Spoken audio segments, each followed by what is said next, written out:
with Sean and RJ right here on The Fan. And the pitch, hit in the air to right.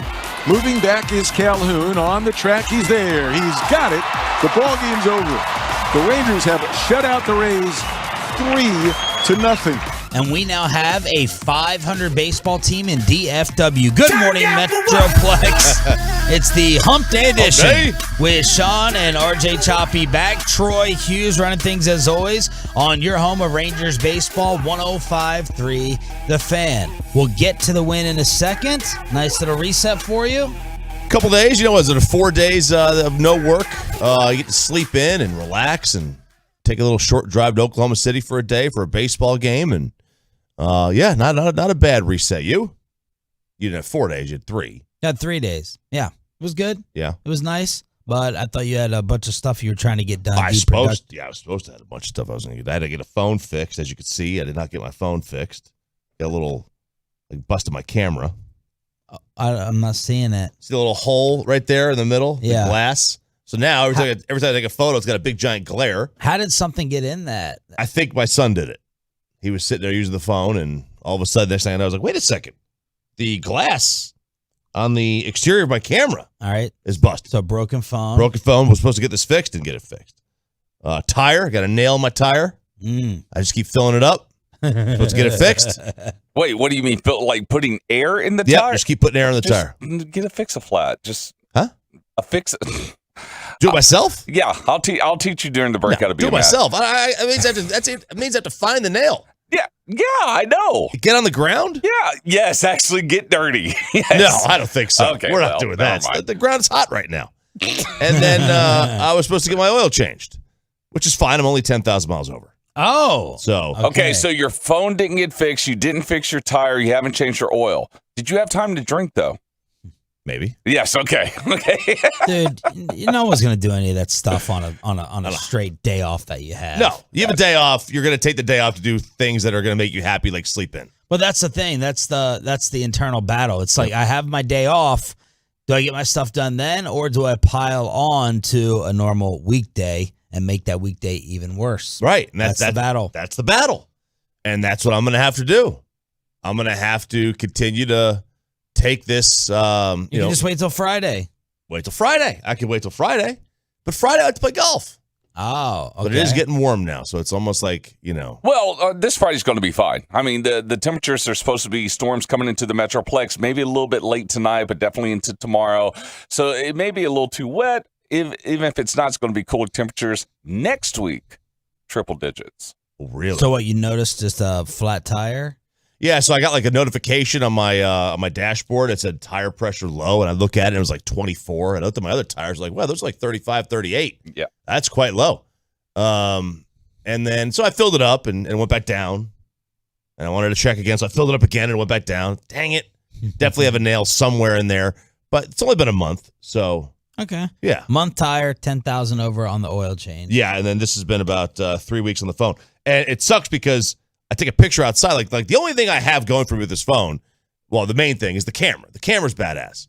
A 50 times zoom. I can't even 50 times zoom right now. And it's a Samsung. It hasn't blown up yet, so that's a good thing as well. It's true. All right, we're live on the Fan Cam, live on Twitch, and now live on YouTube. Did you just drop your phone? I dropped my pen. Oh, okay. That would have been real funny. If you take photos with that phone from now on, just imagine that you're using a filter. That's what it is. There you it's go. A cool, trendy filter for the kids. So Martin Perez continues to be unbelievable. He really is unbelievable. He takes a ball off the right shin, 97 miles per hour off the shin, then retires all 16 hitters after that, lowering his major league leading ERA with 7 scoreless innings, and your Texas Rangers win again over the Tampa Bay Rays 3-0 in Arlington. Corey Seager, it was actually their first hit in the 4th inning when Seager went deep in the 4th, and then Adolis Garcia hit a 2-run shot, and the Rangers reached 500 for the first time this season, winning for the 6th time in 7 games. Wow. They're a hot baseball team. They have been since, middle of April, end of April, really, they've been super hot. They've just been playing tremendous baseball. Well, they had their first winning month Since Oh, God. had their first winning month since when? Let's say September of 2019. June of 2019. They finished May at 17-10.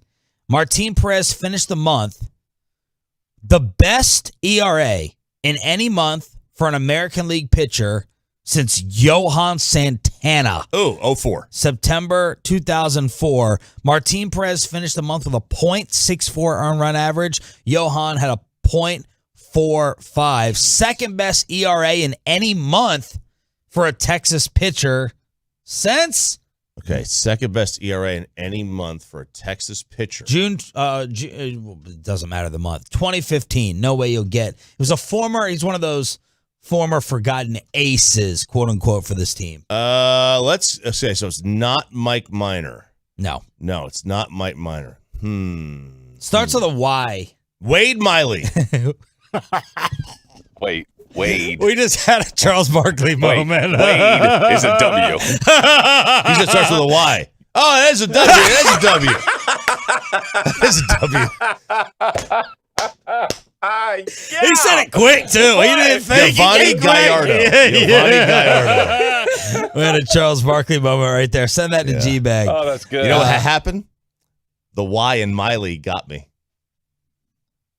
The end of Miley. I just thought of a Y. The first thing that popped You into my head. start thinking of There you Miley go. Cyrus, and yeah, I know did, you. yeah. Anyway, Rangers win 3-0. Go ahead. Take it from there. It is. Look, they're not going to compete for like a championship. It's fun to have a team that people talk about. So I had baseball practice last night. The kids were actually, for the first time in about 5 years, talking about the Rangers. Wow. And there's a little bit of an excitement there. You get the Mavs with a boost, and then maybe you get a Rangers with a boost. Even though we know where the season's going to end. Yeah. I mean, they might sneak into that final wild card spot. They're only a couple games back, but the likelihood is that they're not competing this year, and we knew they were never going to compete this year. We weren't content. We weren't planning on them or counting on them to compete. But if they do, like anything they give us is a bonus. They're giving anything us, over 500 is icing. Yeah, it's they're giving us entertaining baseball. Yeah, I mean, we said that before the season began. We said this last year before the season began. This team will not win a championship, but they will give us moments. So enjoy those moments as if they are championships.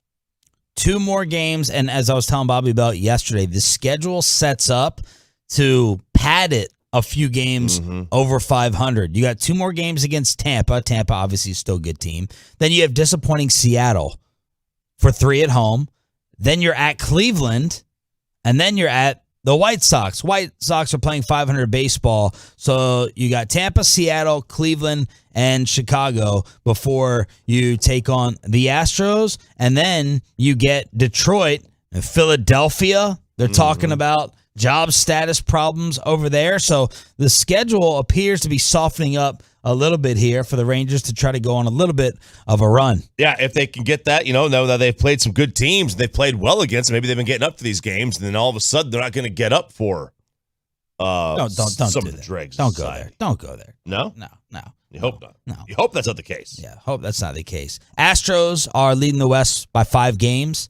Then the Angels in second place. Rangers in third, 3.5 up on Seattle, who is 10.5 back overall. And then the Athletics are in last, 13 games back. So your Texas Rangers, for the first time this season, perfect time in just picking up the baton from the Stars, pass the baton to the Mavericks. Mavericks are passing it now to the Rangers, and then your football team we'll talk about maybe in a month. 877-881-1053, truckwreck.com text line, live on YouTube, live on Twitch, and live on the fan cam.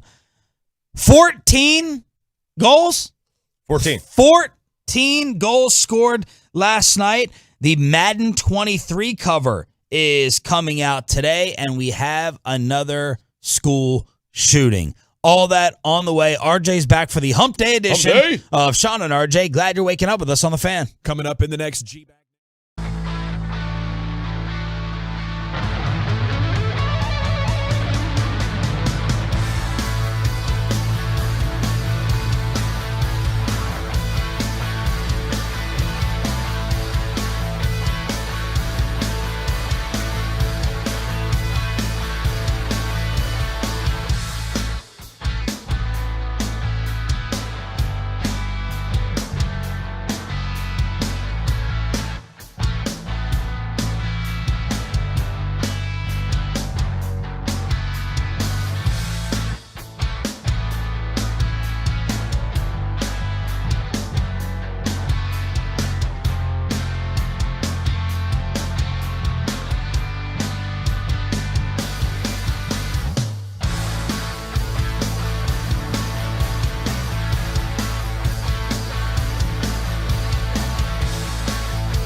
again in the middle of your week. I'm going to try to get you to the weekend as fast as possible. I was asking Bobby whether he would rather have Friday off or Monday off for that week. The guys voted they'd rather have the Friday off. But it feels good to already be here to Wednesday. Yeah. That's a good question. I'd have to go back and I didn't think about that one. Go back and think about it? What do you mean go back? What would you just think about it? You're sitting here right now on a Wednesday. You just had Monday off. Or you look more forward to having the Friday off. I think it's just a matter of what day it is that I'm thinking about it. Because I always like to look forward to something. So now I've got nothing to look forward to. Yeah, but see, it's always great to have off on Friday because Friday you can party and then recover a little bit on Saturday morning and party again on Saturday night. And then Sunday, you fully recover. See, when you take off on a Monday, you can't party on a Monday. Yeah, but that's you party on a Sunday. Yeah. I always think about that. I'm like, Jesus is looking down on you. Imagine if we had, regular jobs with like no homework because people party it up on a Sunday till like 6 or 7 p.m. Absolutely. Right? Yep. We kind of get a day and a half. Day and a half. Now, again, we get to come in and talk sports and not do a real job, but right. I always try to tell people, Sunday, no plans after like 1. Don't bother me. The homework starts. No pool, no going out, no partying. Day and a half weekends. It's different. It's different. You know, our weekends start a little bit earlier on Friday. You know, so our weekend starts at 10 o'clock on Friday. So we still get the 48 hours, but it's different. It's a little different. It's not the same. NHL playoffs, game 1 in the West last night. Is this scoreboard correct? Intercepted by Landeskog. Feed from Barry. Landeskog, open net. You betcha! Oh, Captain, my Captain, makes it 8 for the Avalanche with 21.4 seconds to go in the third, and this place has erupted. Oh, my Lord. 8-6. 8-6. I wonder how many baseball games this outscored last night as the Colorado Avalanche go up 1-0 on Edmonton. It was 3-2 after 1. They scored 6 total goals in the second, and the Avs lead the Western Conference Finals. Yeah, Avs were up 7-3 at one point in this game. Then Edmonton cut it to 7-6, and then they got the empty netter to make it an 8-6 game. For your question, I wonder how many baseball games is outscored. Yeah. Let's see. Angels, Yankees combined for 10. Rangers, Rays 3. Twins, Tigers 10. Guardians, Royals 11. Giants, Phillies 11. Mariners, Orioles 10. Blue Jays, White Sox 11. Red Sox. We don't have to do this for every game. Two games. 2 games. 2 games scored 15 runs. Yep. That's it. They outscored every other game in Major League Baseball yesterday. Unbelievable. And the over-under for the total before the game was 6.5. That's a high total. 6.5. Yeah. That's a high number. But the Avs going to be the favorites here. I mean, they're the favorites. They're they're the better team in this series. Although the Edmonton's got Connor McDavid, and then the whole Canada thing, which hasn't won a title in almost 30 years. So you would see a Colorado-Tampa final, Colorado Rangers final. You know, those would be the 2 most likely, obviously, because Colorado's the favorite. But yeah, Colorado's the better team. You see the USC Trojan Memorial Day mistake that happened. Go ahead, Mr. Plane expert. Well, of course, Sean. I mean, as you would know, that the USC football team tweeted and then deleted a tweet about Memorial Day. All they did when they reposted it, they took out the planes. So they had 3 different kinds of planes on this, or 3 different planes on this tweet they had, and they were planes that were not United States planes. They were China Air Force planes. Chinese fighter jets. How many people would look at that and instantly be able to tell? I have no idea. Could you tell? No, not even close. Yeah. They have they use these Chinese J-10s, which is one of the photos that they had, which is not used in the United States by the U.S. Air Force. Well, you know, everyone's a plane expert right now, Sean. Because of Maverick. Everyone's an expert, which, by the way, Bassett came in here doing cartwheels yesterday. Oh, my God. I've had like 4 or 5 people tell me how it's one of the most amazing movies they've seen, like, in decades. It got did it get like a 99 on Rotten Tomatoes? Oh, it's killing everything, and it's driving me crazy because my wife and kids are in South Texas for the week. And, you okay? There's this gnat. It's driving me crazy. Oh my God. Did you hear it or you just saw it? I thought you had Tourette's. I know you didn't hear it. Yes, I heard your mic go. Sorry. Oh my This God. gnat is just climbing up the mic stand and it won't go away. It's been driving me crazy. Oh man, it scared the crap out of me. I need a fly swatter in here. But anyway, my wife and kids are gone for the week, so I was going to go see Maverick this week by myself. I don't mind going by myself. And then right before I dropped off my wife and kids, I told Cindy, "Yeah, I want to do this next week." And I'm going to go see Maverick. You're going to go see it without me? Oh, my God! You don't even care about the movie. Gosh, the selfish DVR move. Oh man! You're gonna watch You it. gonna watch that without me? You're gonna go ahead and watch it without me. So USC getting laughed at all over the place. People are making fun of it. The power of a USC degree.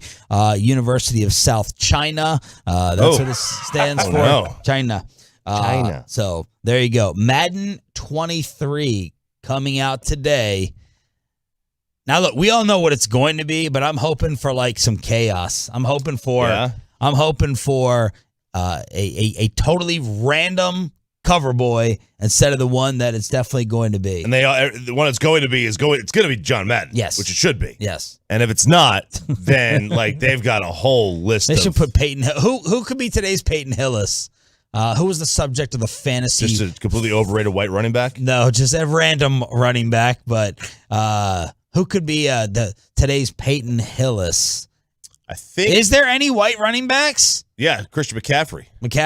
Okay. He may or may not play ever. Yeah. He plays, 3 games a year? They should put on the guy that the Giants were fighting about. Jeff Wilson? Jeff Wilson. Elkhart, Texas's own Jeff Wilson? Yes, but of course it's going to be Madden. Are you still excited for this? I mean, I'm excited about the cover. Obviously, I haven't played Madden in forever, which, by the way, John Madden Football came out on this day in 1988. Did it? Yeah, it came out on this day in 1988.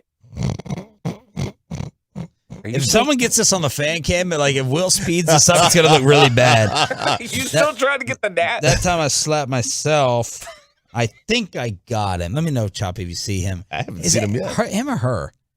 I think they. Well, I can't. Am I stereotyping gnats? I can't. Yeah, I mean, you genderized gnats. I don't know if you can do that. This is swimming topic already? Right. Wow. We'll get to that coming up. Right. Sorry. What were you saying? No, what was I saying? No. I'm excited to see the cover. Everyone's excited to see the cover, but also I'm excited to see it for the wrong reasons. Because whoever makes the cover, if it's not John Madden, which would be a travesty, then you have to wait and see if the curse falls upon that player. Oh. But yeah, it's got to be John Madden. There's no other logical answer. Your kids buy this still? They do. Yeah, they do. They their friends will want them to get in on it. So they all their friends are like, we got to get the show, MLB The Show when it comes out in early April, and they want to get the Madden when it comes out in the right just before the season starts. Yeah, so they want to get that. We got another incident. 3 people were shot, including an elderly woman who died from her injuries outside of a high school graduation ceremony that took place at Xavier University, according to New Orleans police. So this was a high school graduation at Xavier, and some type of incident took place again here. Yeah, and I was my first thought was like, wait, was this in the graduate, or was this like separate of the graduation, just happened near it, and somebody got somebody that was part of the graduation got hit, or was this actually like because of the graduation, something similar to that? No idea. This is, it's just, it's another week. It happened 2 weeks ago and week before that. And what was we'll get your leftover take on Gabe Kapler, Giants manager, saying, I'm not going out for the anthem because of the state of the country. I thought, I was struggling with how I thought about this and how I felt about it. Because if you're going to take this stance and you're going to go all in, go all in. You can't say, well, except for holidays. I'm going to not congratulate the country except for holidays. Memorial Day. Yeah, but deal with the consequences of your decision of deciding to stand or not stand, or come out or not come out. Gabe, obviously, nobody notices. Breaking news: nobody notices when managers come out for the anthem. They're not lined up on the first baseline. They're not nobody notices. He could be in the bath in the bathroom and nobody would notice. But he wanted people to know that he was not going to come out, because that's why he said something about it. If he never said anything about it, nobody would be the wiser. Nobody would have any idea. But you know, I Maybe guess he's trying to create a story so that he thinks it he absolutely has is. any type of impact. He absolutely is. Yeah. He absolutely is. You know, but like I said, he wanted to make the story out of this, but then he realized that he was going to get brushed back 2 days later if he wasn't out there for Memorial Day. Yeah, So someone should have got Gabe a calendar. Give him a calendar. Tell he could have said something next week. Started up on Tuesday. Yeah, he could have started up on yesterday. I just thought it was kind of weak. Like I respect if you want to protest, but then commit to it fully and deal with the consequences of not staying up there on Memorial Day. We thought that the Dallas Mavericks would blow up one of the organizations. It sounds like it's happening with some fallout with one of the teams they faced in the NBA playoffs, and babysitters out for SEC Media Day. What mud was thrown back and forth across the room between Jimbo and Saban? 6 a.m. headlines on a hump day. Hump day. Next on The Fan.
Turn it on, leave it on with Sean and RJ right here on The Fan.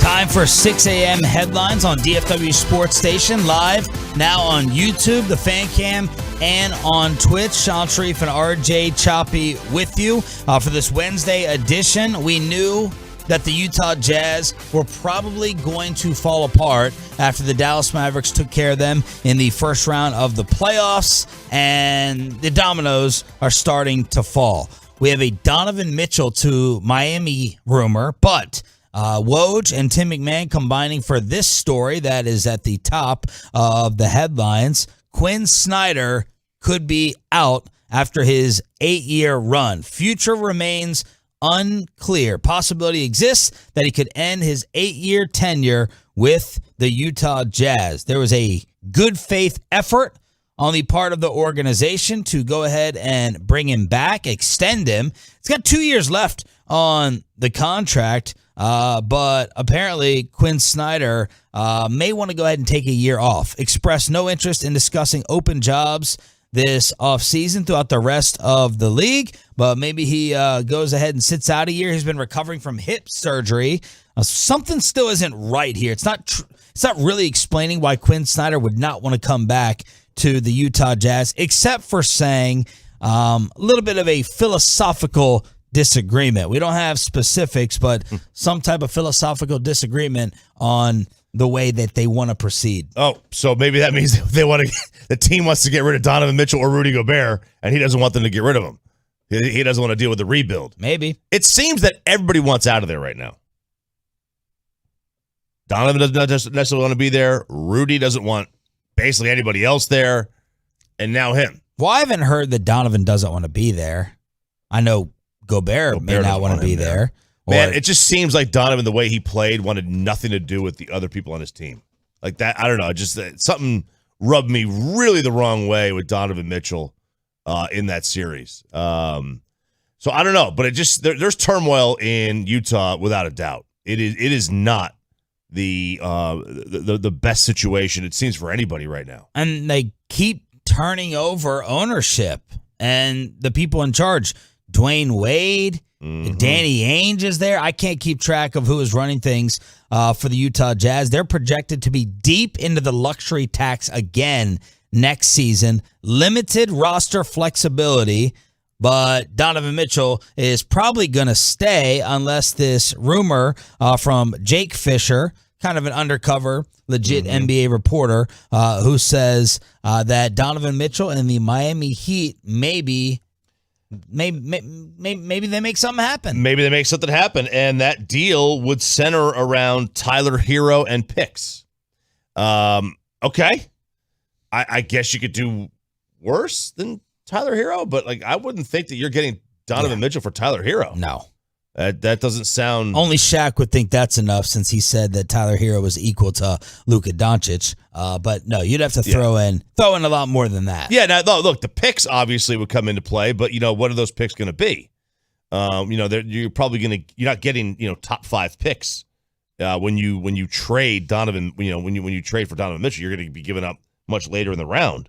Again, I think Tyler's a good player, but no, I'm not going to sit there and trade him for Donovan Mitchell or trade Donovan Mitchell for him. Either way, a lot of this buzz makes you feel good about the Mavericks being a better regular season team than the Jazz next year. Utah is always one of those teams seemingly in the way, right? Denver, Utah, in the past Portland, and the Mavericks all in that mix. So if you don't have Quinn Snyder, and I mean, let's just say they don't have Quinn Snyder. Depends how much you believe in coaching, but he has been recognized as one of the best coaches in the NBA. His record, in 8 years matches Steve Kerr, third longest tenure with a team, and only trails Popovich and Eric Spoelstra. So this is a guy who has also been there for a while. This is longevity in today's league. Yeah, I mean, look, he's a solid coach. And Western Conference longest active postseason streak at 6 years. Wow. Yeah, he's a solid coach. Even back in college, Even back in Missouri, he just cheated his butt off. But they were a good team. Man, he always just looks burned out. Always does. Man. Yeah, that's what happens. That's what happens when you're having to cover up for Coach K's lies. He got meth face. All right, quit. Clip that. He looks like Ray Liotta. He got Ray Liotta face. Man. Maybe he's warm. Sorry, anger face. Anger face. Yeah, Worn out, fried. He always looks fried. Is there a better way man. to say it? He's got fried face? Yeah, he's got fried face. He always looks fried. But you're right, Utah, all those teams in the Mountain Time Zone are just pests. Denver and Utah, get rid of them. Get rid of Utah, make sure that they're gone. You don't have to worry about them anymore. Donovan Mitchell and Miami, make them the East favorite. Boy, how does him and Jimmy get along? I don't know. Donovan wouldn't seem to be the type of dude that Jimmy would absolutely love. Donovan seems like he could take some plays off, disappear a little bit. He doesn't, he's the criticism of Donovan Mitchell. The only criticism is, missing a little bit of dog. And Jimmy Butler's all dog. All dog. Except from October to April. The knock on Jimmy is that he doesn't really care about the regular season. Okay. He just dominates in the playoffs. But, I could see that. I could definitely see that if I'm Jimmy, that I don't get along well. Because it didn't seem like it was weird with Philadelphia. Did he mesh well in Philly? When he was with Embiid and Simmons, but nobody meshed well with Simmons. I could definitely see him hating Ben Simmons. All right, we got another Deshaun Watson accusation. We're up to 23. Number 23 apparently watched the HBO Real Sports with Brian Gumbel, and she changed her mind after watching that. So another woman has filed a lawsuit against Watson in the 23rd civil case filed in Texas yesterday. It says that the plaintiff had her first massage session with Watson during the summer of 2020 and that his behavior grew worse. During the third and final massage, she alleges in the lawsuit, Watson exposed himself to her, touched the woman between her legs, and repeatedly requested her to have sex with him. So she saw the Real Sports on that show. Two other women were coming forward and saying how insulting it felt that the Cleveland Browns went and gave him the $230 million guaranteed. And now we have a 23rd lawsuit. Man, what do you do if you're the NFL? Andrew Brandt, by the way, I think this is like a 15-month investigation now. But Andrew Brandt, the numbers guy, kind of touches on some legal things. Bobby Belt was saying yesterday, and Andrew Brandt was saying the Cowboys never had a chance with Zeke. So he called that right. He was leaning towards Deshaun Watson, being out for a long, over 10 games. I was thinking 6 to 8. I was thinking, yes. I was thinking the Zeke punishment. I was wondering if the Trevor Bauer story is going to carry over. I know the NFL doesn't care about anyone else, but you got to line these two up in talking about these stories in a way. You do. Although Trevor, I don't even want to judge consensuality. Trevor was seeing these women, but 3 of these women supposedly had sex with Watson, and obviously a large number of them went back for more massages. It wasn't one and done out. Yeah, I guess, if you wanted to take it from their standpoint, they could say, well, I mean, I don't know. I mean, what there was money involved. I was willing to, give up some of my dignity for money. I mean, you've seen this happen before, and then they come to regret it. And a lot of women in these stories have repeats, right? Like the Epstein case, people are like, well, why did these girls continue to go back? And then you get into the mental abuse and the psychological stuff. Absolutely. You go back to your abuser a lot of times. Yep. It's sad. It happens, but it's very sad. I don't know what the NFL does. It's impossible to ignore this if you're the Roger Goodell. I don't think it can be exactly like Zeke, man, because we're talking about now 23. I was trying to think of it yesterday. What if this was 3? What if this was 7? But we're up to 23? Yeah, I know. It's a lot. It's a lot. I don't know what the NFL does. They can't, obviously they can't ignore it. They have to. I do believe they have to take the court's ruling into account some way. But when you got 23, it is personal conduct. It is looking bad in the league, and I don't know what they do. I think I'm going to go 8 to 10 now. Yeah. Because you don't have to have a conviction in order to suspend guys. You got your personal conduct policy. Now, Deshaun can say, what did I do wrong to violate the personal conduct policy? But Zeke and others can say the same thing. They still got suspended. So you have your precedent there. Yeah, I would say, I think at this point, I think he's going to be, I think we'll see him next year. You don't think he'll play? No, I think they'll keep him out. Wow. Okay. And I don't know that that's right. I don't know what the right suspend punishment is. I don't. I think that they're just gonna be like, we're not dealing with this year. We'll let it. It's too close to the season. We'll let it die down and we'll go. And maybe that would explain why they won't let Baker go. Maybe that would explain it because they seem to be hanging on to Baker Mayfield as much as they can. The question is that what do you do if Baker's, because they're still got Brissett. Jacoby Brissett, who's been practicing with them. And Baker's not even there. And there was talk that if there was a game today, they would play Jacoby Brissett instead of Baker Mayfield, which I think is crazy. Well, it depends how toxic it's gotten. Like, can Baker ever play? Well, he just refused to ever play for them again. And how would that hurt his future market value? If you're another team, do you understand Baker saying, I'm not playing for this team anymore? Does that make me stay away because he's not acting like a professional? You understand why he's ticked off and he would want out. One more NFL note. This Aaron Donald thing feels like just a contract ploy. I think so. As Aaron Donald continues to say, hey, if my new deal doesn't get worked out, I'm good with retiring. So that threat is hanging over the heads of the defending Super Bowl champions. Yeah. And Aaron Donald, look, I'll save this, and I could end up being wrong. What is Aaron Donald and Jaylen Brown doing signing up for Kanye's new sports agency? Is it Donda? Donda Sports, named after his mother. I'm like, Jaylen, no, I love you. What are you doing? Going down this road, leaving your career up to Kanye in some way? Aaron Donald doing the same thing for, I guess, off-the-field opportunities. Yeah, I mean, it's Kanye, which is... Yeezy cleats. Yeah, I get Kanye's Kanye's a little bit off the wall at some point, but Donald says he's at peace with his career. I agree with you. I think this is just a contract ploy, but the Rams got a tough decision because he's 31. You can't give a 31, 26-year-old money, even though Aaron Donald's a little different. Yeah, and he is a freak. I feel like they're going to be pressured into it. I feel like they are too. Like the championship. It's but then again. Doesn't the championship give Les Snead that option to say, hey, we won. We can also now start to look towards our future. Yeah. No breathing room.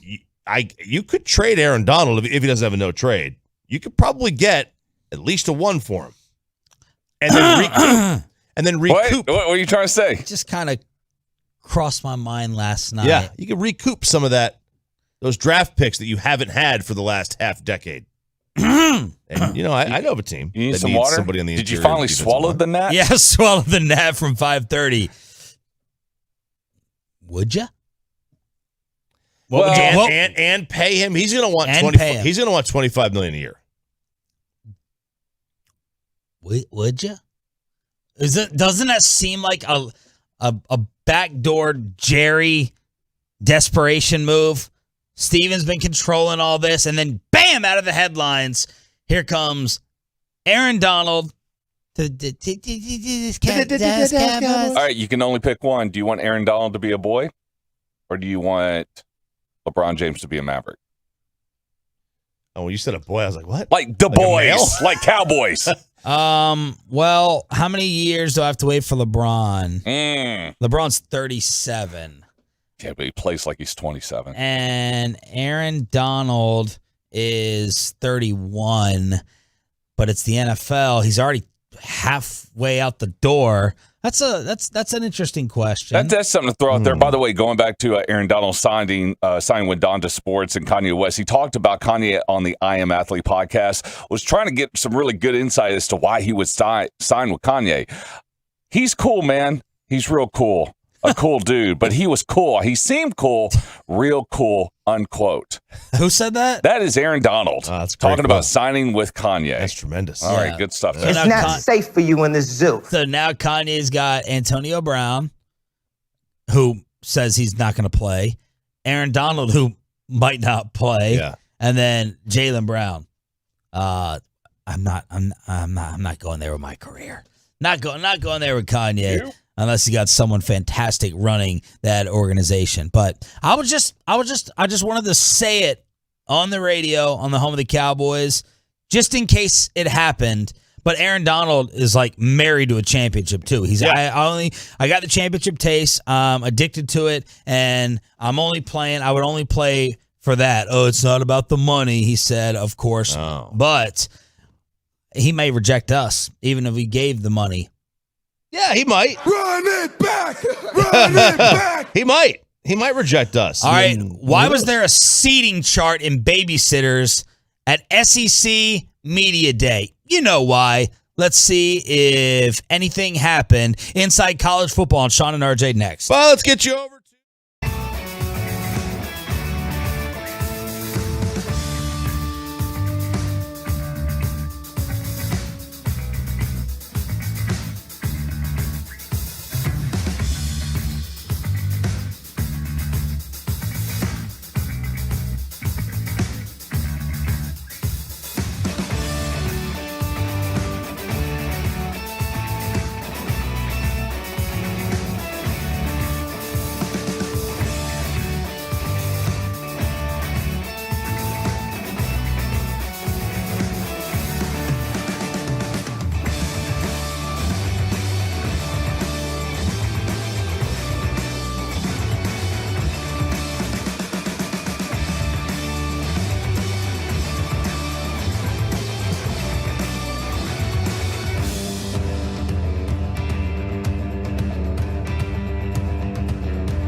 a soda. Also, Frankel and Frankel, 214-333-3333 or truckwreck.com in case you've been involved in an accident and it's not your fault. Principal office, Dallas, Texas. Corey Seager leads it off for Texas here in the fourth. He flied to shallow left his first time and swings and lifts this one high into the air, deep center field. Margot going back to his left. He's at the wall, and this one is gone. Hixie with the call. We, right now, have never been more proud this season to be your home for Rangers baseball. We're 500. 24-24, another win over the Rays. Martin Perez is dealing. I mean, this is, I want to say it's totally shocking. It is to me, making me sound and look dumb for what I said about Martin Perez and this pitching staff before the season. But every year, there's some Ranger miracle. I don't know how they do it, but Mike Minor, Lance Lynn, and now Martin Perez, I mean, leading candidate for Cy Young. Well, he's at least leading candidate for comeback player of the year, or just if they even have. I don't even know if Major League Baseball has a comeback player of the year. But he is definitely in that Cy Young category right now. There's no way to he's definitely in the this. category. It's a matter of whether he's the leader. I mean, the category is not even a question. You would think. I wonder what Vegas odds would have on him right now, if there are Vegas odds on him right now. Only because they probably don't think he's going to keep this up. But this is, every team has that, not every team, but a lot of teams have the one thing they're just really, really good at finding. Across sports, they're just good at finding this. And it seems like the Rangers are really good right now at finding bargain basement pitchers that they can scratch, just bleed so much blood out of that rock.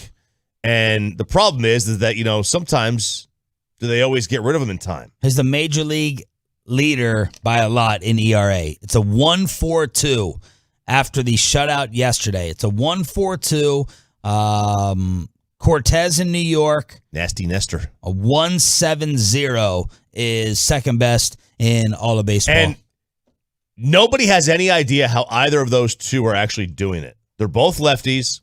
Perez throws hard. Cortez, I think I might throw harder than Nestor Cortez. He has got nothing except changing arm angles. It's very, very odd. I have no idea how either one of those guys, you could not have predicted that either one of those two are remotely near the top of the ERA. You could not predict that. Ks per 9 is the league leader, I believe, is at 12. What do you think Martin Perez is at? Ks per 9. Yeah, 12.7 leads the league. 12.7 leads the league. Let's go with 7.5. It is 7. Okay. So 7 strikeouts per 9 innings. Cortez, 10.5. I don't know how he's doing it. Seriously, he doesn't throw hard. Like he's got nothing. He just keeps you off balance. That works evidently in today's baseball when hitters just sit there and swing from their colon the entire time. Rangers are now one of 13 teams in baseball at 500 or better. They have baseball's 4th best record since April 30th at 18-10 and won 6 of 7. Those notes courtesy of our Rangers insider Jared Sandler.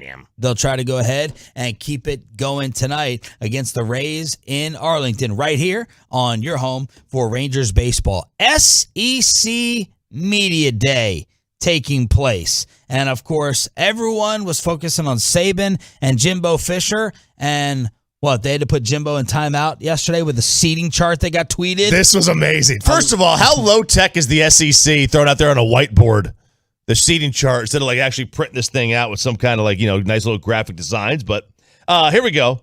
They posted the seating chart for this coaches / front office of the SEC meeting.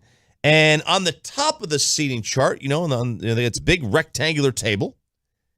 You've got your Nick Sabans and your Kirby Smarts and Lane Kiffin and Eli at Missouri.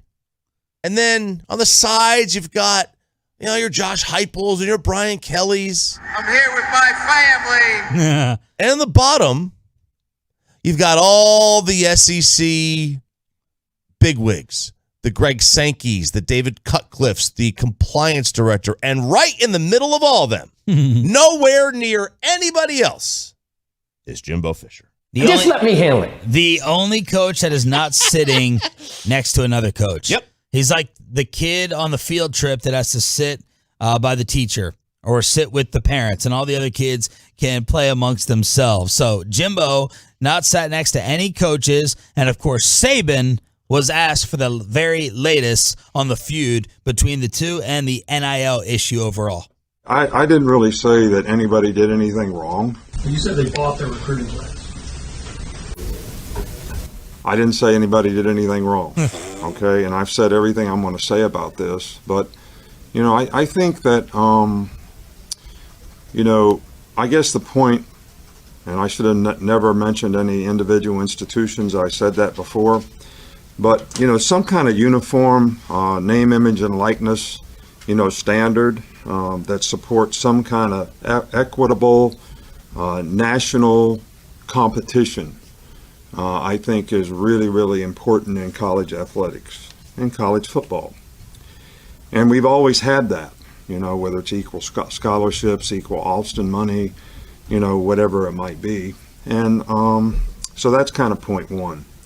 Point two is we need some kind of transparency in name, image, and likeness deals, to verify that, players are doing what they need to do to have the opportunity to, make money in name, image, and likeness. And believe me, I'm all for players making as much as they can make. Nick, that's your technicality. Would you have RJ write this apology for you? Fantastic. It was a perfect RJ-esque apology. I never said anyone did anything wrong. All right. You said they didn't do it right. You only had your initial rant totally calling out A&M and making it sound like they did something wrong and illegal in terms of buying up all their players. So that was Saban and his way to try to slither out of it a little bit yesterday. And of course, he did say I shouldn't have singled out A&M, which was the big mistake. Yeah. He could have just talked about the issue in general, but that was his technicality clause yesterday. Yeah. I didn't say they did anything wrong. I just said they didn't do it the right way. Yeah. There's a little bit of a difference there, Nick. Look, his point's always been fairly the same. He doesn't want players to get deals to come to the school. He doesn't think that's what NIL is designed for. A recruiting tool. Right. And because, obviously that brings boosters into play, and boosters, he believes, need to stay out of it. And I don't disagree with that, but it's just, you can't police it. Right. And since you can't police it, what are you going to do? It is the Wild West. It's been the Wild West. It's going to be the Wild West. And, sure. Yeah, right. In a perfect world, players should not come to the school because of the NIL money, because it's all going to be the same for the most part. You get your deal. Arch Manning's going to, it doesn't matter where Arch Manning goes. Arch Manning's going to get the same deal at Texas, at Alabama, at Virginia, at Florida State, wherever. Just pick a school. He's going to get the same deal. But the whole NIL thing is on the back burner when it comes to this stuff that's going on right now, because everyone wants to know about Nick Saban and Jimbo Fisher and how they interacted during these meetings. You want a story and a click and a hit. That's right. They do want that. And that's why there was only two coaches that spoke after the meetings yesterday. It was Brian Kelly with his horrible accent, and it was Lane Kiffin. And they asked him, did they speak to each other? What happened? This is what Lane Kiffin said, quote unquote. I guess the best way to describe it is somehow our group is more professional in the room together than they are on camera by themselves. I kind of compare it to text, where people like to say things on text and they don't in person. It's kind of like that. And then after the meeting, Lane Kiffin on the Dan Patrick Show, throwing out everything that you want to hear. And by that, I mean he didn't, because the SEC commissioner, Greg Sankey, said, no, you're not going on Dan Patrick today. What? You are not going to talk about Saban and Fisher. No. Yep. He canceled his appearance? Canceled his appearance. Wow. How about Greg Sankey ticking off the video game community as everyone's waiting for the cover of Madden 23 today, expecting John to be on that cover after he passed away. Greg Sankey says he doesn't care about the NCAA video game. So that infuriated a lot of people who love the game like we did growing up. And of course, the video game had to go away, right? Because of some of these NIL issues. Was the Ed O'Bannon, basically. Remember the old UCLA Bruin? That was the O'Bannon trial against the NCAA, or against EA, I guess, and it went away. And now it's back. Yeah. So Denard Robinson was the last covered of the NCAA game. Michigan. No shoelaces, right? Or didn't tie his shoes. Yeah. And now they've got this new game that's coming out, supposedly. We don't know when, but he could be scheduled for the 2023 season. Greg Sankey, SEC commissioner. Forget whether NCAA video games come back. That's not at the top of my priority list. What a tone-deaf, stupid-ass thing to say. Tell me you're a boomer without telling me you're a boomer. Good Lord. Even Jerry Jones, it doesn't matter if he cares about the video game or not. You don't say that. Right. That's really, really stupid. How Jerry Jones is on top of more up-to-date things that would never close off a section of his fan base. Right. No matter what look at the videos that Jerry makes. Jerry's in Post Malone videos. Yeah, a 79-year-old billionaire is doing videos for Post Malone and lining up NFTs. He doesn't care about either ones, but all he knows is that is the future. That is something that's hip. That is something that's today.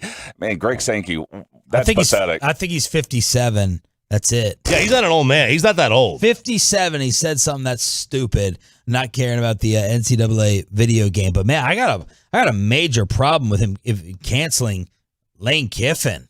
That you're not allowed to go on. I got news for you, Greg. I know you're very powerful. I know the SEC is king. You'll never silence Lane Kiffin. Lane Kiffin loves to talk, and he will have so many sarcastic. I'm surprised he hasn't had more sarcastic comments about the Jimbo Saban feud. You will never silence Lane Kiffin. He does not care.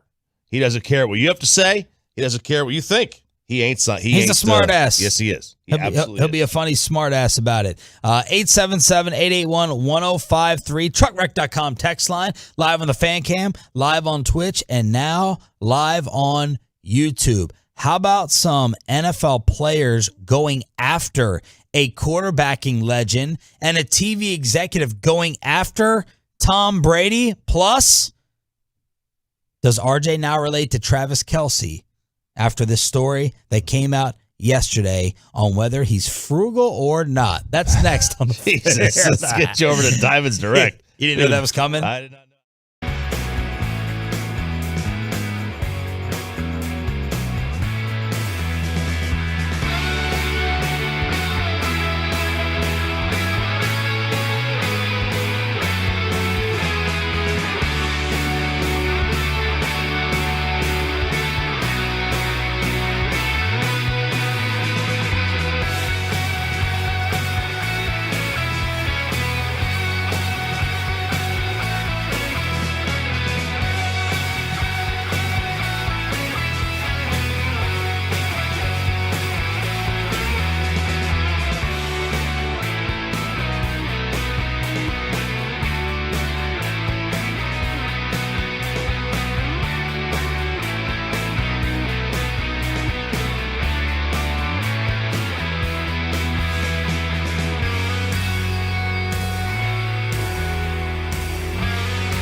right side, he wants it. A comeback cut.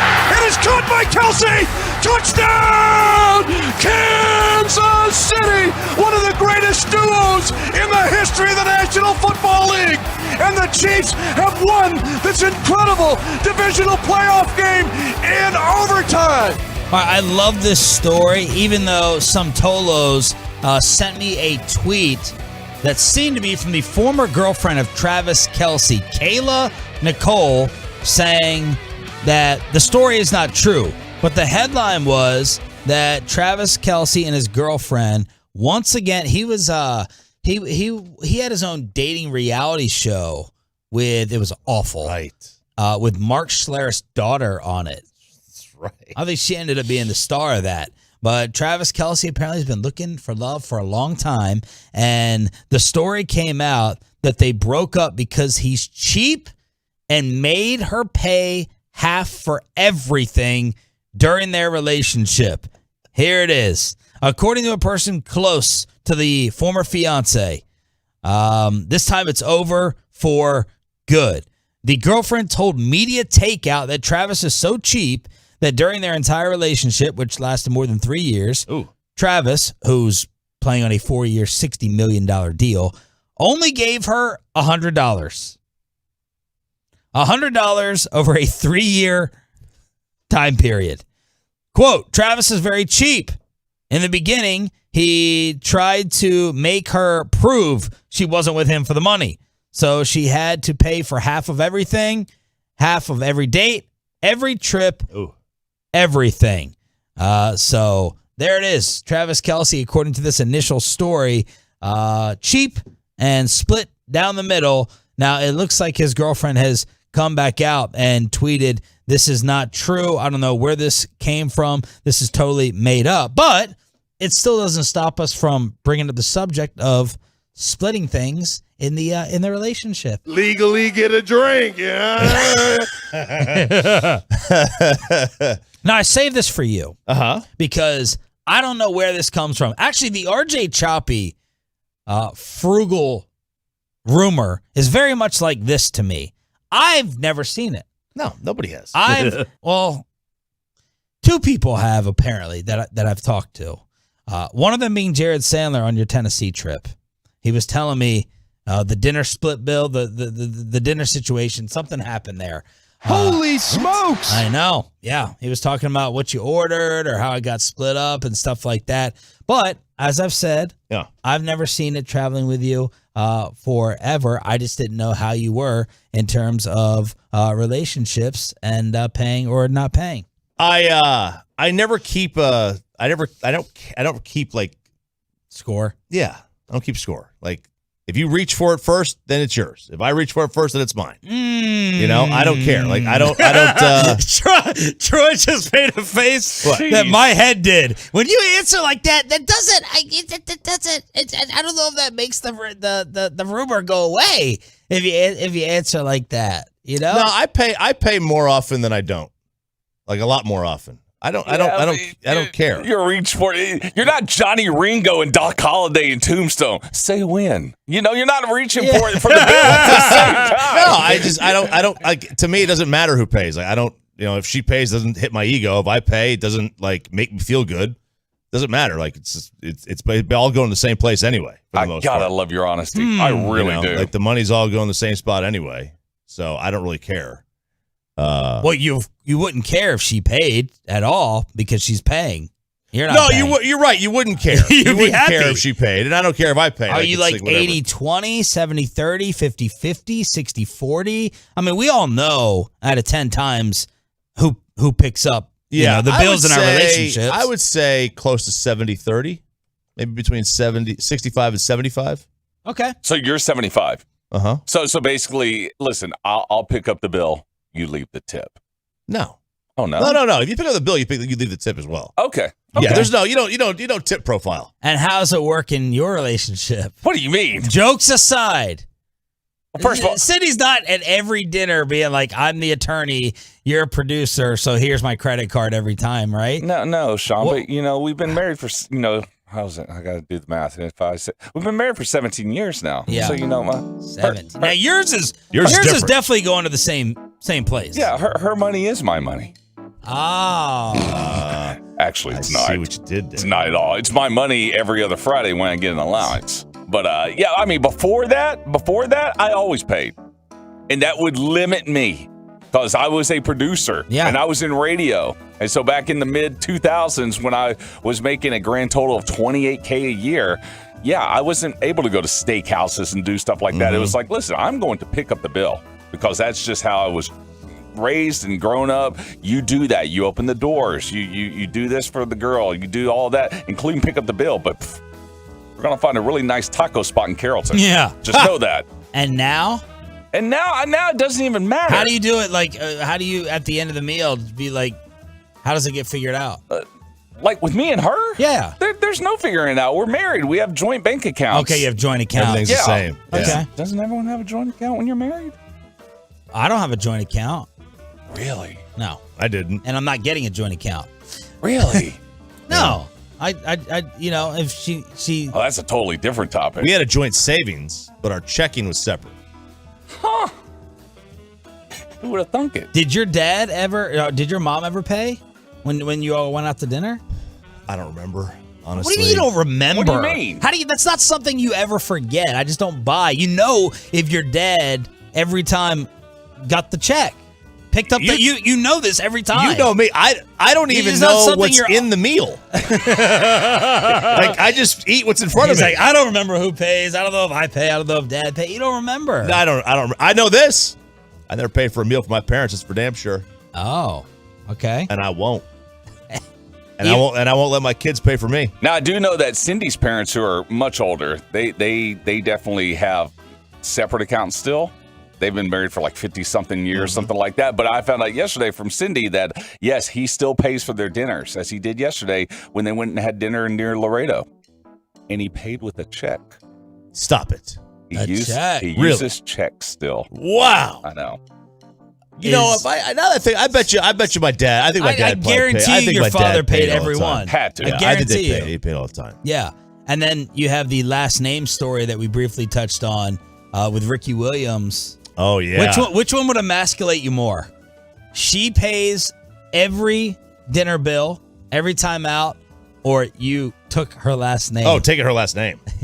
Yeah, because they're like my mom paid for all the groceries. That was like my dad was like, I will pay the house you pay bills. for all the groceries, you pay for your own car, you pay for your own insurance or whatever. Yeah. The last name, that would completely emasculate me. Yeah, because Ricky Williams not only changed his last name, he changed his first name. It's his birth given name, but he is now no longer Ricky Williams. He is Eric Miron. That's his name. He told Dan Levitard, my wife is an attorney, so she can handle herself, but I'm the famous one. She's been used to being the hotshot around her friends, but when she comes around me, people forget that she exists. I started thinking of ways to create more balance in our relationship, and one of those things that popped in my head was taking her last name. The truck wreck. And then I asked this yesterday. Out of 100 men, how many took her last name? What's your guess? And me and Bobby said, "You better don't say your answer yet." Okay. So you did this. So you did the study already. All right. No, we're guessing. Oh, okay.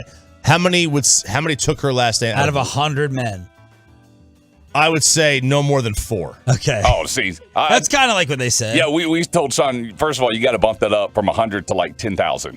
Because you're not going to find one guy out of 100 that would do that. Now, out of 1,000, maybe one. One out of 100? No.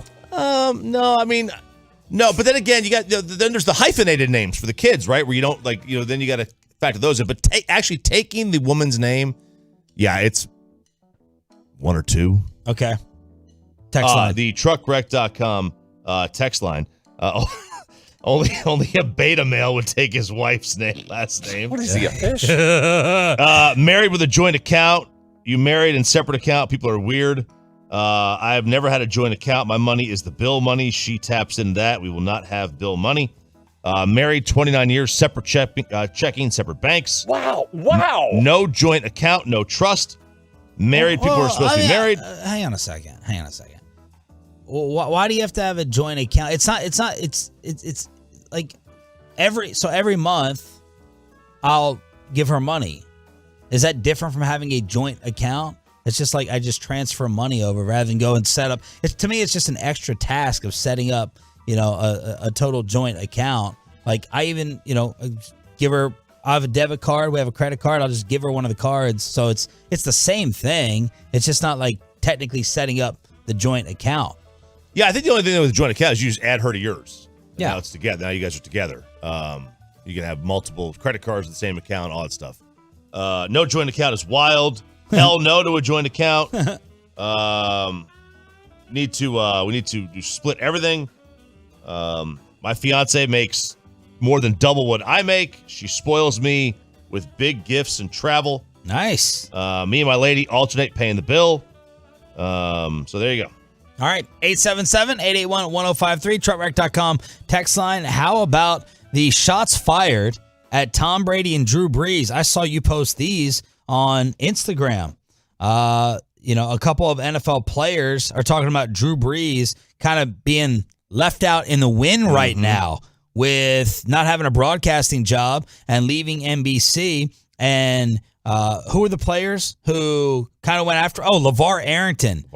And Brady Quinn, saying maybe he's acting out because that's what he's used to feeling, LeVar said. He's just not as popular as he thinks he is. He's not as loved as he thinks he is. And he acts out when it doesn't go the way he would like for it to go. He's reaching out and he's crying out for attention. And then Brady Quinn, so he's not really wanted by NBC. He's not really wanted by the Saints. Maybe he'll end up with Fox, but that's a tough pill to swallow if you're a first ballot Hall of Famer and you're not getting any love right now. And then an ESPN executive basically talked about Tom Brady not being a good investment for Fox at $37 million a year. Called him a trophy. Yeah. Called him a trophy. Quote, there's very little economic value. He's a very, very, very expensive trophy. That is former President John Skipper. Yeah. Who was a big wig, obviously the big wig. He was the president of ESPN for a while.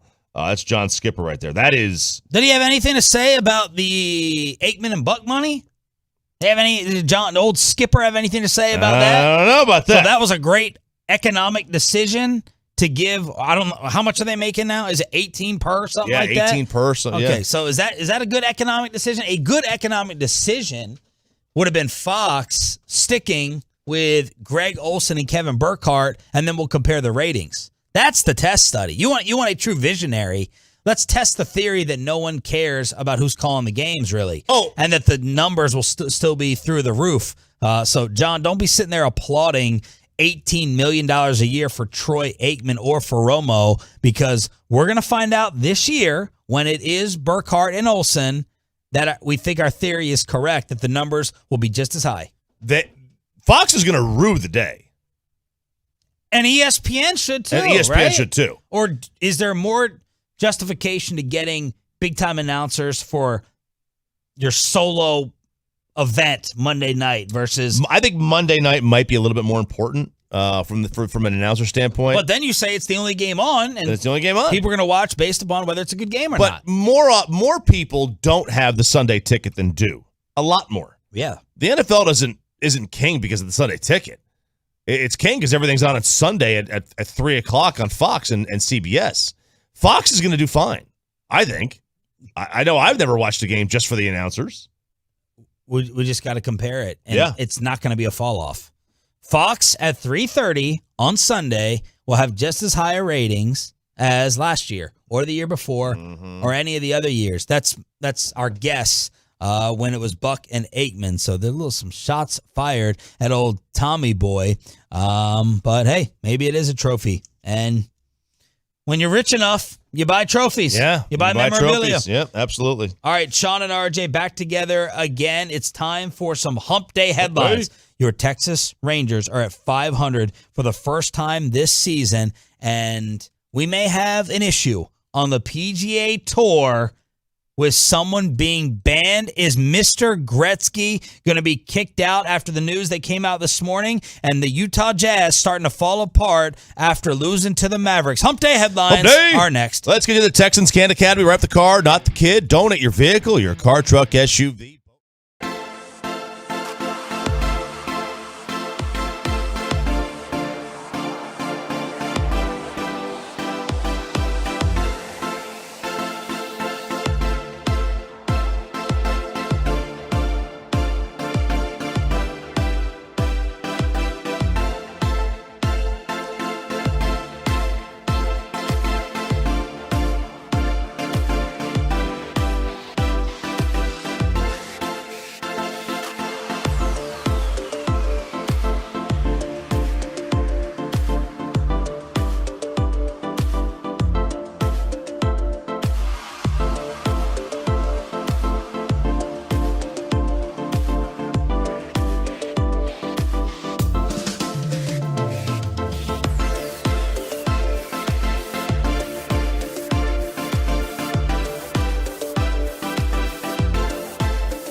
Nation.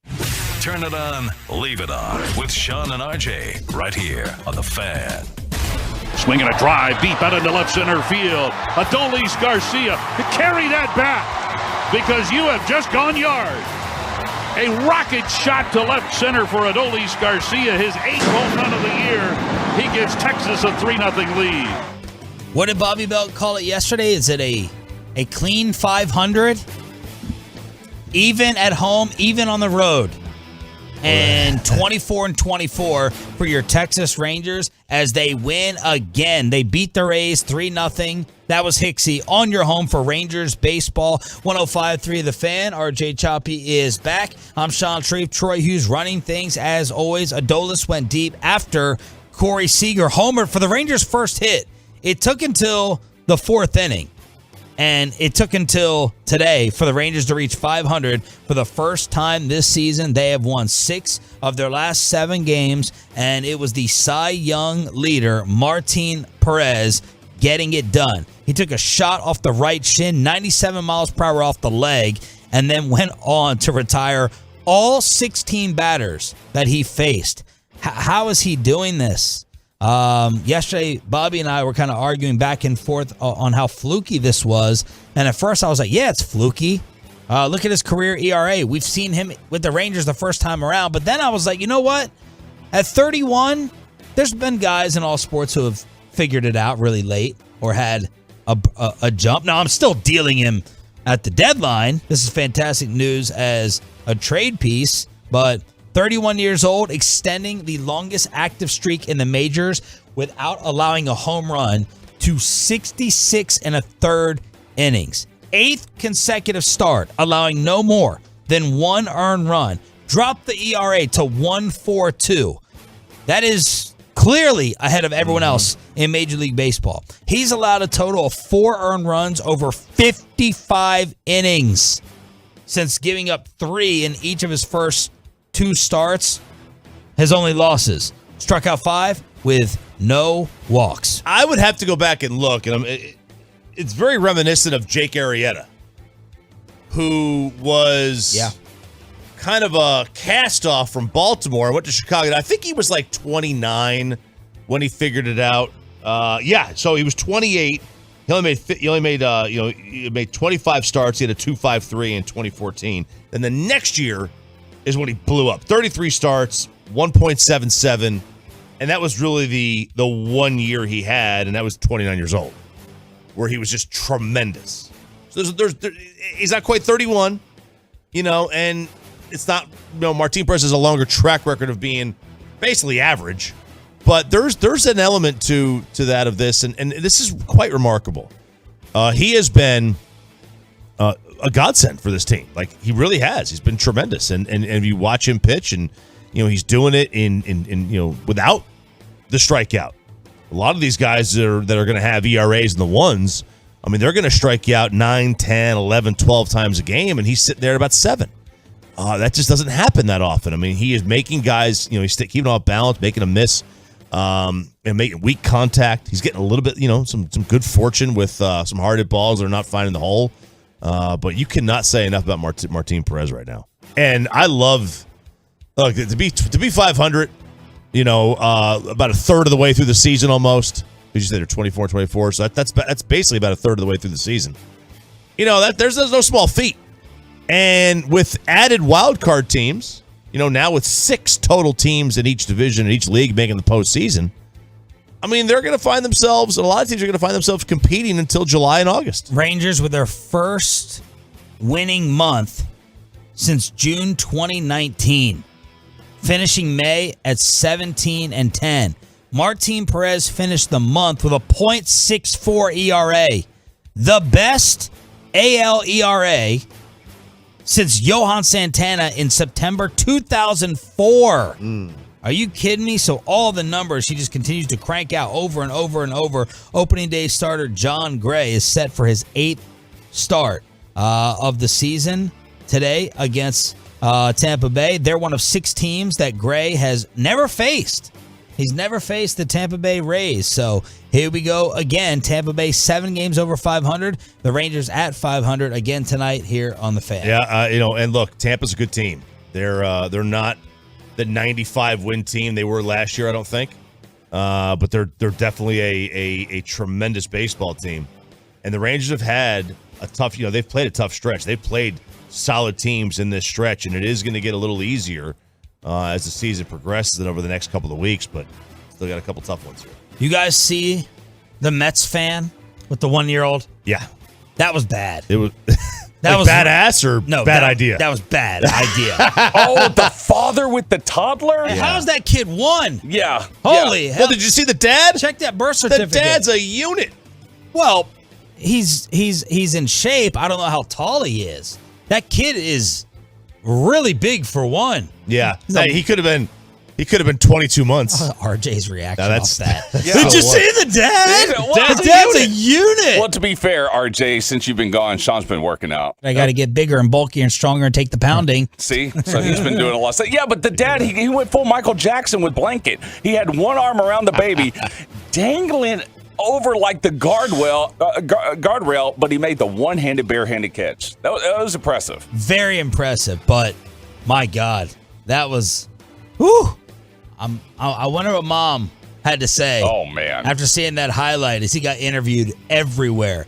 I couldn't find the video on Twitter. It just was news story. So one of y'all tweet that out if you can find it at RJ Choppy, at Tommy Sledge, or someone send it to us so we can retweet it. But that catch that was made in the outfield, one-handed with the 1-year-old in his arms. Only 2 baseball games all of last night. Only 2 scored more than the Western Conference Finals with Game 1. 3 seconds, 2 seconds, 1 second, sound the horn. In a wild Game 1, in the wild, wild West, the Avalanche put 8 on the Edmonton Oilers, and they lead this best-of-7 series 1-0. 8-6 was the final. Avs over the Oilers to take the 1-0 series lead. And you're still going to have to wait a little bit longer to get Game 1 in the East after the Rangers took Game 7. Tampa Bay at the Rangers will be taking place. When is that taking place? Is that today? It's tonight. It is tonight. Game Okay. tonight. 7 o'clock.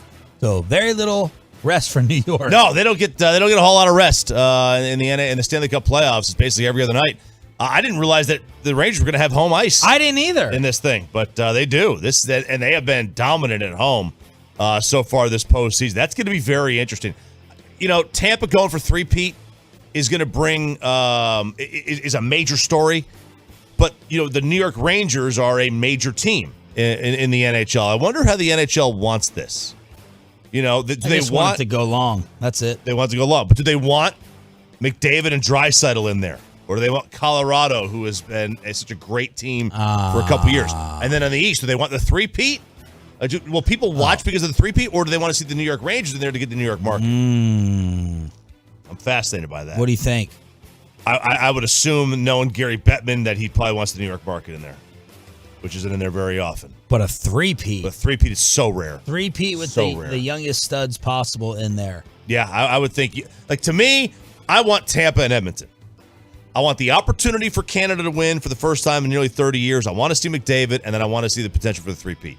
That, to me, is what I would choose. But, these leagues, they're looking at, Canada market doesn't count. New York's the biggest. Colorado, let's do that. That's what they probably want. We have a 23rd accuser in the Deshaun Watson story. She apparently saw the HBO Real Sports interview with 2 of the accusers, and that changed her mind. She's like, you know what, I need to come forward, as she apparently gave Deshaun a few massages, and he was more and more aggressive with her in terms of wanting sexual activity. So you now have a 23rd accuser in the Watson case.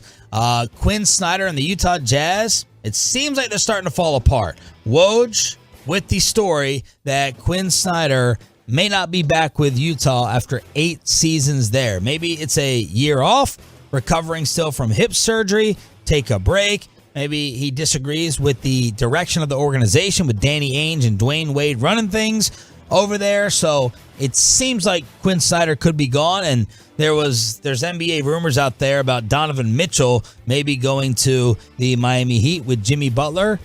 Tyler Hero being traded to Utah, possibly.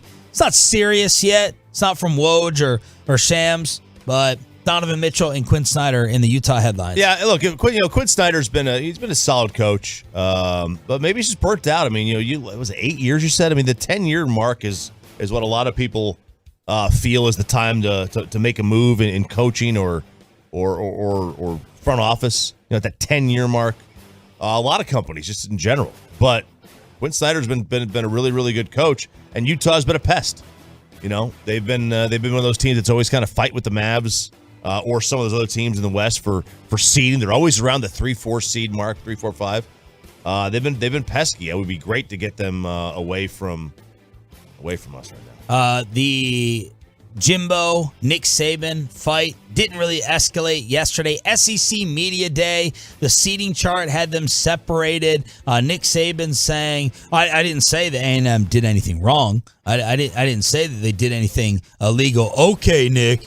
Okay, but Jimbo was sat. His seat is like between the two administrators, the two principals, to keep him away from any other coaches, and specifically the guy that he used to work for. So we'll see if there's more headlines coming out of the SEC Media Days with all the coaches talking. And then we got a golf story developing. Yeah, Dustin Johnson has announced that he is going to play in that inaugural Live Golf event. Okay, so he's going to play in this Live Golf tournament. This is the one that is funded by the Saudi Arabian government, and that is backed by Greg Norman. So he is going to play in this, and some of his sponsors are extremely disappointed. Uh-oh. And some are even saying, like RBC. So he is skipping the RBC for this, the Royal Bank of Canada, the RBC class. He is going to skip this tournament, and they are one of his major title sponsors, and they are hinting that they were going to cut ties with Dustin Johnson because those two tournaments, the RBC Heritage, which is it's in Myrtle Beach, and then this one. So he's going to play in this inaugural tournament. The PGA Tour has been steadfast. They have said, if you go and play in this, there's going to be consequences, like up to we will ban you. Good luck. You're not banning Dustin Johnson. Dustin Johnson is going to be able to play in whatever golf tournament he damn well pleases. Because he's Dustin Johnson, and he's going to just do that. So you think he will just challenge the PGA and their threat, and the PGA won't do anything to him? I think he is definitely going to challenge if he wants to go back. Now, there's a rumor out there that they paid him $200 million to go and defect. Yeah. And that's up front. And he don't care about that sponsor? No, he doesn't care about that sponsor. So they may have just paid him, the Live Golf, paid him $200 million and just to go play. That's before any winnings. So he may not even care about playing the PGA Tour ever again. But if he wants to, he's going to. And they're not going to say a damn thing about it because he's Dustin Johnson. And when that happens, this is going to open the door for any player to go defect. I didn't see Phil in this field. He is not in this field. He is not. Kevin Na, Lee Westwood. There's Charles Schwartzel. I think there's a lot of guys from the European Tour that are in this because there isn't the history of the European Tour as there is on the PGA Tour. It's a much younger tour. But there's a lot of guys that are in this event, but the most Sergio, they're older. Yep. They're older. They're in their 40s, except for DJ. He's 38. He's not no young kid. But they're not gonna. The PGA Tours, they're in a tricky spot. They're not gonna tell him he can't come back. I don't think they are. But does the PGA Tour bend like a lot of other leagues? They don't bend necessarily. They just because nobody really challenges them. They don't ask them questions. They just kind of do what they want. But I just don't see the PGA Tour like these sponsors. Like let's just say the Charles Schwab Challenge. If Dustin Johnson said he wanted to go there, Charles Schwab's gonna be like, yeah, come on, come play, come watch, or come hang out. Come do it, man. Hump Day headlines here on Sean and RJ. Glad that you're waking up with us here on DFW Sports Station. Going to try to get you to another weekend as quickly as possible. We have to give RJ a chance to go off on friend of the show, ESPN insider, and Dallas Cowboy troll for what he said about Dak Prescott yesterday. We have some of the audio to back it up from known Cowboy hater taking it to number 4 next on the home of the boys, 105.3 The Fan. But with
Listen what I've been doing.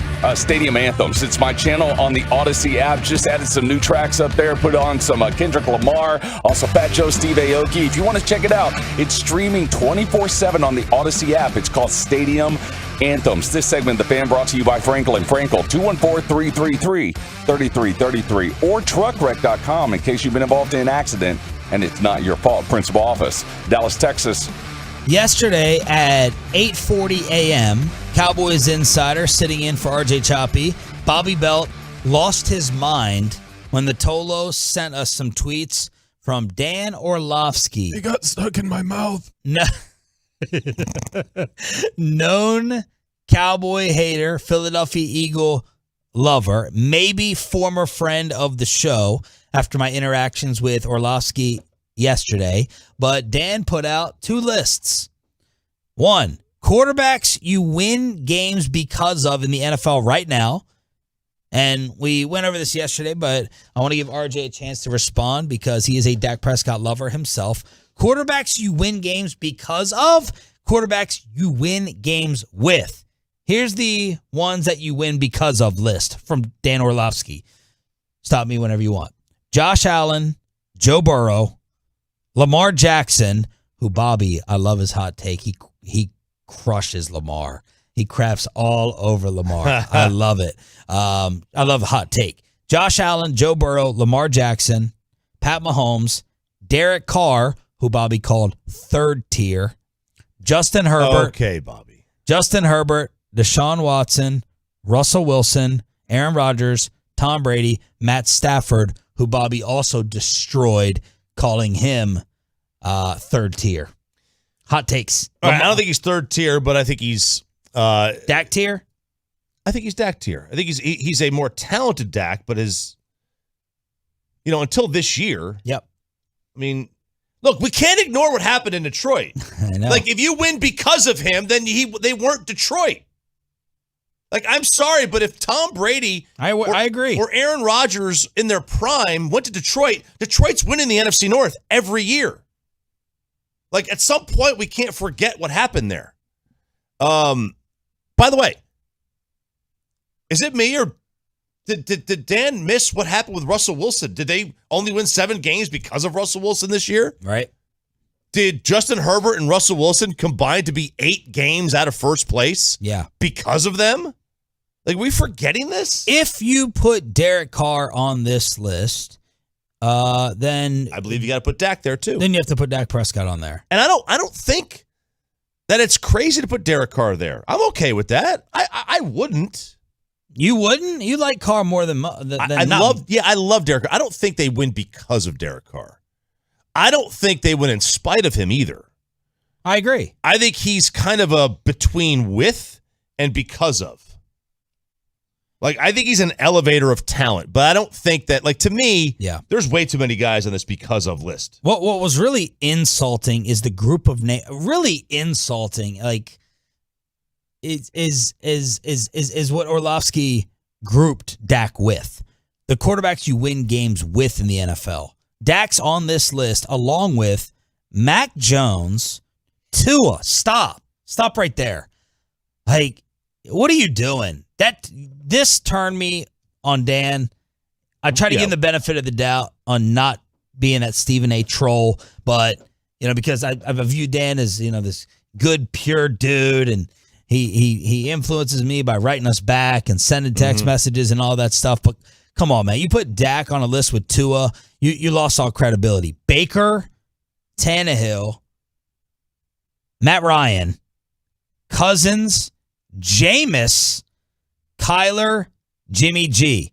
Everyone else is win in spite of or unknown because of age throughout the league. So those are the two lists from Orlovsky that had everyone talking about him yesterday. As many would text us right now, probably mission accomplished. All right. Look, I like some of the guys in this list, but they're not win with. What has Minnesota actually won with Kirk Cousins?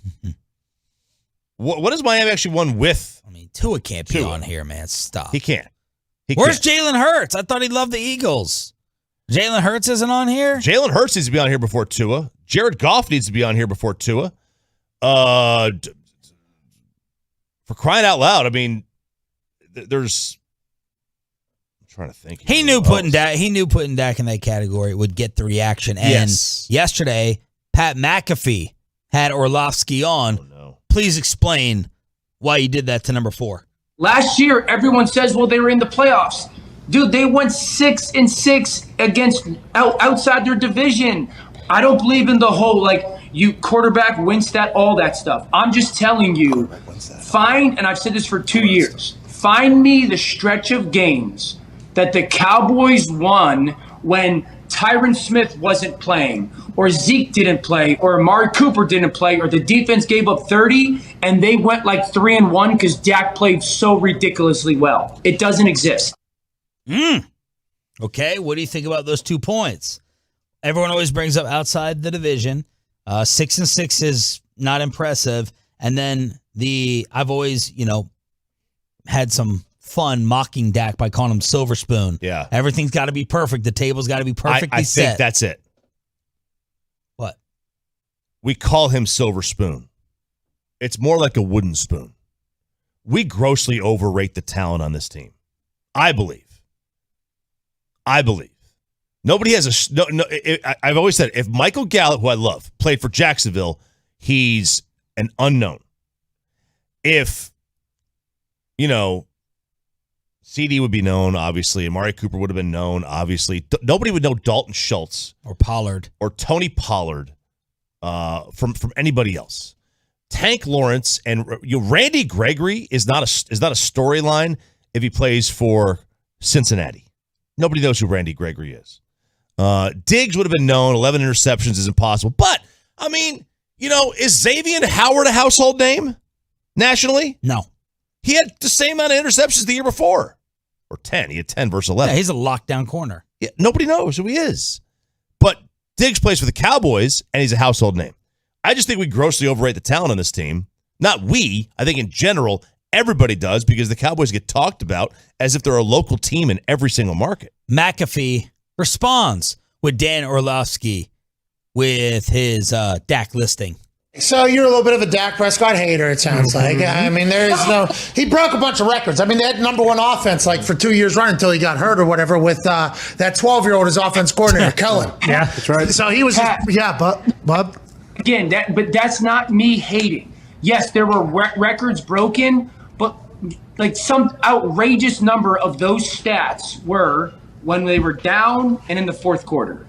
That doesn't make him a bad player. Oh, garbage. It doesn't make him a bad player. No. It doesn't make him a bad player. He's a good player. I've said this 1,000 times. I think Dak is a really good player. Whoa. I want someone to tell me, answer my question. I don't know. When has that stretch of games happened?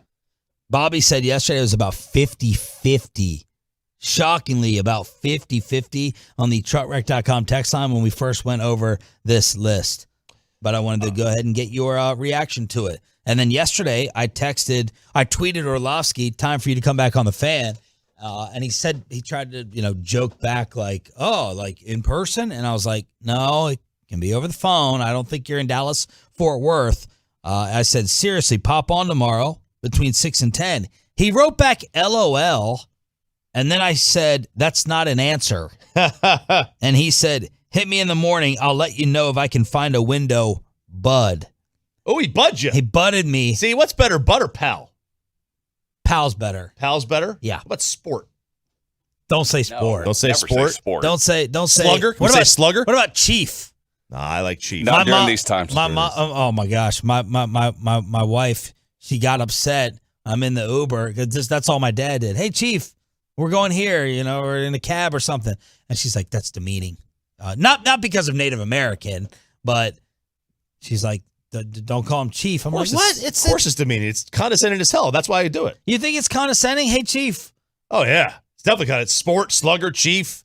No. Yeah. No. Anyway, I decided I wasn't going to text Dan after that. So we'll play the audio clip and let the Tolos destroy him on social media. So what do you think overall of the lists? Way off and insulting with the other names that he included Dak with. I think it's more insulting that he's on the list of guys that he's with than he's not on the top. It's insulting that he's with Tua and Mac Jones and, I like Jameis, but he's not. He's better than Jameis, better than Jimmy Garoppolo. But I think there needs to be a middle group. But Dan probably did this for attention. We know that. There's no doubt about it. Kyler's got a losing record for his career, does he not? We're sitting here. We're going to look at guys like Justin Herbert. How do you win because of Justin Herbert when he's never made the postseason? Well, maybe it's because of Justin Herbert they never made the postseason. Well, that's a quality team. That's a good roster. Yeah. I suspect they make it this year. But if they don't, then what? Is it 50-50 on there? The Dak haters letting their quarterback hatred for not Dak. 50-50. Okay, it's all killing Dan. No. You're telling me that Tolos are choosing Dan Orlovsky over Dak Prescott? Yep. Come on, read it. Let's see. Y'all are being Homer. Dak in, say, Detroit would be worse than Stafford. Well, that's not really what the point was. This list is dead on. Dak's not elite. He did this for attention. Got news for you. Derek Carr is winning the MVP. Absolutely correct. Tua is the only guy that doesn't belong. We just need to accept it. Dan's an absolute moron. Yeah. Dan's right. It's true. Dak needs everything to be perfect. Nobody else ever held to that QB standard. I agree. I think Dak's held to an unfair standard. Has Dallas won with Dak yet? Maybe Dan isn't wrong. Stop giving Dan time. Packers also went 6-6 outside their division. 100% we always overrate our players. Stat Prescott is exactly that. Dak wouldn't be known if he wasn't a Cowboys quarterback either. I don't necessarily disagree. I don't disagree either. Good texts. Yep, a lot of them. But dang, more support for Orlovsky than I thought. 877-881-1053 live on the Fan Cam Twitch and now on YouTube. You can find it all at 105throughthefan.com.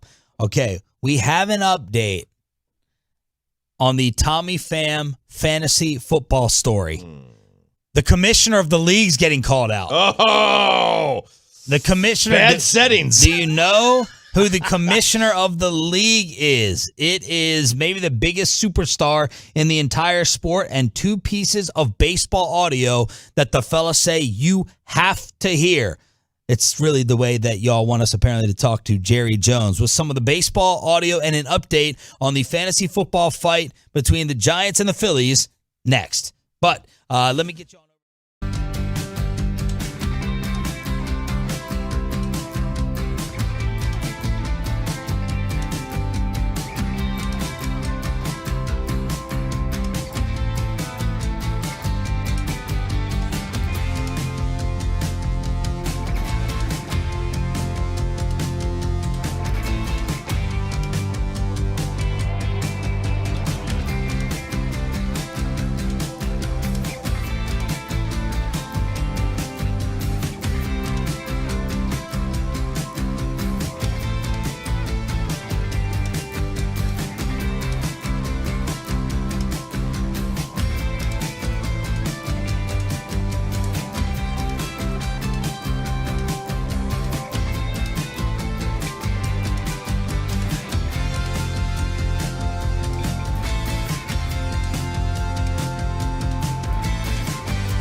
project or special event, no matter the size from start to finish, the Texas Authority and Barricade Rental. It's buyersbarricades.com.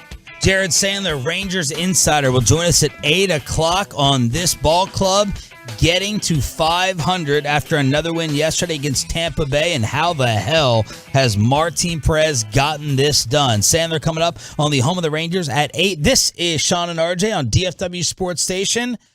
Before Troy gives us an update on the unbelievable story in Major League Baseball, probably the craziest story of the year, with Tommy Pham slapping Jock Peterson over a fantasy football dispute. What was your take on the matter? Well, it's another inconsistent punishment by Major League Baseball. How about that? 3 games for Pham. So, Major League Baseball. Okay, so here's the thing. Major League Baseball basically said when they suspended Josh Donaldson for his comments towards Tim Anderson and Jackie Robinson, because they suspended him, they felt that that was racial in nature, I'm assuming. Okay. So they're viewing what Tommy Pham did as 3 times worse than saying what they believe was a racist comment about the most hallowed figure in the sport. Or the second most, whatever you want to say, which I feel is a little inconsistent.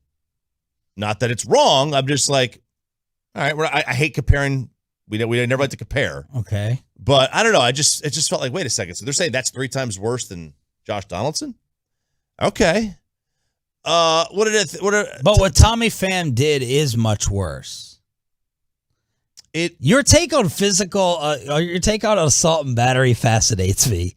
Going back to the Chris Rock, Will Smith thing, you don't think that slapping someone I'm a fan of anything. If 2 guys have beef, let them fight it out. They're the only ones hurting each other. Nobody else needs to get involved. Okay, well, that's unfortunately, that's not the law. I get that. I get that. But to me, it's that's why I like hockey. In my court of law, I don't believe what Josh Donaldson did was racist.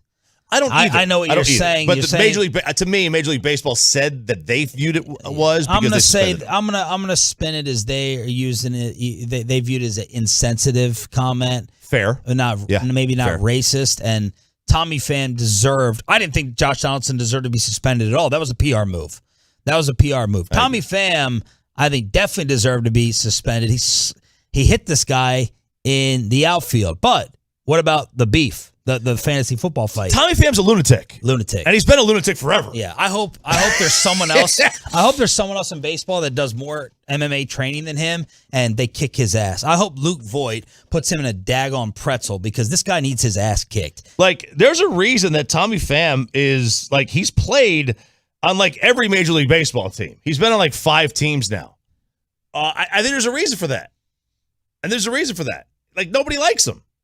Like, his teammates probably love him while he's fighting for them, but then when he starts fighting against them. And to freak out over the gift that Jock sent, the Padre joke. Yeah. With like 4 Padres in the group it's like, chat. Dude, you don't play for the Padres anymore. You know? You don't play for them anymore. And who cares? Yeah. Everyone gets their teams made fun of. Yeah, they do. Everyone sends jokes to each other. Troy, we have an update on this story? Yeah, definitely have an update from ESPN Baseball Insider. Adam Schefter, who tweeted out what happened to him being an NBA insider?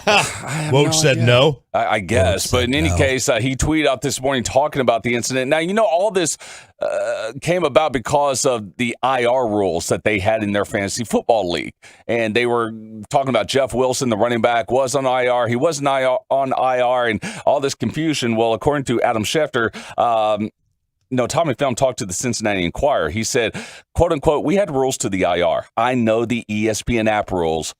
We had our own individual rules. Oh, God. No, you can't do that. That's a big whatever the league allows, the league allows. Yeah. Period. Yeah, there's no, maybe if this guy did that. No. Yes. It's whatever rules are put out by whatever app you're using. I put that on the commissioner. Yeah. It's the commissioner and league rule settings. Jock Peterson did what was allowed within the league, so it's allowed. It's fine. And it's put on the commissioner, which then goes to the next point made by Tommy Pham. According to Adam Schefter, who got this, by the way, the Cincinnati Enquirer, Pham said one person could have prevented it all. The Fantasy League's commissioner Mike Trout. Oh, yeah. Quote, Trout did a terrible job, man. Trout is the worst commissioner in fantasy sports because he allowed a lot of stuff to go on, and he could have solved it all. I don't want to be the blank commissioner. I've got other stuff to do. He didn't want to do it. We put it on him, so it's kind of our fault, too, because we made him commissioner. That happens in every league. Every league, someone gets forced into being the commissioner. What a and they hate thankless job. And they resign. So Mike Trout was the commissioner of the league, and now they're blaming him for not being on top of it after they forced him into it. Yeah. So they forced him into it, man. They forced him into it. I am perplexed. You are the greatest baseball player of our generation, and you're forced to be the commissioner. Don't you have any pull? The guy doesn't speak. He's got no backbone, no pushover. He doesn't speak. He's a mute. Shohei's running that show now. That shows you he's a beta. The best player in the sport just got pressured into it. They're like, "You're doing it. You're doing it." And he didn't say nothing and back. He said nothing. Nothing. He said your nothing. boy. Yeah, I know. What was the stat about him that you tweeted? I tried to get it right yesterday. Not reaching into. This was the first time since 2017 that he had gone 2 consecutive games without reaching base. That can't be true. That's not true. I couldn't believe it when I saw it. There's no way. There's no way. Like that was a verified account. Like MLB tweeted. Dude, like this is amazing. That's crazy. To go more than 5 years. That's to go 5 years without. Now, granted, Mike Trout's played about 30 games a year for those 5 years. Yeah. So maybe that's part of it. But here's what I need to know real quick before we move on the text line. What do y'all do in your league to incentivize the commissioner to do it? Is them not paying the league fee enough, or do you do more? Right? You be the commissioner, you don't have to pay the league fee. That's normally what we do. We're like, if you go through all the hassle and all the headache and dealing with it, you don't have to pay the league entry fee. I think that's been the fairest way in my leagues. I wonder if there's anything else, or people are like, that's not enough for me to put up with this headache. It's had 2 of our league commissioners quit because they hated the stress of it so much. They hated it. One of my leagues, the commissioner loves doing it. He pays his own way. Wow. He sets everything up for the draft order party we have. Yeah. I mean, it's quite remarkable how much effort he puts into it. Let us know. We can incorporate those ideas here in the radio station league. All right, are we going with RJ's audio or Troy's baseball audio first? RJ, set yours up. All right, so this is ESPN Arkansas, okay? What? Stop it right there. Yeah. ESPN Arkansas? Yes. So they have like a Matt Mosley over there? Yeah, they do. It's a hash marks blog. How would the Matt Mosley Arkansas sound? It's pretty damn close right there. I know, right? You got to have a little drawl here in Arkansas. They're going to simulcast with the ESPN Dallas radio station between 1st and 2nd Corinthians. So that'll happen. All right, so this is Northwest Arkansas. So obviously University of Arkansas is in the northwestern part of the state. And Derek Ruskin is the afternoon drive host. The target of his anger, and this is anger. So he's gonna talk, and then he's gonna play an audio clip in this of Michael Turner, a 5th-year transfer catcher, and this is baseball play-by-play. No, it's them talking about baseball, the college baseball team on their afternoon drive radio show. Okay. And he would get what I would classify as a wee bit personal. I'll say it. And I wouldn't say this about a young player, but Michael Turner is a 5th-year graduate guy from Kent State. He's a stupid ass. Okay. The catcher for the Arkansas Razorbacks. All right, listen to this guy. Listen to the question and the answer, okay? We've got the question from Tom. Listen to the answer. And notice how the answer has nothing to do with the question. You guys haven't gone through a stretch like what you're in right now all year. Can you put your finger on what's happening? Not really, man. We're just trying to keep the circle tight and cut out a lot of the outside noise. It's not always that easy to play here. There's a lot of people that are fans, good fans. Some aren't so great fans. And if you read Twitter after the game, it can get in your mind a little bit. So we're just trying to keep the circle tight and keep moving forward. Okay, first of all, you're not a Razorback. You've been here once. You're a rental player, and you've sucked. So thanks for nothing, first of all. Secondly, as a rental player, you do not get to come in here and criticize this fan base. You stupid ass. Not a chance. The question was about what's wrong with the team, and you used the entire answer to take a swing at this fan base. You're a disgrace, Michael Turner. You're a disgrace. You should not get to wear that uniform again. What a loser. You know why they're losing? Because you're a loser, and you're the catcher. You're in charge of this whole thing on the infield. You're a loser and a disgrace, and you can't get out of this program soon enough. What's this guy's name? Derek Ruskin. All right, let me find him on Twitter real quick. So I went and looked him up. I was like, okay, this is like a 22-year-old kid trying to make a name for himself, college Right. rated. No, he's like 60. All right. He's an older guy. He's not quite 60. He's like my age, right? He's like probably in his 40s. Wow. Yeah, and then the ESPN program department came out and spoke out and said, Derek's going to take a few days off. Oh, he's taking a couple days off. He's going to take a couple days off. He doesn't meet the requirements of what we like to do at ESPN Arkansas. There's few things more eye-rolling than defend local home turf radio guy.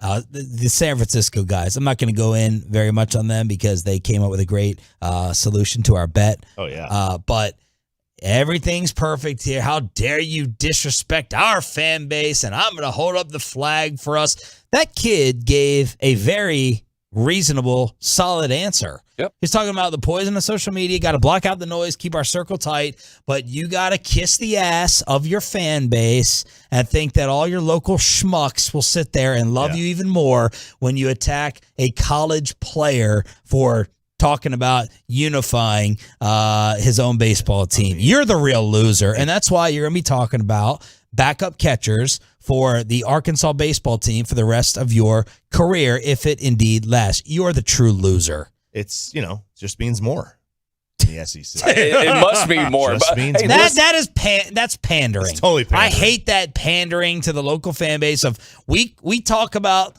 DFW fans not being loud enough, or AT&T lack of home field advantage, or having a bandwagon mindset like Troy Aikman. All these different things. We're trying to be arrogance from our fan base. You got to do the pros and the cons, but a lot of local radio people want to go ahead and kiss your ass blindly. Yeah, but like the kid said, social media can be a very poisonous place to go to. It can also be a very humbling place to go to. Derek Ruskin yesterday afternoon. Don't tell me he deleted his account. Oh, no, his account's up there with a new tweet that's been pinned. Oh, gosh. I want to offer my sincere apologies to Michael Turner and the Razorback baseball team for my completely inappropriate remarks on last Friday's show. I take full responsibility for my actions.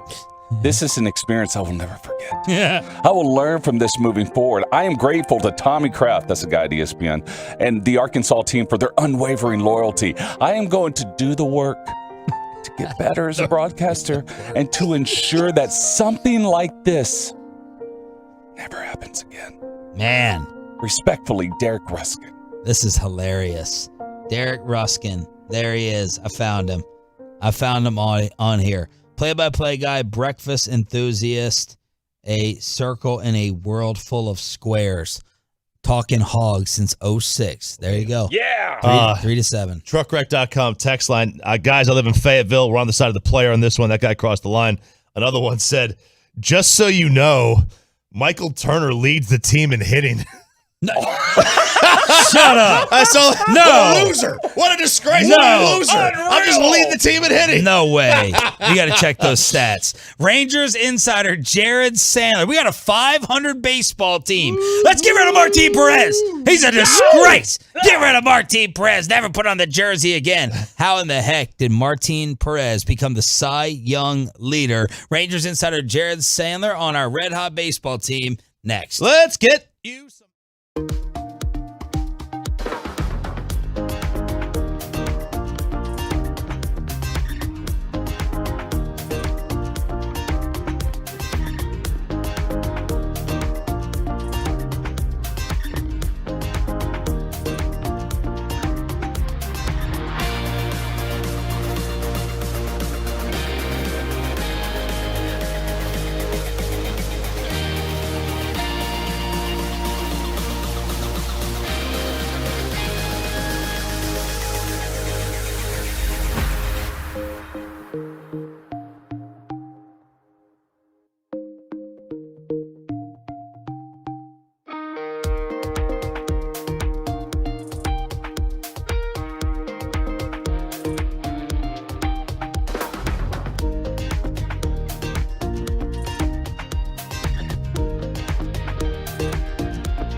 Turn it on, leave it on with Sean and RJ right here on The Fan. Swinging a drive deep out into left center field.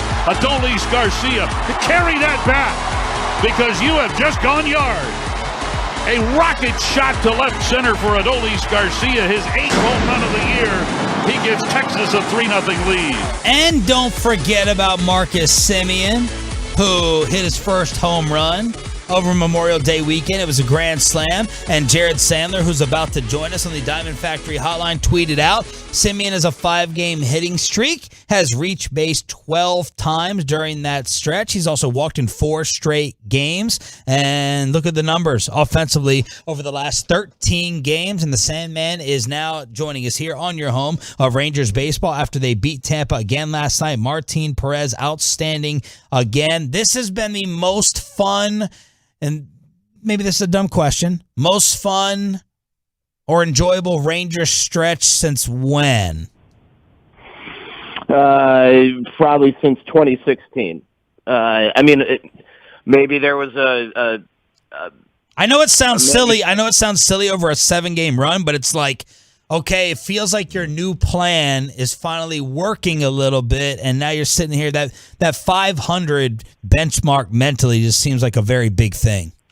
Yeah, I'm sure there were 7-game stretches over the last few years that, like when Hunter Pence hit the walk-off or had the pinch hit grand slam in Pittsburgh and was starting to do his thing, and, the emergence of, one of the young guys. But, I don't want to say it didn't mean anything, but it didn't come in a year where it felt like it mattered. Yeah. And I don't know that the Rangers are – about to go on a stretch where they end up, with 95 wins this year. But it seems like it matters, whether it means something for this year or just some assurance that, hey, this thing is heading in the right direction, especially after getting off to a 6-14 start. Yeah. You can tell people all you want, hey, be patient. It's 20 games. There's 142 more.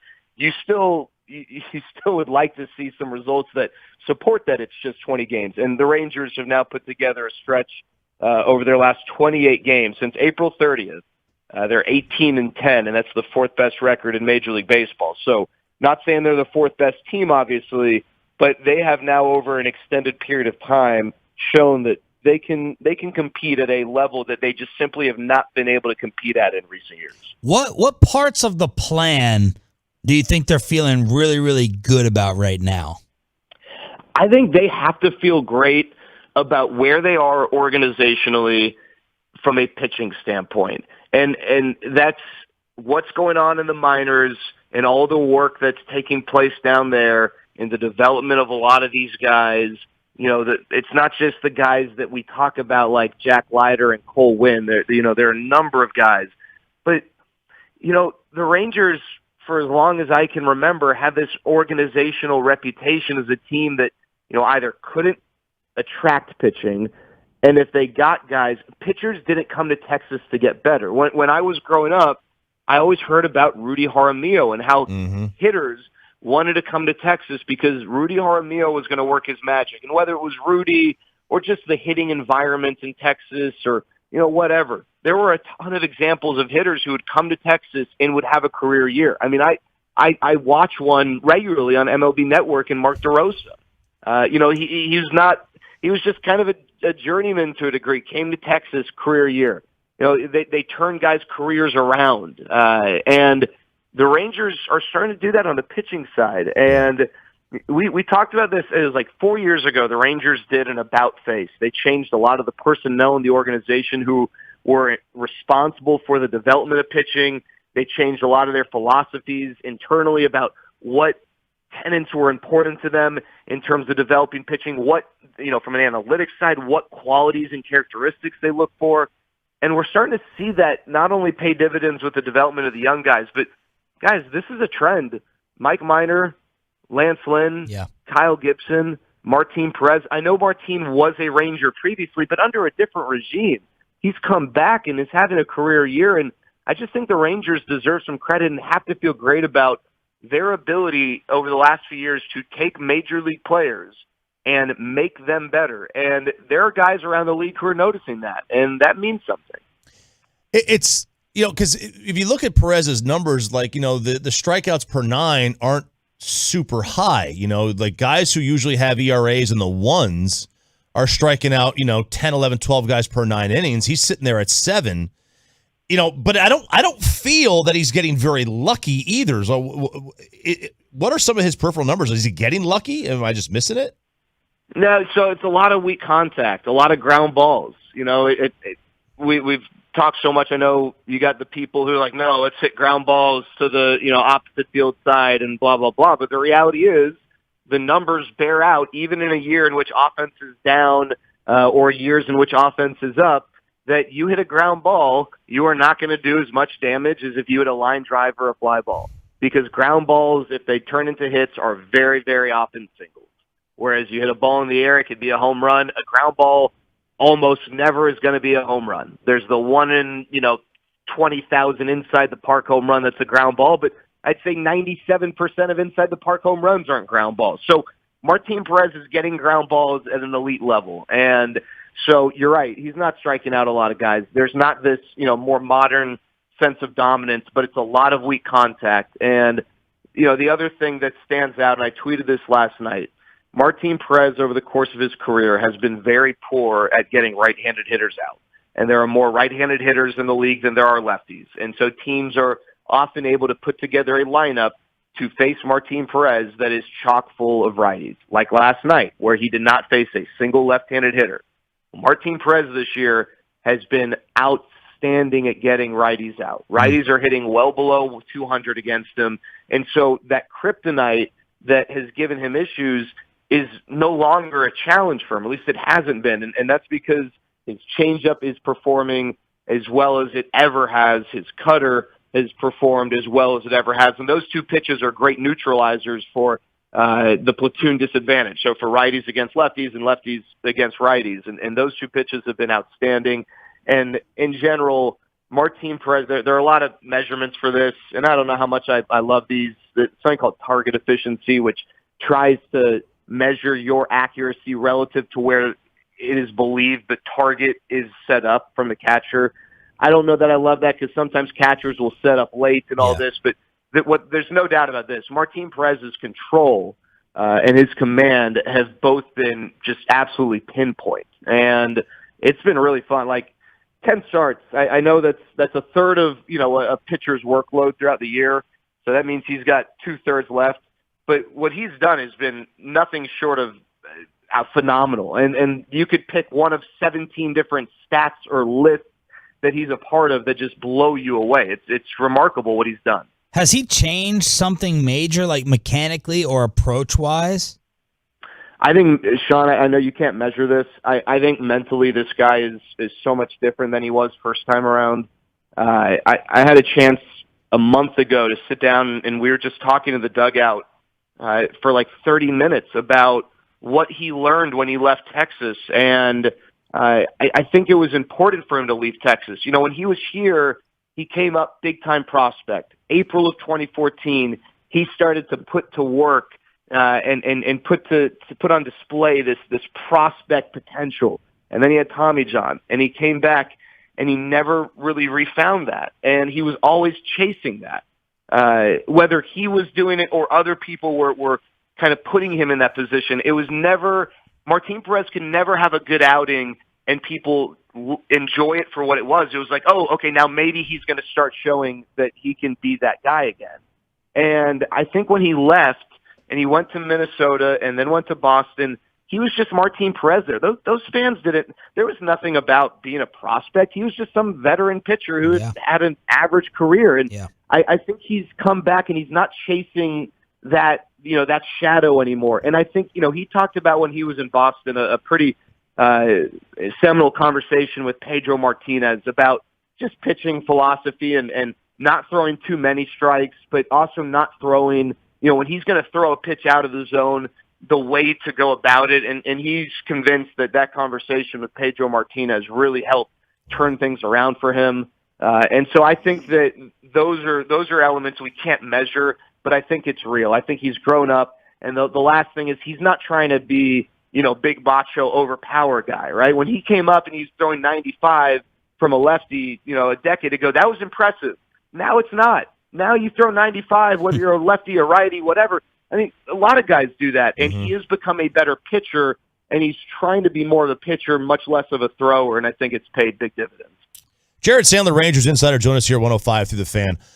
My assumption is that their plan with him was kind of similar to Minor and Lance Lynn. Use him, bleed what you can out of the rock, and then flip him at the deadline if he performs well and get something for him.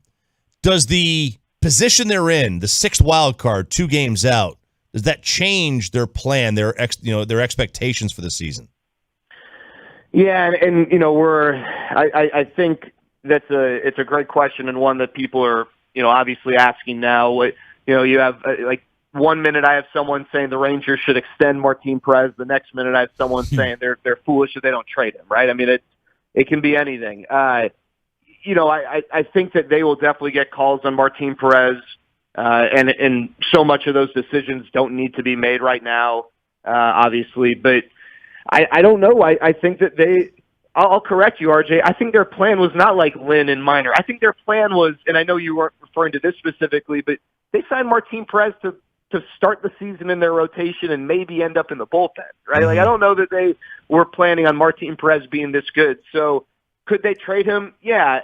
Chris Young came on this station last year and made, the example of, hey, would you trade Babe Ruth? No. What if you get offered DiMaggio, Gehrig, Trout, and Betts for Babe Ruth? Yeah, you're going to do it, right? So point being that there's certainly not a deal out there that they wouldn't entertain for Martin Perez.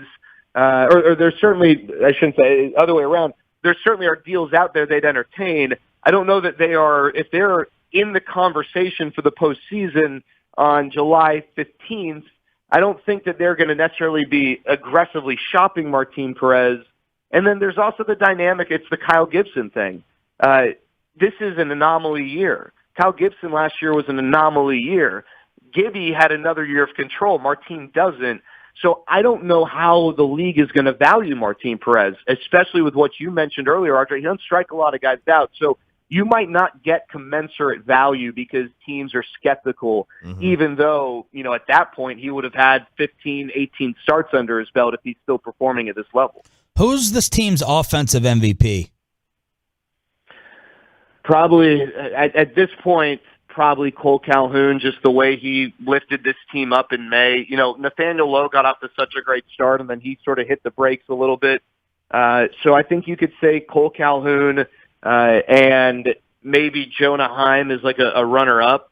But now what Cole Calhoun did was essentially buy time before this team started getting guys to produce closer to what you would expect. Like Mitch Garver's come back off the IL. I think in like 7 games, he's got 10 hits and 7 of them for extra bases. And he's starting to hit like the middle of the order bat that, the Rangers anticipated when they traded for him. Marcus Semien isn't doing damage, like from a power standpoint, like anyone, would hope. And maybe he's getting there, but he is now productive again. I mean, he's reaching base. RJ or Sean, one of you read the stat earlier. He's starting to get on base at a high rate. Corey Seager's the only shortstop in Major League Baseball with double-digit home runs. He's starting to hit a little bit. You still have Cole Calhoun doing his thing. So you've got a number of guys now who are contributing. It looks more like the lineup we anticipated it would look like. But I guess you'd have to go with Cole Calhoun because he really carried this team in May and was such a big part of this team's success over this stretch in which they've won 18 of their last 28 games. Last thing for you real quick, Rangers insider Jared Sandler. Whose side are you on between Jock Peterson and Tommy Pham? Funny, I spoke to some folks on the Padres side about Tommy Pham, and Jock Peterson was a USC commit when I was at USC and told us he was going to come, and then ended up signing. But I think I'm on... I appreciate the pride Tommy Pham has in his former team. I am on Jock Peterson's side, but I do feel like we got very lucky last year, guys. Zach Rowe, I love him, one of the worst fantasy football commissioners ever, and the fact that we did not have an incident like this that got in between relationships over his commissioning. Yeah, and very lucky. And Wolchuk was the Tommy Pham of the league without being a physical threat.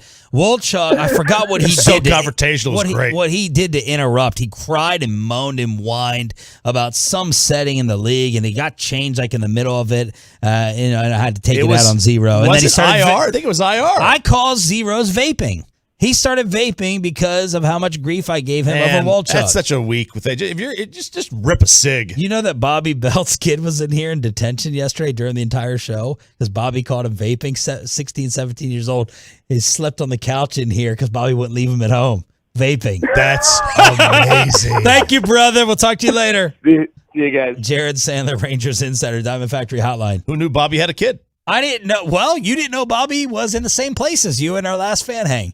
You didn't know he was even in attendance. That's where you were. Okay. We're live on the Fan Cam, live on Twitch, and now live on YouTube. What is fexting?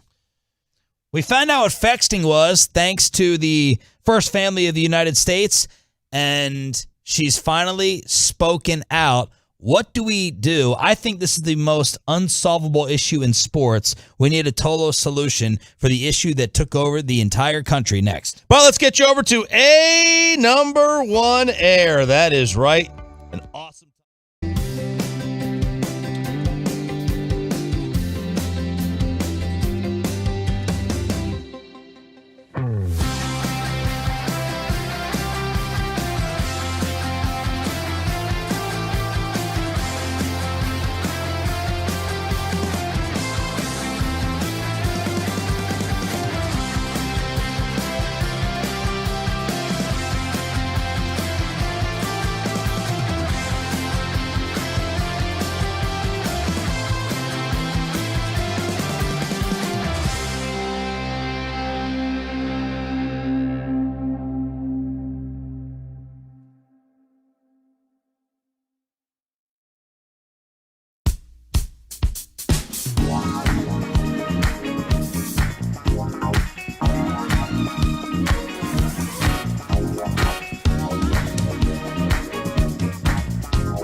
lines, money line, and more, check out BetQL. It's available right now on the Odyssey app. This segment of The Fan brought to you by the Can Academy and also Frankel & Frankel. You think there will be less big company trucks on the road this summer because of gas prices? Think again, and those big trucks have insurance companies to protect them. So get the representation that won't settle for less. Frankel & Frankel, truckwreck.com. Once again, that's truckwreck.com.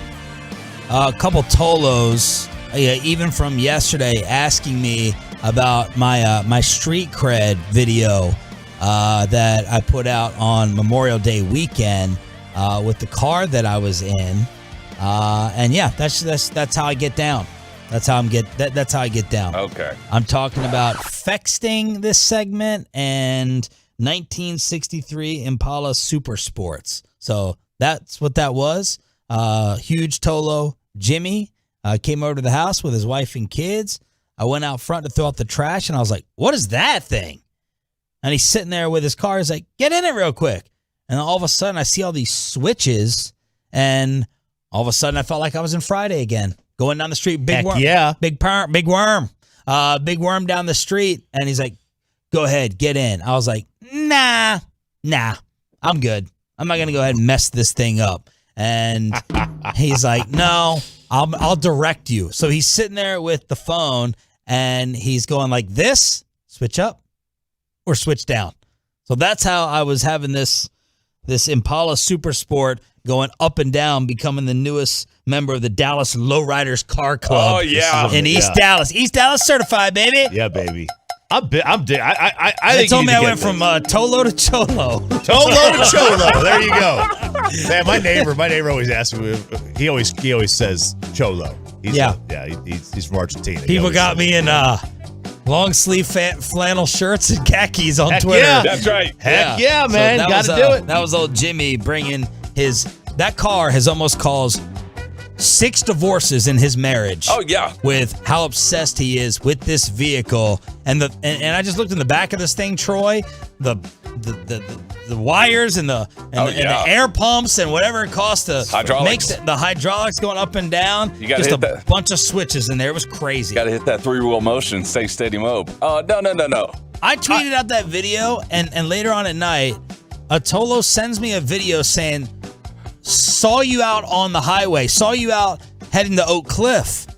And it was a picture of that car that they're videoing down the highway. I was not in the car. No.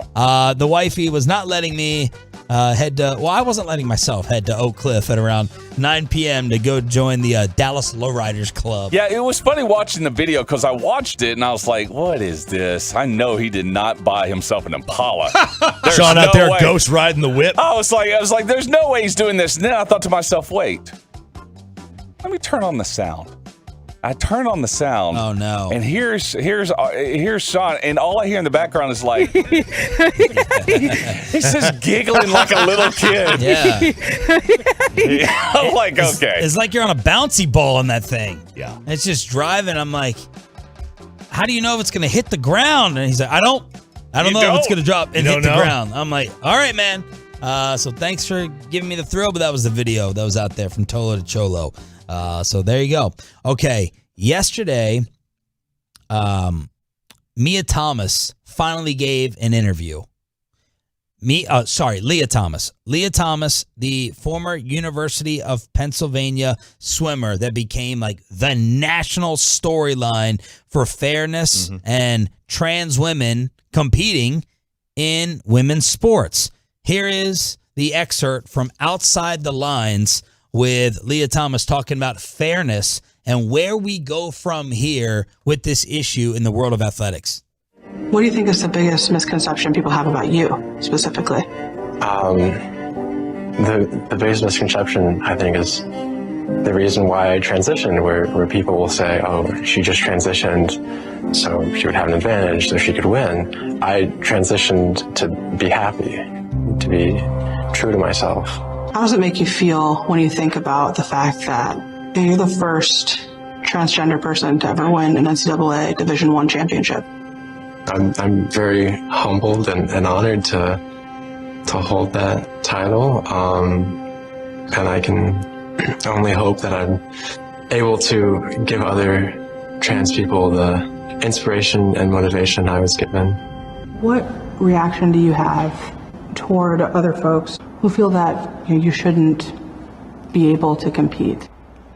I disagree. Trans women competing in women's sports does not threaten women's sports as a whole, because trans women are a very small minority of all athletes, and the NCAA rules regarding trans women competing in women's sports have been around for 10 plus years. And we haven't seen any massive wave of trans women dominating. When you think of all you have endured in and out of the pool, was it worth it? I think so. I would say yes. I've been able to do the sport that I love as my authentic self. So Leah Thomas swam on the Penn men's swimming team for 3 years, joined the women's team after COVID. And then she made the national headlines in Ohio, posted the nation's fastest times in the 200 and 500-yard freestyle. At the NCAA championships, she won the 500 freestyle. She placed 5th and 8th in the 200 and the 100, and that had everyone commenting on the fairness of all of this. And look, it is unfair to the other women. There's just really no way to debate it. The big question that I'm in search of in terms of solutions, what do you do with the trans athletes who want to compete and perform? What do you do? Because I honestly don't have an answer for it right now. My answer, if I had to pick one, is you can't compete. You can't compete amongst the other women if you transition from a man, and vice versa. I want a better solution, but I don't have one. But this is unfair to the other women that are trying to go ahead and win themselves. It's I don't know what the solution is. Is the solution for Leah Thomas to be able to compete against the other women? I don't believe so, but the NCAA adopted in January, they said they were going to do a policy change, right? So they were going to use the national governing bodies of whatever sport and use their prerequisites on, I guess, on gender. So in so basically USA Swimming says if you want to compete, you have to have 36 months of testosterone suppression in order to compete against other women if you're a trans woman. Okay. I don't believe there's a prereq if you're going to become a trans man. Because I think at that point, like, men's sports is just any and all comers. Yeah. If you can make it, you can make it. Yeah. It's thought that you're not going to have an advantage going to compete against the men. Not trying to be sexist, just we're looking at results. We have the results telling us. Look, she was 462nd ranked nationally as a male. She goes to the women and she's the national champ. Like, there's enough there. Yeah. On the other side, if you're going to become if you're becoming a transgender male, then it's just, if you can make it, you can make it. Right. I suppose though, you are taking testosterone, and there may become a point where you have more testosterone than the average man, and that becomes a problem. So I guess that you could look at it that way. Yeah. But the NCAA is not doing that yet this year. That's why they have not adopted that policy until like 23. Man, I don't know what the right thing is. I don't think as a whole, I think she's right. As a whole, it doesn't threaten women's sports because there's not enough trans women.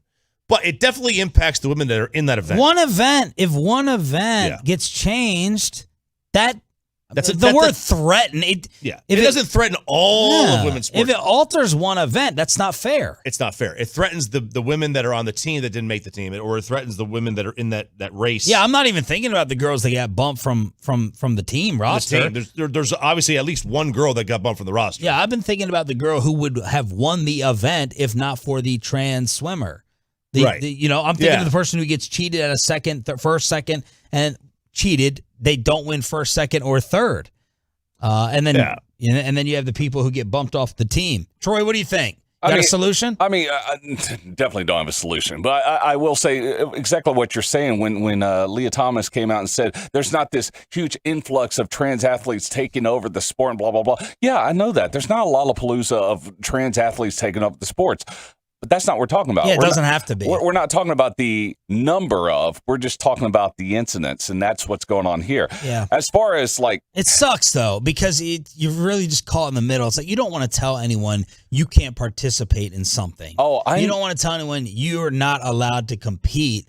But I kind of look at it as the who's the larger base affected, and it's the girls who are getting bumped out of. They've trained too, and they want to win as well, and you get bumped out of it because you have a male converting. Oh, I know this all too well. I mean, we have a family that we're friends with in Rockwell, and they have a transitioning daughter. So we're very familiar with that. But her parents, as they told me before, they had to tell her there are things that you're not going to be able to do in order to be who you are.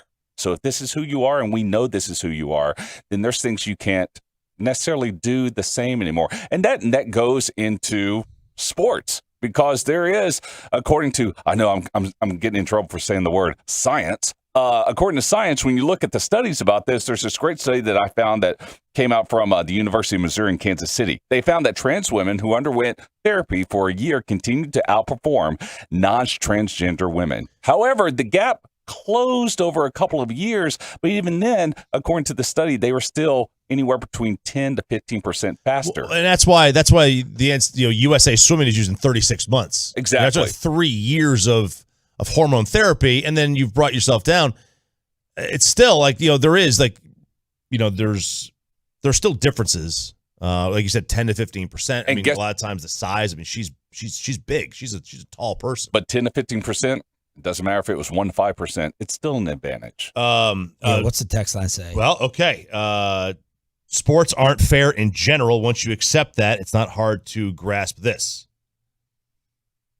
Saying that. How isn't it fair except for PEDs? Well, the next part was it's unfair that LeBron's bigger than me. I can't compete with him. Okay. Which is true, but I mean, from a testosterone and a hormone standpoint, like there's, at least in Leah Thomas's situation, she still had testosterone until she was in her, almost 20 years old to allow her to go through puberty as a man, which theoretically would allow her to be bigger and stronger at the time. And then the hormone suppression changed all that. Andrew on Twitter, cheating is such a strong, unnecessary term. Did I say cheating?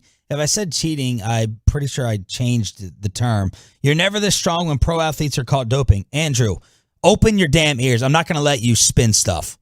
Stop being a dummy. I'm the only one to still keep the baseball players out of the Hall of Fame. I'm the dinosaur. So get it right. If you're going to come at me strong over an issue, I'm not going to let you just get away with it.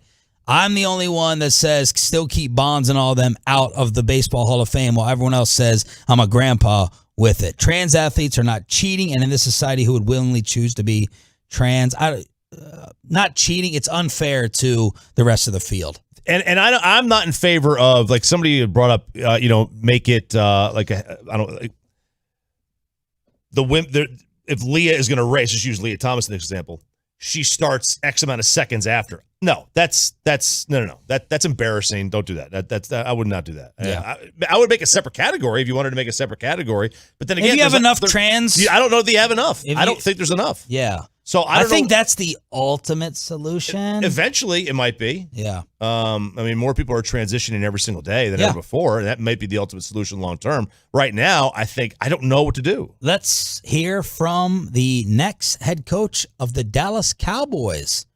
Next on The Fan. Let's get that home sold. opendoor.com/KRLD. Looking to sell your home? You got that new job crosstown.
McCarthy ever listens to this show or has this offseason, probably going to try and cancel his Friday appearances. Oh, why? A lot of Sean Payton talk. And again, a lot of this is I blame Jerry and Steven. I think they put... As long as you guys are having fun. Yes, Coach. I blame Jerry and Steven for putting Mike McCarthy in this position where I do not believe he will be the head coach of the Dallas Cowboys after next season. That's what I firmly believe. Okay. I don't think that's correct. I mean, I think we've reached that point where it's like the final years of Jason. One guy got 10 years, though. The other guy got 24 months. Yeah.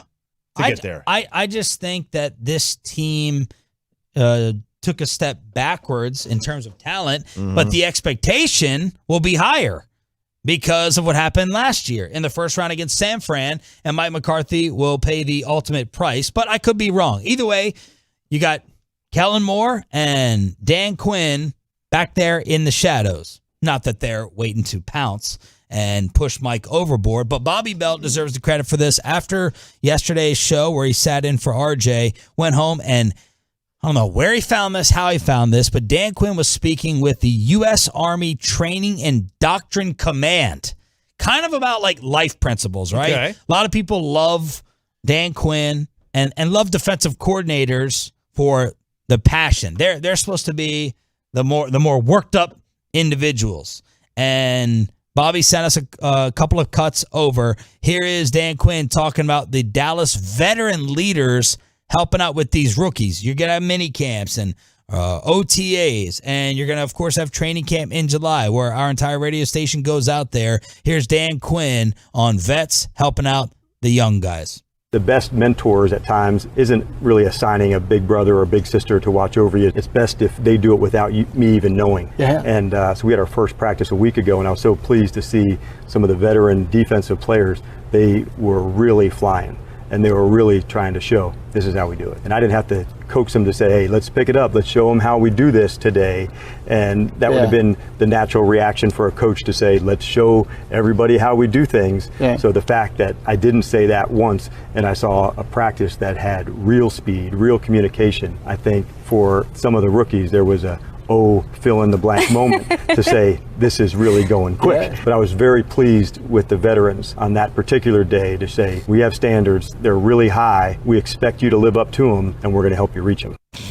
Don't play that clip for Ryan Tannehill. I know. Because that's not my job. Not my job to teach Malik Willis what to do. I was just thinking about that. Tannehill said that got completely overblown. He called Malik right after that, and he will be there for him. Now, so much of that is about like phrasing of it too, right? It's like, are you going to mentor him? Are you going to be there to give him advice? Like, it's the way it's asked too, right? I find it hard to believe that established starters will like, oh, and maybe it is the case in some locker rooms, but that Ryan Tannehill will be like, listen, Malik, don't talk to me. You figure it out on your own. I had to do it on my own versus being asked by the media, are you going to be his mentor? Are you going to teach him how to become a starter? Then it's like, well, that's not really my job, but obviously you're going to be talking about stuff in passing and in meetings and in classrooms, right? Maybe it did get spun out of control a little bit, or maybe Tannehill's ticked off that they drafted his replacement. Maybe he is. But look, I mean, it's not like Ryan Tannehill is new to the NFL. He knows everybody's trying to take your job. Yeah. That's the way it is, the way sports is, the way life is. I mean, everybody's trying to, But when they draft the guy, it can change things. Like it had to change things for Garoppolo last year. I mean, you had to feel a little bit bad for Jimmy, knowing that his replacement is sitting right behind him for an entire season. Yeah, sure. It can't be easy to deal with. Yeah, like Baker. What if Baker has to play for the Browns this year, knowing that they already paid $240 million for their for his replacement? If Watson's suspended. Yeah, it doesn't make it easy. All right, all these guys, especially Micah, love Dan Quinn. So here's Dan Quinn on some of his secrets to building a connection with his guys. I think it first starts with connection and knowing that for us, you're playing for something that's bigger than yourself. And when you start with that piece first in our world, knowing the man before the player and knowing that connection, I'll feed your family and you feed mine. That kind of connection, knowing that we're trying to do something that's really difficult, really challenging, and it's going to take all of us in different ways to do that. I would say to take it further, it's really important to find roles, as you're part of a team, because not everybody's going to have the same role. And so finding the unique things that different people bring to a team is the best. And that's why I love being on a team. Like, we're all so different and come from different backgrounds, different ways, the way we talk, the way we think. And so when we start connecting and finding out there's a new way and a new way to look at things, and new perspectives and a new energy with that, I love it, because even year to year, not every team that I'm on is the same. There might be some themes that stay the same, but you're still rebuilding that connection of, if you really want to get great at something, you're not going to go there by yourself. So much of coaching has turned to psychology. I guess it always has been. It really always has been. But you got X's and O's you think of probably when you first get into coaching, and then it's managing personalities and how to get certain guys to buy in. Man, accepting a role, like, I have so much respect for like role players, because I don't know if I ever made it to that level, if I could like suppress my ego. Like, John Paxson was talking. He's like, and Steve Kerr, they're like, we realize early on, right? Because you've been the man still. I know that you weren't, the best player in college, but you were probably dominant in high school. You were awesome in college. Not you. You were a dropout. You make it to the league, and you got to like immediately say to yourself, my role is to sit out here and make 2 threes a game. That's what you're reduced to. Right? Yeah. And whether you're a backup linebacker or a backup safety, it really is. This is a Mavs team building discussion. And Tim McMahon wrote a piece you should look at, where Jalen Brunson and Finney Smith were all saying, yeah, you can talk about bringing a star in here, but are they going to realize it's Luka's world and we all have to just fit around it, suppressing an ego for a professional athlete who's been awesome their entire life at what they do? Every single Major League Baseball player that is not a lefty was probably the starting shortstop on their high school baseball team. Yep. And the best pitcher. Yep. And the best hitter. Like, they all were. Yep. And the best pitcher was probably also the best hitter. And now they're reduced to being specialists, or whatever you want to say. Yes. I always had this thought. But I feel like in baseball, you have to give up so much less. Probably. You're going to get your regular at-bats. Yep. You give it up in terms of playing right or left field. But I was always thinking like this. I always thought, because we would always do, and you see these like sideshows, right? Like this minor league baseball team will have Garth Brooks come out there and play for a game, and I'm like, there's these guys these are professional athletes on some form, and their team is basically saying we're a sideshow. Like, that is psychologically has got to be like, what are we doing here? But now you get to the professional level, at the highest level. And now you're reduced to being this guy's towel holder, or you're going to get 2 shots a game. You better deal with it. Yeah. It's got to be Boban. And Boban. What's Boban thinking? Is he just happy to be there? Boban gets free meals from Luka. But now it's like, but this is what the job of the manager or the coach is to manage these personalities and be like, look, you're getting 2 shots a night. You're making $10 million a year. Like, deal with it. How do you get them? How do you soften that stance and not say it like I just did? 877-881-1053 is the truckwreck.com text line. Final hour of the Hump Day edition. Are Draymond Green and Kevin Durant going at it again? And RJ wants to know why Steph Curry isn't getting called out like Tony Romo. Next on The Fan. Let's get that carpet clean, the clean way, the green way, the Zerez way, the RJ Choppy.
Turn it on, leave it on with Sean and RJ right here on The Fan.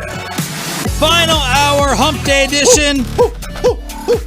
RJ Choppy fist pumping. Bobby Belt was doing that in your spot yesterday. Live on the Fan Cam, Twitch, and now on YouTube. Troy Hughes running things as always on DFW Sports Station. What's going on between Kevin Durant and Draymond Green? RJ wants to know why Steph Curry isn't getting the Tony Romo treatment. But first, Vegas on who's going to win the NBA Finals. That starts tomorrow night. And as you would probably expect, Golden State is the favorites in this series. The line opened at Boston plus 140, Golden State minus 160. Some of the money came in on the Celtics. The Warriors are now minus 155 to win the whole thing. Boston is plus 135. Close? That's pretty close. And you know what? I think that's pretty fair. So explain to me why Bet Online would have the Warriors as the favorite, but the outcome of the series, the leading bet is Celtics in 6. Golden State is home court, right? Yes. I think that's the reason. It's not so. Why would it be Celtics win 4-2 as the favorite? As the favorite in terms of the outcome of the series if the Warriors are the favorite? Because they're the favorite in terms of, I would assume. Because that's plus 380, Celtics in 6. I would go here and look for Warriors in 6 or Warriors in 7, get better odds because that's the bet I want anyway and make more money. I would think Warriors in 6 would not be highly up there because it'd be a road game. Okay. I think you have to factor that's plus 475. Yeah, so them winning game 6 on the road, I think they're going to think is unlikely. Okay. Warriors in 7, it's probably also unlikely it goes 7 games. It's probably also unlikely it only goes 5. So I think that's why Celtics in 6 makes the most sense as the most likely of the outcomes of the series. I don't know. That's a great question. It's a great question. Could just be them hedging their bets. Finals MVP favorite? I guess it's got to be Steph. Yeah, it is Steph. And then Tatum? Or is it somebody else from the Warriors is the second one? It's Steph and then Tatum and then Jaylen Brown, Clay, Draymond, Wiggins, Poole, Marcus Smart, Horford, Looney.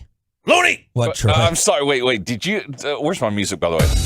Did you say Draymond in front of both Wiggins and Poole?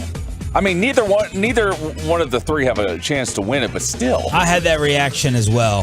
That's crazy. Yeah, I think you really got to score points unless you're going to grab 18 rebounds a game, which Looney, kind of did in some games against us. But Draymond's not going to put up any offensive numbers to be the series MVP. I'd like to go find the most random NBA Finals MVPs in history. I mean, Andre Iguodala. But he did it largely defensively, right? I mean, he wasn't scoring 20 points a night. Let's go look. I mean, Andre Iguodala obviously is much better. Draymond Green, I don't know how many times I have to say this to everyone who keeps wanting to fight for Draymond. Draymond Green is an embarrassing NBA scorer. Yeah. Do you see how he throws up his shots like he's petrified and scared? Like, he throws up that little one-hand runner that always comes up short. Whenever he hits a jumper, look, when you react like that, you're a terrible shooter. That's Rodman. That's how Rodman reacted. 16, 4, and 6 rebounds in that series for Iguodala. 16, 4, and 6? Yep. Okay, and what do we think Draymond is averaging points-wise? 8.5. I have to find it. Okay, you go and find it. Well, I did. I'm looking it up, but I would agree. By the way, I did pull up the list of the NBA MVPs for the NBA Finals, and yeah, you're right. I mean, all right, before we go down that list, 9 points for Draymond. Okay. So Iguodala easily outscored. Yeah. Iguodala. Yeah, All right, now let's hear the MVPs. I mean, the names on this list are some of the big names on here. Let's just start with last year. You had Giannis, then LeBron, Kawhi, KD 2 years in a row, 2017, 2018. LeBron again. Then there's Iguodala at 2015. Kawhi Leonard again in 2014, LeBron 2013, LeBron 2012. These are all massive names. If you go down the list of names that you're like, Man, Iguodala jumps out like a sore thumb on that list. Sore thumb, yeah. Definitely Dirk. jumps out. Dirk is in there in 2011. The names that jump out, probably not as much as Iguodala. You had Paul Pierce in 2008. No. Tony Parker, 2007. No. Okay. Chauncey Billups in 2004. Yeah, that was a no-name team. Yeah. And so then whoever won it was going to be kind of no-name, right? Billups, Rip, Tayshaun, Rasheed. None of those were superstars. and everything before that is either Shaq, Tim, or Michael. Yeah. Or Olajuwon. Or Olajuwon, yes. Iguodala is the one that jumps out. Steph has never won an NBA Finals MVP. Never won. But he's the even money favorite at Caesars. Steph has attracted the most bets, and nearly half of the total money, 44%, has been put on Steph Curry at Caesars, including a pair of $2,500 bets that were placed by a bettor in Colorado when Steph was 10-1. So a couple of people put down $2,500 on Steph at 10-1. Largest payout would be on Jordan Poole. As the playoffs started, who was in Colorado making these big bets on the Golden State Warriors? Someone in Colorado put down $500 on Jordan Poole to win the Finals MVP at what odds? 75-1. Higher. 100-1. Higher. 150-1. Higher. 300-1. 200-1. Sold American. 200-1 odds. And someone put down $500 on that. His odds, Caesars, now 30-1. Ooh. So good value. That's exciting value right there. Someone in Colorado, another one, put down $3,333 on Clay to win MVP at 100-1 odds. Yikes. That would get you $333,000. You're shaking your head as if you don't like that bet? No, I do like the bet. It's just they're all coming from Colorado. These potheads. These hippies. These hippies and all their... It's got to be one guy who laid down all this. Yeah, some guy with a tie-dyed shirt watching Cheech and Chong or something like that, just throwing out money. But now you got Marcus Smart. All the first fake shows have been putting up the stats about Marcus Smart against Steph. Warriors have their second worst offensive efficiency when Smart guards Steph. Smart plus 3,500 at Caesars to win Finals MVP. But Golden State, a 3.5-point favorite for Game 1 tomorrow night. Now let's get into what's happening between Draymond and Kevin Durant. So this is coming out. So Draymond's original point was that Steph doesn't have a Finals MVP, partially because he saw so many more double teams than Durant during the Warriors' 2 championship runs. Draymond said, quote, Durant was absolutely incredible in those finals runs. Steph got double teamed probably 7 times the amount that KD did in a given series. So when you watch those games and you say, Curry's numbers could be a little down, he's facing a double team. KD won the Finals MVP for those 2 seasons. And of course, guess who was listening? Let me guess. And guess who saw? Let me guess. Kevin Durant. Oh, man. From my view of it, this is 100% false. Then Draymond wrote back, you have to learn to listen to full takes and not snippets before you get baited into tweeting, champ. Champ, that's another one. Champ, sport, slugger, bud, pal. Mike Orlovsky, chief. KD said, I seen it, my brethren. Brethren, huh? My brethren, I appreciate the compliments, but I disagree with what you said about double teams. That's all. I love the show. So that's the little KD and Draymond on social. Man. Good Lord, Kevin. Get a freaking hobby, bro. He does have a hobby. I'm actually high right now. That's his new hobby. That is his hobby. Man. His hobby literally is looking up Twitter to find his name. That is his hobby. His hobby is looking up Twitter, getting high as a kite, working on his company Weed Maps, in which they find dispensaries in the New Jersey area. I mean, that's what he does now. And Draymond said he was absolutely incredible during those runs. So there you go. Why were you looking at Steph Curry and thinking of Romo yesterday? Steph Curry was seen in a video that was posted on TikTok leaving what appeared to be a PGA Tour superstore. Pretty interesting stuff. A PGA Tour Superstore? What is that? That's it's a store for golf. Okay. It's like a giant Home Depot or Lowe's for golf. Yeah, it's over the top. I've been to the one. It's off of 75 in Richardson. One in 75 Richardson, one in South Lake as well. It's enormous, ridiculous. right? Just imagine like the giant sporting goods store. What'd you go for? I went there with a buddy. He wanted to pick up a what's it called? A Titleist ball? Titleist? Yeah, that too. Titleist. Oh, they have tennis stuff there too, Sean. I'm going to go there. Yeah, so it looked like he was leaving a PGA Tour Superstore carrying his sticks or clubs. He's carrying like 9 golf clubs in his hands. Like, where's your bag? So what he was doing was getting his clubs re-gripped 2 days before the NBA Finals. Why would you get your golf clubs re-gripped 2 days before the NBA Finals? Well, simple, because he's preparing for after the NBA Finals to be able to go play golf, like every day. But taking time out of your schedule to actually go to the PGA Tour Superstore, get your clubs re-gripped. Or what if you played golf on a day in between? Maybe you did play golf with the day. And I don't care about this. I don't care one bit. All I know is if Tony Romo did this 2 days before the NFC divisional round, and I don't say championship or Super Bowl because the Cowboys would never make it there. Yeah. But if he did this 2 days before the NFC divisional round, we'd have murdered him. And Stephen A. Smith would have murdered him. And Skip Bayless would have murdered him. And there won't be nary the mention of the never won a finals MVP, Steph Curry. Coming up small when it matters the most, Steph Curry. Yeah. Nobody will mention this one bit. Didn't we rip Romo back in the day because of Cabo? Yeah, of course. Yeah.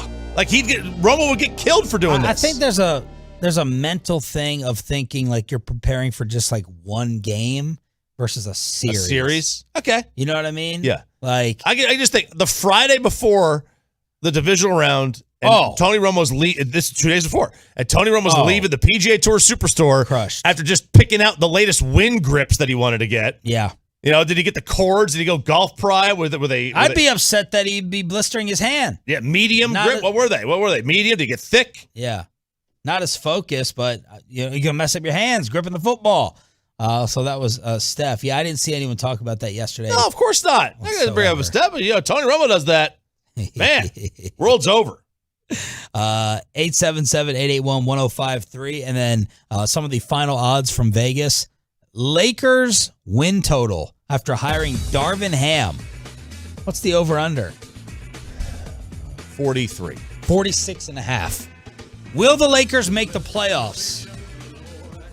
Well, if their win total is 46.5, I have to say yes in favor. Yes. Yes is minus 240. No is plus 190. And then conference finishing position. Why don't you write down your teams? I want to put you. What are you doing? There was a stat on there. Jonah Heim has the second highest catcher strike rate in Major League Baseball. Okay. Former Tolo, Jose Trevino is number 1. Oh, really? Mm-hmm. I got another Yankee text. Man, Trevino's really changed the culture here. You can just tell. I said, you said the same thing about Odor. Yeah. You said, exactly. Yeah, one guy can hit, though. Not insulting Jose, but write down your top teams. Now, earlier in the show, we told you, Woj reported Quinn Snyder may not be back, so the dominoes are starting to fall of the Mavs ending this current run of the Utah Jazz. There's a trade rumor out there, Donovan Mitchell to the Miami Heat for Tyler Hero and draft picks. So write down your top 6 in the West for next year. Okay. And then I'm going to tell you what Vegas put the over-under for where the Lakers finish in the conference. All right, no particular order. Okay. Golden State. Yep. Mavs. Memphis.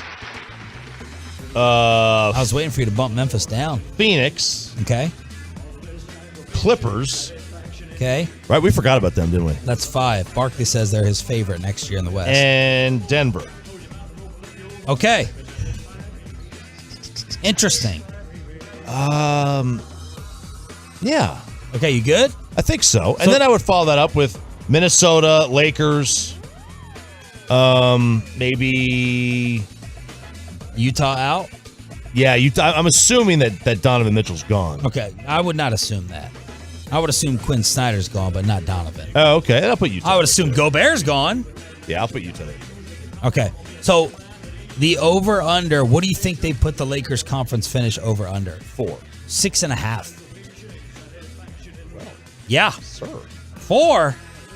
I mean, 46.5 wins at the over-under. I mean, I would assume that's...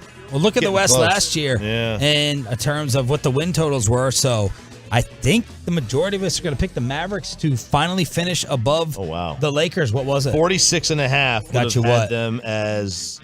so let's say 47. Yeah. Would have had them as the 7th seed.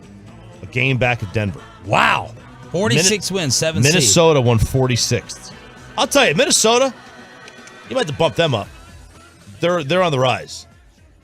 They're on the rise. They're a solid team. The Rangers have been on the rise. We are finally a 500 team. They get it done again last night, and we played you some crazy baseball audio. Troy just found some more that he absolutely loves. He said you have to hear this baseball audio plus 14 goals scored last night in the NHL. All that next on Sean and RJ, then Crosstalk with KMC after this. And this.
Fan and also the Odyssey app. Just tell your smart speaker to play 105.3 The Fan. Segment this morning brought to you by Autoflex and Mark Rubin and Rubin & Associates. If you are struggling financially, facing foreclosure or repossession, IRS, credit card, or medical debt, you don't have to face it alone.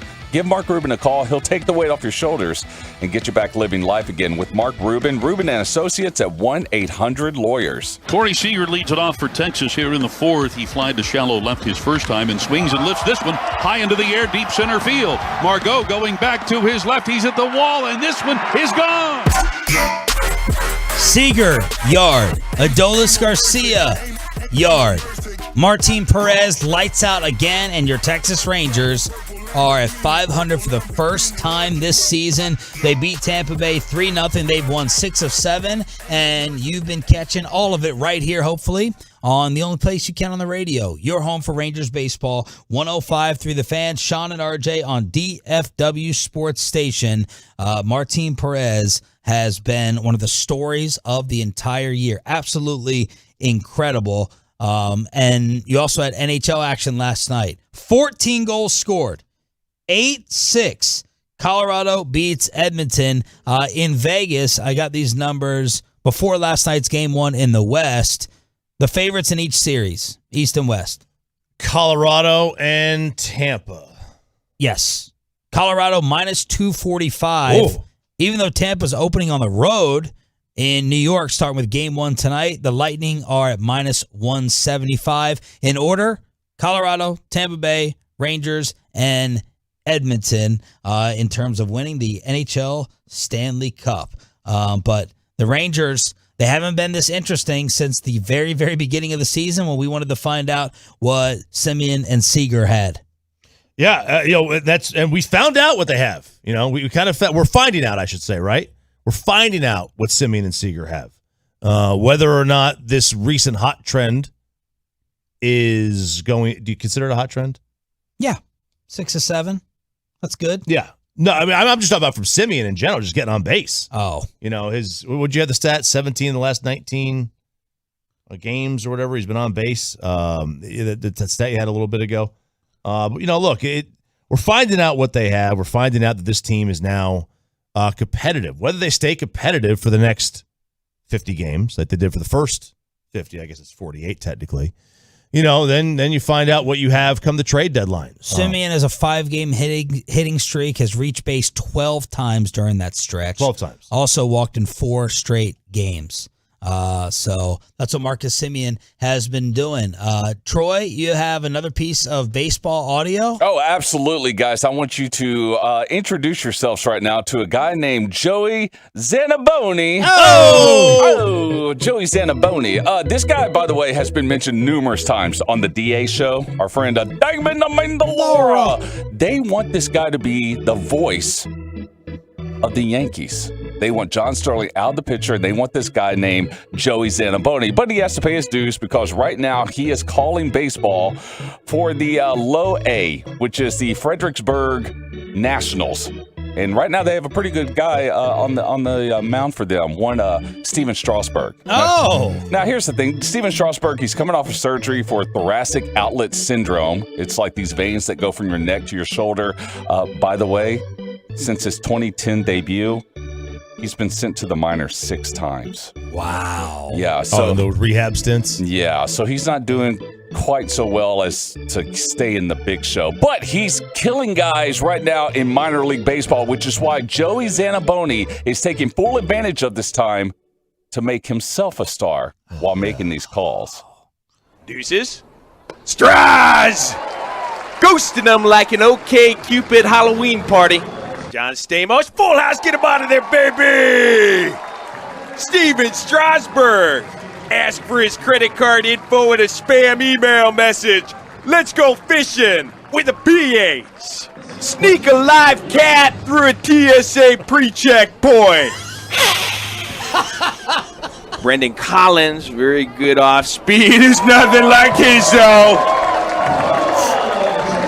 Freeze it like pay raises at a poorly run cryogenics laboratory. What? I didn't even understand.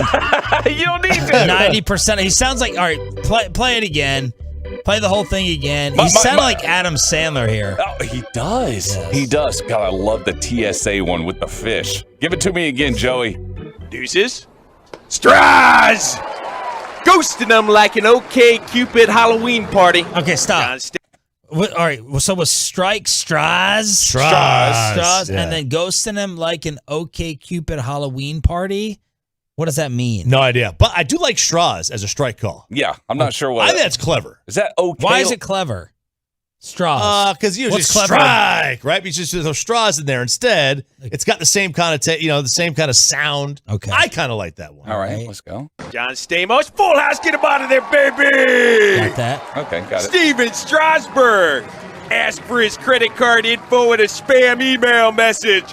Let's go fishing with a PH. All right, stop. What does that mean? Ask for his credit card info in a spam email. Let's go fishing? Like that's PH fishing, like Fishing, spam? yeah, it could be fishing. Okay. When he said full house, does that mean it was a 3-2 count? Yes. Yeah. Yep. All right. Okay. I have no idea what I assume fishing is with a PH. Okay. Okay. Yeah, we'll go with that one. This is my favorite. I love the breath at the end. Sneak a live cat through a TSA pre-check point. Brendan Collins, very good off speed. Is nothing like his though.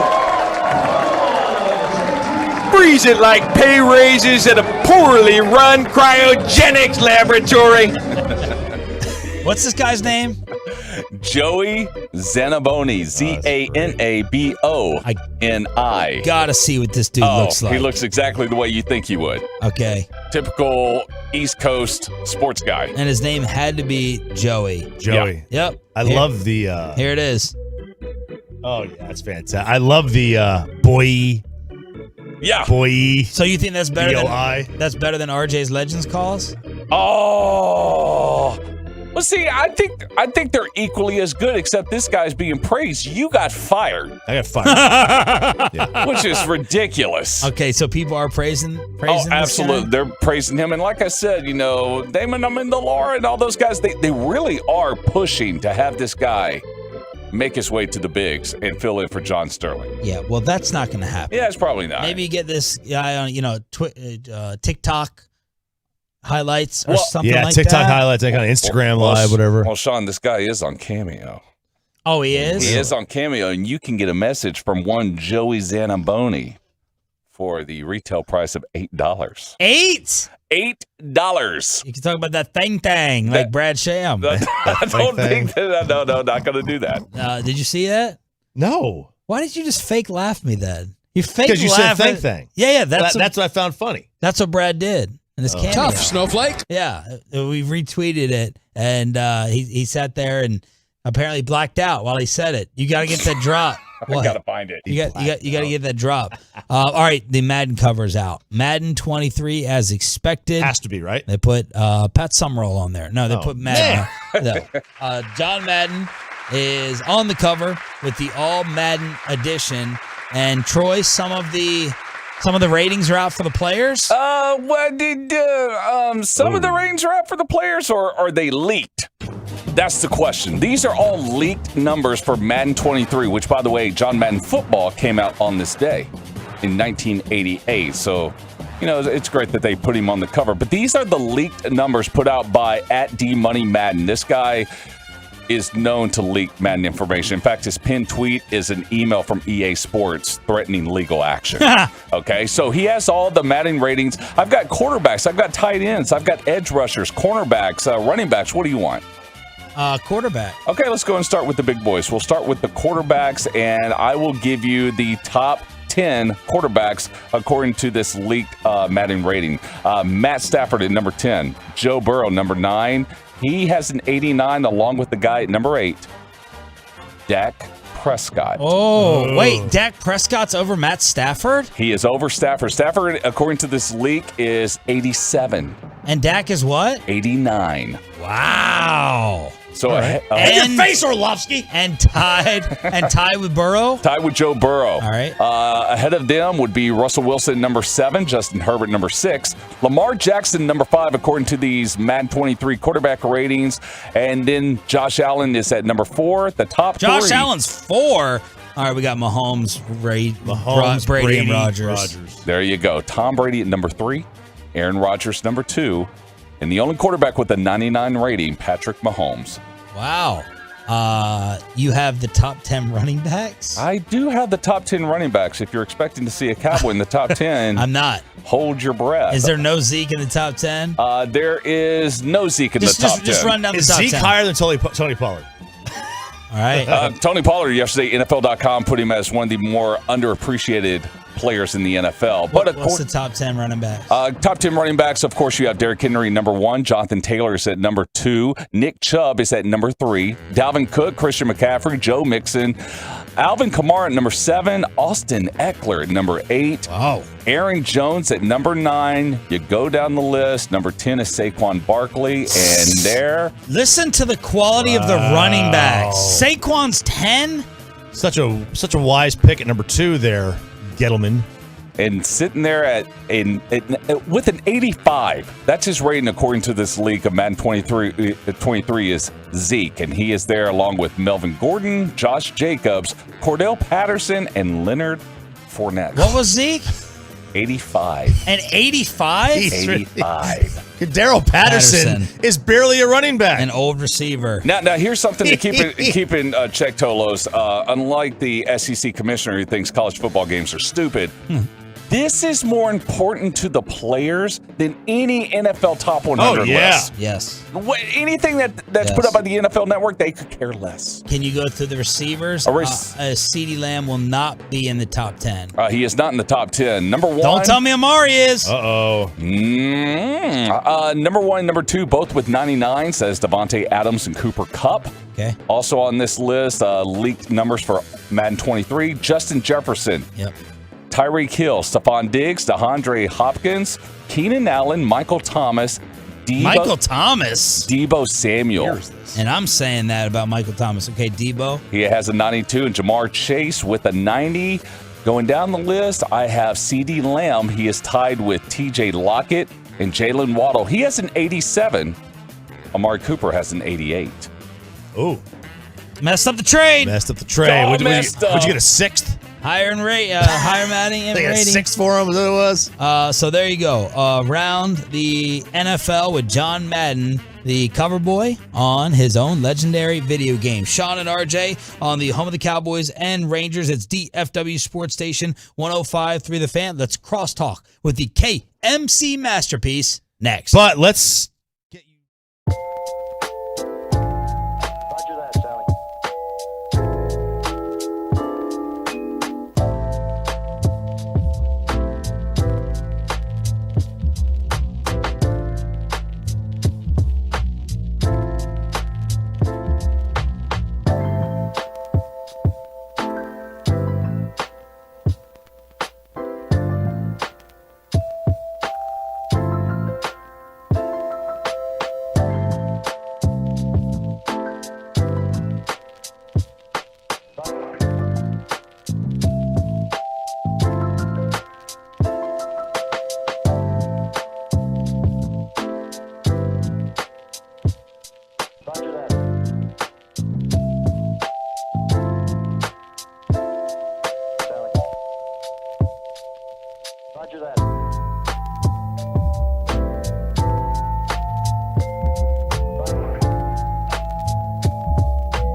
Roger that, Sally.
Barricades, a full-service provider taking care of your project or special event, no matter the size from start to finish. The Texas Authority in Barricade Rental, buyersbarricades.com. All right, let's cross-talk with the KMC masterpiece.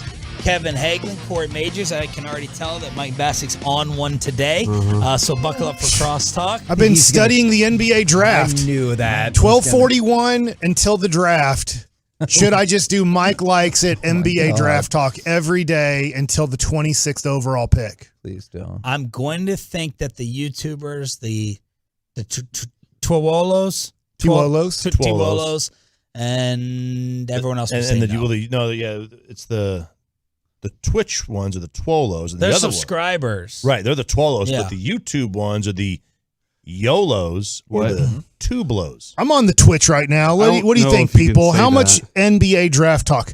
Are we disgusted by it because we've been so bad at it? But if we could get good at it and get Jordan Poole and Kevon Looney, what was one of the main reasons we lost?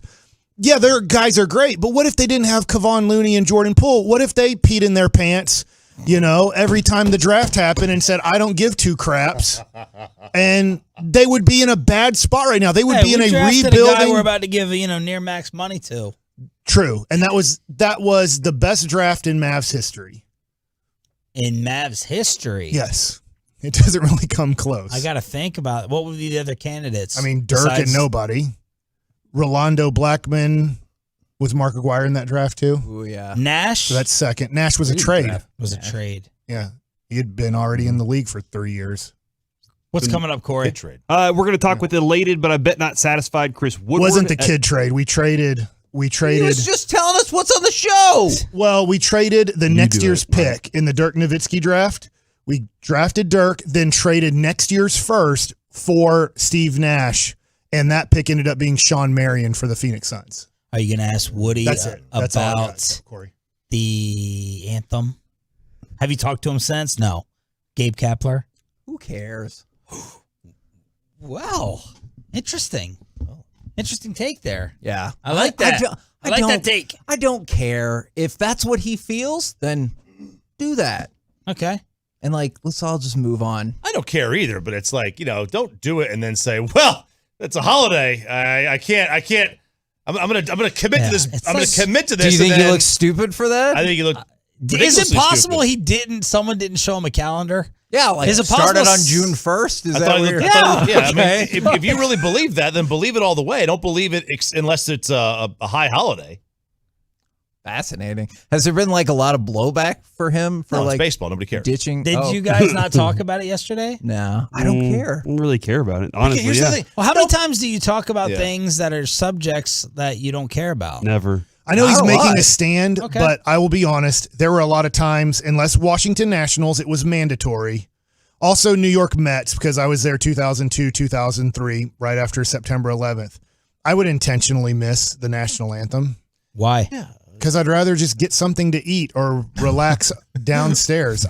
Now, obviously, there were times if I was in the dugout, I went out and stood up. But there were times where I was like, I know the national anthem's about to happen. I'm going to go downstairs and whatever. Yeah.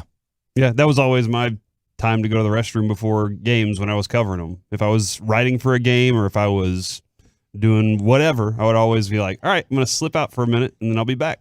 Man, the anti-American show. And Unbelievable. They thought it was me. You hate it. You hate all three of the them. country and the flag and everything. No. I said I don't care about the topic. I didn't say I don't care about the thing is, national anthem. it's not like the other sports, where taking that time to show your support and chastise Gabe Kapler. I will say this: Kevin has always stood for the national anthem at games that I've covered with him. So how would you know? Because you were in the bathroom. Because he stood up as I was leaving, taking a crap on your nation. Yeah. Oh my God. Not a crap. Nobody knows the managers that are out there anyway. Man. Nobody knows. Nobody pays attention. You're going to be good at this next generation of radio. You've already got this down. What else? I look and see who has mandatory or not when I'm at the game because I know there's certain teams that it's mandatory you're out there and other teams are like, we don't care. What do you mean mandatory? Like, hey, the manager or the organization, I bet the Yankees are one of them that say, hey, you can't D around in the clubhouse. That's a rule? Yes. It was a rule with the Washington Nationals. We were in Washington, D.C. They're like, you can't go underneath. I mean, it has to be a major excuse. I want everybody, and we all had to stand in a line. Like it was very like the Mandatory. presentation of we had to be a team doing that. And then some teams are like, whatever. While you're stretching, they're like the national anthem, and then they just run to like the foul line, and stand, or they're standing in. Usually Center you don't field, see you guys. see Usually it won't be that, but usually like, oh, the national anthem's about to happen. I'll just stand where I'm at right now. What else, Corey? We do have Eric Nadell popping on with us at 1:20 today as Are you well. going to ask him about the anthem? Anthem? Yeah, I think we have to now at this point. I'm going to his concert tomorrow. At the Kessler? That's why we're having him on today for sure. Oh, really? Talk about the concert and Rangers. What's he play? You know what? I feel like he's a banjo guy. He's the MC. I feel like if Nadell was an instrument guy, he would play the banjo. What do you Like think? Steve Nadell? Martin? Yeah. Nadell and Steve Martin on the banjo. What's the name of his group? What's the concert? Tomorrow? Yeah. Screaming Line Drive. Concert time at the Kessler. No, does he have like a band name? A group? There's 2 people playing. That's 2 people? He is hosting I think it starts a at 8 concert. p.m. He is hosting a concert for suicide prevention. Yep. Correct. And it's a yearly thing that he does, and he's hopping on to talk with us about it. And so happy to talk with him and have him on. And then I hope, Mike, you have a blast at the concert tomorrow night, man. Thanks. You got anything else to tease? Yeah, man. I like this one. At 11 o'clock, who are the 3 NBA players that will dominate the NBA championship over the next decade? The championship, not just being like close to it, but we'll have. Hey, they this got sounds 3. like a topic I made up. They got 4. Because in a decade, there's only 3 guys that win championships. As much as we'd like to say there's going to be 7 guys win a championship that are all leading a team. No, in our lifetime, it never happens. It's always, if you look at a 10-year span, it's usually 3 guys who win all 10 of them. Or there's 1 guy that wins 1, right? Dirk won 1. Detroit won 1. Right now, Giannis won 1. But in the last 10 years, LeBron's won 4. Curry's won 3. Kawhi's won 2. And now Giannis has won 1. Those are your last 10 years of the NBA. And this is over what time span we predict? Since the next 10 years. Oh, yeah. Next 10 years. Next After 10. this year's over, who will be the 3 guys that win the majority of titles? Maybe there's 1 other guy who wins 1. Because even if you go back, it's Magic, Bird, Isaiah. Or, Dr. J won 1 in 83. Yeah, and Then you had it's- Jordan for 6, Hakeem for 2. and Duncan. Yeah, then Duncan 199. and Shaq/Kobe took all the titles except for Detroit. Like, this is the way the NBA is. As much as we'd love to say, and this will be kind of people are going to be talking about Tatum, Ja, Luka, Giannis, and then start naming other guys. Too bad. Only 3 of them are really going to be title winners. You have your 3 picked out? I do. Okay. You have any that jumped? I mean, Giannis is my 1.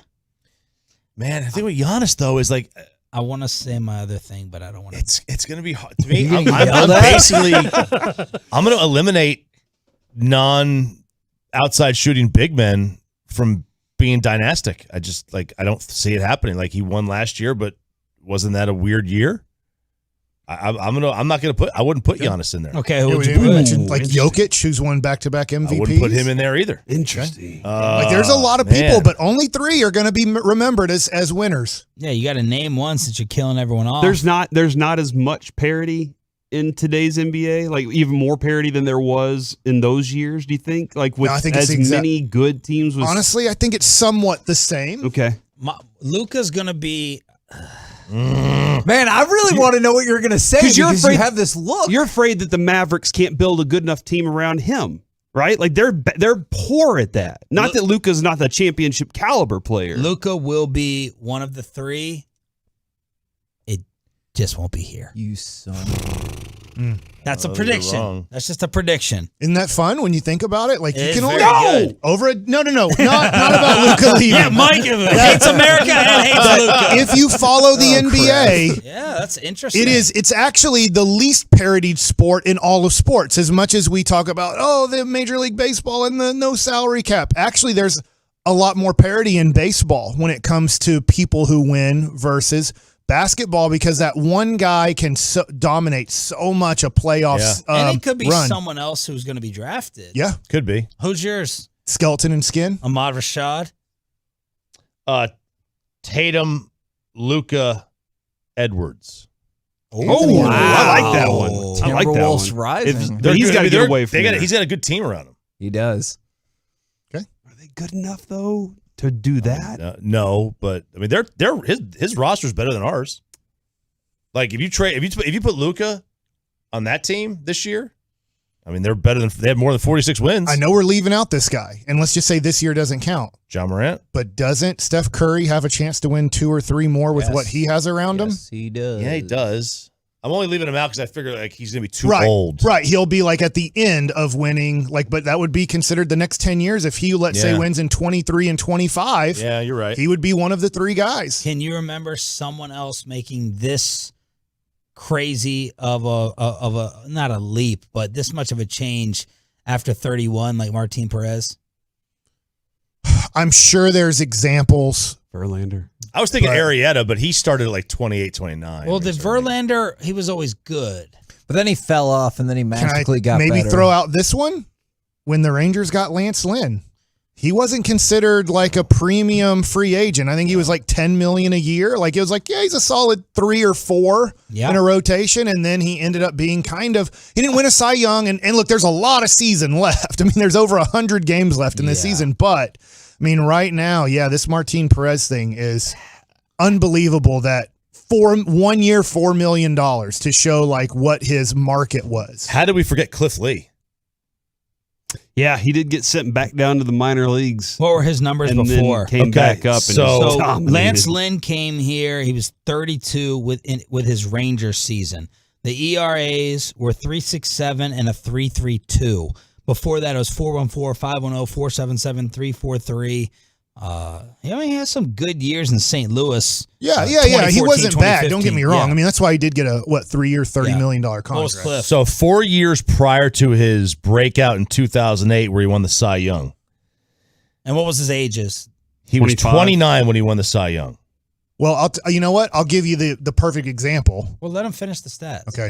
His ERAs in the previous 4 years: 5.43, 3.79, 4.4, 6.29. Oh, my God. And then he went 2.54. He was 22 and 3. And then he went 3.22, 3.18, 2.40, 3.16, 2.87, 3.65. Wow. 3.16. Who are we going to say, Mike? Jamie Moyer. Oh, yeah. That's without a doubt. Like the dude at 29 years old played a whole season in the minor leagues. Oh, my gosh. So from 86 to 91, you're looking at pretty much a 5 ERA, losing more games than winning. And then he ends up being a guy who wins 269 games in his career. All right, let's let the fellows take over. We're back tomorrow morning with some NBA Finals picks. It's the KMC Masterpiece on your home of the Rangers, 105.3 The Fan. Well, let's get healthy. Let's get some athletic.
Odyssey station. You're about to be masterpieced, KNC style, right here on 105.3 The Fan. KNC Masterpiece right here on 105.3 The Fan. Let's have a fun day today. Corey's already getting started by cheering or flexing on the Both. fan cam, the Twitch, and the YouTube. If you would like to join us in any of those methods.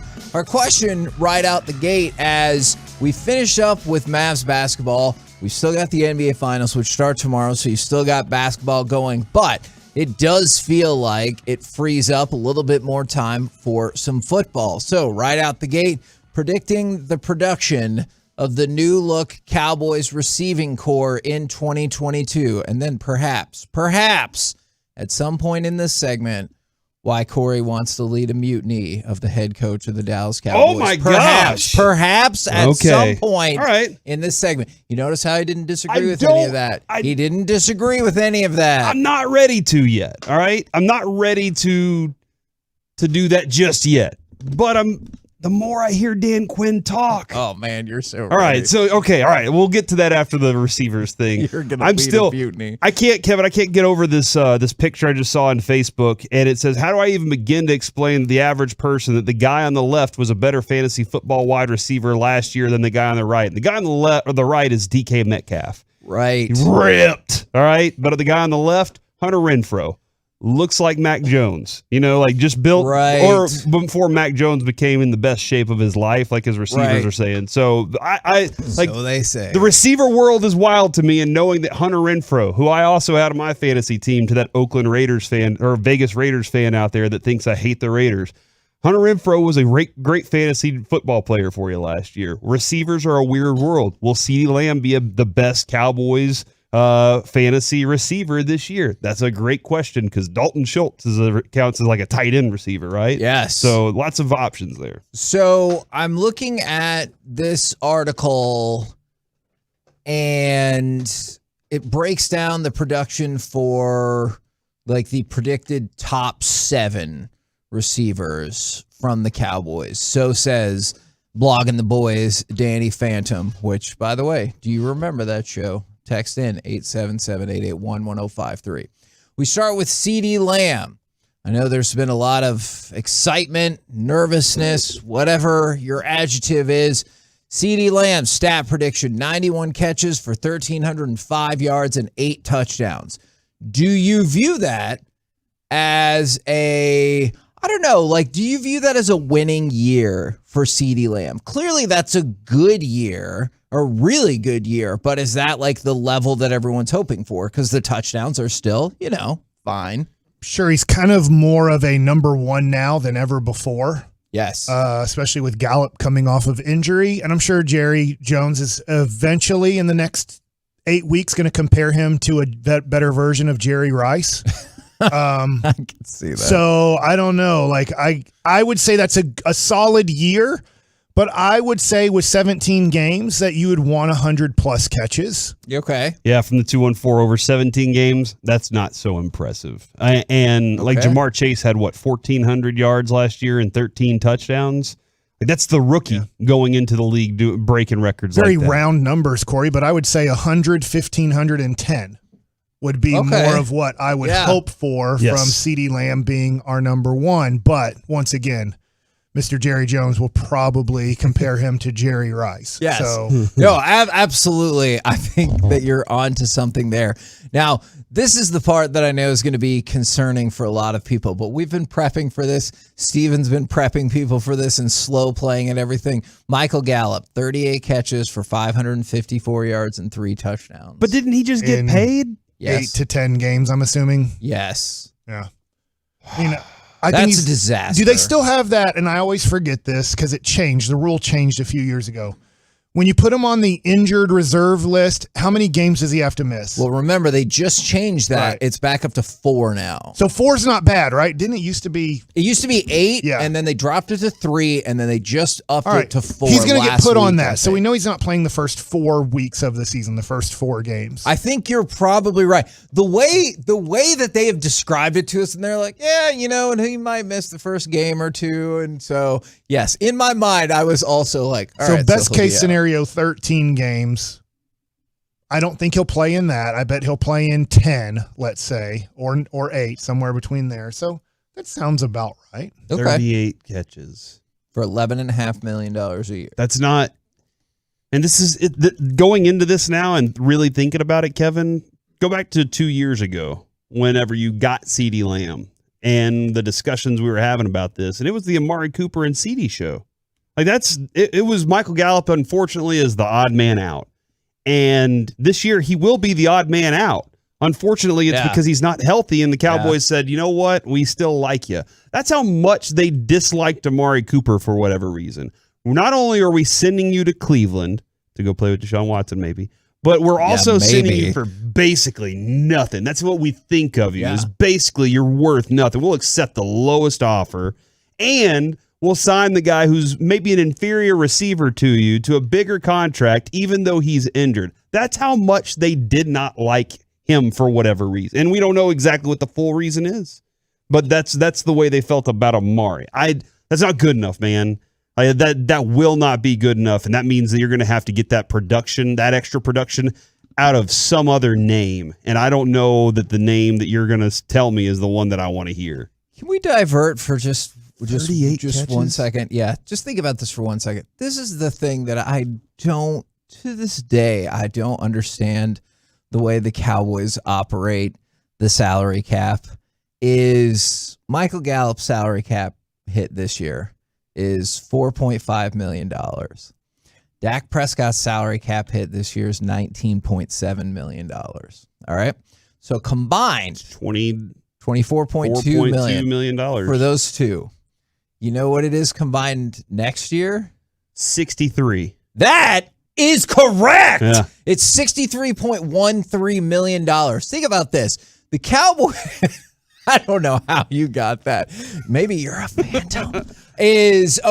So the Cowboys have no money to spend now when that's the total amount. And then it's going to go up almost $40 million the next year. And I know what people are saying is usually this is the part where you're like, hey, dumbass, the new TV money is for the salary caps coming in. Well, don't say that, dumbass. Yeah, if you've been paying attention to this show, we've talked about the rumblings across the league that perhaps because they're paying so many things back for programs that they paused during the COVID era of the salary cap, perhaps that salary cap's not going to go up as much as you think. So that is what perplexes me about the way the Cowboys run the salary cap is they don't have any money now, and a lot of players are about to get paid way more money.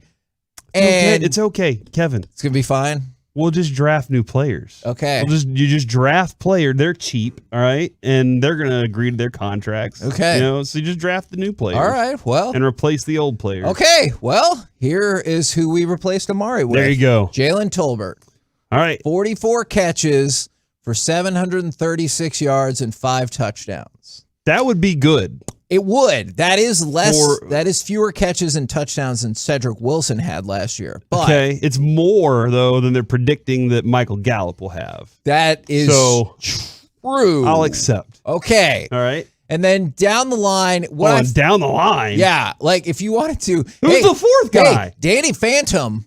He went out of his way, made all these predictions for James Washington, Noah Brown, Brandon Smith, Semi Fehoko. Predictions for all of them. Wide receivers 4 through 7, 59 catches, 767 yards, 6 touchdowns. We can do it. Man, look at all these touchdowns. There are a lot of guys that are going to catch lots of touchdowns this year. Yes. Except they have our top 7 wide receivers catching 22 touchdowns. So depending on what you think about And depending on what you think about the production of Dalton Schultz, maybe that means this will be a 40 He's a touchdown 13 year guy, for wow. Yeah. Right. Obviously, I mean, if you're going to give him franchise tag and potentially sign him to a huge contract, Man, it should be. People are going to be sad when they see those numbers. Somebody yesterday said Dalton Schultz is worth $3 million. And I was like, oh, man, you might cry when you see that contract. Like, if you see what Njoku just got. Are you saying we could potentially Dalton get Schultz him for reminds less? me of Tony Gonzalez, according to Jerry Jones. So I think we're in good shape there. Man. The 817 Fajoko got to eat. Give the man a chance so my semi-card collection can moon. Okay. We just drafted Larry Allen again. Mm-hmm. We have Anthony Munoz and Tyron Smith, right? Zach Martin, I don't even know who to compare him to because he's so freaking awesome. He's just Zach Martin. Yeah. Who's our center? Who's the greatest center of all time? Stepnowski. Well, he might not be the greatest center of all time, but Mike Webster. He was the highest. But we've got the new version of that. Yeah. All right. That's what Biotish is going to be like this year, according to Jerry Jones. Okay, man. I do think that's a segment to be had. Player comps with Mike Bassick as told by Jerry Jones. I think just name the greatest player in the history of the sport at that position, and that's what Jerry believes he has at that position right now. All right. And then from the 214, we have $23 million that we haven't used after Lyle's money hits. Yeah, in your face. Well, here's the thing about that. And so I actually do not believe that the number is that high, but then you still have dead money that's going to hit for Lyle Collins next year. You still have dead money that's going to hit for Zeke, I assume, when you move on from him after next year. So, and that money for Lyle next year is 8.3. Yeah. Just to put a number on it. Yes. And then the money, even if you split Zeke's in half, I think is almost $6 million. Okay. So, like, there's still dead million right there. And man, people are salty this morning from the 325. Hey, it's 3rd and 20. Let's dump it off to Dalton Schultz for 12 yards. Yeah. Man. He's got to get his catches. I thought we were going to cheer people up. All right. Yeah, we're going 17-0. This is it, man. This is Mike. Nobody's gone 17-0 in the regular season. I think Cowboys fans, Captain Field Goal couldn't handle it when he went 16-0. I think Cowboys fans are as jaded as they've ever been about this team. Like I don't think I've ever seen this kind of texts come in on the text. This is crazy. You know, the truckwreck.com text nailed line. it. Jeez. Corey, it's interesting that you say that because I feel like you are slow playing your role in the potential Dallas Cowboys fan mutiny when it comes to who's leading this team. Reggie, will you do me a favor? Here we go. Maybe. You're leading Will you into please mutiny right here. play cut 8?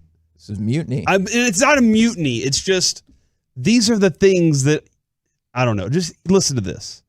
The best mentors at times isn't really assigning a big brother or big sister to watch over you. It's best if they do it without me even knowing. Yeah. And so we had our first practice a week ago, and I was so pleased to see some of the veteran defensive players.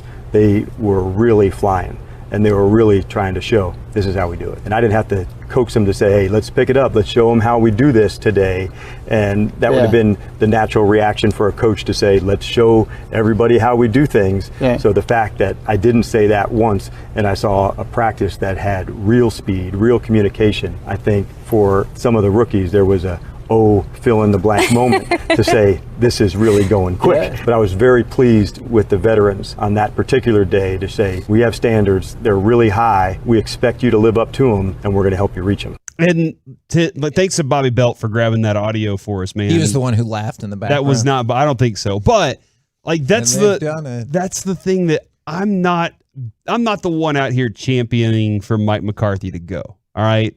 Aren't you? I'm not. But when I hear Dan Quinn say those things, like he sees the bigger picture of the culture of what he wants this team to be like. And when you've gotten the guys in there to just say, here is what our culture is.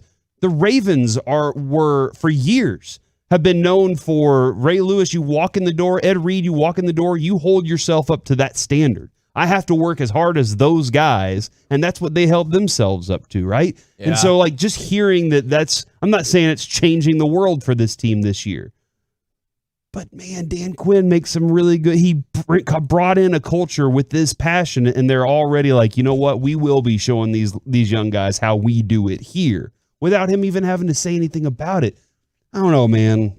I'm not saying I want McCarthy to go, but I can see Dan Quinn easily. And that's the other thing. Oh my God. The Cowboys will adamantly point out we have a Super Bowl winning head coach, but the first thing they'll say about Dan Quinn is, he should have won that Super Bowl. Every time they're always like, but he should have won a Super Bowl on that. I love Dan Quinn's passion for this. I love the way he approaches it and everything. He is going to be a head coach again at some point. I know Mike McCarthy was giving us the look. I brought him in because he's a damn good defensive coordinator. Why wouldn't I want that guy to stick around? I can see the Joneses. I know how the Joneses are, and they love what they're hearing out of Dan Quinn's mouth. And that's what makes me nervous, Corey. You just described while you lead your mutiny for Dan Quinn. That's what I'm putting on you. It's not a mutiny. I just want the defense to follow. But doesn't that just sound like what the Cowboys think about things? No, Dan Quinn did all the right things, and he should have won the Super Bowl, and then it was unlucky. Like, that's what it feels like we do sometimes. It's like, no, we did all the right things. It just like, if it's not for luck, we'd win them all. Yeah. No, yeah. I believe that. No, I know. We've just been unlucky. No, okay. I think you believe what I said, but not. Every year we're the best team in the history of the NFL, and just luck just doesn't go our way. And what is luck? Yeah. When preparation meet opportunity. Luck's for losers. What? Oh, I don't know. I didn't know where you were going with that. When preparation It's hard meets to make the opportunity. NFC Championship. It's only been 25 years. Put a sock in it, Mike. I know you're being sarcastic. 26. We're the KNC But Masterpiece. it's okay. We'll get lucky one of these days. We're the KNC Masterpiece right here on 105.3 The Fan. Coming up next, 3 big questions heading into the NBA Finals, but also as a side topic. And be careful the way you answer this because it might not go the way you think. Would you rather talk about tennis or poker? 877-881-1053. Be careful the way you answer. We'll do it next right here on The Fan.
36E. This segment of the KNC Masterpiece is also brought to you by Frankel and Frankel. You think there will be less big company trucks on the road this summer because of gas prices? Think again. And those big trucks have insurance companies to protect them, so get the representation that won't settle for less. Frankel and Frankel. Visit truckwreck.com or go to truckwreck.com today.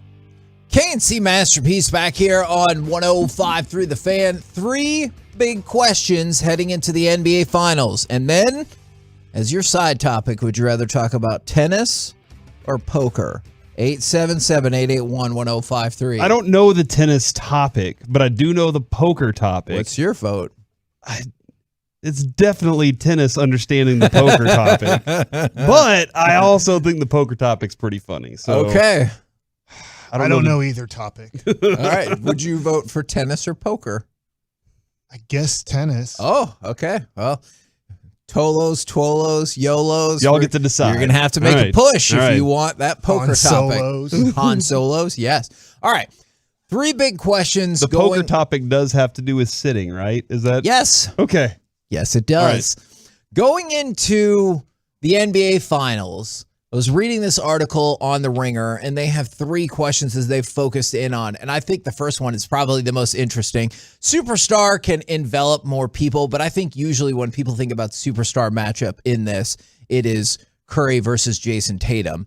And which superstar do you think is peaking at the right time? Do you see a discernible advantage for either one of them? Because we talked yesterday, Tatum's thrown like at least 2, if not 3 clunkers out there during the playoffs. But it's been very good. I guess I would trust Curry more in this situation. Not that Tatum can't become a great player, and maybe this is it. This is when Tatum becomes arguably. I know he's first team All NBA, but where people are like, dude, he's a top 5 player in the NBA. You okay? Yeah.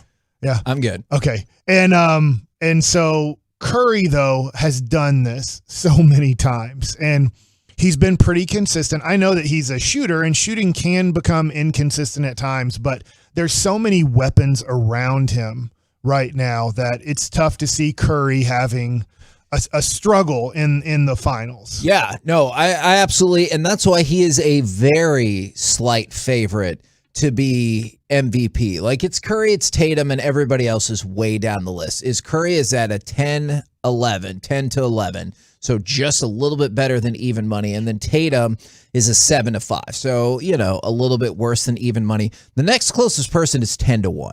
So, like, it is a 2-person race to win Finals MVP, depending on which team you think is going to win for a lot of the gamblers. Corey, do you have a discernible thought about, I don't know why I just used that word again, about redo your question for me real quick, Kevin. Which superstar do you think is peaking at the right time? I think Tatum is it, man. He's I don't really know though. Is he a superstar? Because the superstars have competed, have won those titles. Sure. And he's been right there on the cusp of it so many times. I don't Tatum? He's only 24.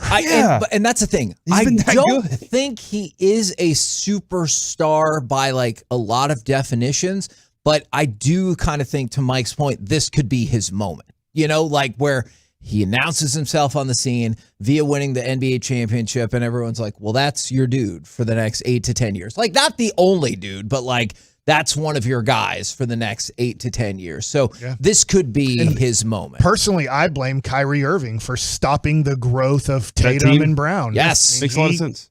He crapped all over that thing, and it was almost like a reset they had to go through after him. Yes, that is exactly what happened. I would say I think that maybe that Tatum's just now realizing what his role is, especially with this head coach who's like, look, a lot with Jason Kidd, it was about attitude for the role players, right? With that team, I think it was kind of, hey, you need to understand what you're capable, like all the skills that you're really capable of that can make this team better. And I think he's really coming into his own on that. And also, as Jason Kidd said about Luka, participating on the defensive end. Like, those are the things that I think are really coming in for him, and realizing that the rest of these guys can contribute in that way. So I would say Tatum's my guy there. We talked about how Luka, among other Mavericks, and Brunson was one of them at times, could get picked on defensively. One of the questions that comes up here that is very intriguing to me is, can the Celtics successfully target Curry with a Smart and Tatum pick and roll? Because there are elements of strong defense, obviously, across both of these teams. But can the pick and roll target specifically Curry and take advantage of it with that combination of Marcus Smart and Jason Tatum? The Mavs tried so hard to do this, and they fought so hard on the pick and roll to not have Curry switched and then one-on-one. So watching 5 games? No, they can't. Yeah. The Warriors are too smart of a basketball team to allow Curry or Jordan Poole to be matched up one-on-one with a good offensive player. You know, it's interesting that you include Jordan Poole in that group because I was looking at some next-gen stats. They have 36 players who have guarded the screener at least 100 plays in the postseason. Curry is legitimately, he's like right in the middle. And Jordan Poole is at the bottom of the list. So I think that might be why you see the ebbs and flows in Jordan Poole's playing time. So if anybody you can take advantage of, you should be able to take advantage of Jordan Poole off the screen. When it was game 5, did you guys hear the audio of Steve Kerr when he was like, dude, you're doing a great job. You just making it 2 of 5 shooting instead of 3 of 5 or 4 of 5 is giving us, we're winning now by 10 points or a little bit because you're like, he's like, I'm not expecting you to be a good defender. I know you can't be. But if you can just do this and hold them to more like 40% shooting rather than 60 to 80% shooting, it helps us out tremendously, Jordan. Great job. It's like, great job. You know, and that's sometimes you do have to look at things realistically. And I think Steve Kerr's like, look, Jordan, I know you're never going to be a good defender, but realistically, can you give me this? If you can give me this, we can live with this. We can't live with just giving up 60 to 80% shooting. I think the one thing that you did see the Mavs have some positive plays on, though, later, it was probably too late at this point, was they were like, we're going to, because you won't let us have Steph here, we're going to have to move our offense over here. And so it limited their offense just a little bit, but they did eventually find places, different angles to attack from to get to Steph. So I think that's something that Boston says, oh, you know, we're used to setting it up at this point. If they see that the Mavericks had a little success there, I think they can utilize it more effectively. And what the Warriors need to do on this is, I think this might be the defining question of the finals. And then we'll circle back to Jason Tatum and Luka in just one second.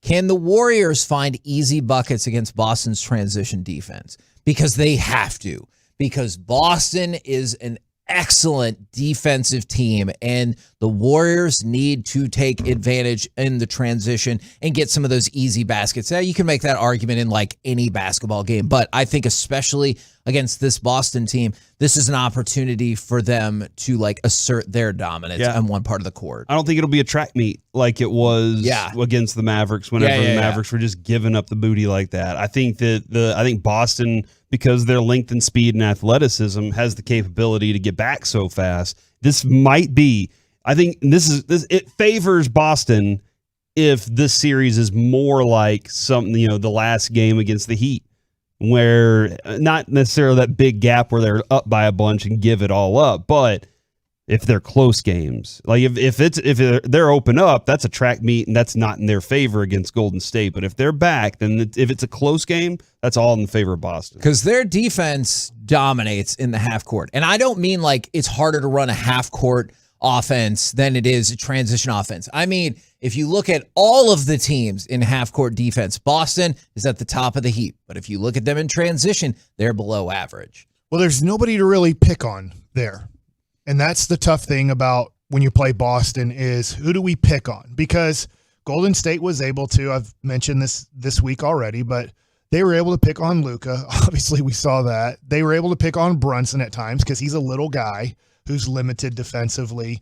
And so there's people to pick on. And honestly, you can kind of pick on Dwight Powell because he's a very weak center. And what I mean by that is he's just not very physically gifted. So Looney could just kind of have his way with him when he wanted on offensive rebounds or putting the ball in. And I know that he only plays like 8 to 10 minutes a game in the playoffs, but you can't pick on Robert Williams down low. You can't pick on Al Hortford. You can't really pick on Thies. You know, he doesn't play a lot, but you know, it's limited on who you can pick on. So it'll be interesting. Maybe that's why you guys are picking Boston. I'm still picking Golden State because of the experience and depth and what they can bring. And I saw this from multiple 817s and then from the 512 when I said that I didn't think Tatum was a superstar yet. then people drew in Luka and said, well, if you think Luka's a superstar, then Tatum has to be a superstar. Because I said the thing about winning. A superstar can be defined in a whole lot of different ways. I think Tatum and Luka are different because this was the first time that Jason Tatum has been first team All-NBA. Whereas Luka's done that for 3 straight years. I do not think that winning is the only definition of a superstar. I was just saying in this instance, I think winning the NBA title is what's going to be the final step to launch Jason Tatum into superstardom. I think Luka's already there, even though they haven't won, because he's been first team All-NBA for 3 straight years. But from the A17, Jason Tatum has his own Ruffle Chips Flaming Hot Barbecue. Is he not already? That is a great point. If you get your own Ruffle Chip, doesn't that make you a superstar? Because Ruffles have ridges. That is that old? Is that they let that one go? That I don't know. I honestly don't know. But yeah, that is an interesting point. I do kind of feel like this is the moment where they break out. And I know we'll talk about this a little bit later because it could also be the moment where the Golden State Warriors are like, no, you only thought we were done. We're not done. Go ahead and calm down. We ain't done yet. Yeah, maybe you'll get your chance in 4 years or whatever. I'm not sure about that. I think Golden State's going to win, and I think they're going to win another title in the next 2 to 3 years. No, you could absolutely be right about that. Now, on the tennis front, Reggie, were you invested yesterday in the Nadal Djokovic match? The King of Clay. I was interested. Unfortunately, I wasn't in a place to be able to watch it. Oh, where were you? On the road. On the road? Mm-hmm. In the backseat of a Volkswagen? Not a Volkswagen. Okay. Different kind of vehicle? Different kind of vehicle. Oh, okay. Because it really looked like it was headed for 5 sets, and then Nadal made his furious comeback. King of Clay. Yes, absolutely. What was he mad about? Not. He said he was a furious comeback. That is true. You did say that. Those were the words that came out of your mouth. Did a ball go out of bounds and he was like, that's out? And they were like, no, it's in. Did someone say, oh, I could see your bald spot? And he was like, oh. Oh, my gosh. I mean, it's happening. It is, It's the moonroof is opening up for Nadal. Wow. What's your advice? What's your advice to him? Just shave it now. Just let it go? Yeah. Just embrace it? Yeah. No, absolutely. That or keeps, right? Is that keeps a good way to go, man. One of those is the direction to go. We're the KNC Masterpiece right here on 105.3 The Fan. Coming up next, it's time for Baseball Nuggets with Mike Bassett. Let's look at the Rangers' April versus May and Juan Soto talk next. Now, your home, your headquarters, your warehouse.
This segment of the KNC Masterpiece is brought to you by Classic Chevrolet.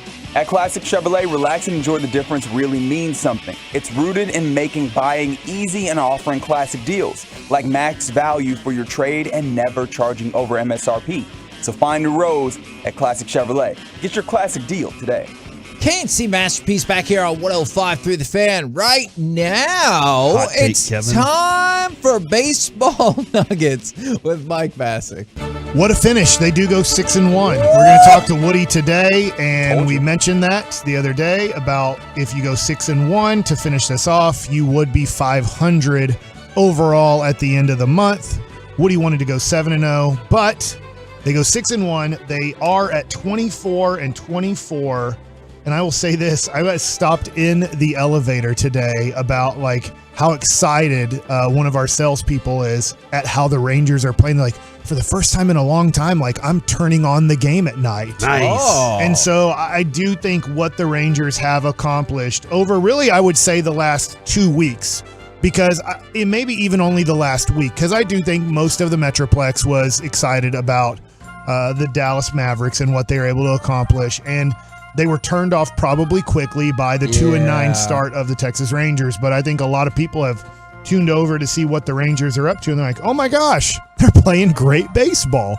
And so I wanted to do this before I get to Martin Perez. I was looking at the stats of April versus May. So in April, in 21 games, the Rangers batted .219 with a .623 OPS, averaged 4.2 runs. In the month of May, in 27 games, they batted .245 with a .715 OPS and averaged 4.5 runs.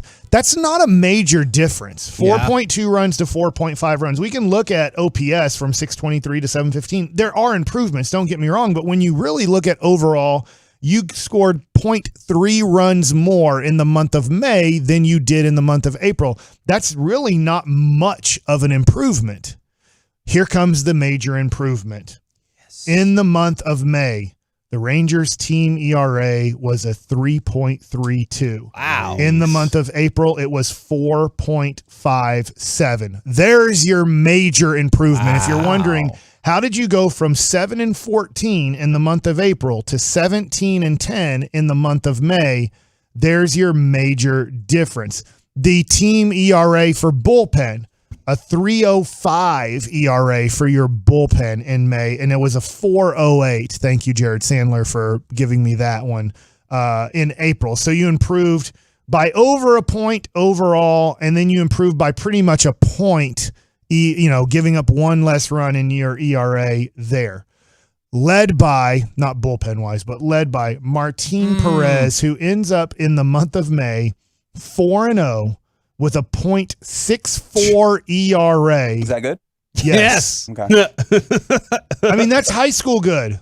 Just to give you an idea, my ERA was .6 in my senior year in high school. So, like, that's like dominating high school ERA. Like, you don't do that in the major leagues. If he's not the pitcher of the month for the American League, I quit. What are we doing? Like, you just won't give anything to the Texas Rangers if a .64 ERA, .9 WHIP, and a 4-0 record in the month of May. Martin Perez is right now, man, I would have a tough time. Maybe this is homerish because I thought for sure Adolis Garcia would get Rookie of the Year. And they're like, no, he's not even considered a candidate. But I would say Martin Perez is the Cy Young after 2 months in Major League Baseball, at least in the American League. You're around the club a lot. How much is like credit is Doug Mathis getting for his contribution to this? Well, last night I heard Dave Raymond talking about Pedro Martinez talking to Martin Perez. And I know we say Perez all the time, but I guess he's changed it to Perez, which, is what it is. But I would say that I have not heard a lot of that. All right. I don't know, but I would say this. The ERA going from 4.5 to 3.3, yes, Doug Mathis should take or get a lot of credit. I don't think Doug Mathis is a person who's like, look at me type of guy. Gotcha. Those are the worst coaches in the world that say when things are great, look at me, and when things are bad, you're not giving me the talent Because I know deal. you've had that coach before. Right. And so you just say, hey, I'm trying to help in any way possible, trying to do my best, and these guys are doing great. So anyways, there's your month of April versus your month of May with the Texas Rangers going 17-10. I don't know if they can keep that up. Hopefully so. I mean, right now, 24-24. I think everybody would be really excited if over the next 110 games or so that you can play 500 baseball. Yeah. If you go 17-10 in the month of June, holy cow! Now you're looking at possibly sneaking into the playoffs. And it's I know you'd still have a lot of baseball to go. But it's weird too, because I get excited about being ahead of schedule where other people are like, well, you need to get excited about getting into the playoffs. And I'm like, I hear you, but if you finish the year at 500, I think that is a massive achievement. Yes, you improved by over 20 games. Okay, so Juan Soto. There's been talk of the 23-year-old possibly getting traded. The general manager has spoken for the Washington Nationals. He said, we are not trading him. We have told his agent. We have told the player. He is not going anywhere. We plan on keeping him long-term. That's easy to say right now. He doesn't become a free agent until after the next season. Do you think that's a mistake? To not trade him? Yes. I think you have plenty of time. So if you plan on giving him $500 million, then no, this don't is trade going to be him. the biggest contract in the history of baseball. Yeah, right? I think you're looking at probably a 12-year, $500 million contract with him. So it's just a matter of if Washington's willing to go there. But they have plenty of time. I get like Rizzo, he was our assistant general manager when I was there. He's saying all the right things right now. Like, no, we're not trading him. And you have plenty of time. Sure. No, you're right. The only reason I was asking that is there are teams out there that, like, let's say it was 12 for 500 or whatever. Yeah. They're like, we can do that. I just wonder, at a time when you're like rebuilding anyway, is there any chance that they're like, let's just get everything? Because with how much time he's still got on his contract and how young he is and how good he is, you could get all of the things right now. But clearly, that's a generational type player you'd be giving up on. And I don't know who is the person that's going to give everything. Yeah. The Mets have already the Mets probably would, but the Mets have already given most of their stuff away to get what they have. So, I mean, the Dodgers aren't in that type of, situation where they need Juan Soto. They have the best right fielder in baseball right now. I know you can move him to left field. I'm not saying you can't move Juan Soto to left field, but at the same time, like, I just wonder how many teams are willing to give it all up and then give $500 million. Yes. Like if you're saying, hey, man, if the Rangers, okay, you're talking about Leiter, Wynn, White, Young, possibly, and then this takes me to my next nugget, and then your third overall pick. Like if you want Juan Soto, you're talking about giving away your top 5 overall prospects, not like 5 of your 10. You're talking about you want to give up all your 5 prospects, and then you get to pay him. Yeah, and then you get to give him $500 million. Let's do it. It's not my money. All right, so latest mock draft from ESPN has Drew Jones going number 1. That is Andrew Jones' son. And that's pretty. Do you feel like that's pretty locked in? I think it's locked in. Okay. Number 2, we have another person's son, Jackson Holiday. Going number 2 overall. He's a high school shortstop. He's committed to Oklahoma State. By the way, that's Matt Holliday's kid? Yes. Drew Jones is committed to Vanderbilt, but neither one of them are going to college. Number 3 overall, the Rangers take Elijah Green, center fielder from IMG Academy. He is a Miami commit. Here is the mini paragraph that they write about Elijah Green, number 3 overall pick. They were 5 deep, including general manager Chris Young, at Drew Jones's playoff game I attended a few weeks ago. And it sounds like the Rangers really want Drew to drop here, though that seems unlikely. I think they see the group of high school position players as their top options here. Green could come at a discount, since there's a possibility that if he falls, that he'll fall back to the top, to the I'm effing up this sentence. I was trying to change it into my own words, but F me. Just read it. You're going to be fine. Yeah. Green could come at a discount, since there's a possibility that he falls back into the top 10 if he doesn't go here. Falls back? So, like, yes, falls back to the end of, like, pick 9 or 10 is kind of what he's saying. So, but why would the Rangers be interested if he's not? Like, I think they want a high school prospect. The next 2 picks are Brooks Lee, college third baseman, Kevin Prada, college catcher, and then you get to Tamar Johnson, high school second baseman. I don't like taking second baseman in the first round, just to be honest. Because you think they're the most limit. The reason you're playing second base in high school or college is usually because we see you as a weaker arm. So playing shortstop and third base is kind of unlikely because your arm is weak. Center field, you usually need to have a good arm in center field. I know sometimes you can get away with it, but you want a premium arm in center field. You don't want speed, but you also an arm. When all of a sudden you're playing second base in high school, hey, it doesn't mean you can't make the major leagues and be an impact player, but you're a little bit landlocked in that. All right, you're a second baseman, maybe a left fielder if second base, like. You know, and right now, I'm not saying you go, well, we have Simeon, so we can't take a second baseman, but I'm not crazy about taking right now, and I haven't looked him up recently, but Foscue, the kid out of Mississippi State, I don't know how he's doing. I haven't looked him up recently. You just touched on something that I kind of want to get into really quick is it's different than the NFL when they're like a draft best player available. If you're running the draft room, are you hesitant to pull that trigger because of how much you have invested in your middle infield? Or are you like, well, if it's a high school kid, it's going to take like 5 years anyway, so why the hell not? No, you would take a shortstop in a heartbeat. Okay. Because here's probably 5 years from now, Corey Seager's not a shortstop. I mean, I hate to tell people that, but I love him. He hit a home run. Yeah. But I think that he could move to first base. I think that he could, it just matters how third base is open or not. But with his body, with the way that he moves right now, I think he's going to be a shortstop for the next 3 to 5 years. But in the next 3 to 5 years, there's going to be talk of, hey, should he, for his body and how he moves and everything, move off of shortstop? But you're looking more at like 2026, 2028 in that conversation. Would that be too late for Ezekiel Duran to make his move into that spot? Or he's hot right now? I just wonder if he would. He's in Double A. Yeah, he's with the Rough Riders. I mean, you would think that in the next year or two that you would hope that he can help your major league team. All right. But you're going to also possibly you're hoping to make trades where you're helping your major league team too. Because Josh Smith, by the way, and we'll talk to Woody coming up at 12:20.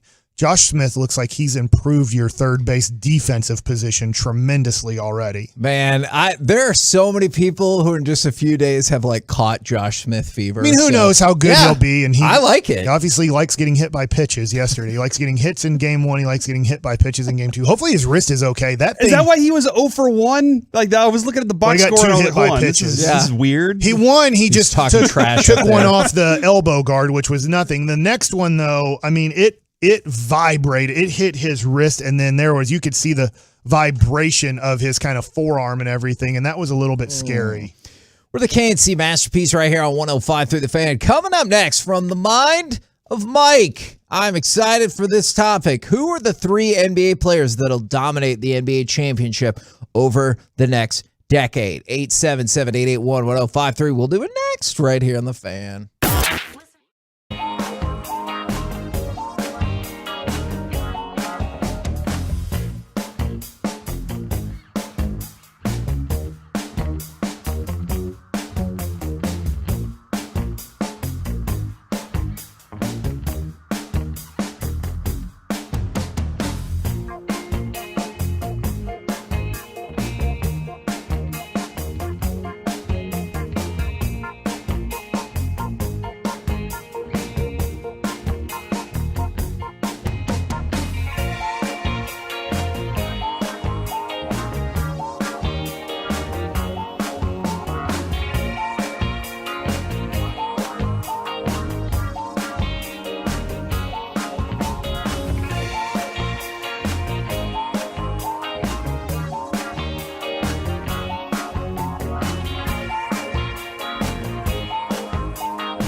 You're about to be masterpieced, KNC style, right here on 105.3 The Fan.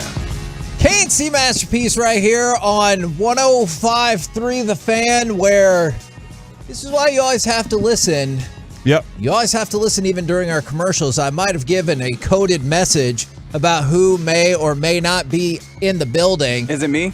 Well, I mean, we're already in the building whenever you decide to show up. It's always it's really you, weird. Reggie. Sometimes he just disappears like on Mondays or Thursdays or when the Yesterday was Rangers- Tuesday. Yeah, it's really strange. But it is the person who I told you was going to become the king of radio. He is taking over in Houston. Special guest Parker Hillis is on the show. Wow. Hey, guys. Have you already quit the gig in Houston Yeah, and to you're come back? here? No, I've not. I just had to make a quick pit stop. You know, the drive from Denver down to Houston is really, really long. Right. So, How was Denver? Cold. Cold? Is that why you're like, get me back to Texas as quick as possible? That was part of it. Okay, that makes a lot of sense. Yeah, no, it was fun though, man. Nice, It's good to be dude. back home though. Yeah, you know what's crazy about this, Mike? You may not know the story of Parker. Is he was a lowly intern for 105.3 The Fan. I don't even think you were an intern for our show at the time. It was just like we got a chance to work with him a couple different times on the board, and we said we like something about this kid. There's something about him that I think's going to work out. It's because he was lanky. I was fun to look at, right? Just because his wife brought pizza up The here. 3 other people that the bosses were trying to force on us all turned the job down because they all said they just get producers fired. And so we were like, yeah, that's a fact. Wait, hold on. I wasn't the first choice?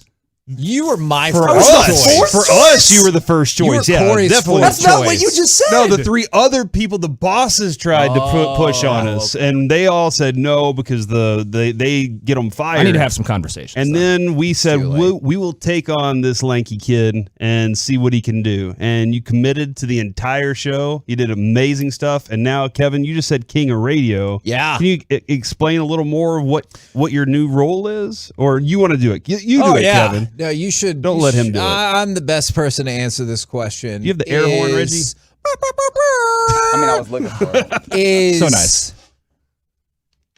Parker went over to Denver and became, if I have this correct, essentially the Tim. Yes. And now you're going to Houston to be the Gavin? Yep. Is that correct? That is correct. And you're like 27, 28? 28. 28. I look like I'm 12 though. So that could be yeah, interesting. I know. You still don't have any facial hair. That's weird. Yeah, you know. Yeah, he's actually hadn't shaved in 8 days. You're not wrong. He is going to be the programming director in Houston at the age of 28. So if you're sitting here right now, He's running a radio station? and you're 28 or older and you're smoking up, like, I get it. Thank you for listening. Welcome to our family. But Parker is going to be running a radio station, and that's why I have proclaimed him the king of radio. Feel free to use that, Barrett Sports Media. There you go. That is the Parker air horn that he grabbed a long time ago and made as his very own. That was awesome. Dude, we're really proud of you. Thanks, guys. Really impressed with all the advice that you said. I'm not taking that from you guys. That's ridiculous. Let me go do something amazing. Hey, man. It's all about like remembering where your roots are. And you guys are family to me. So I appreciate you guys letting me jump on and steal a couple of minutes of your airtime just to say hello. Yeah, that's an Irving ISD product right there. Right? Man. Yeah. Yeah, it's kind of surprising, isn't it? Wow. No, I was I was going to give you the opportunity to hype up your school district. Yeah. Well, I love my Bevan. Irving family. Yeah. What's the worst school district in the Metroplex? 877-881-1053. But here's my question. How many people are going to throw shade at another area, and how many people are like, oh, mine? Like, how many people are going to vote for their own school district? Like, I live in Garland. How many people are going to be like, it's Garland, and I'll tell you why. And they're like, I lived here for this many years. So if you want to tell us what you think the worst one is, let us know. From the 972, Parker is, in all caps, the man. We knew that for a long time. And from the 682, but he has to live in Houston, LOL. Have you coped with this yet? Or are you going to embrace it? What are you going to do when you get there? It's only 3.5 hours away from Dallas. Okay. Really? I thought it was further. You drive fast? I think they've amped up the speed limit on the highways. Okay, gotcha. Wow. You know the speed limit, Kevin? 80? I think it's 75. 75. It's 80 if you don't get caught. Now, okay, True. that's a great point. We wanted to, man, I made a mistake because these are pouring in quickly from the 214. Oh, man, Southlake sucks for sure. From the 972, Irving ISD, they underpay their teachers and their district leadership is a joke. From the 469, Dallas, hands down. Now, I have thoughts about Dallas ISD because Jess worked in Dallas ISD and will just tell me things, and I'd be like, oh, hey, are you excited for this person or this person? And she'd be like, not really. And then she would tell me all these things. And then we were watching some like educational hearing about bond money once, and she goes, I don't understand why they're asking for more money. We have like a warehouse full of computers that they haven't distributed to anybody or something like that. And they're like, why do we need more money? We're not even using the money that we have properly. That's what I like.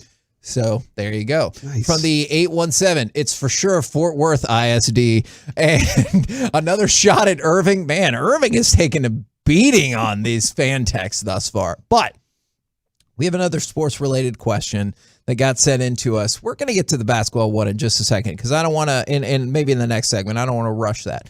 How long till you could get a hit in a major league game? All right?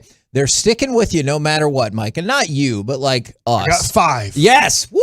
Look at How you. long That's did it impressive. take you? Do you know how many at-bats, give or take, to get your first hit?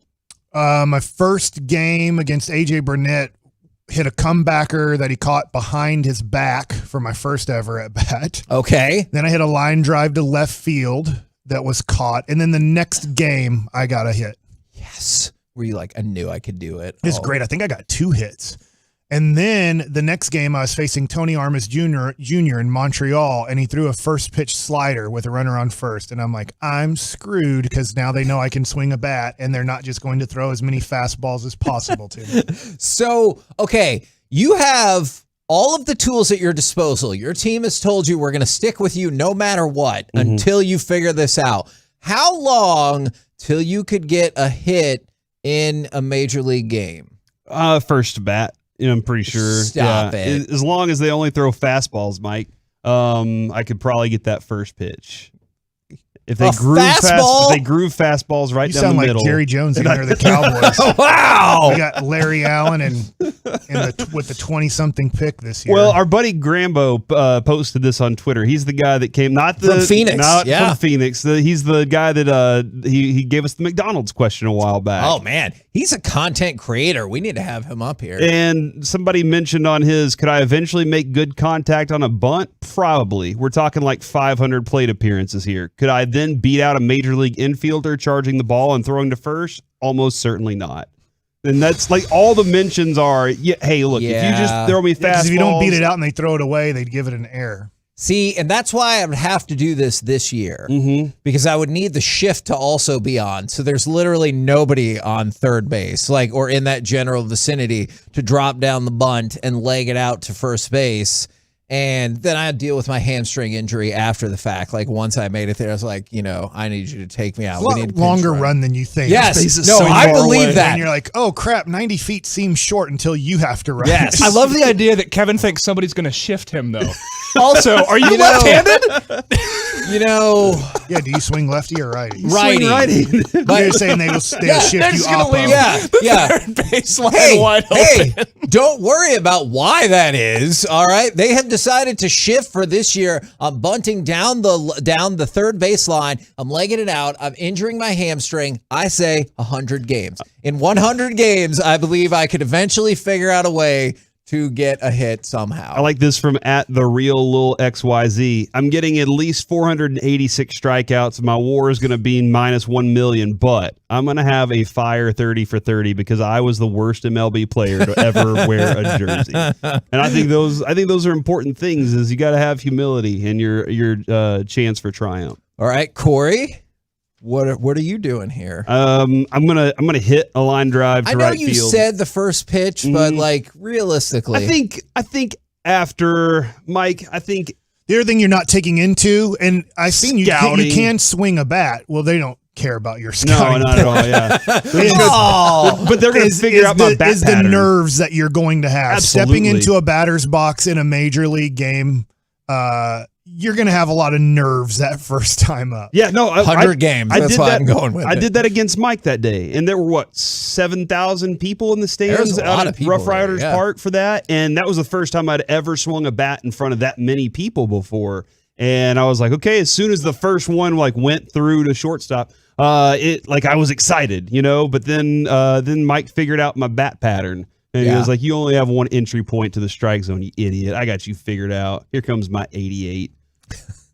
I wish I could There's throw 88. no chance. I was just thinking, there's no chance. I was probably throwing 80 at best, probably. And not because I was throwing slow intentionally. I was trying to throw hard. But at that point in my life, probably 80 to 82 was the max I could throw. 214. I was Parker's math teacher and academic decathlon coach. Very proud of him. So they wanted to throw that your way. Man, Parker just gave us a look as if he's bringing that into question. I'm trying to figure out. I didn't realize a lot of people listen to the station. Hold on. Were you ever in academic Yes, I was. decathlon? Okay, I just wanted to make sure that person wasn't just from the 903. They're going to shift on Kevin, all right, infield in. All right. Dang. In that case, I also think I've got a shot, is because we'll get this ridiculous flare bloop that will only go to the edge of the dirt, but they'll all be so far in, and they'll be like, I can't That's believe the problem, too, is with you guys, is they probably wouldn't have an outfield. Yeah. They would probably, because there's one time outfield where in San Francisco, I thought for sure I got a hit. I hit kind of a soft liner to left field.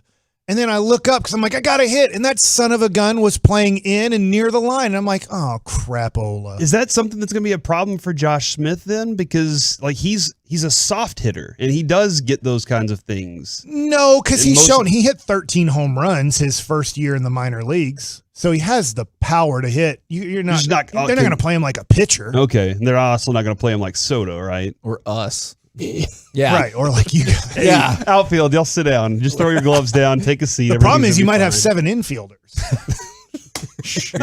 I'm trying to get one, poke one through. I mean, that they would play shallow enough, probably 30 feet past the grass, that if you did hit one that got past the infield, they might be able to throw you out at first. See, and before anybody texts in, you need everybody. Can you just play everybody normal, like I'm a real major league hitter? Well, and I was like, before anyone says infield home or inside the park home run, no.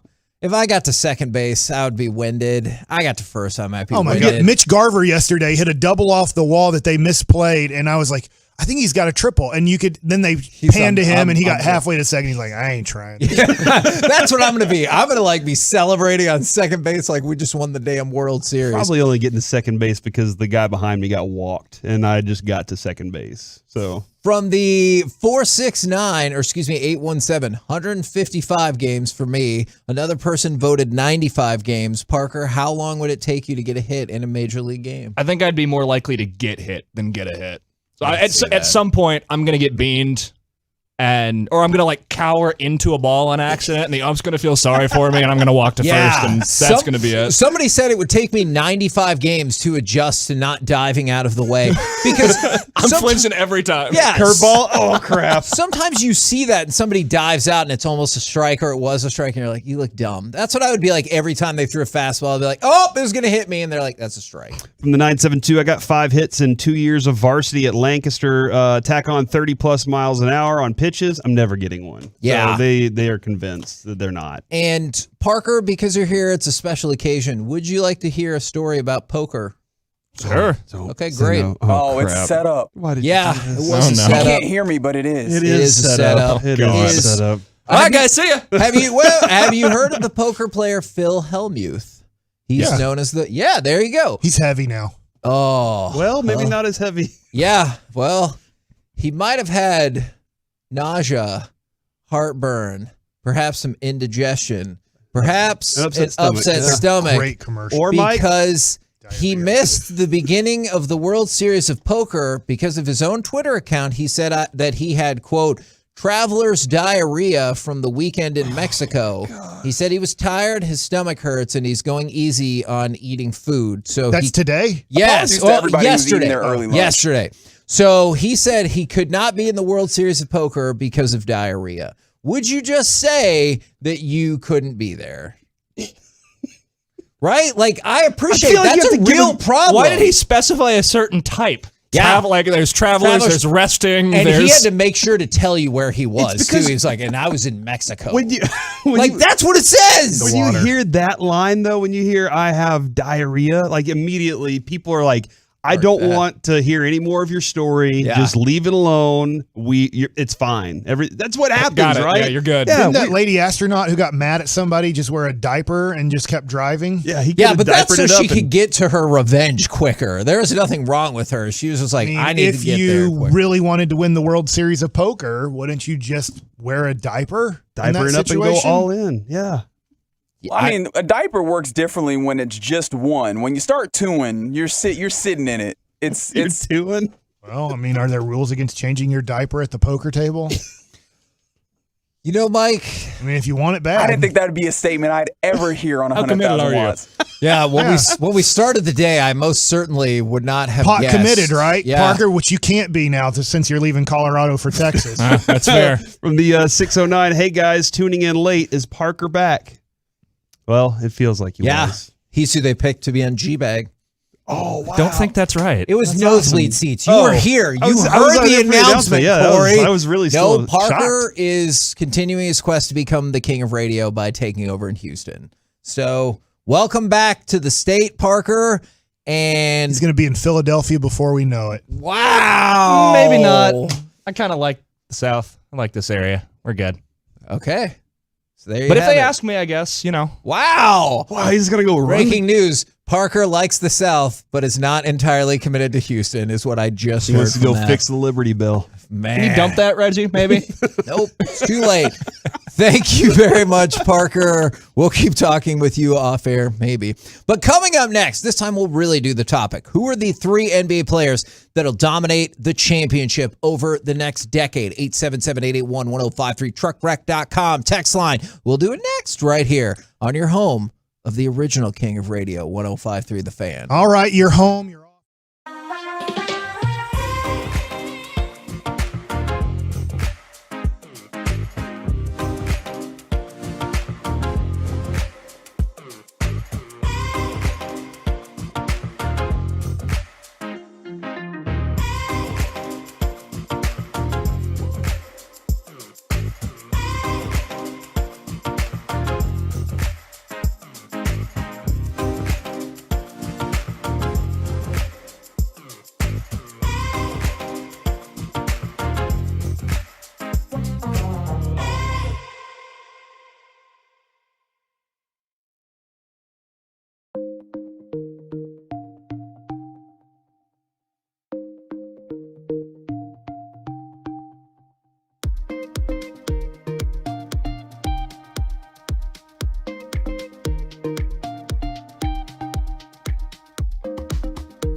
750.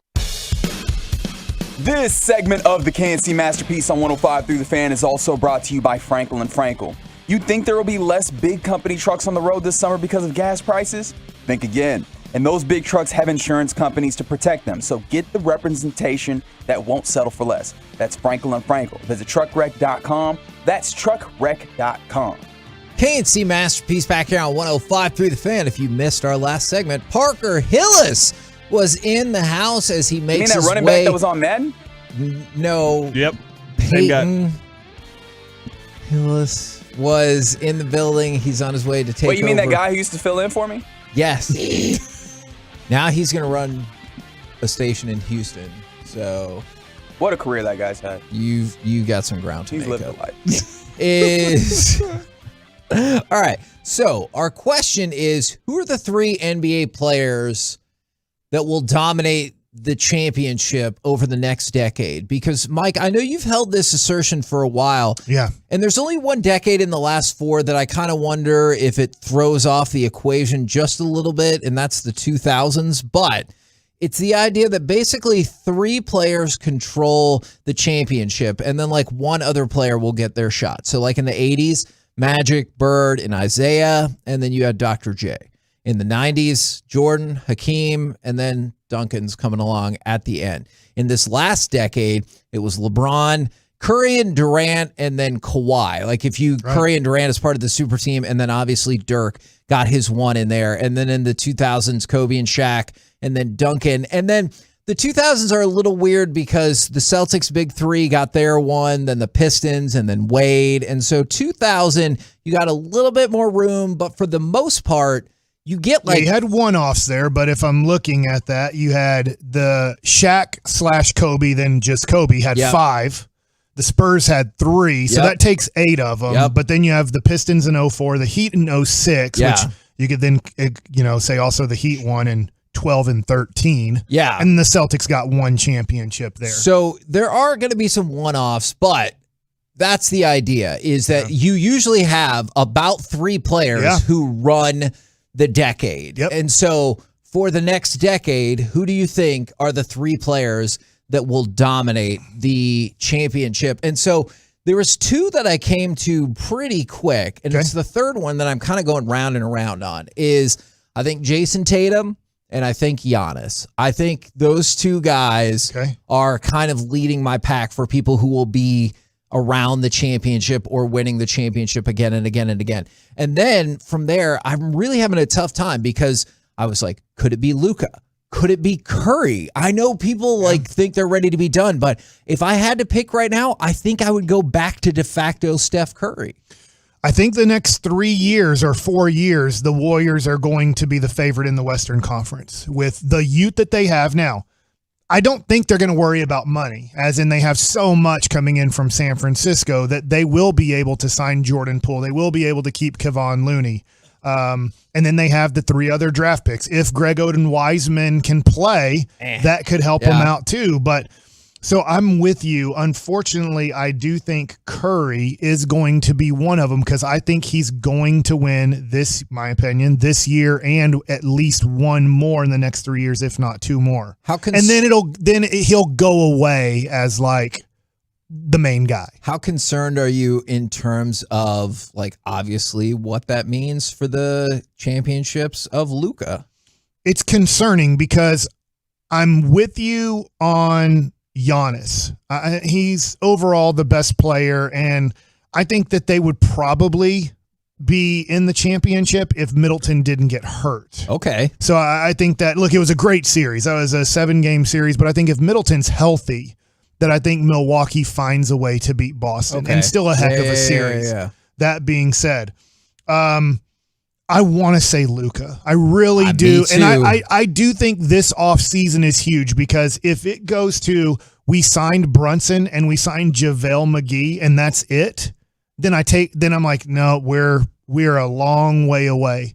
If they can make some trades here and there this offseason and that 26 pick, I know the 26 pick isn't going to be like, oh my God, we did it at 26 immediately. Yeah. But in 2025, that 26 pick better be Kevon Looney or Jordan Poole and helping us out that much with our team. And so as long as they can get the drafts right, where they're picking good players late in the draft and that they are making some really good trades, and I'm going to trust Nico and I'm going to trust Jason Kidd to do that, I'm going to say Curry, Giannis, and Luka, which is very tough because I think Ja has a good situation. I think that Tatum has a very good situation, and maybe those guys sneak in and get one. But right now, if I'm going to pick my 3 guys over the next 10 years, Curry for a short amount of time, and then Giannis and Luka. Well, Kevin, it's obviously not Tatum because he's not a superstar, as you suggested earlier. You've always hated Jason Tatum. No, there's one person on there that is an idiot. I quickly the other day threw out Luka, Ja, Tatum. Yeah. And because it makes sense that young players, like that's going to be that place for them. Ja has a good team around him. Like they were able to manage to build a really good team that can win without him.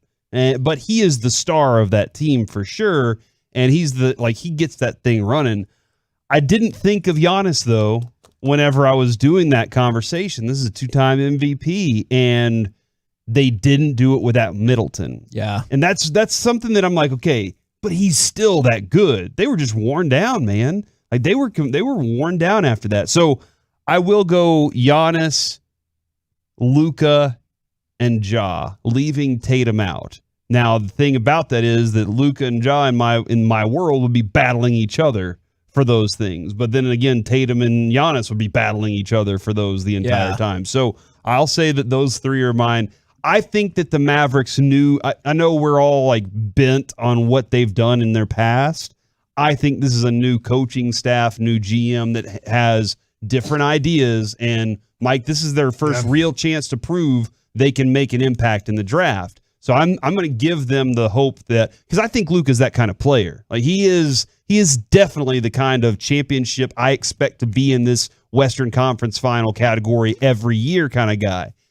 But it's whether or not they can get that talent. I think they can. Here's another reason why I like your Ja pick if I had to take out Curry because of his age, because if we're talking about the next 10 years, even though he could win a few here to start this off, is Ja has an owner who's worth $10 billion.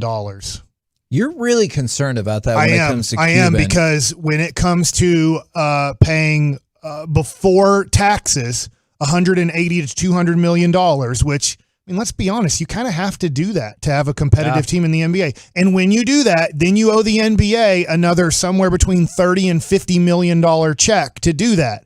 Memphis is going to be able to do that. Memphis will be able to pay Desmond Bane, Jaren Jackson Jr., Clark, along with Ja getting your max contract, right?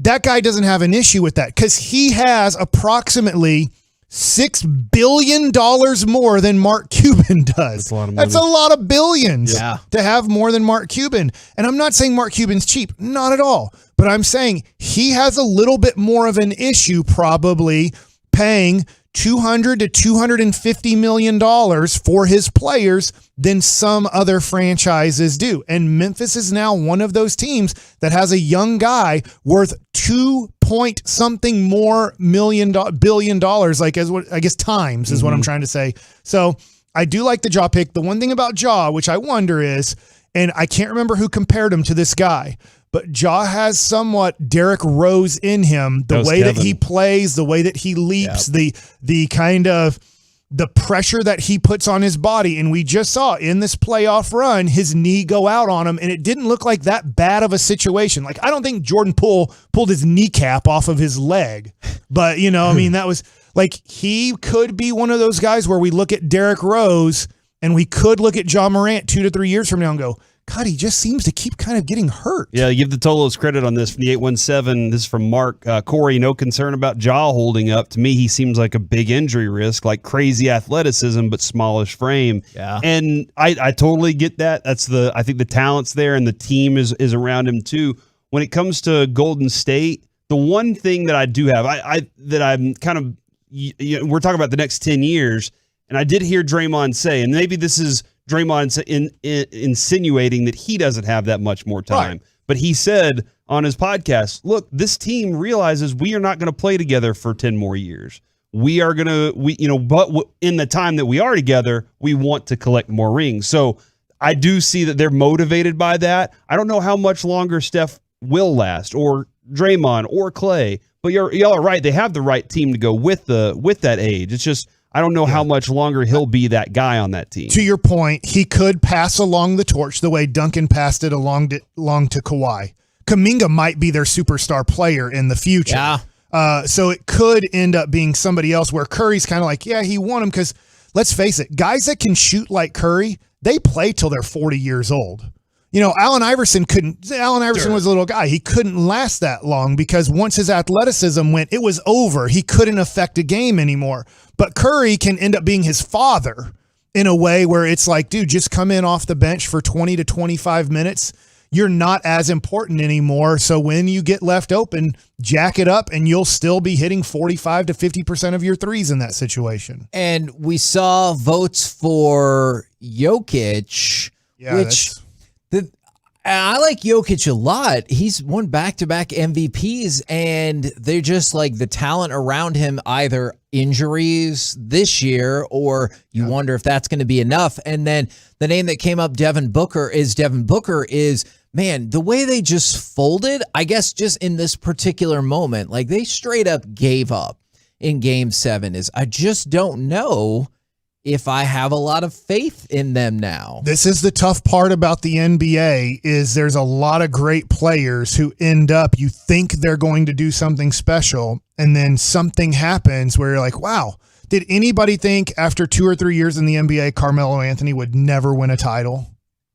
Right? No. I mean, everybody thought people always forget this if you're younger. There was a big debate over who's going to be better, Carmelo or LeBron, because of what Carmelo accomplished at Syracuse in his rookie year, or in his freshman year. So, I mean, there's a lot of guys that they're perennial all-stars. They're great players. Dominique Wilkins of the 80s, that when you get to kind of 10 years into their career, like, wow, not only has he not won a title, he really hasn't even got to that point where we thought he was about to win a title. And we really thought his first 2 or 3 years in the NBA, this dude is going to be the next guy. And it's unfortunate, but we're looking at this too, is all it takes though for Jokic, and look, this would be a dream scenario and it'd be here, right? Is he's not winning and he goes, I got to team up with Luka somehow. Or in another way, Luka gets screwed over because nobody wants to team up with him. And somebody goes, hey, Memphis has all this money and all of these assets. And all of a sudden, Ja Morant gets traded to him,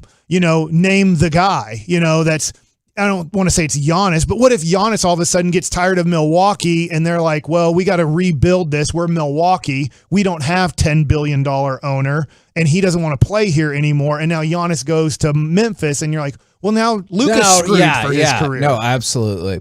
We're the KNC Masterpiece right here on 105 Through the Fan. Coming up next, it's time for Gridiron Gravy. Who is the best deep ball passer in all of the lands? We'll do it next right here on The Fan. All right, let's talk about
Segment of the KNC Masterpiece on 105 through the Fan is brought to you by Classic Chevrolet. At Classic Chevrolet, relax and enjoy the difference really means something. It's rooted in making buying easy and offering classic deals, like max value for your trade and never charging over MSRP.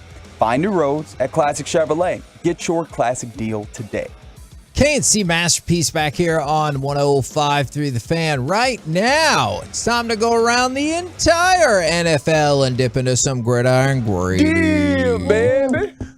Butter, milk, biscuits. And we start with this. We talked about it yesterday. John Madden has been announced for the cover of Madden 23. And Rest in peace. This, what's that? Rest in peace. Yeah, that's right.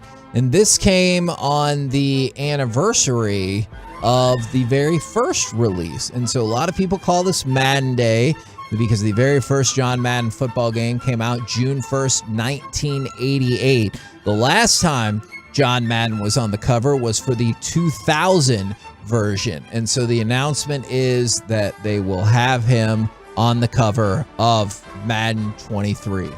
Feels like a logical decision, no? And I know usually now they have like multiple versions, but this feels like a logical decision. Yes, that does seem like the logical decision at this point. And it does kind of, they go back to that old school photo too. I kind of like that. So like, yeah, man, this is good. This is a classy way to approach it, EA Sports. You know, it's interesting when you said that. I'm just looking at Tecmo Bowl because that was the major game when I was a kid. And you said 1988. I wonder when Madden became more popular than Tecmo Bowl because that was way more popular. I don't even remember it until like 93. Yeah. I think. It says the Nintendo Entertainment System was released in 1989. So I guess they're talking about that. The first console with the National Football League players. So like 89 to like early 90s, it was Tecmo Bowl. And then I guess Madden probably took over like 92, 93 is about when like we went from Tecmo Bowl being the football game to Madden being it. Yeah. So there was a good 4 years where nobody really, I won't say nobody cared. And was it just a Sega game? Was Madden just a Sega game to start off? I remember those games in like NHL 93 and all the EA Sports titles being exclusive to Sega at the time. Now, I could be off base about that because I was a kid, but that is the way that I remember it. Now, let's go from a happy, uplifting story to a story that continues to get more complicated and might not ever come to an end. Is Sarah Barshop from ESPN has reported that there is going to be a 23rd lawsuit for Deshaun Watson, and then we'll get to something else in just a second. Oh, because I saw a different number. Yes. Well, that's how we start. Good is God. One of the people who is now filing an additional lawsuit was watching the Real Sports piece about Deshaun Watson with a couple of the accusers, and while watching it, she was like, that I'm assuming is what happened to me, and it said that she's going to file a lawsuit. So that'd be 23. Now, then attorney Tony Busby has said that there will be another one coming up. And so there's going to be a 24th accuser coming forward. So I don't know.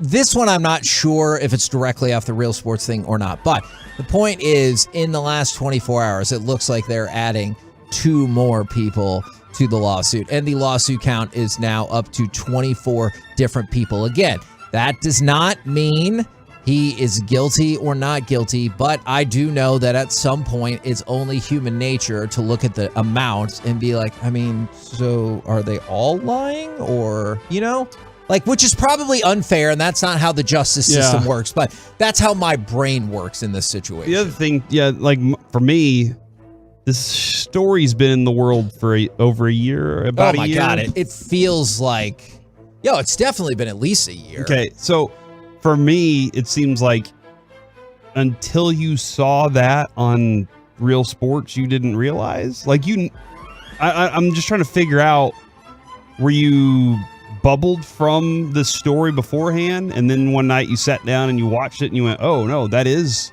what I went through. That is my experience. I'm just kind of curious of the psychology of it and what else was going on.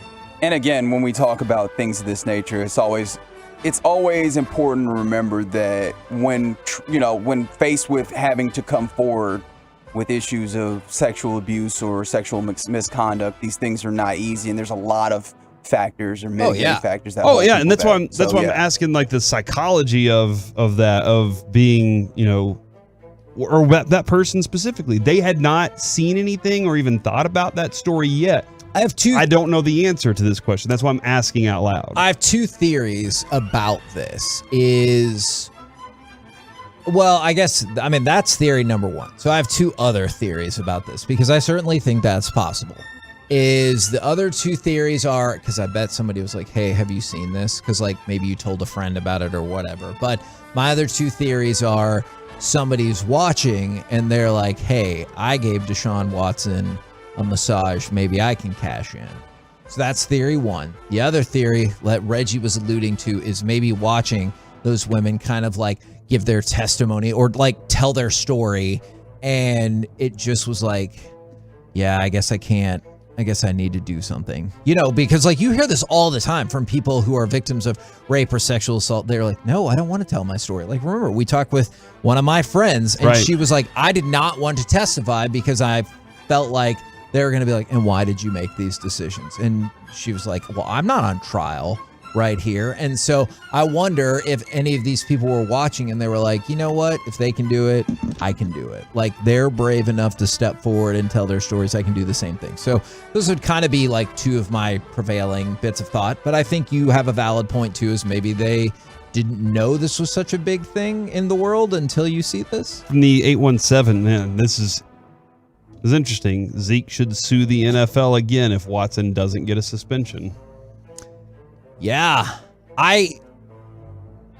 this is probably not phrased the right way, but I honestly cannot wait to see what they do with his suspension. Because like they'll suspend people for anything. And so if it feels like at this point, if it gets like 4 or 6 games, you're like, that's it?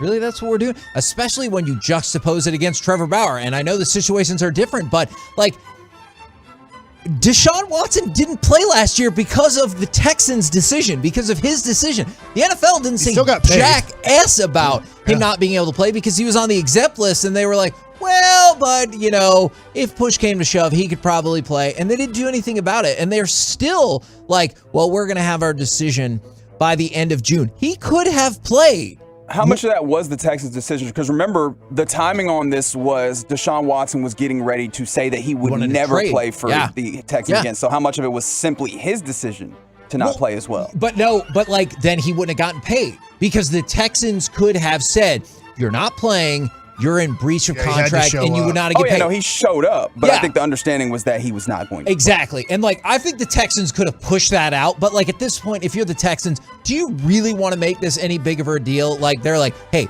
he doesn't want to play for us. And even if he did, he might not be able to play if he gets suspended. Let's just stash him away. Will you be surprised if he gets a year suspension? Not at all. Will you be surprised if he gets a 4-game suspension? Yes. I really will. I think if the suspension is that low, I will be fairly stunned. Especially, and before anybody comes at you and you're like, you don't know what happened, I agree. But the fact that they've now pushed this trial off again, probably not taking place until 2023 because they have this weird agreed upon football window where they're not going to run the trial in that, I would be perplexed, especially when you hear how much or how little the NFL has done to investigate this in terms of talking to, like, obviously they haven't talked to every single victim, but supposedly they've talked to some of them. I have to admit, I will be surprised if he doesn't get a pretty hefty suspension, which we will see. But I bet people will have lots of thoughts one way or another. Name one person. I mean, well, here's an example. You could have named Reggie, and I would have been like, okay, that's one person. What did I do? Yeah, you didn't even do anything. Wow. And that's the problem. Whoa. I don't know what that means. Let's go from that to who is the best deep ball passer in all of football? Steve DeBerg. Contemporarily, who is the best deep ball passer in football? We have the Generation Next stats. Goes like this. Aaron Rodgers is 10th. Derek Carr is 9th. Russell Wilson is 8th. Carson Carter, I need you to zoom in on for what the two Corey's Olos doing right now. There. That, my friends, just open up a pack of cards. I gave that to him. From my friend Kevin, also a coworker. Oh no, it's out of focus. Oh no, that, my friends, is Steve freaking DeBerg. Oh, I love it. With his with the cast on his pinky. Yeah, wait, so why'd you give that to Corey and not me? Because I know there's nothing I can do to stop Corey from saying Steve DeBerg. I'm still hoping you come around on this. Number 7 best deep ball passer, and this was probably the most surprising on the list to me, is Carson Wentz, who is just behind Patrick Mahomes. He throws an effective deep ball. Yeah. It's all the other stuff that Carson Wentz, I don't think, does. I know well. he holds it long enough for them to get deep. And that might be his problem, Mike. That might be his problem is he's always looking for the deep ball play. You guys won't give me 7 seconds to pass? No, MFer. Nobody does. Throw the ball. His biggest problem is he doesn't. Yeah, he's always looking for such a big play that it fails him. It fails him a lot. Now, the top 5 from there, we told you Patrick Mahomes is 6, Matthew Stafford is number 5, Justin Herbert number 4, which tracks. Kyler Murray is 3rd, Matt Ryan is 2nd, and the best deep ball passer in all of the lands. Dak. No, it's not Dak. This list is horrible. Is Josh Allen, which Interesting. I think that tracks as well. The dude has a cannon for an arm, and he looks to be ascending, which is fascinating. Best deep ball passers, Herbert, top 4. Josh Allen, number 1. Patrick Mahomes, number 6. So a lot of these match up with like what I would have thought. Just wait till this year. And then what? Don't do this. Till Dak. Don't do this. See, this is his year. Don't do For this. sure. Yeah. He's the most underrated player in the history of sports. Wow, not just contemporary NFL, all sports, all time. He reminds me of a combination of Brady, This is your Montana, Manning, Elway, Troy. Favre. I would say like he's kind of like the best of all those guys. What about Troy though? Way better than Troy. Oh my God. If he was the quarterback in the early 90s, we would have won 17 championships. That doesn't even. We're the KNC masterpiece. In the 90s, Kevin. Right 17 here. in the 90s. That doesn't even make any sense. On 105.3 The Fan. Coming up him next. 2 championships for how great he This was. is your fault, Corey. I'm blaming you for all of this. Not Mike. It's just like I told Reggie I expected better. Now I expect better from you. You're right. Coming You're up right. next, would That you sounds like a take you this problem. headache player and contract if it helped the Mavs in the long run? 877-881-1053. We'll do it next right here on The Fan. But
about to be masterpieced, KNC style, right here on 105.3 The Fan.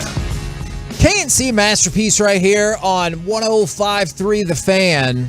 Would you take this headache player and contract if it meant it would help the Mavericks in the long run? I just want to point out that Kevin Gray just texted me and said absolutely, and he knows which player you're talking about. Oh, so there you go. Okay, So, because I think the prevailing wisdom is going to be absolutely not, but we'll see. That is Kevin Gray from the Get Right, by the way, which you can hear Reginald and Kevin Gray killing it.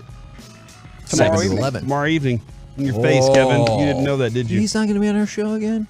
Y'all barely going to have a show tomorrow because the Rangers Oh have a my day gosh, game, I baby. forgot. We need more day games for the Rangers, like success, you know? Yo. I mean, it's summer's coming, so the kids will be able to go to Yeah. the ballpark during the day. It's family time. Yes, sir. Visit the park during day games, Rangers. Okay. All right. So if you want to wildly speculate, I want to do that first. You want to wildly speculate about who the player is, 877-881-1053, or hop on the YouTube, hop on our Twitch. If you want to speculate, this player, would you add him to the Mavericks? Now, in the meantime, I do have a bit of good Mavericks news for you. Would you like the good Mavericks news first? All right. Here is the good Mavericks news. They're finally updating their whole aesthetic. What does that mean? Oh, so Luka's going to work on just- his body? That, hopefully, yes. That's But, an aesthetic. I mean, you do notice that the Mavs are stuck in like 2002, right? Oh, okay. yeah. Well, this was more from a personnel point of view. Okay, my bad. Is when they were doing the exit interviews and everything, Nico said, if you look back on the series we played, we lost some games on the boards. So we need to get someone who can help us rebound, get a rim protector. We need to figure that out. So as much as we were talking about like upgrades for the team, Nico flat out was like, we need a rim protector. We need somebody who can get us rebounds. So if you're concerned that the Mavericks are just a Tim Hardaway away or are unaware of their shortcomings, there's Nico flat out saying, yes, we will address that. By the way, when I forgot how horrible of a season Tim Hardaway Jr. had up to his injury. It was not good. He was shooting very poorly. Do you think that as the team became more of a defensive team, he could have helped?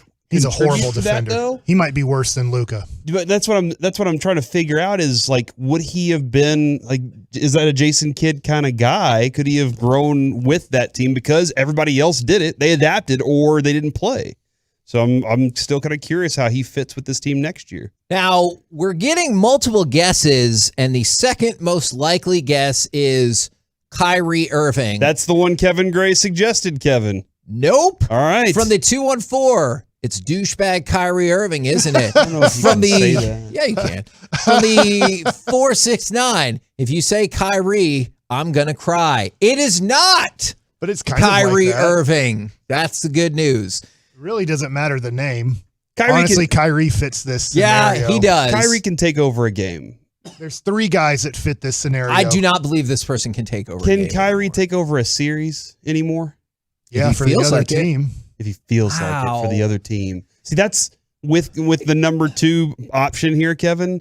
That's the reason why I don't want them to add that. This is not a solution. You have to, let's get to the guy's name because let's talk about what's happening here because then we get stuck on what does this guy bring to the table. He brings an expiring contract to the table. It is Russell Westbrook, who will make $47 million next year. However, that is, assuming he opts in, which I assume he will, that is the last year of his contract. So most importantly, he would give you $47 million that would then come off the books. Like whenever we talk about Jalen Brunson, you should just let him walk. Well, you're already over the cap. This is a kind of scenario where you would get back under the cap in a year by taking on Westbrook. Right. And so I'm not saying this is, I think, last ditch, like, oh no, nothing worked out type of deal. And I don't think the Mavs are going to do this. But here's what you do. If you're Corey, if you're listening, no, I don't want Russell Westbrook. I don't want Kyrie Irving. I don't want seems to be the early John Wall. sentiment. John Wall's the other guy that you could do this for. But Houston probably wouldn't do this. But the Lakers could be desperate enough to go, we have LeBron James for 1 to 2 more years.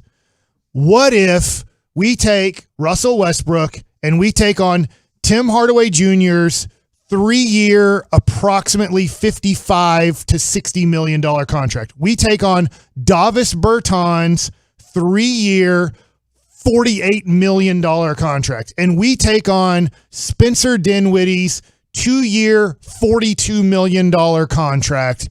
And we give them Russell Westbrook, and we take on 3 guys who are overpaid, but they can help maybe LeBron James and Anthony Davis with our depth, with our lack of shooting ability to help this team out. Wait, but Mike, what's the benefit there? Because in theory, my idea is, all right, you are consolidating salary, which was benefit to who? For the Mavericks here, is that you're now consolidating salaries that you actively just traded to split up in the Kristaps Porzingis deal. And do the Lakers own any picks in the immediate Not till future? 2027 they can trade. Because that feels like that would be the get back, if not, the idea of consolidate or, what you're doing is I'm not for this, but this is an idea. You now open up a max contract for the 2023-24 season. You're also doing this. You're not bringing back Jalen Brunson. You're doing almost a sign and trade where you're getting either young players on small contracts or you're getting another expiring contract, and you're going, we're going to be dog ass in 2022-23. In fact, there's a chance we don't even make the playoffs in 2022-23, but we're going to have over $40 million under the cap to spend in 23-24. And I'm not saying this is, I think, scenario C for the Dallas Mavericks.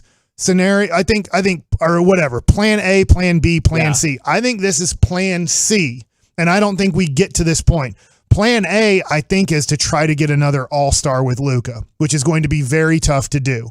Plan B, which is the more likely scenario, which we talked about yesterday, or what Nico's talking about, is, hey, add an average center to this team, add one more decent player, that can come off the bench and give you 20 to 25 minutes, and let's see what this team can do from there. And then this would be, hey, this didn't work out before, and it hasn't ever worked out. We have heard from whoever. We have heard from Jokic's agent that he is going to opt out of his Denver deal and come to the Dallas Mavericks. But the only way to do it is to get rid of Hardaway, Dinwiddie, Bertans, and to not have Brunson under a long-term deal. Then you've opened up the money to now do the Jokic-Luka combination for the next, hopefully, 4 to 8 years. So I went and looked at some of these. By the way, not surprisingly, nobody wants it. Some people are excited that they guessed the player. Okay. But other than that, from the 469, absolutely not. From another 469, hell no. From the 972, though, Russ would be fun here. From the 214, hell to the no. From the 972. I mean, you might release Russell Westbrook and just go like, we don't even want him to show up here. That's how much we don't want him. This is, and I'll give credit to this. This is from the mind of Jared Sandler. He's in the room next to us. And this is one of those, well, would you want to clear out everything and then have Luka Doncic and then have Dorian Finney-Smith and then have approximately $40+ million to spend on free agency? Yeah.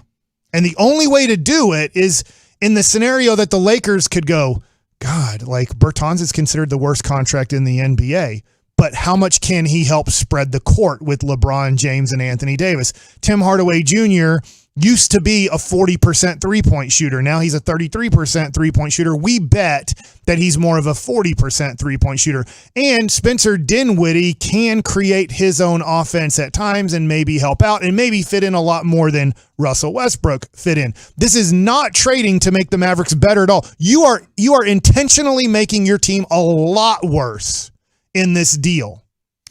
With the idea being some of the contracts outside of just Westbrook that we had brought up is Hardaway is 3 more years. If you got rid of Dwight Powell, he is an expiring contract after next year. And then Davis Bertans is also under contract for 3 more years. So that would be another sense of the appeal. And I do see some people coming around just because they're like, how long is this going to take then? 1 year. 1 year. Because I wouldn't do it. Jokic is a free agent. So you just got to the Western Conference Finals. That's true. And you want this is what Mark Cuban did after they won the championship, isn't it? Like they said, you know what? Let's break this whole thing down. We read the CBA. Yeah. We're gonna go. We're gonna be able to land even bigger fish. And it's super dangerous. I just want to play this out just a little bit more. Let's say you knew this was going to happen, which obviously we do not.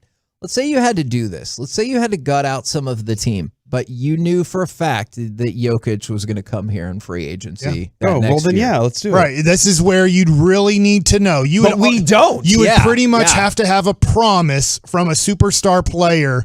I'm coming to Dallas if you have the max contract. Yeah, no, I absolutely, of course. Like we were all willing for Dwight Howard and Darren Williams. Let's do this. Let's add those things. Yeah. And then Mark got blamed for it, right? Because he didn't get the deal done. And I just don't know how I guess because earlier I said I have to trust Nico in this draft and that he's going to make this team better. That if that was the scenario, if they were to decide to make this big of a swing, this risky of a swing, I got to trust that he already has something in play. Like that this guy who's like uber connected and super talented at what he's done in the past, that he's already got the play in the bag. So like I just have to say that I would trust that maybe more than I did Donnie and Mark back in the day when they were trying to pursue free agents. And just because of his connections with Nike and so much more. Sure. And it just depends on I think a lot of this does depend on what do you think about this Mavericks playoff run. Like if you think this Mavericks playoff run was because they're getting there, then I get it.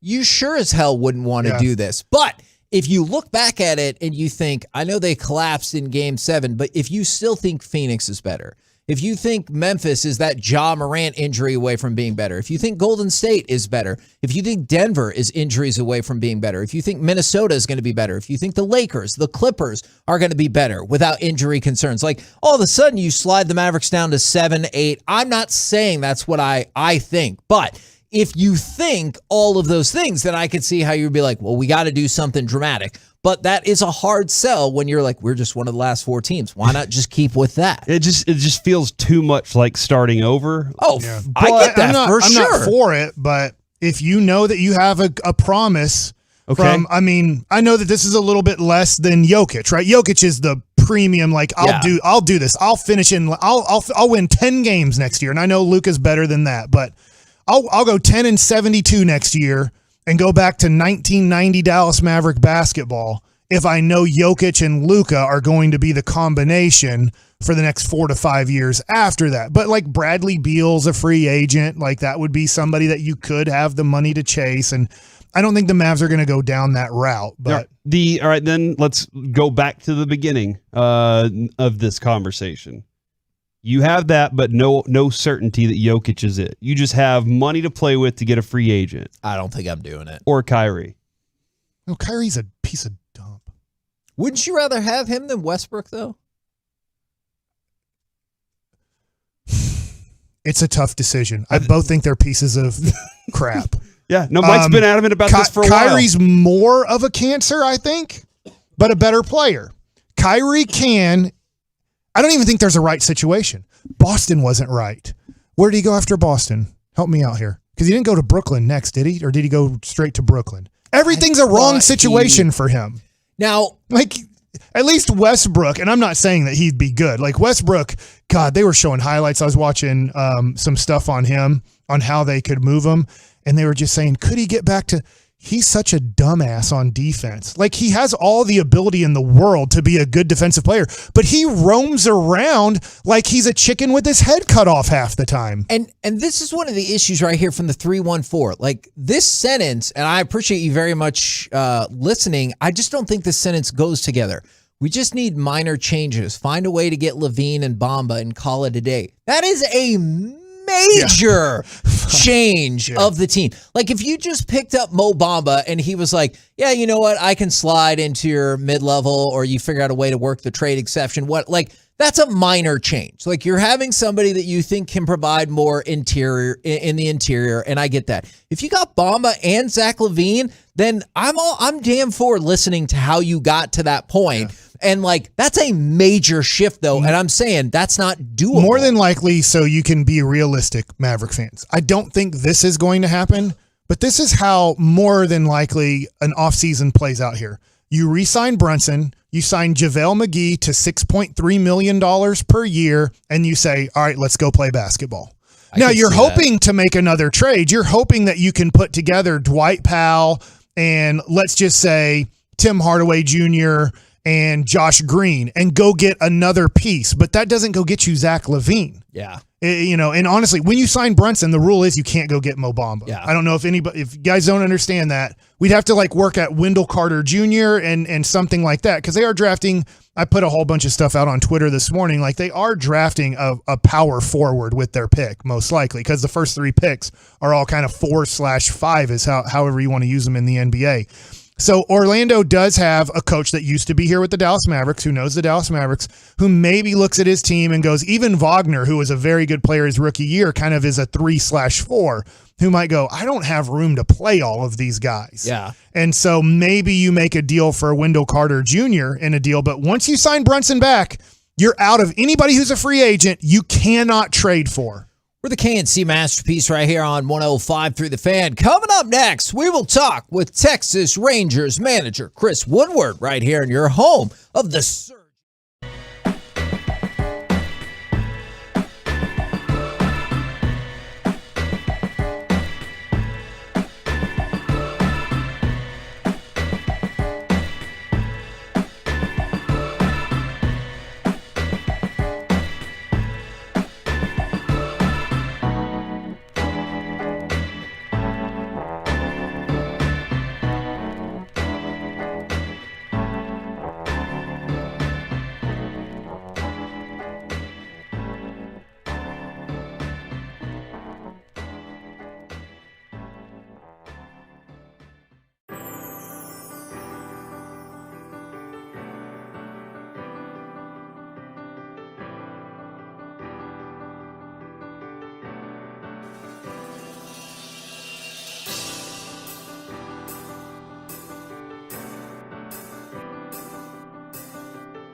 Masterpiece is also brought to you by State of the Art Weight Loss, and it's brought to you by Rubin and Associates. If you're struggling financially, facing foreclosure or repossession, have IRS credit card or medical debt, you don't have to face it alone. With one phone call, Mark Rubin can take the weight off your shoulders and get you to living life again. So call Mark right now at 1-800-LAWYERS. KNC Masterpiece back here on 105 through the Fan. Going to talk with Texas Rangers manager Chris Woodward in just 1 second as the Rangers get back up to 500 for the latest point in a season in 3 years.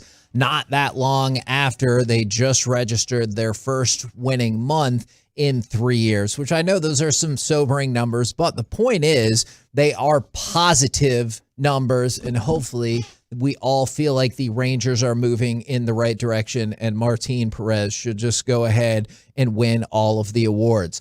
On the line, brought to you by TXU Energy for everything. It is Texas Rangers manager Chris Woodward. Good afternoon, sir.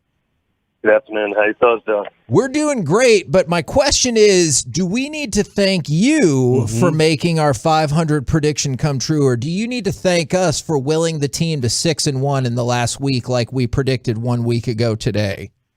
I'm not going to take any credit. You guys get all the credit. Thank you. But just throwing it out in the universe, that was we did it. We got there, but it's just the beginning now. We got to move on from here and get well above that. Okay, and that's exactly like how I wanted to ask that. Like, how do you balance that? Like, this is a good achievement. We did something as a team together, but it needs to be just the beginning. How do you talk to the team about what they need to do now? I don't think anything changes. I mean, we got nothing less than trying to get to a championship standard. So I think it's just a good, obviously you gotta walk before you can run. So getting back to 500 was obviously a goal, and in order to get to where we want to get to, we had to get to that point anyway. So I think it's just a good, day to say, hey, we got here. Let's just keep pushing this thing forward and keep tightening things up and keep improving. And I think with this group in particular, you've seen their ability to improve in a lot of ways, not just in the way the style of play and the way they play, but and just tightening up the offensive side and making better decisions and putting a little bit more pressure on the opposing team constantly. So it's all, the guys believe it, and they're working hard to get it done every day. Woody, I guess I'm speaking for myself here, but kind of in a question form. Wouldn't you say it's more of us and the fans that are kind of like 24-24 rather than just being a player, kind of, 50 games into a season? It's like, all right, well, there's 112 more of these or so. So, it's kind of, I'm excited that you guys are 24-24, but would you say kind of like in the clubhouse, it's kind of like, yeah, well, there's 100 more of these to see where we end up. Yeah, no doubt. No, listen, one thing I encourage our guys to do is embrace every day, regardless of where we're at. We got to find joy. We got to love every day, man. I love coming to the field every day. This group in particular is a tremendous group to just, get behind and support and push, and they want it. They believe in it. I know we got 100 and some games left, but the only game we can win is today. And we're going to put everything we have into winning that game today. Jeffrey Springs, we love him to death. He used to be a former Ranger, but we're going to do everything we can to beat his butt and put as much pressure on him as we can. So, the fact that we're 24-24, that's great, but that wasn't our goal that we set out to at the beginning of the year. We had to go through a lot of adversity early on. We weren't playing as well as we'd like. We were 2-9, 6-14, I believe, at one point, and we knew we had a little uphill climb to get to where we are right now, but, the guys are stronger for it. They're better for it. And, we're ready to kind of get a tough schedule. We don't make any excuses for anything, but, we did have a tough schedule and then some tough pitching. But right now we're in prime position to kind of take the thing forward, but we can't take our foot off the gas. I think that's the biggest message. Well, and with all that in mind, I'm just saying this as a fan and not what the team should do. Can I go ahead and place my vote for Martin Perez for Cy Young right now? I think it's a safe bet. It's hard to come up with anything more to say about him, just because he's been so good. It's been remarkable, honestly, what he's done, and just the way he goes about it. The humility that he has, I guess, from all the years that he's pitched and what he's learned, and dedicating his game. He's still got the 4 Evaldi on his hat. cared. Tony Beasley gave him the ball after the game. The day he pitched the complete game. It's just this guy's heart is as good as I've been around, and everything that he's learned up to this point, and it's all kind of coming together. And listen, there's going to be bumps in the road at some point. Like, this guy's been phenomenal, but I just love his mentality and what he does with his ball club. Not just on the field, obviously, in between the lines, but what he's done off the field has been spectacular. Did you have to, hold your breath or anything? I think it was in the third inning when the ball rocketed off his shin. Yeah. No, absolutely. It's you just never know. And honestly, it happened twice yesterday in that moment, and then when Josh Smith got hit in the arm. I just, those are things that are out of your control. This guy could be in perfect position, and it's baseball, it's life. That ball could have hit him in a 1 centimeter to the left or right, and had a broken bone, or who knows, right? It's just afterwards you just see it. And I was actually excited to hit him in the shin, as long as it's not broken. Because I've done that a billion times as a hitter. It hurts, but you can still support it. You can put pressure on it. If they hit him in the calf, like it did in Philly, that's a tough one because that'll stiffen up, it'll tighten up, and could eventually lead to, even if he stayed in the game, it will eventually lead to like a pulled muscle or something like that. But the shin it'll be fine. It's just going to have a little, big bump there for a little bit, but overall that'll heal. But he pitched, obviously, he put pressure on it right away. Didn't feel it. He said it kind of woke him up. So. Good for Walsh for waking him up. A wake up, huh? Okay, all right, I'll accept that. That's how good he is. Yeah, I'm already awake, but it woke me up a little more. I like that. The position Woody going into this season, I think we always kind of knew there was maybe not a revolving door, but there was some uncertainty at third base, and you've given some opportunities there. What are your thoughts on this kid, Josh Smith, right now? Oh man, it's obviously a special debut. Not surprised at all by the way this kid came in and played. One thing that really kind of stood out in spring training is this guy's fearlessness. He loves to be out there. He's cold as ice. When he's out there, you can tell he never even smiled, being after he got his first hit. And I know he was super excited. I know that meant a world to him. It was a dream come true, but he kind of, just the way he plays the game, the way he competes, he's a really good fit for us and what we're all about. This guy's attention to detail is off the charts. So, listen, he's going to get a lot of opportunity, obviously, since here we didn't call him up to come up and sit the bench. It's kind of in his hands, but, we're not going to rush anything. He's got to earn his playing time. He's got to earn, the at-bats just like everybody else had to do. But he'll get a good look, that's for sure. And I'm excited to have him. Woody, I know it's only 2 games, but from a pitcher standpoint, I love what he's shown defensively at third base. Mm-hmm. So talk about I know we're talking about offensively because it's good to see 3 hits and he got on base a couple times yesterday, but defensively, I feel like he's looking very comfortable at third base. Is that his natural position? Is that where you see his major league position in the future? Listen, it's hard to say not, because obviously the 2 guys we have up the middle. I think his best position would either be second or short. That's probably his natural position. He's obviously played a lot of third because of us signing Marcus and Corey. Those positions are going to be pretty much taken for a little while. Right now that's his best position because of where he fits on our field. But I think naturally he's probably second base. He's a really good shortstop. You could see his arm strength is plus arm strength, ton of range. He moves, he gets off the ball really well. Play he made to his left yesterday made it look pretty easy. So chopper to his left and cut in front of Corey and kind of threw it from the side. Just the ease with which he threw that ball and the confidence he had to do that, said a lot because he hadn't really had any action. He had 1 ground ball prior to that, so I was kind of looking to see if there would be any kind of hesitation to just let it fly like that. But he's a special player, man. He covers all areas. Really good base runner, good defender, great makeup, good instincts, and obviously can hit.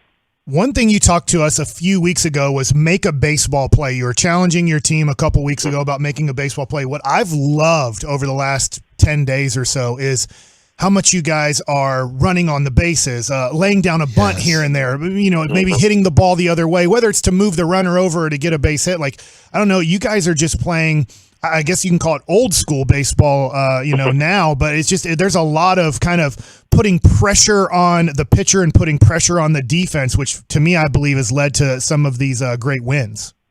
Yeah, and I think that's honestly, since I've been here, that's always been the core philosophy is applying pressure and finding ways to do that. and I've really asked certain guys, Eli being one of them, he uses speed. He puts a bunt down, he can put a bad bunt on it, he could beat it out, or just create chaos. You got to throw it in right field. And we've done really good at that. Guys have embraced it. On the bases, that's always been something we've been good at. But once we get the offense rolling and we start, really training Donnie and Tim, are getting these guys from an offensive standpoint to understand the challenges that they're facing every night from a pitching standpoint, and how to counter that, how to attack that, how to stay inside the baseball, how to, get the cheap hits, get the jam shot hits, use the whole field. It is a little bit old school, but in the new school setting. And I think that's our biggest advantage. And if we can create chaos every night and really suffocate that opposing pitcher from both ends, just this guy throws the ball over the plate, we're going to hammer it. If he doesn't, we're going to take our walks. We're going to bunt. We're going to do certain things to get on base. And the pressure, we're going to steal bases. They give us times, we're going to run. We're not shy about that. It just really forces that opposing team to kind of like, what do we do? And when they don't know what to do, that's when the head starts spinning and they make mistakes. And, we have the offense now with the guys in the batter's box to really make them pay for it when they do make mistakes. How do you think the team is holding up physically? I don't mean like from an injury perspective, but 24 games in 24 days. Mm-hmm. Y'all have only had one day off. You still got another week in front of you. I know you're all about let's just play every day, but is the team holding up physically, you feel like? I do. Listen, I kind of apologized to him the other day because I felt like the game in Oakland, we were worn out. We were tired. And listen, they won't make an excuse. I'll make it for them, but you could tell they were just physically tired. I had to give Adolis a day off, and I got to do a better job. But it's hard because we're trying to win games, and I know how important some of these guys are in the lineup. But now that we have more consistency throughout the lineup, it's a little easier to give a guy a day off like Corey or Calhoun or Adolis or even Mitch Garver. Getting him out of the lineup before was tough when we were operating on all cylinders. But we got some more flow to our lineup. It's a little easier to kind of give those guys. But I have to do that because we want to be good for 4 months. And what I ask of these guys and what we ask of these guys every night is hard. It's harder than most other teams. You see other teams, they don't play as hard.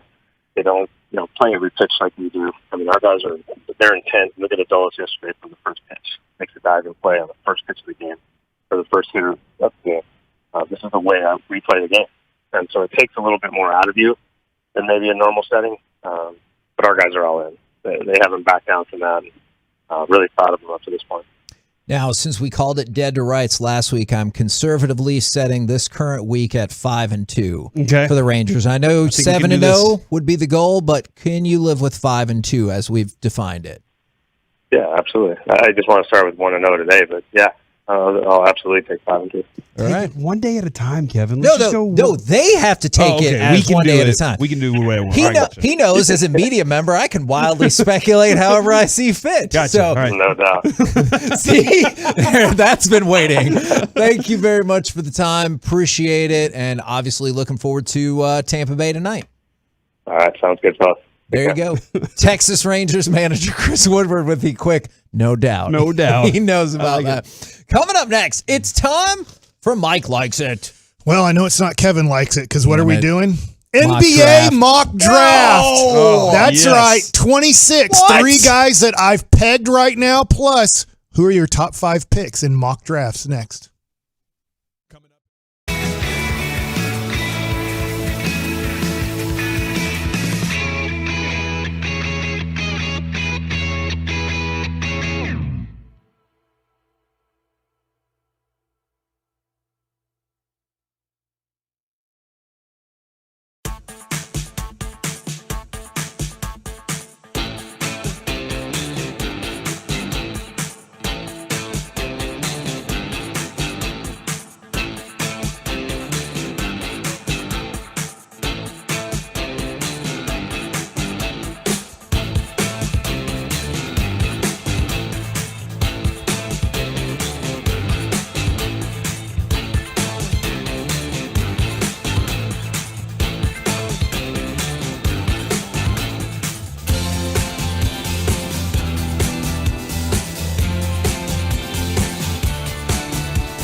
This segment of the KNC Masterpiece on 105.3 The Fan is brought to you by Buyers Barricade. If you're in need of traffic control or barricade rentals, Buyers Barricades is a full-service provider taking care of your project or special event, no matter the size, from start to finish. The Texas Authority in Barricade Rental, buyersbarricades.com. KNC Masterpiece right here on 105 through the Fan, where we also heard that commercial and are trying to figure out, or tease and trying to figure out how many guys that Mike has pegged. We will see if we can get that figured out in Mike Likes It. I've pegged plenty of guys. Some by accident, some intentional. But mostly by accident. I'd say, yeah. You accidentally hit people. It happens. Sure. But there's a few times where you're like, I think this guy needs to get pegged. And I hit him.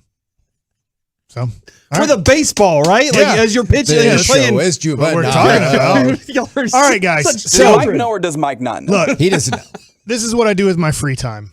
I'm either trying to figure out.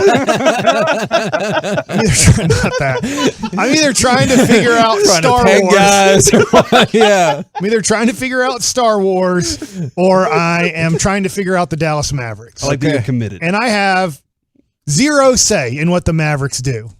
And that's Also probably zero at say in times a Star good Wars. thing and at times a bad thing. I'm pretty sure I wouldn't have drafted Justin Anderson or Mo Ager when we needed players that were good at basketball, or 47-year-old Bernard James. The sergeant's here. Yeah, the sergeant's here because, hell, he's almost retired as a military person. Okay, so let's talk about the 26th pick. I know it's a long way away. The draft is so important to the Dallas Mavericks. We've talked about this. The reason, and I won't say the main reason, but a major reason why you lost to the Golden State Warriors is because they took Jordan Poole with one of the last picks in the first round. They took Kevon Looney with one of the last picks in the first round. 26th pick is one of the last picks in the first round. You have to hit. You don't have to get Steph Curry or Luka Doncic. That is almost impossible. Now, Jimmy Butler was a late first-round pick. It can happen. I'm pretty sure that it's not. But if we can get to the point where we're drafting people like I just mentioned on the Golden State Warriors, or finding a Josh Howard in this draft, which is doable. They're always there. The Mavs are just about 0 for 1,000, and I guess 1 for 1,000 because they did take Jalen Brunson, who ended up being a great pick with the 33rd overall pick in the 2018 draft. But I was watching different guys, and I'm going to give you credit on the first guy I'm going to mention here, Kevin, is... Yeah. His name is Jalen Williams. Now, there's two Jalen Williams in the draft. There's a Jalen Williams from Santa Clara, which is going to be right around the 26th pick. He is a small forward. Then there's a Jalen Williams who's a center from Arkansas. I was just reading an article from Jonathan Gavoni. That's how I say his last name. He is going to stay in the draft. Okay. By the way, he did announce that. They said that this is a Kevon Looney starter kit.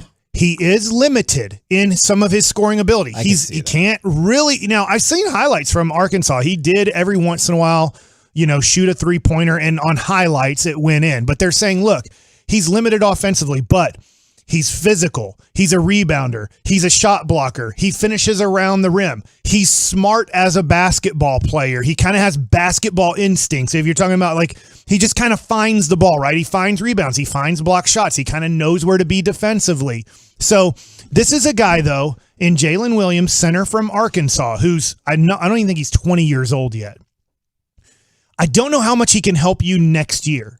And here's the other deal. In mock drafts, he's somewhere between late 30s and early 50s.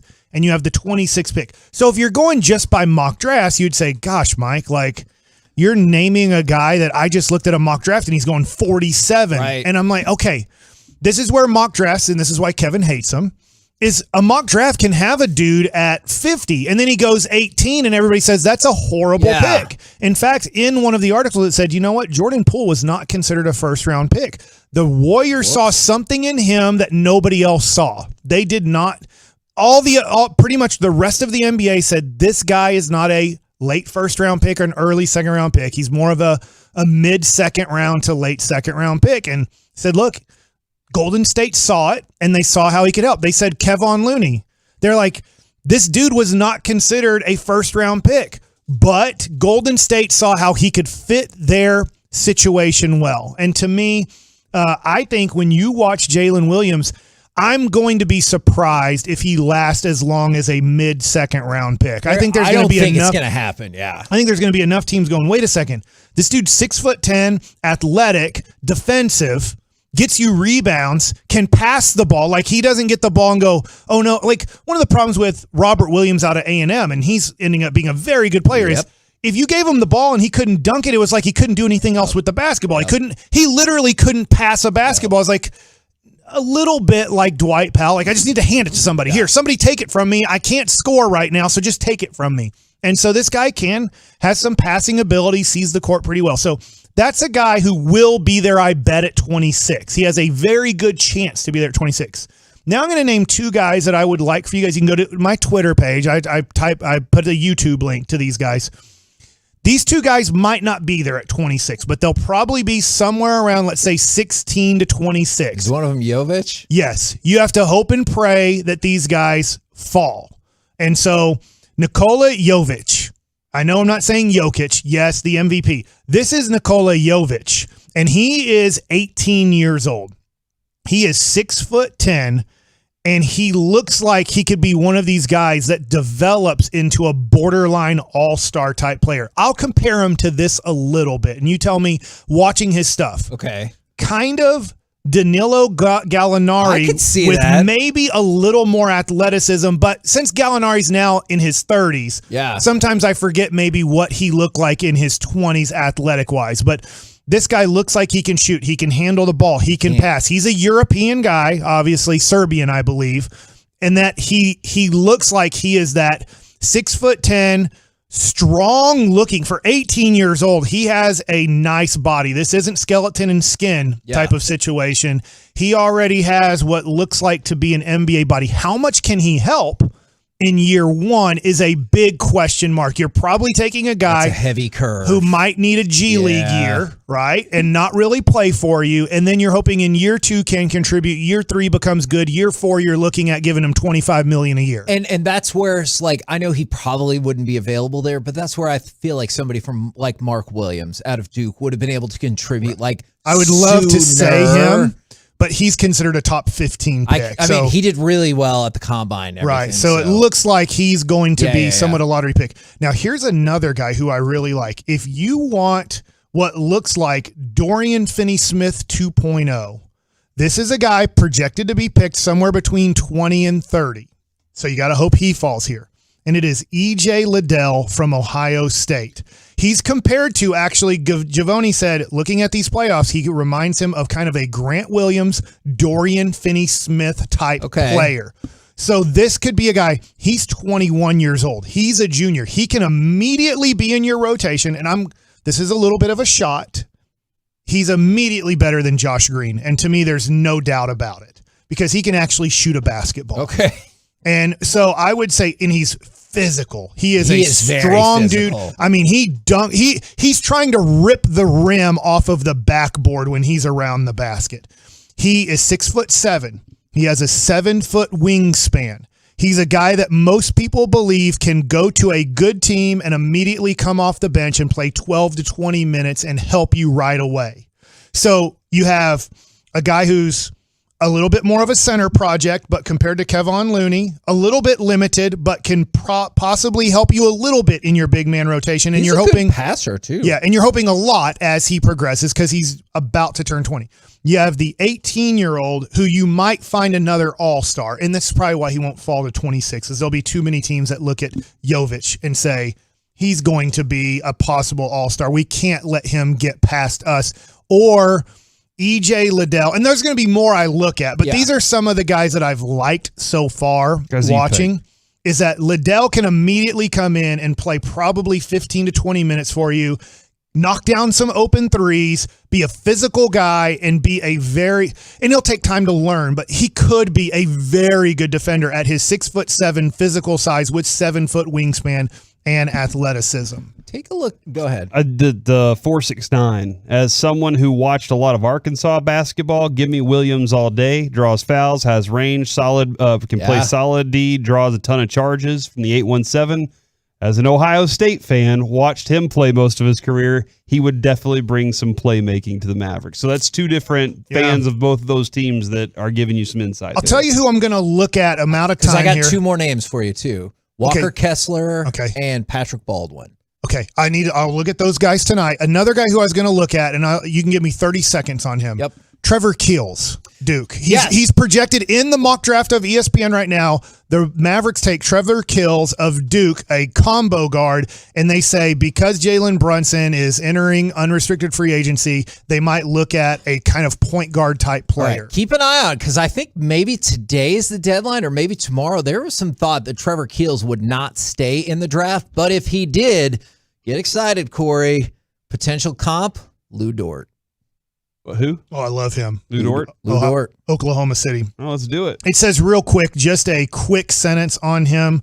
Kills is one of the youngest prospects in the draft and brings a type of toughness, feel for the game, and winning spirit. That dude is huge. That bodes well for his long-term projection. So that's who they have the Mavericks taking in the ESPN mock draft that came out either this morning or last night. Well, keep your eye out today. So the deadline is tonight at midnight, and he still has not said one way or another if he's staying in the draft. And he always said, I'm going to wait till the last minute. So if Trevor Keels stays, I see that as a viable possibility. He's bigger and stronger than Brunson for Jerry sure. Jones says if the Mavs draft him, the next sentence, that he is probably the next Michael Jordan / LeBron James. All the best traits from those two guys at 26. I think Mike's making jokes now. Absolutely. No, I think Jerry's right. I think everybody's the greatest ever as long as they're drafted by his team. We're the KNC Masterpiece right here on 105 through the Fan. Coming up next, is it Boston's time or are they the next would-be dynasty that won't happen? 877-881-1053. We'll do it next right here on the Fan.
Roger that.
Roger that, Sally.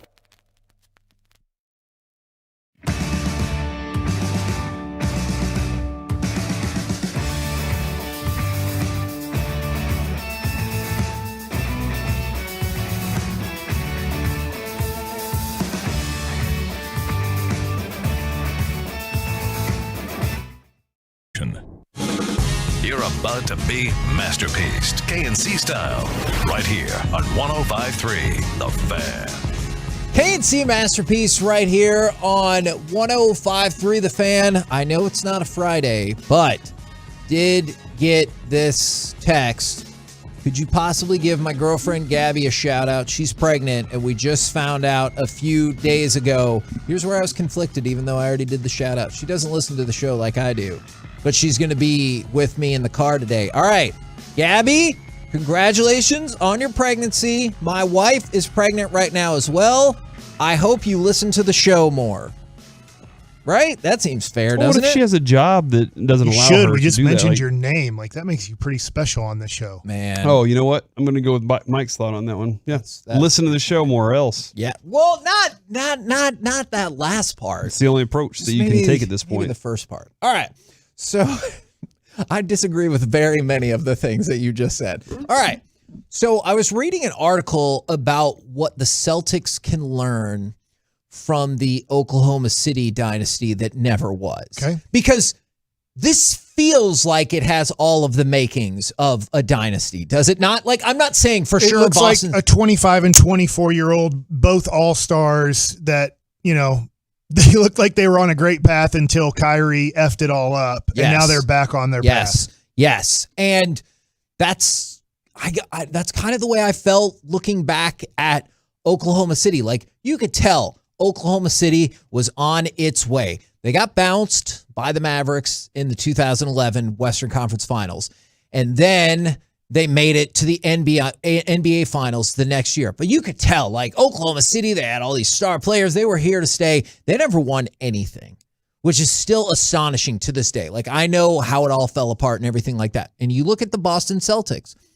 They made it to the Eastern Conference Finals in 2018. Then, as you referenced, Kyrie wasn't helping because the thought was Kyrie will take Brown. He's going to come back. Yes. And they made it without him. And he's going to take Brown and Tatum to the promised land. Yep. And then he dumped on both of them, saying they're pathetic basketball players. And so it all fell apart. And so now here they are, once again, 2 years later, Kyrie free, back in now to the NBA Finals. Mm-hmm. So I was going to say back to the conference finals, but now they've surpassed that and they're in the NBA Finals. Do you believe, like, when we reflect on this 10 years later, do you think they're more likely to be their own thing or kind of like Oklahoma City where they knocked on the door a bunch but never quite got it done? What do you think is more likely, that or that they have won at least 2 or 3 championships? I think they're more likely to not go down the path of Oklahoma City. Okay. Because I give a little more credence to the head coach and Man, what a change, huh? Yeah, and what his message is to No that kidding. team. Like I always felt like, was it Scotty Brooks had kind of a team that was, they were fine, like they were talented and he was a okay coach. I think this coaching is a lot better, that understands what their talent is. There is a definite, like, how do you keep the egos from losing control in that room? But I think the head coach has them all focused on what their goal is. And at the time with Oklahoma City, I thought you had multiple different egos that were all going in different directions, not pulling the same rope. You make a good point. And my wife, who doesn't watch any basketball, I had the game on, Game 7, and I kept it on and listening to interviews. And she said, "Oh, these guys sound really humble and really." She was almost talking about, like, she doesn't know these. She has no clue who Jaylen Brown and Jason Tatum and Marcus Smart are. And she's like, wow, they sound kind of like humble and stuff after winning this Eastern Conference Finals. And to your point, Westbrook and maybe Harden did sound humble at the time, right? But I mean, I think there's definitely personalities, Corey, that you bring up that might be able to handle more. And they had to handle one of the worst personalities in the NBA for a few years. And while that guy was destroying them as human beings, basketball playing wise, they probably weren't ready to handle that at 19 and 20 and 20 and 21 years old. They weren't able to handle, man, this dude who we kind of look up to, who just recently won a title with LeBron James, is telling us that we're really bad basketball players and should never handle the ball or never take a shot, and that we don't know what we're doing and we're worthless. And that probably hurt their ego a little bit and had them questioning themselves and took them a little bit of time to get over. So, it's always easy to say they probably won't because, predicting somebody's going to win 2 to 3 titles is very tough to do, but they definitely have the makings of it. The only guy that will probably leave them, as in he'll probably get too old to really help, is Al Horford over time because he's 35, I believe, getting close to turning 36 if I have his age Still right. contributing, though. Very good player. Very good player. So I just think that. But Marcus Smart should be there for a long time. Grant Williams should be there for a long time. Robert Williams. Yeah, Robert Williams and Pritchard. They have some pieces that you're like, hey, they're not really going to lose a lot. And maybe they could, even if they needed to or wanted to, take some of those pieces, put them together, and go get something that they really like. Yes. No, absolutely. I think they don't predicting the motivations of guys is always difficult. Because I don't know what Marcus Smart wants, what he wants out of his career. Does he want to be exactly what he is right now? And just kind of say, you know what, I'll accept my role on this team as part of it. Will Jaylen Brown do the same thing? Or will Jaylen Brown say, you know what, me and Jason were great together, but I don't want to be Scotty. I want to go be somebody else. Man, I do think they've paid him well enough that it won't run into the Scotty I'm not getting paid, because he got maxed out. And the thing about close to the thing about Jaylen Brown that I always wonder, going back to the very beginning, is he already justified enough in that people thought he was a bust? Mm-hmm. You look back, he was at overpicked, right? Yeah, I remember when he went number third, 3. we were like, whoa, I thought he was supposed to go 7 to 10. And so that first year, people were like, see, the hell are you doing? And obviously he has shown remarkable improvement since then. But I'm really caught up on what you said about Marcus Smart, because sometimes I have a hard time distinguishing, because to a certain extent, to me, he's the Marcus Smart that I covered in high school when he was unquestionably the best player on his team, if not the best player in the state, and led them to back-to-back championships. And now he's at best the third best player on the Celtics. However, having Defensive Player of the Year to go along with a potential NBA championship, that feels like a pretty sweet spot. And he recently signed a 5-year contract, so he's under contract for 4 more years after that. Yeah, where would you rank him in the NBA? Would you even have him in the top 25? 50? No. Top 50, not top 70? Yeah, I think he's somewhere around between 50. I would say somewhere between 35 and 50. With Let me ask you upward this. mobility, he's a damn good player. Would you, and I know this isn't going to happen, neither team wants to do this. Yes, would I you would. trade Jalen Yes. Brunson for Marcus Smart? I knew that was going to be the trade. Yes, I would. Oh, yeah. I said Because we say he's right around 50, right? We I think Brunson's Marcus right. Smart is better than Jalen Brunson because Different of how players. great he is defensively. Yeah. So it gives you an idea, Corey, if you're kind of trying to rank the players and you go, gosh, is Brunson a top 50 player yet? Maybe, maybe not. And then you'd say, well, I think Marcus Smart's a little bit better. Okay. And that's why I think the possibility, and I saw, is it's tough to be a dynasty with Giannis there. And I get that. And For would this sure. have changed with Chris Middleton? But you look at, you brought it up, their best 2 players are 24 and 25, and they already kind of seem to have those defined roles. There are times when Jaylen Brown can absolutely take over, but otherwise it feels like everyone is comfortable saying he's the second best player on your team.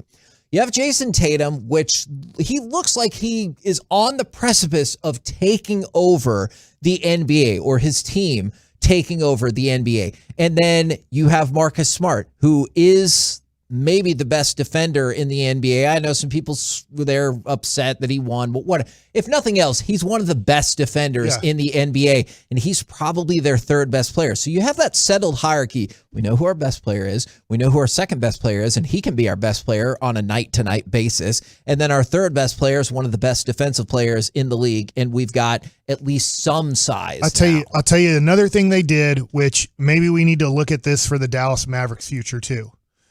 The old man probably brought the chemistry they needed. And that's, I know we mentioned Al Horford, right? Because you're talking about their roles. Al Horford knows his role. He's not an all-star anymore. He knows that he can still give you 20 to 30 good minutes of basketball, smart basketball, not the most athletic basketball anymore.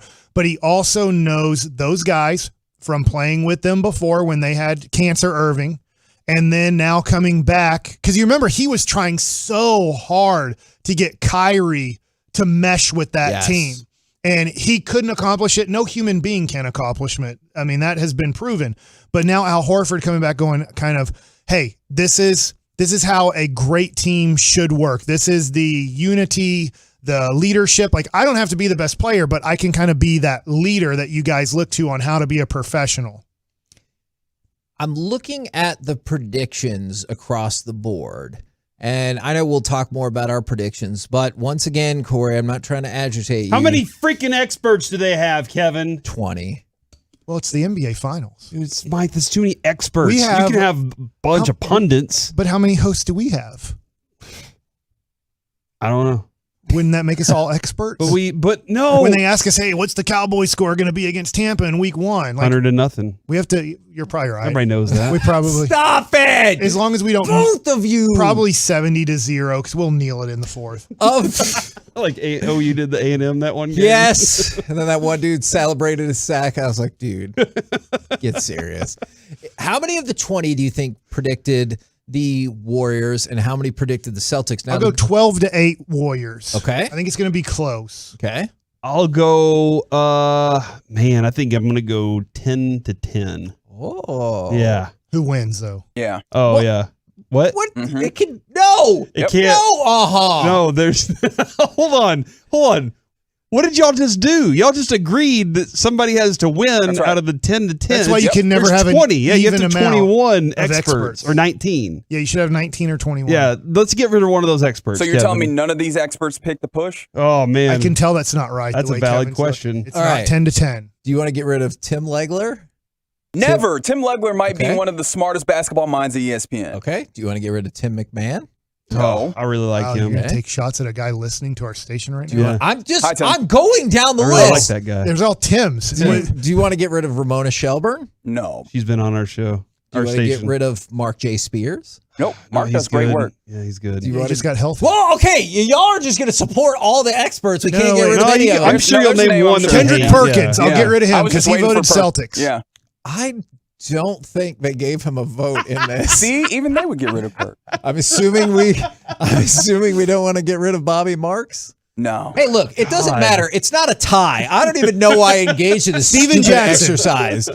Captain Jack. Steven Does he still work for ESPN? Jackson does not look like Jalen Rose? he is on the list. Okay, well, we're experts. So Wow. Jalen Rose He voted for is- Kevin Durant to win he was this finals, I think. So it's 15-5 Warriors. So I don't even know. wow. I don't even know why I engaged in We this did it! idiotic That was amazing. exercise. The with Warriors y'all. did it. Game over. Did you say we? Did I? Well, yeah, I guess. Oh, Mike. I don't Sleeper know. cell. I still don't know who I'm rooting for. I like both these That teams. kind of seems like we feel like you're rooting for right there. Now, I don't like if it was Phoenix, I'd be like, oh god, that chicken head Devin Booker. Like, I don't want to root for him. So, Mike, you can just always throw out the, you know what? They beat us, so I'm rooting for the team that beat us to I don't win like it all. that. 'cause then- Usually, I don't like that. But in And this I do. case, I get it. I do think. Let me ask you this. Obviously, the Lakers run the NBA, right? I mean, you can turn on any NBA show and they're going to have a Lakers segment. Sure. Just like the Cowboys run the NFL. It doesn't matter if they win or lose. Do you think Boston, if they win this championship, because they are considered, do you think they're the second most popular team in the NBA? Part of me wonders about Golden State right now, Yeah. but yeah, I think you're right. I just wonder if they Like win, legacy-wise to your and point of everything. like if they start making the finals on a consistent basis again, which, great for Boston. They never have any champions. God, dog it. Like we've gone a decade of just dominance in their sport. talking about these teams. Oh man, right? what would you think about that for tomorrow? Which city do you hate their sports dynasty more, Boston or the Bay Area? Because they're both easy to hate because one They're of both them's- all winning World Series the last decade. One against us. Hockey championships. I guess it wasn't in this decade, so all right. Basketball championships.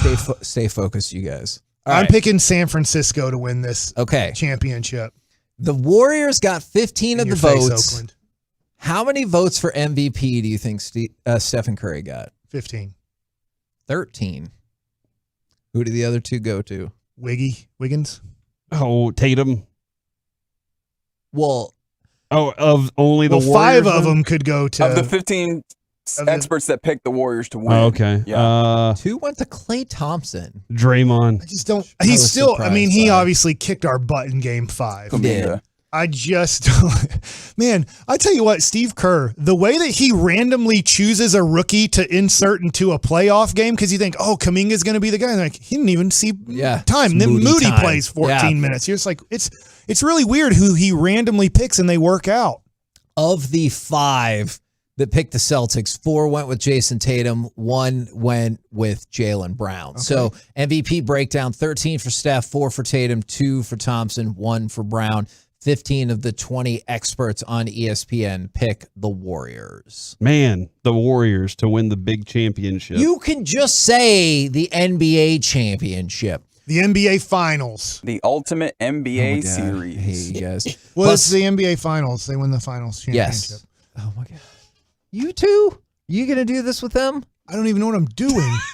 I know. Some of my favorite moments. By the way, keep an eye out on basketball showdown. the health of Gary Payton II. He is listed as a game time decision by Shams. What? Go ahead, Corey. The Tournament of Hoops. Oh my God. Tournament. It's true. All you got to do is get in the bracket. Coming up next, Rangers play-by-play man and Hall of Famer. It's Eric Nadel right here on 105.3 The Fan.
KNC Masterpiece is brought to you by Buyers Barricades, and it's also brought to you by Frankel and Frankel.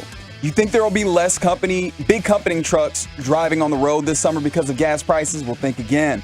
And those big trucks have insurance companies to protect them, so get the representation that won't settle for less. That's Frankel and Frankel. Visit truckwreck.com, truckwreck.com.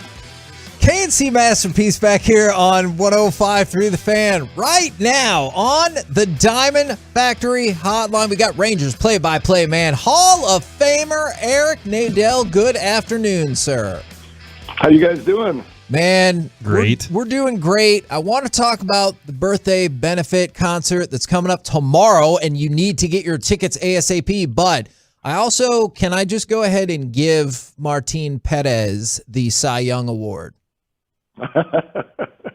Well, he's the man to beat through the first 2 months of the season. He's the leader in the clubhouse.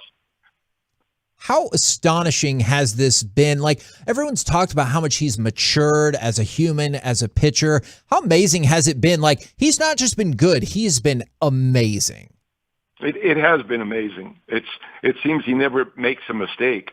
You know, when you watch in the monitor, which I normally don't do, but I like to do it when he's pitching, he hits the glove on every pitch. And, you know, it's been really interesting since he told us early in the year that Pedro Martinez had given him some advice that he throws too many strikes, that he needs to start throwing a few pitches just off the plate to get people to chase. And he seems to have gotten really good at that, too. His misses, what you're talking about, Eric, are just tremendous because I guess he's throwing balls, but the balls are still pitches that the hitters have to make a major decision on. Because sometimes, you know, hey, throw more balls, and a younger pitcher might take it as, all right, I'm going to bounce a ball in front of home plate. Well, a major league hitter is going to be like, all right, thanks for the free ball. But like his misses are still, if they don't swing, like, dang, I'm glad they called it a ball because that was close. Yeah, I remember Dallas Keuchel when he was going the best, describing it as making the balls look like strikes and making the strikes look like balls. And I think Perez is pretty good at that right now. I guess from the first time he was here to now, what have you learned that has been the difference for him? Is it just coaching? Is it approach? Or is there something physical? What have you learned from him? Well, consistency is one thing. Remember, the first time he was here, he always seemed to be one of those guys who would be plagued by one bad inning. Mm-hmm. You know, a couple of men would get on base, and I wouldn't say he would unravel, but maybe he would bear down too hard, and he would start making mistakes, and the result always seemed to be a multiple-run inning. That's not happening now. You know, when somebody gets on base, he continues making great pitches. You know, he always had the ability to get the double play ball. People tend to forget that a few years ago he set a club record. He had 36 ground ball double plays induced in one season, which is still the Ranger club record. But he would make mistakes up in the strike zone. And now when you look at his charts, any mistake that he makes or any miss that he has is down or off the plate, inside or outside. He's not getting beat on mistakes up in the zone anymore. The other thing, you know, last time he was here, he didn't have the cutter. He had a slider, and now he's got the cutter instead, which he's clearly able to get over better for strikes and also get in on right-handed batters. That's been the biggest difference, being able to get right-handed batters out at an amazing rate. And I think the cutter combined with the changeup and the sinker away, the cutter in, has just completely flummoxed these right-handed batters. No, that's great. That's great that he's been able to do that. That's a great word, too, flummox. Yeah, it is. That's why I really just wanted to try and work that in. Okay, all right. Before we go any further then, Eric, because I know Brad Sham's next door. He's doing a podcast with Jared right now, and I remember when I was at UNT, you came into Hank's class. You came into Nan's class. I know Brad came into the class and spoke to all the future broadcasters then. And I remember Brad saying that we were spoiled here in DFW by the amount of talent in the broadcasting world that we have here. And then he said, my favorite broadcaster is Eric Nadel. And he went through all the reasons that you're his favorite broadcaster and the explanations. And he was like, I always wanted to be a baseball guy. Eric Nadel is the top of the line. What has been your key, like the thing that you've always tried to say whenever the kids ask you, how do I become the next Eric Nadel? What's always been your advice to them? The first thing I tell them is it's not too early to start practicing. Play-by-play is a series of phrases, and you need to have those phrases on the tip of your tongue. Whether you do it into a tape recorder or your phone or whatever device you have now, or you don't even record it, every time you try to describe what's happening in a game, you're using the phraseology. But you need to become aware of what the phrases are. I used to do it by writing them down when I would listen to a game. So listen to the broadcasters you like and note the way they describe things and write the phrases down. And then when you start practicing, have a list of those phrases and make sure you work them in. That's the essence of play-by-play for me. Baseball, however, is a whole different deal. Yeah, you have the play-by-play, but that's actually the easiest part of it. Since the ball's in play for 15 minutes, you have 3 hours to kill when the ball's not in play. And, what you do with that, to me, differentiates, the great baseball announcers from just the good baseball announcers. And that's a matter of being curious, finding out interesting stuff.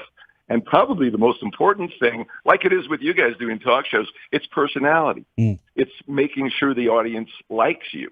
And if they do, I think, the battle's half won. It doesn't even matter that much what you say, as long as they've determined that you're a good guy. Yeah. And then, Kevin, trying to fit words like flummoxed into your conversations on a daily basis. So somebody likes me. They've bid $500 to have some meal with me. Nice. Pecan Lodge. Eric, I was like, whoa, $500 with me? That's awesome.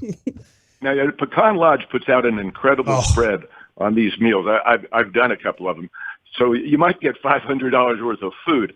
So they need to bid that up to start paying for your company. Thank you. And, so the auction's live for this birthday event tomorrow.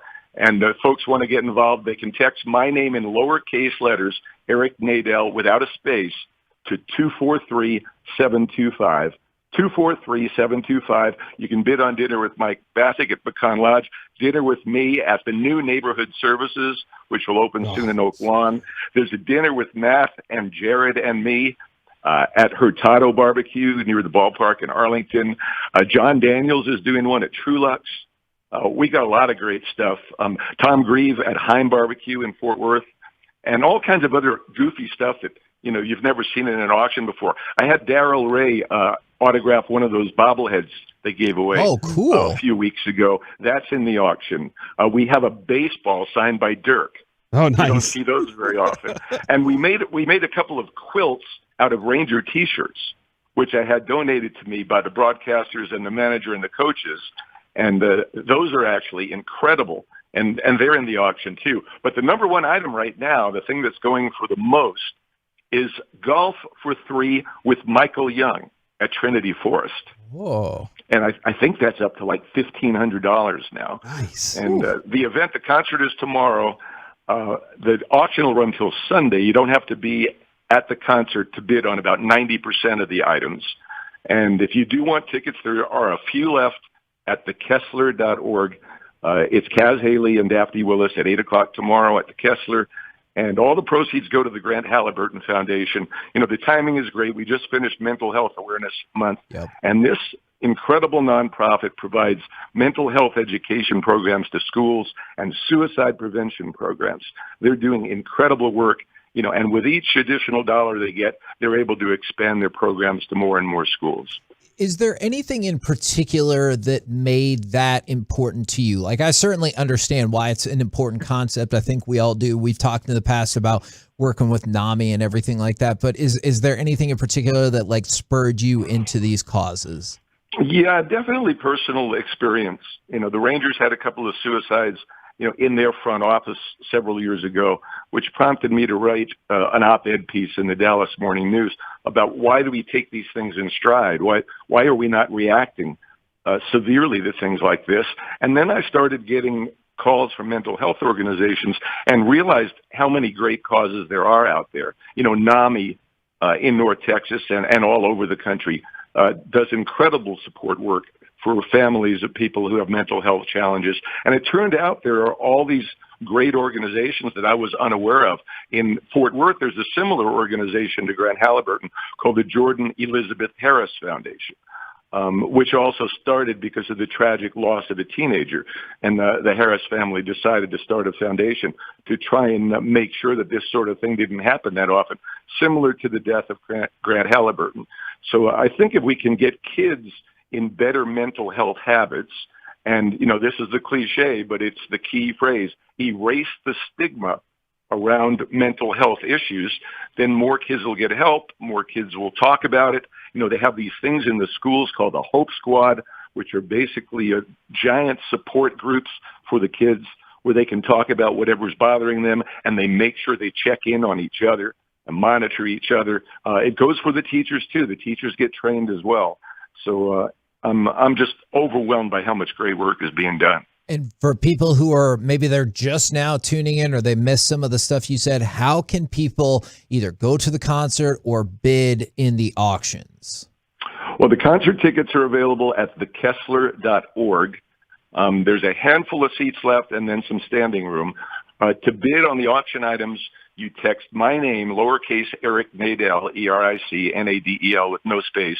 Text that to 243-725. The whole list will come up. Or just go to either my Twitter feed at Nadel ER or the Grant Halliburton Foundation, which is GH Foundation, and you'll see a series of tweets with all the links. And also, Eric, I just bid on the Robin Jackson 8x10 family portrait package, so I'm hoping to get that one for our family.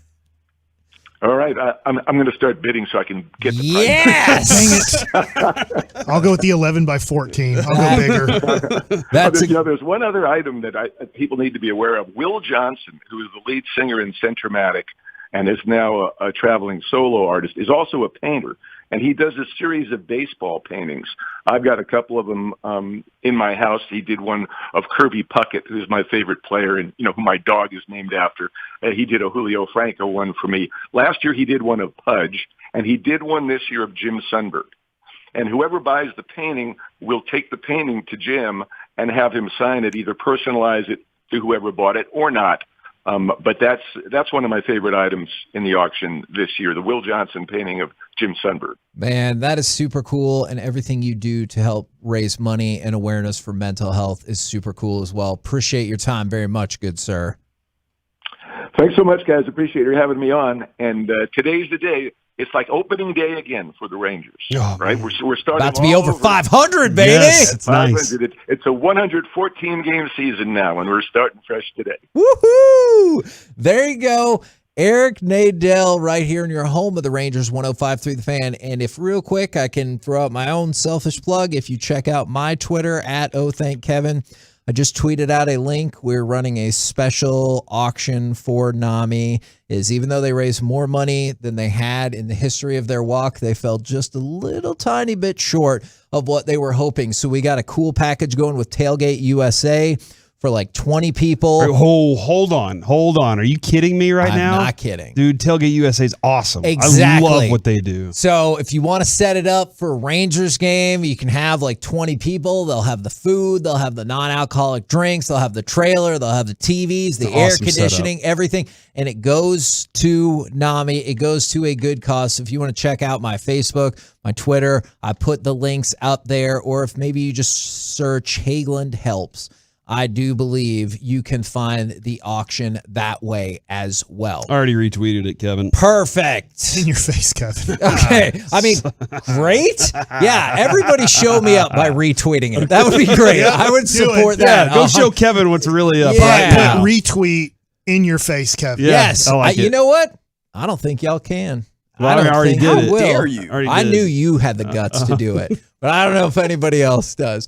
We're the KNC Masterpiece right here on 105.3 The Fan. Coming up next, we will chit-chat with those fellas from the G-Bag Nation. Next, right here on The Fan. All right, fellas, let's join.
This segment of the KNC Masterpiece on 105.3 The Fan is brought to you by Classic Chevrolet. At Classic Chevrolet, relax and enjoy the difference really means something. It's rooted in making buying easy and offering classic deals like max value for your trade and never charging over MSRP. So find the roads at Classic Chevrolet. Get your classic deal today. KNC Masterpiece back here on 105.3 The Fan right now, courtesy of D&M Leasing. Always appreciate y'all for helping this up. It's time for our chit-chat with the fellas from the G-Bag Nation. Gentlemen, how is you today? Terrific, Heggie. How the hell are you? I am doing excellent indeed. Are you guys, we were just kind of talking about this, are you guys still, I guess, like pumped up for the NBA Finals? I mean, I know we're used to the Mavs not being in the NBA Finals, but when you got this close to like being a part of it, do you kind of ease up or are you like, let's go? Like, I want to see. I'm very interested. I want to see who the better team is and if Golden State can put themselves back on top. I think there's a lot of really interesting storylines here, maybe more than a lot of other finals I can remember. But yeah, there's definitely something off of it. But man, this is terrific to see. Like, are the Celtics going to be able to do something that the Mavericks couldn't, which was to really slow down and stymie the Golden State offense? And I believe the Celtics are going to be able to do that. But, you know, rubber's going to hit the road and all the drama and it jumps off the TV with the urgency of, you know, finals basketball and what they're playing for is just amazing theater. Do you guys think that the Celtics are more likely to end up, like, let's say we reflect on this in 10 years. Do you think they're more likely to end up as the team that controlled or was one of the controlling teams of the decade? Or do you think they're going to end up like the Thunder, where you're like, man, I thought that was it, and it just never happened? I think probably more like the Thunder. They see. Look, there's a lot of talent in the East right now. Specifically, look with Giannis in Milwaukee. If Chris Middleton did not get hurt, I don't know that Milwaukee would not be the team that's in the finals right now. We'll see what ends up happening with Brooklyn. If that ends up deteriorating, that might help their chances. But I still like the West when it comes to, you know, Ja Morant and Memphis. I don't think that's a flash in the pan. I think Ja Morant's a guy that's going to end up really taking off and making Memphis a legitimate force. Minnesota's coming. Right, Minnesota's coming. And what New Orleans was able to do without Zion, that's a little bit scary, adding C.J. McCollum. And then, of course, with Luka and the Mavs. So, no, I mean, I think Boston really needs to make the most of this opportunity. And to your initial question, I think that's a fascinating one. I wonder what Mavericks fans are thinking about that, because I actually had a buddy ask, hey, do you want to go see Top Gun tomorrow night? I was like, oh, it's game one of the finals. I feel like I kind of have an obligation to watch that game because we're probably going to have to talk about it. So we made plans to go see it during the day on Sunday instead. But I do wonder if Mavs fans are like, I really don't want to watch game one of the NBA finals because it's going to hurt too much. Yeah, I kind of needed that this week sort of buffer. Between, like, I think this was good for me to kind of be like, okay, I can exhale a little bit, and then I'm still going to be fired up to watch these games. I think, Dawson, you made great points just in terms of these storylines, seeing how, okay, we just watched how the Mavs tried to go about it with Golden State. How does a Boston team decide to do that defensively in particular, because we know how dominant Boston is, and that's one of the reasons why I think Boston can really hang around here. I don't remember off the top of my head enough how good defensively those Oklahoma City Thunder teams were. Yeah. But I do respect the defense that Boston brings. I respect their head coach probably more than Scott Brooks, who was coaching those Thunder teams. And the only problem is Jaylen Brown. Like, I think we all have a ton of respect for Jason Tatum, his abilities, though he can be a little bit volatile at times. Jaylen Brown, I don't know, like, is he going to be as good as James Harden or even like prime Russell Westbrook to be that number two to the Jason Tatum, who's kind of the KD in this scenario?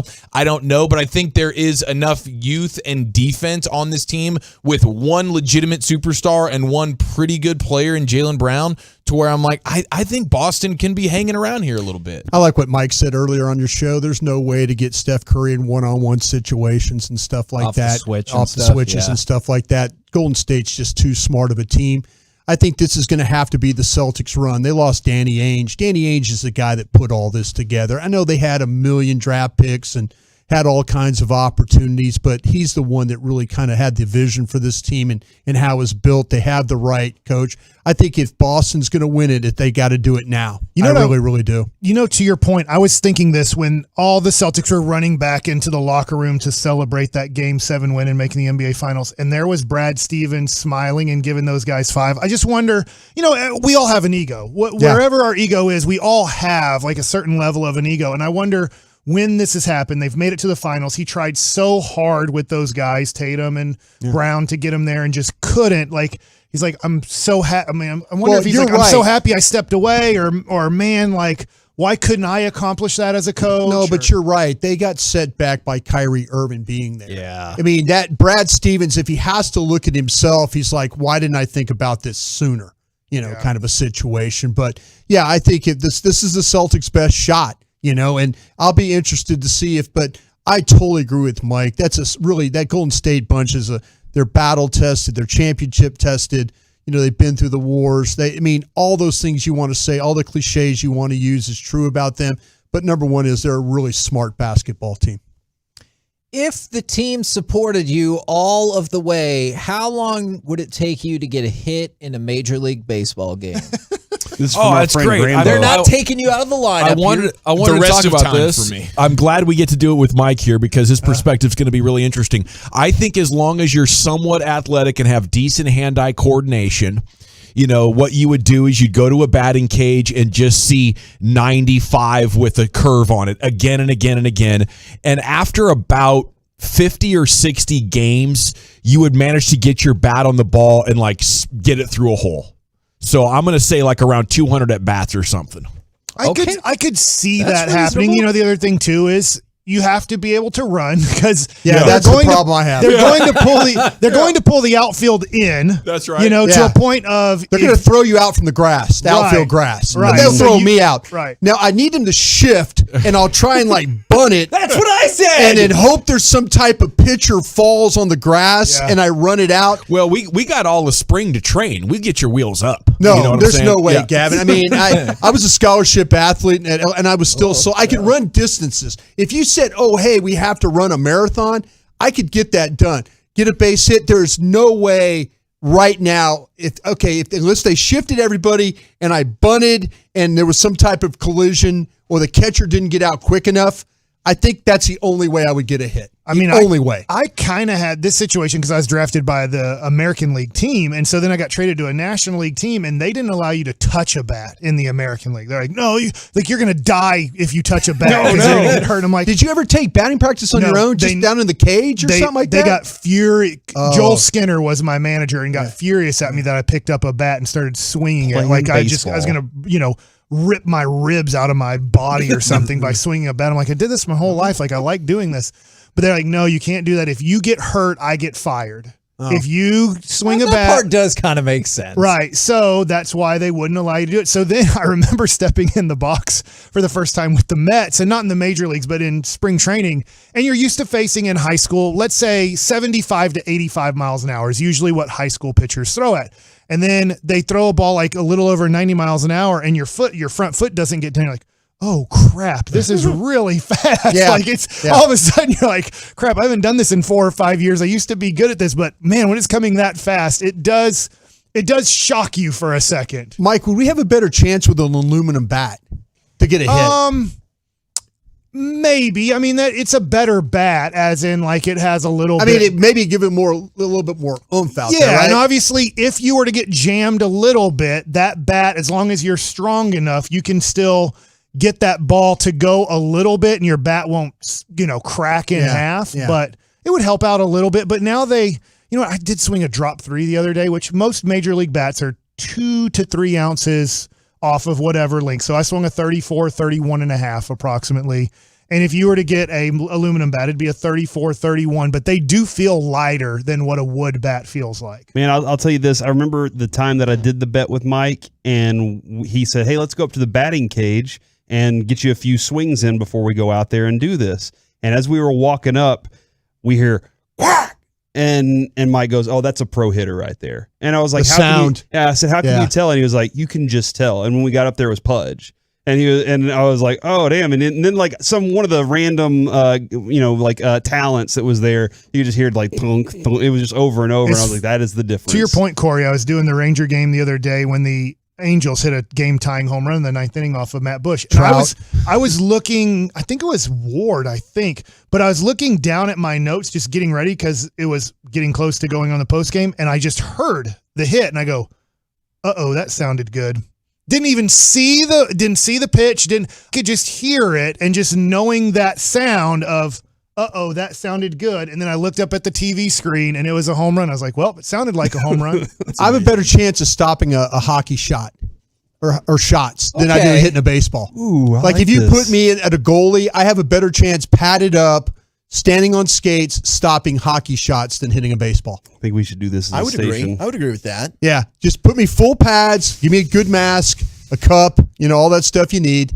And I think I could block a few shots. I would pay big money to watch Walchuk and Broadus on ice skates. Just the ice skates factor of it all is going to be hysterical. How quick would an FC Dallas guy break your face? Oh no! Yeah, stopping a penalty shot. Like if you had to do a penalty shot, if they got 10 penalty shots on you, but they weren't trying to score, maybe they were trying to hurt you.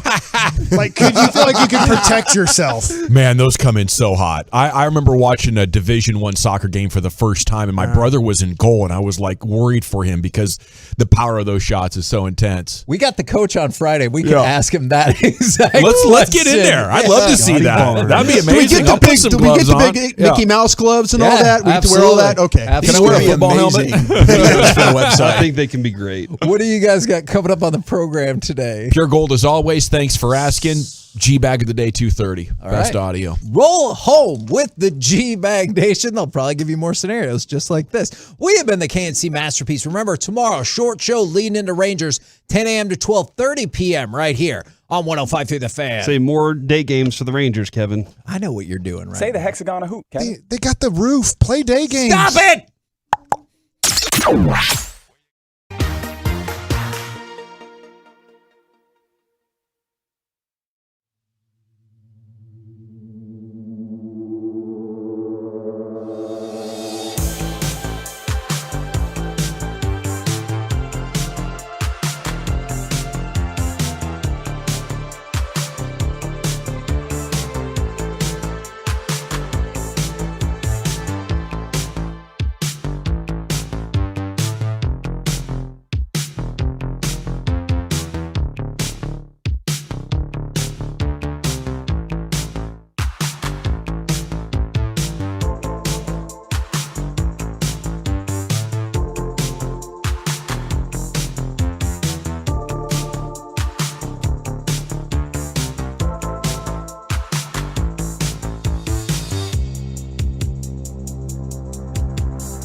Let's do this. Right here on 105.3 The Fan.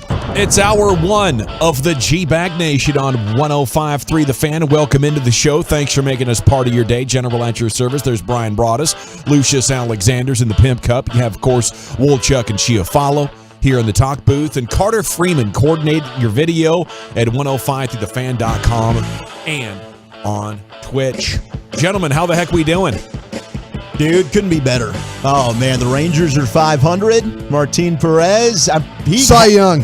He had to have locked up May American League Pitcher of the Month and certainly in the Cy Young conversation. This is pretty fun right now to be the home of Texas Rangers baseball. Pretty tough to lower your ERA when it's sitting at 1.60, but 7 innings of shutout baseball, 3 hits allowed. It did it as Martin Perez steals the show once again in a 3-0 win over Tampa. Corey Seager with the solo shot.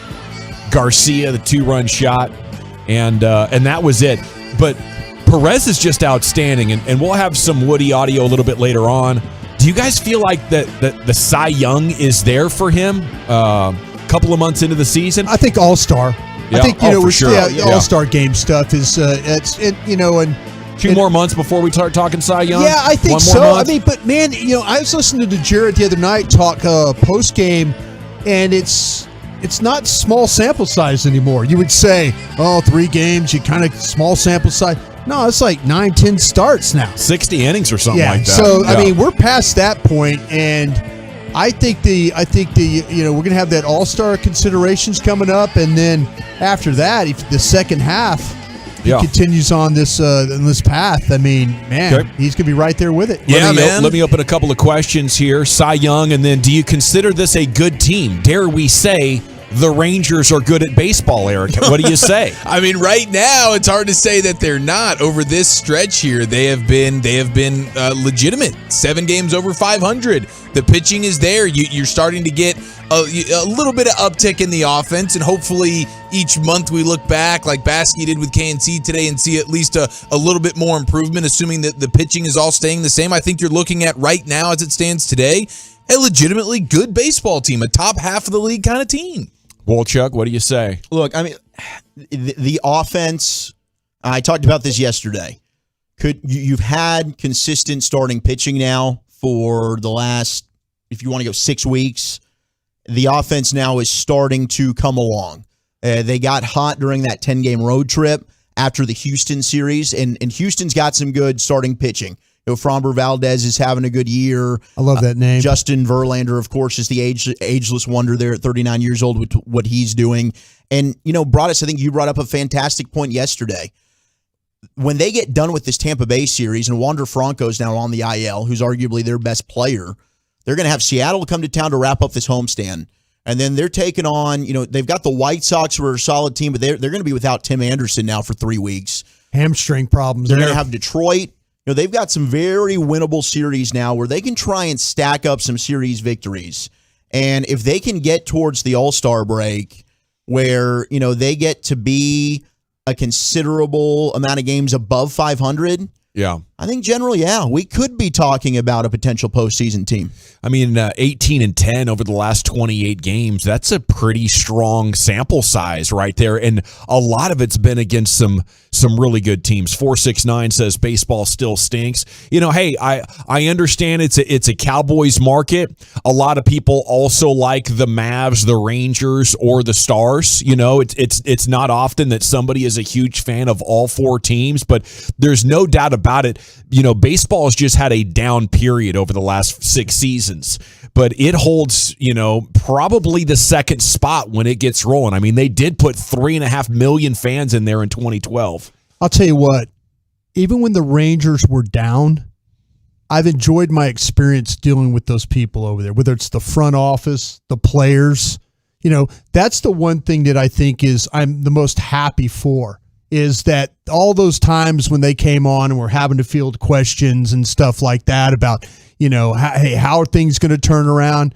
Let's give them a little credit. Oh, they're awesome. Let's give them a little credit. I mean, and that has been so consistent about my experience with the Texas Rangers is the front office and the players have been outstanding throughout. I am going to celebrate the fact, and I know it's 500 right now, But man, this thing, I believe, is going in the right direction. Mm-hmm. They've got the front office where they need to be. The manager's doing a great job. His message has been consistent. And they have fun going to the ballpark every day, and winning makes that fun.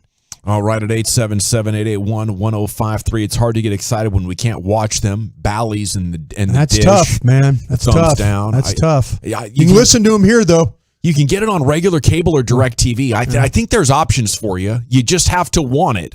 And it sucks that you can't get everything if you have a certain, a cable company or certain satellite company or streaming service.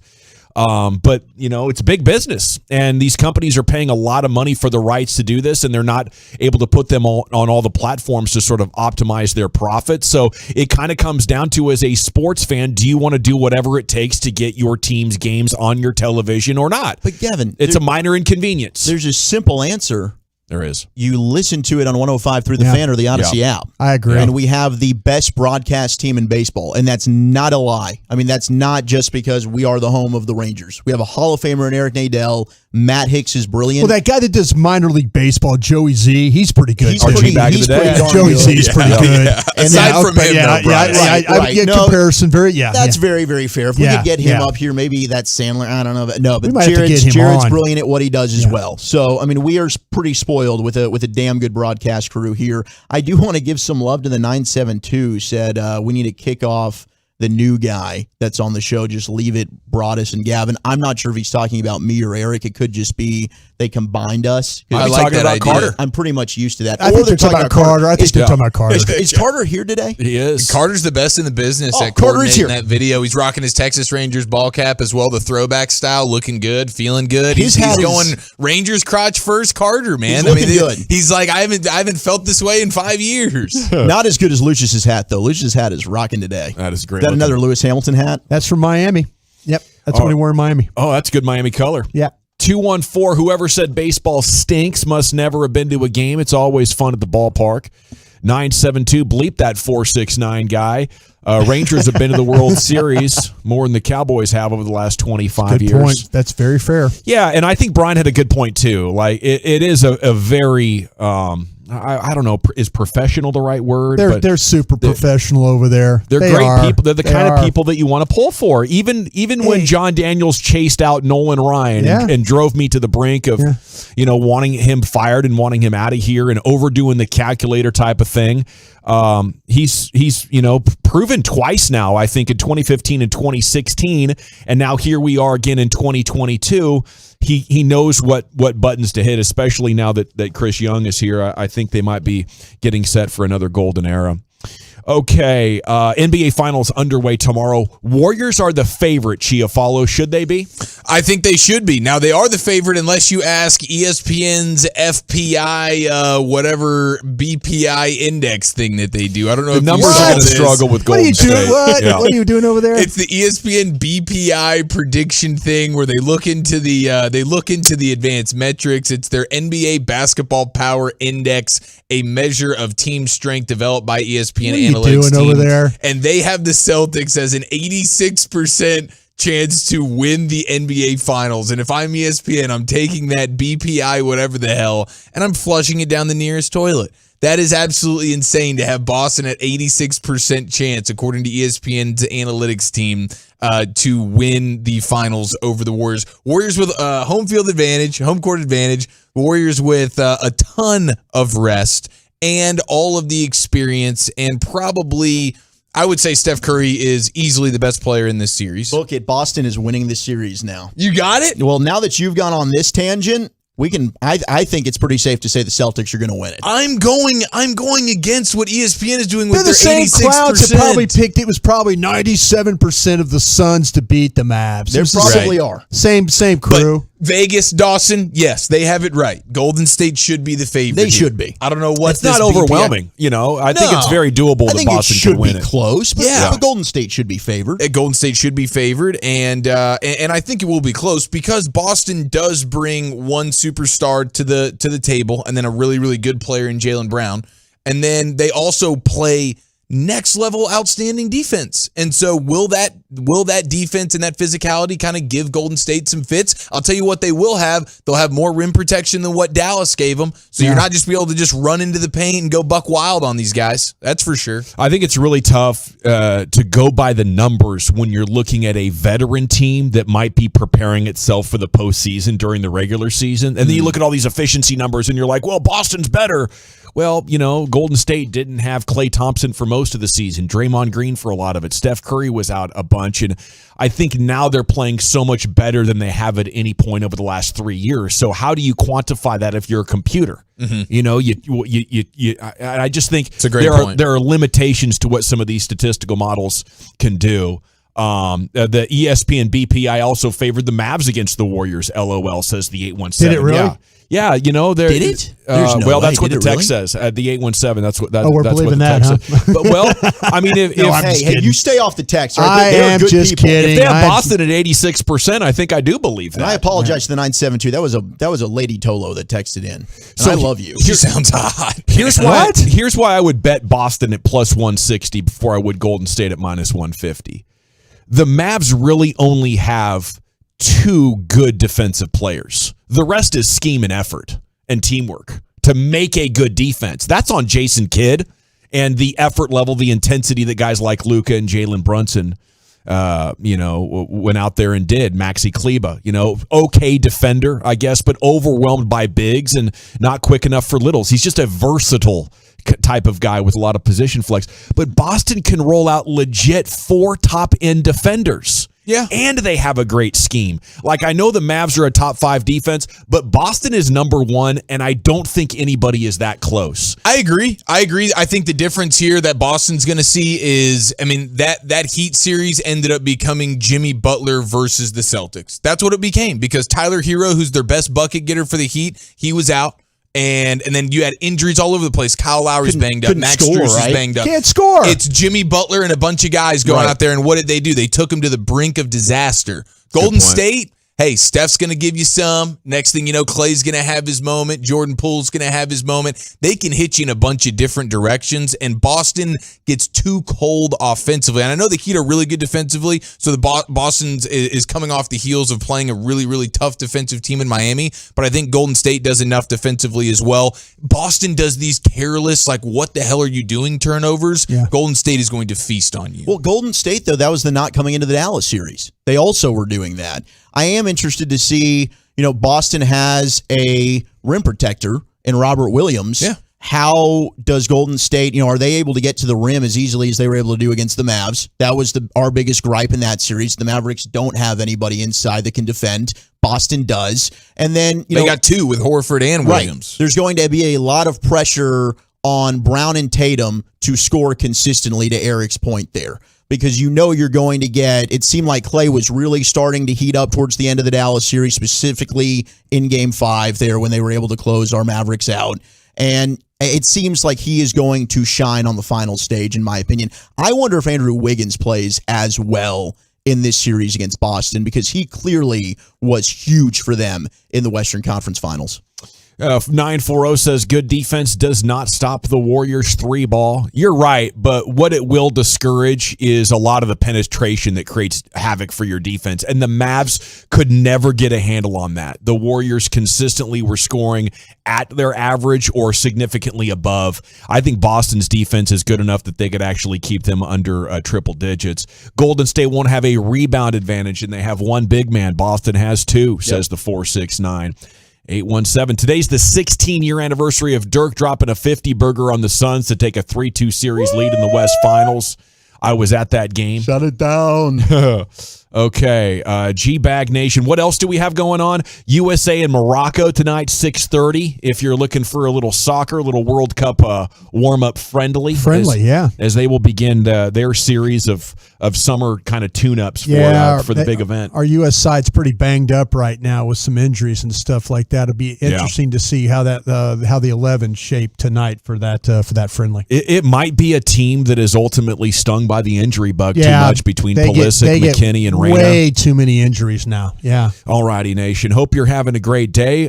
We have 4.5 hours of sports broadcasting here for you. Lucius Alexander has the G-Bag of the day coming up at 2:30 and LA Live at 5:40. But coming up next, who's gaining weight? Who's taking weight off? We go around the bodies with Eric Chiafalo next, The Fan. The Fan is all over social media.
Yes, sir. Welcome back. It is the G-Bag Nation. Lucius has your G-Bag of the day coming up here at 2:30. Let's get into some around the bodies. I wasn't sure exactly what Chiafalo had in mind when he proposed this segment earlier, but I liked the premise, so we'll rock with it.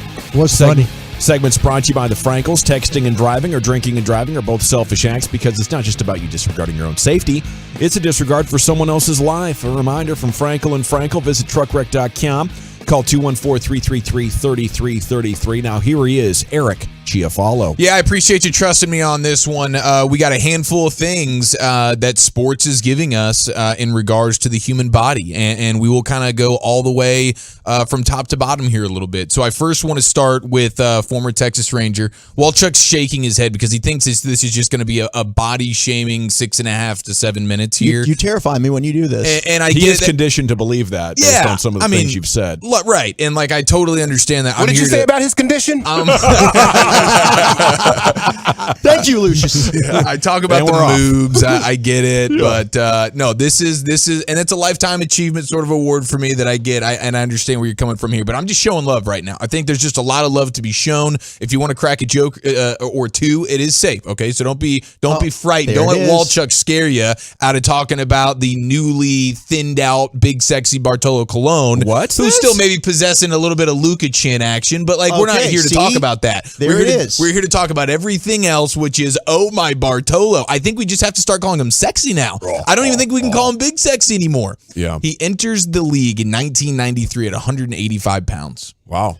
He weighed 285 pounds when he exited the league. Okay, very recently. Gloriously. Hold on. Give me that number again. He comes in at 185. He leaves at 285. Okay. So when Baskey talks about like not having the appropriate nutritional things during his playing days, there is no like further evidence needed here. Bartolo Colon is all you need to see. You're basically a bowler as a pitcher. Right. Yeah. Absolutely. And I don't know if you guys have any personal favorite like out of shape. I don't even want to use the F word. Walchuk doesn't want me to call people fat anymore, so I'm doing my best. Kirby Puckett, John Daly. Yeah. Some of those stick out if you have any, but Kevin like Prince Fielder. Bartolo, Prince is good. I loved him in the body issue. Yeah. But Bartolo, he's just and he's flexing on everybody right now. He's on Instagram at bcologne40, and every time you turn around, he's jogging on some sort of treadmill. Okay, and he's wearing like these skin tight like Under Armour shirts just to show like, hey, I can wear these now. And so I just wanted to say, hey, salute to you. For him. If I had to guess, he came in at 185, he left at 285. I would guess the Bartolo Colon is sitting at somewhere in the neighborhood of about 210 to 220 right now. Good for him. That's strong, and he's 5'11", you know. So I mean, he hasn't grown or anything. It's not like he's stretching out, getting taller. I always felt like the Rangers missed an opportunity by not having a Bartolo cam that would cut to him in the middle of the game with like a crown on and just eating like a giant turkey leg.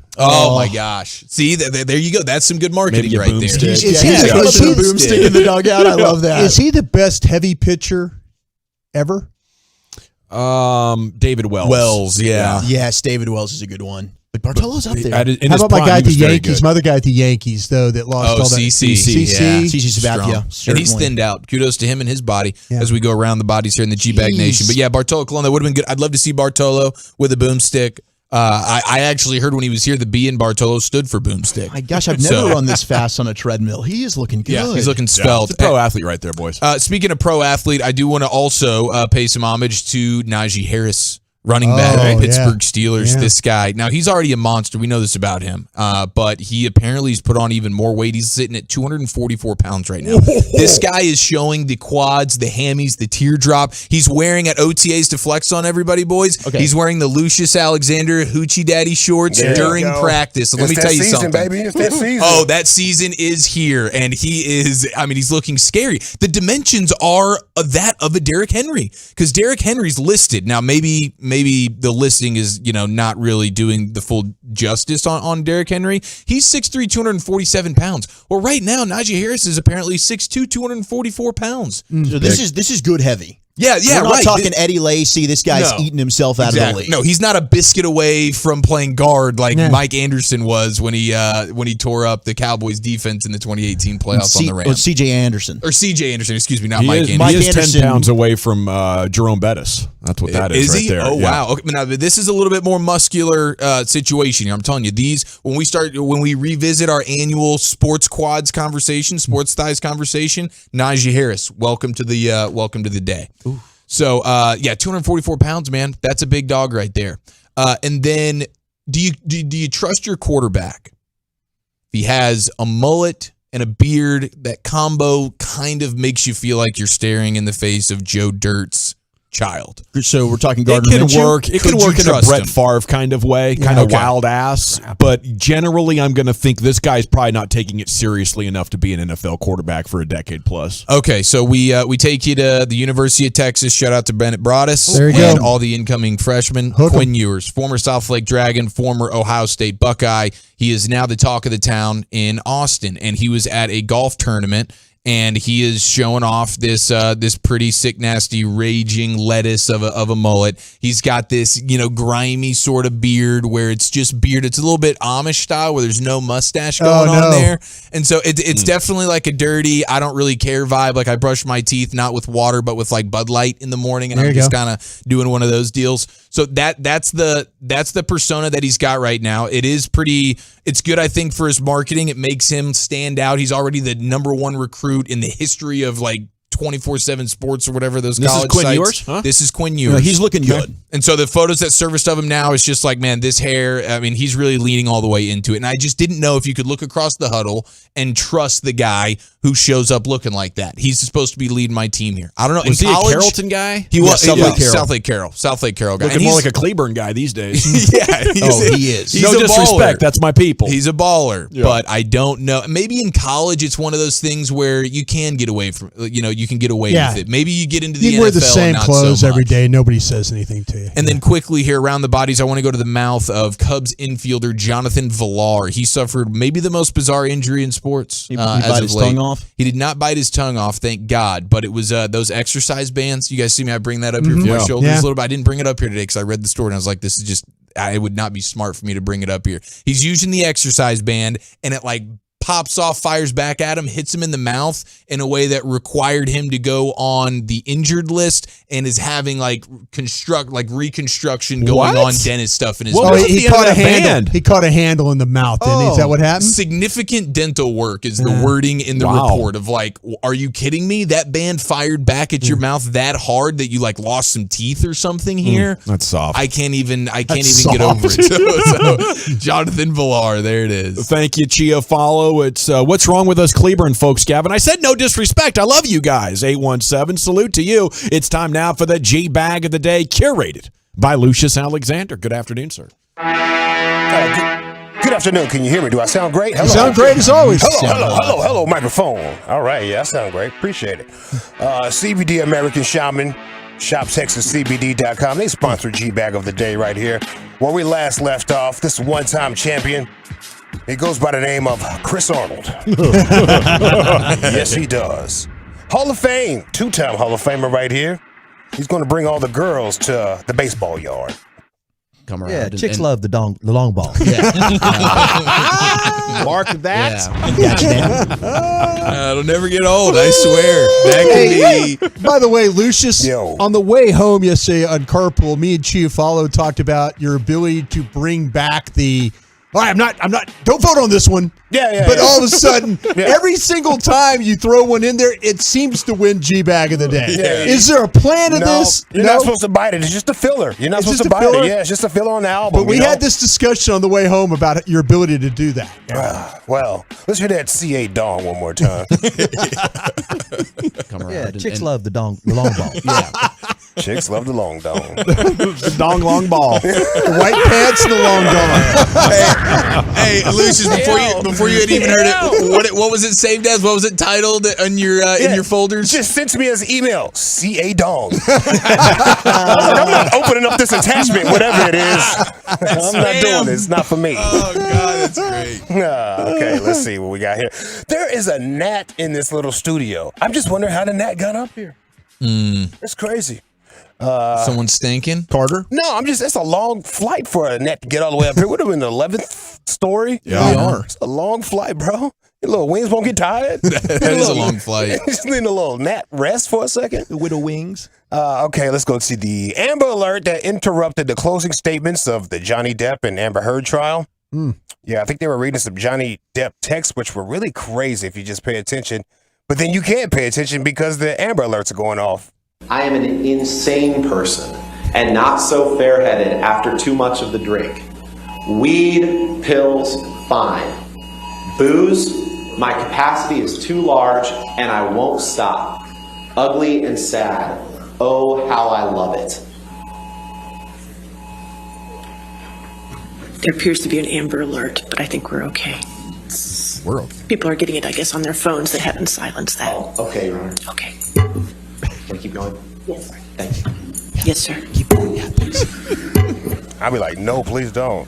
So that's after Hicksville. This is what I was getting to next. This, remember the testimony about Mr. Depp being drunk on his yacht on the island in the Bahamas in 2013 when Mr. Depp looked a little scary by the way his body fell into the water, and Lily Rose, his daughter, started to cry.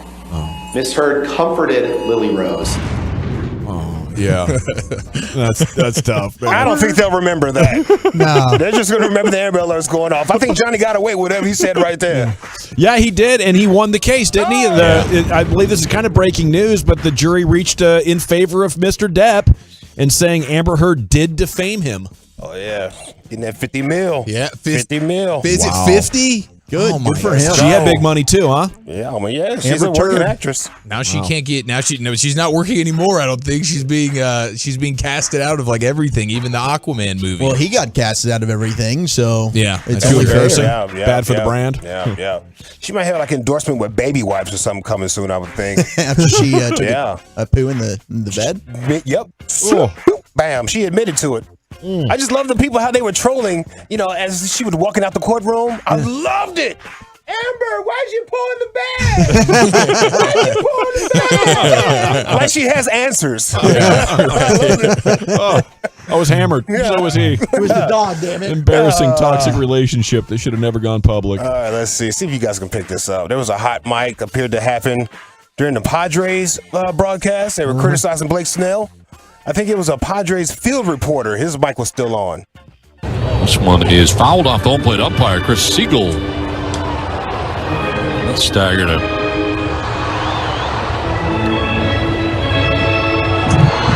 This is good. Well, he gets scared of his fastball. I never know what he's trying to do, to be honest with you. I don't know that he does half the time. Siegel appears to be okay. Got it in the right shoulder, as he indicates. Oof. I don't know that he does. Shots fired. I like it. Yeah, he got a little action on the game. He does have a little action. He does. Yeah. Man, that was one of the greatest benefits of stopping the sports gambling is it did not influence my takes nearly as much because I'd be flying off the handle off some random game like, can you believe the ref in this game? Nobody else saw it. Hysterical. Chi-Chi sent this one to me. Oh, this is a story about one of my great favorite comedians, Norm Macdonald, R.I.P. Adam Sandler had a great gambling story about the great Norm Macdonald. I have a funny Norm gambling one. So, and this is just, everything is true. So, because some of it doesn't make sense. But we lived in the same building. I went up to visit him in his room. We come up to his apartment. That was going into his apartment was bananas as it is. But we're having a nice time. And I say, "You got any soda?"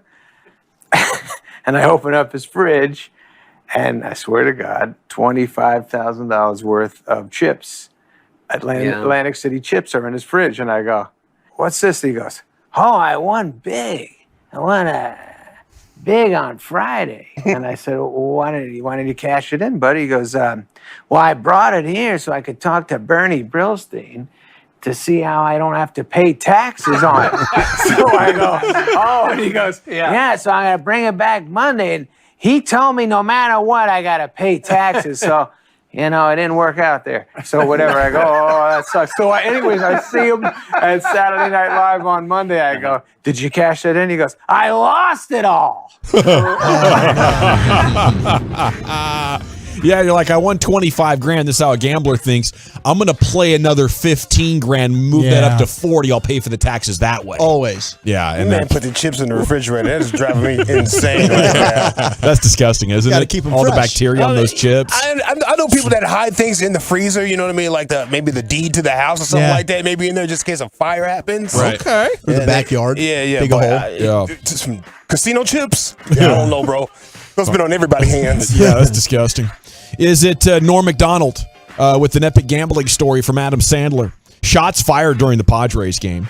Johnny Depp closing statements. By the way, the texters are saying he got $15 million, not 50. Oh, well, he's sued for 50, so I guess 15. All Cool, right. awesome. Good for him. He still won. Yeah. Good payday. Or is it Chris Arnold, our one-time champion? Chicks love the dong long ball. CA, I'll vote for him. Yeah, Chief. 100%. Yeah. Lucius. Yeah, Johnny's homegirl was domestic violence. She was. I'm going with CA. CA for sure. It's 3-0, Wolchuk. Yep. Unanimous, CA. Brian? You know, I'm going to vote for the Norm Macdonald one myself. Yeah, that is a heartwarming story. That All those is. great comedians Yeah. telling their favorite stories about him. By a score of 4-1, CA is once again your G-Bag of the Day champion. Now, Krusty's Corner's coming up next. Where are we headed with that? Yeah, guys, let's talk about who our top 10 Cowboys are. We'll do that next. Coming up Thursday morning on Sean and RJ, did the Rangers stay red hot against Tampa? And we make our picks for the NBA Finals.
If you're in need of traffic control or barricade rentals, Buyers Barricade is a full-service provider taking care of your project or special event, no matter the size from start to finish. It is the Texas authority in barricade rentals. BuyersBarricades.com.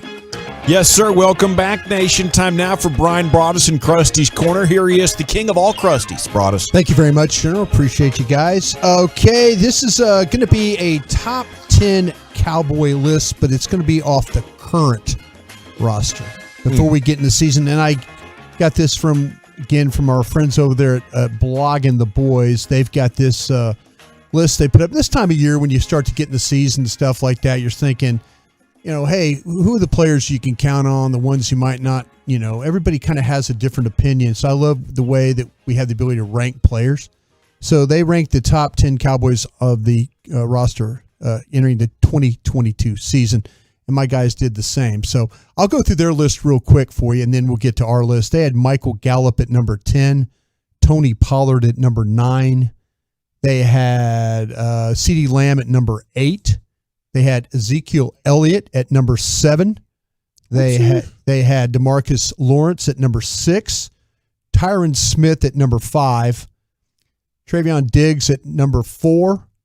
They had Micah Parsons 3. They had Dak Prescott 2. And then they had Zach Martin at number 1 was their list. Okay, so we all took a crack at it, and I asked my guys, so I will go through my list first, and then we'll get to the guys' list as well, and we'll kind of talk about it and see if maybe who had the best list of the crew here. At number 10, I had Dalton Schultz. At number 9, I had Michael Gallup. At number 8, I had DeMarcus Lawrence. Number 7 was Tyron Smith. Number 6 was CeeDee Lamb. 5 was Jaron Kearse. 4 was Diggs. 3 was Dak Prescott. 2 was Zach Martin, and 1 was Micah Parsons. That was my top 10 list that we had from my crew. How do you feel about putting Parsons in the number 1 spot? To me, it's kind of a no-brainer at this point. I feel like, to me, that was one of, when it got down to 1 or 2, when it got down to Zach Martin and got down to Parsons, I really didn't think about it all that hard. Hey, they're both tremendous players, both all pro type players. I just, a little bit, maybe a younger guy, a little bit more what you had on defense, all the things that he was able to do with the pass rush, the way he played the run, pass defense, all that stuff like that. I mean, Micah Parsons, I think clearly is your best player on this team. I say that in my opinion. I know everybody else is going to have their own opinion. I was curious about what we maybe thought about I had Kearse at number 5. I had him over Lamb, Tyron Smith, Lawrence, Gallup, and Schultz. Okay, here's my thing with Kearse. I mean, nice season, pretty good cover guy, good tackler. Mm-hmm. But he hit free agency, and there wasn't much of a market at all. Yeah. I think the Cowboys got lucky. I trust your eye, but I don't know. I think that's a pretty good indication of what the value is. That's fair. I was surprised with the way the Jaron Kearse offseason sweepstakes went. And I guess it's just because it's a 1 year of real legitimate starter playing time and starter production. Yeah. And so everybody was a little bit scared of him. But to me, if you didn't know anything about anybody last year and you just watched the Cowboys, Kearse had to have been a top 5 player on the team. He was brilliant. I do think there's something to be said about that. 1 year, you do it just for a season. Can you do it again kind of deal? Sure. And that's why I know you're going to get to where we had our top 10s, but I don't have any issue with putting Kearse that high. But that would be the only case, just doing it for 1 year. Same thing with Parsons. If you weren't to put him at 1, the only thing would be, just do it for another year, right? I mean, I think we were all feeling fantastic about a Leighton Vander Esch after his rookie year, right? Right. Good point. We didn't feel great about it, after year 2. Yep. I don't think we're going to have that issue with Micah Parsons, but we have seen that before. And I get what you're saying. I do just want to clarify the Parsons year 1 and the Vander Esch year 1, far and away different, no doubt, though, right? Yeah. Okay. No doubt. Zach had Gallup at 10, Schultz at 9, Tyron Smith at 8, Kearse at 7, Diggs at 6, Lamb at 5, Lawrence at 4, Prescott at 3, Micah Parsons 2, and Zach Martin at 1. Yeah, I think that's fair. You know, if you want to choose Martin for longevity, and certainly his best games are, you know, as impactful as Micah Parsons' best games. Yeah, I think you could say that. He's just as good of a player at the top of his game, but, you know, he's getting up there in age, and I think Micah Parsons can totally wreck a game plan. And, you know, Zach Martin's like a nice cog in your offensive line, but even when he was having really good games, it's not like it opened up the run game. It didn't stop or change very many of the team dynamics last year. Yeah, for me, you know, Zach Martin's just, you know, the offensive line's never a position where you're going to be, oh my gosh, that's sexy. But you've got to have him. Zach Martin's probably, he's still underappreciated for what he brings to the table. I get it. He's older. The injuries are starting to maybe add up. But when he's right, he's still maybe the best offensive lineman in football. And until proven he's in otherwise, that conversation, yeah. Right. Until proven otherwise, I think he's the best player on the team. After this year, I think it's very easy to put Micah ahead of him. Micah's right there. I'm not going to fight you for it, but I'm an offensive line guy. And I don't have a doubt, really, that Mike is going to do this in year 2. I just want to see it before I'm going to put him at number 1, but I've got him right there at number 2. It's not like I'm knocking on Micah. And a lot of people are going to rip on Tang. Yeah. If you don't sit there and study and watch the All-22, you know, you can go ahead and complain and whine about DeMarcus Lawrence and the sack numbers. What DeMarcus Lawrence does is an all-around defensive end, and the motor and the hustle and the things that he provides for this football team, he's no question a top 5 player on this team, in my opinion. Mm-hmm. Eric Scott, number 10, he's got Gallup, 9, Schultz, CeeDee Lamb, 8. Tony Pollard makes an appearance here at number 7. Curse at 6, Lawrence at 5, Diggs at 4, Prescott at 3, Zach Martin at 2, and Parsons at 1. Talk about your Tony Pollard one. Okay, so Tony Pollard, to me, I mean, I don't know how he would be out of the top 10 for anybody. I think it's very obvious he is one of the best players on your football team. Your offense completely changes, and I think the defense, everybody's perked up when Tony Pollard's on the field because you're not worried about a 4-yard carry. Oh, Zeke's on the field. There's really nothing that scares you about Zeke with the ball in his hands at this point if you're a defensive coordinator. Tony Pollard is the biggest home run threat on the entire team. Regardless of offensive position, of any of your skill weapons, Tony Pollard is the guy that you feel like, oh no, he could take a 10-yard play and make it a 70-yard play. And he's done it consistently enough for me now to say no-brainer, top 10. I thought it was an astute observation. As Chiafalo did his list before mine, I was about to forget about Pollard, but he mentioned it, and I was like, oh, yeah, I know who I'm taking out. When I went through my list and stuff like that, when you started mentioning it, and every point you just made is absolutely correct. That's the one, if I had to go back and do a mulligan, I would have found a spot for him. I mean, somewhere between him and Schultz or somebody like that, even though Schultz has been super productive. I mean, you can maybe say it for Gallup, for what's going on with Gallup right now, you know, with the injury situation as well. All right, here's the Generals list. He went Curse 10, Pollard at 9, Gallup at 8, Tyron Smith at 7, Diggs at 6, Lawrence at 5, CeeDee Lamb was 4. I think that's the highest anybody's had Lamb. Yeah. Prescott 3, Zach Martin 2, Micah Parsons 1. Yeah, our top 3 was quite similar across the board. I think the biggest difference on my list is leaving Schultz out. Yeah. You know, I know he's got the stats, but I don't see the football player. Honestly, if I could do it over again, I'd probably have Tyron Smith at 10 instead of having Schultz right there. That would probably be my mulligan. But if you're going to miss half the games, I have no problem with you leaving a guy off the top 10 list. The problem is, and I thought about not having Tyron in, but when he's healthy and playing, it's hard to justify that, right? But you can and be okay with. I mean, not okay with it, but you're like, hey, if you leave him off, you leave him off. Yeah, I mean, you could argue leaving him off. Availability. And that's another thing with Dalton Schultz is why I put him in my top 10, and I didn't have Tony Pollard in there, is one, usage. Right, you know what you're getting out of Dalton Schultz. It's not necessarily fair on Tony Pollard because I don't think it's his fault. It's more so the offensive coordinator in the organization. I don't even know if it's Kellen Moore. I don't know where it's coming from. None of us can really pinpoint it.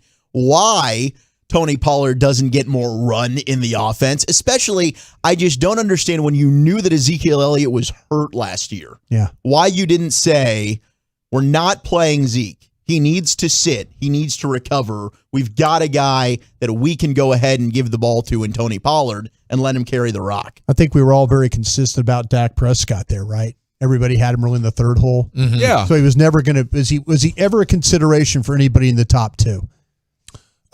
Not for me. No, I think it's very clear that Micah Parsons is better at his job than Dak is at his, and same with Zach Martin. I thought about doing the thing where quarterback is the toughest job in all of sport, and he's one of the best 14 in the NFL at it. So I think overall, like his degree of difficulty and what he's asked to do, his skill set as a football player is the best. But what Chiafalo said ultimately was the difference maker. Hopefully, Dak can perform so well compared to other quarterbacks that he's in the number one spot for us. Yeah, next I think offseason. it's really interesting that we, like I said, I have no arguments about Parsons or then with Martin at all. I think everybody kind of agreed on those two. It just depending on which one you are. And if somebody said Martin over Parsons, I'd understand that. Parsons over Martin, I get it too. So thank you guys for going through your list. Appreciate that. You got it. Do you want to play a game? How well do you know your Madden cover athletes over the years? I believe Wolchuk's going to lead us in a little bit of trivia.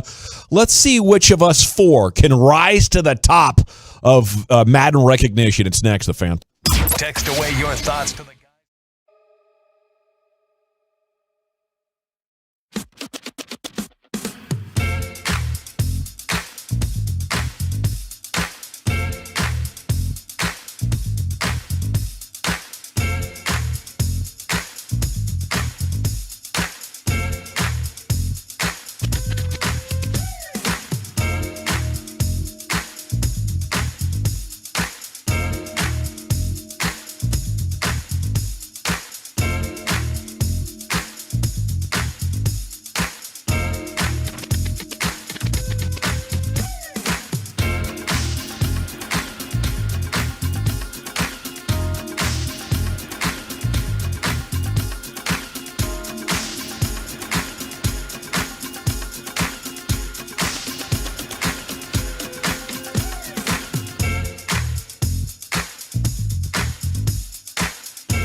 You're rolling with the G-Bag Nation.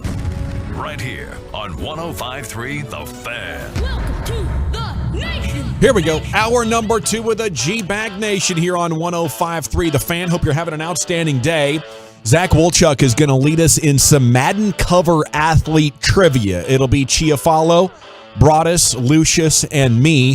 How many of these have there been over the years? 25 or so? 30 of them? Are we at like 30 Madden games? So this might take up the balance of the segment. Okay, General at your service. There he is, former Cowboy scout Brian Broadus.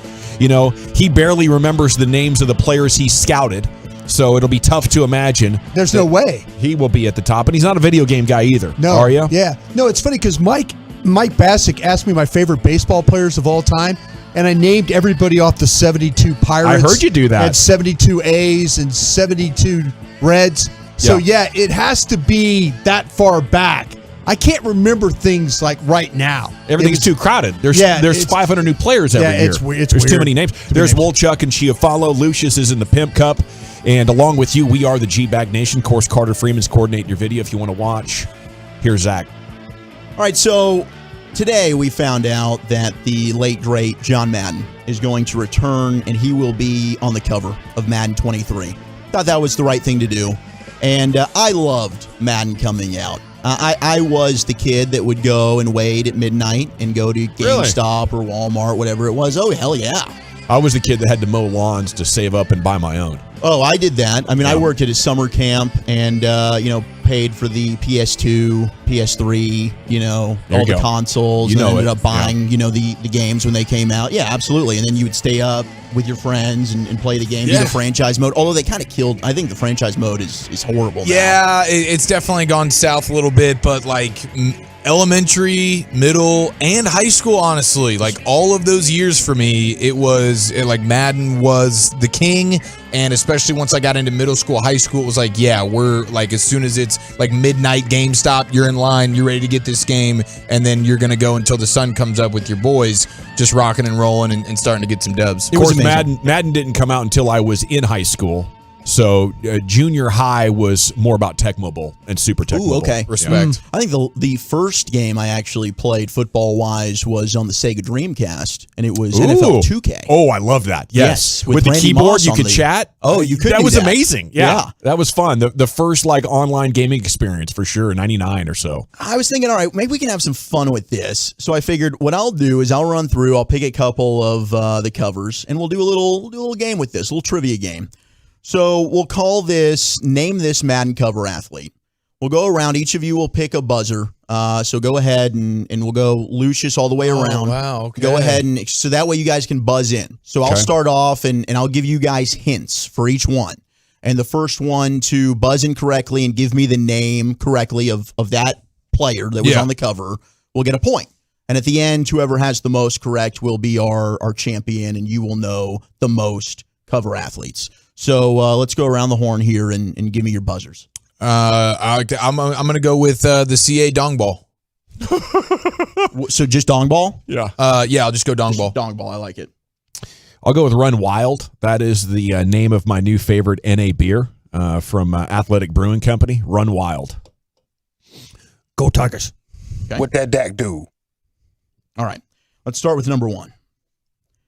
This Madden cover athlete played his entire 17-year career with one team. It's okay. I'm sorry. I have multiple hints for each one. All we have to do is just name the player. We All don't you have to name the year. Nope. All you have to do is just Okay. name the player. So I have multiple hints. That's just hint number 1. Brady. You have to buzz in. Oh, yeah. Dong ball. First. Tom Brady. It's incorrect. And you guys can ask, hey, if you're not ready to answer, I'll just move on to the next hint. I'd like another hint, please. Yeah, please. This Madden cover athlete was a 2-time Defensive Player of the Year and Super Bowl MVP. Oh. Run Wild. Who's Ray Lewis? Boom. Ray Lewis, correct. Okay, so when I've already made a guess, am I out for that round? You're out for that round. Okay. Yep. All right, Dawson on the board with number 1. Okay, we move on to numero dos here. This Madden cover athlete holds the record for most consecutive 100-yard receiving games. Run Wild. Julio Jones. That would be incorrect. Damn. Dong ball, T.O.? That would be incorrect. Lucius I Broadus, don't think T.O. ever made a He was cover. on 2K. would you like a second Yeah. hint? Go ahead, yeah. All right, this Madden cover athlete was a member of the 2010s All-Decade team. Oh, what that Dak dude, Calvin Johnson? That is correct. Oh, okay. Megatron. Yeah. All right. So we've got one apiece for Dawson. Now, if we and go LA. 0 for 4, I think it should reset, right? Yeah, we can If- reset. okay, cool. Absolutely. And I will say usually the last hint that I have for you is going to be one that's the easiest one. So if you don't get it after the last hint, guys, come on, what the hell are we It's doing? Schmalvin Schmonson is the final hint. Let's go. You guys, you're schmucks. All right, number 3. Okay, this thanks. Madden cover athlete is a 3-time NFL Offensive Player of the Year. Go Tigers. Broadus. Brett Favre.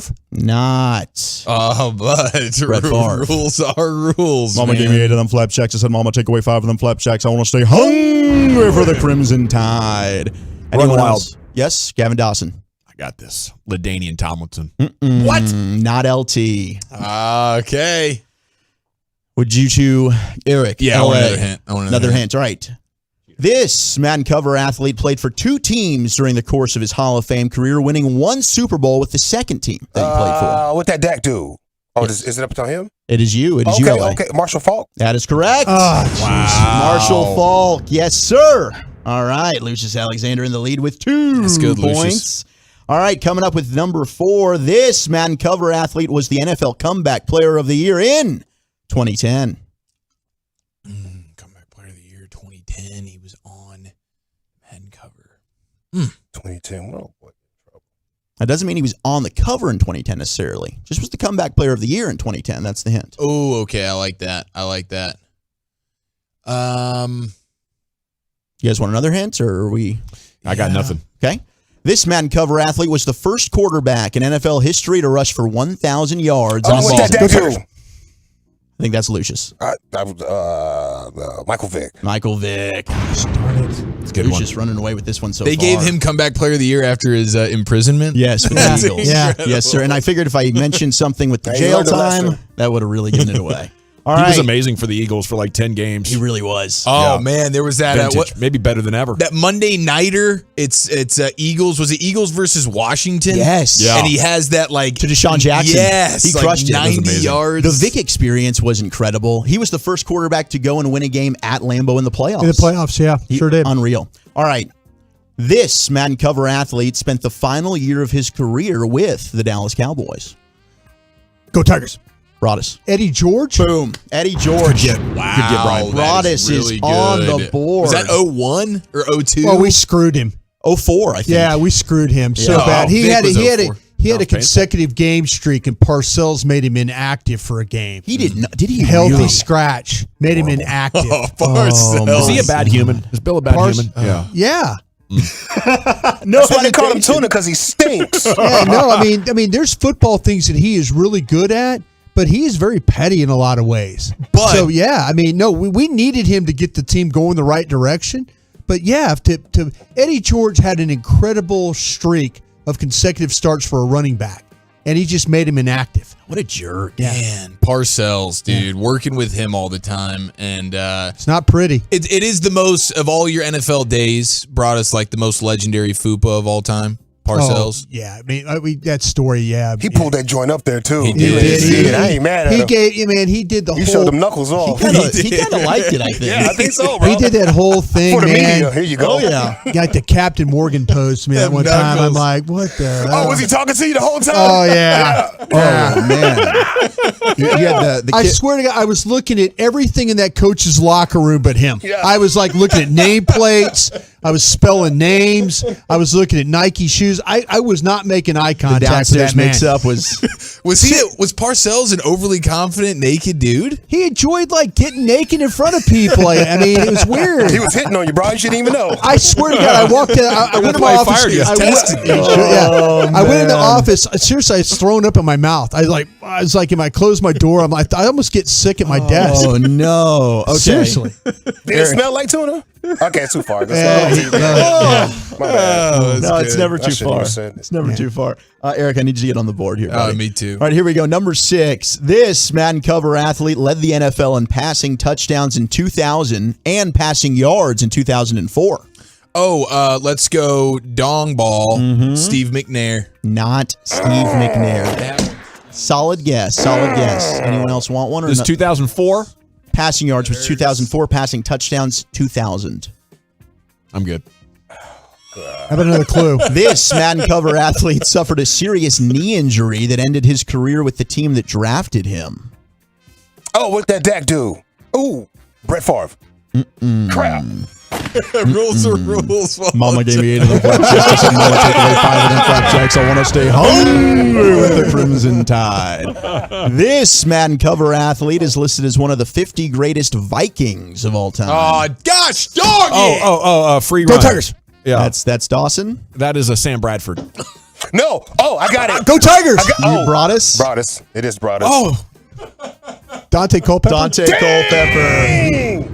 Broadus at 2. Lucius with 3. Dawson Sam at Bradford 1. blew out his knee. Hey, Sam Bradford in the year 2000 was leading somebody in passing yards, but it was the local Optimist team, wasn't it? I forgot about that clue. Doubt. But the knee injury is solid. All right. All right, number 7. The confidence, man. That was good, Dawson. God, I didn't know if I really was going to say Dante Culpepper. This Madden cover athlete is one of the best players the state of Texas has ever seen. Oh, what did Dak do? Vince Young. Vince Young. VY, baby. Okay. All right. I would have lost that one. LA still in the lead with 4 Madden here. curse. Number 8. This Madden cover athlete was the NFL MVP and Offensive Player of the Year in the mid-2000s.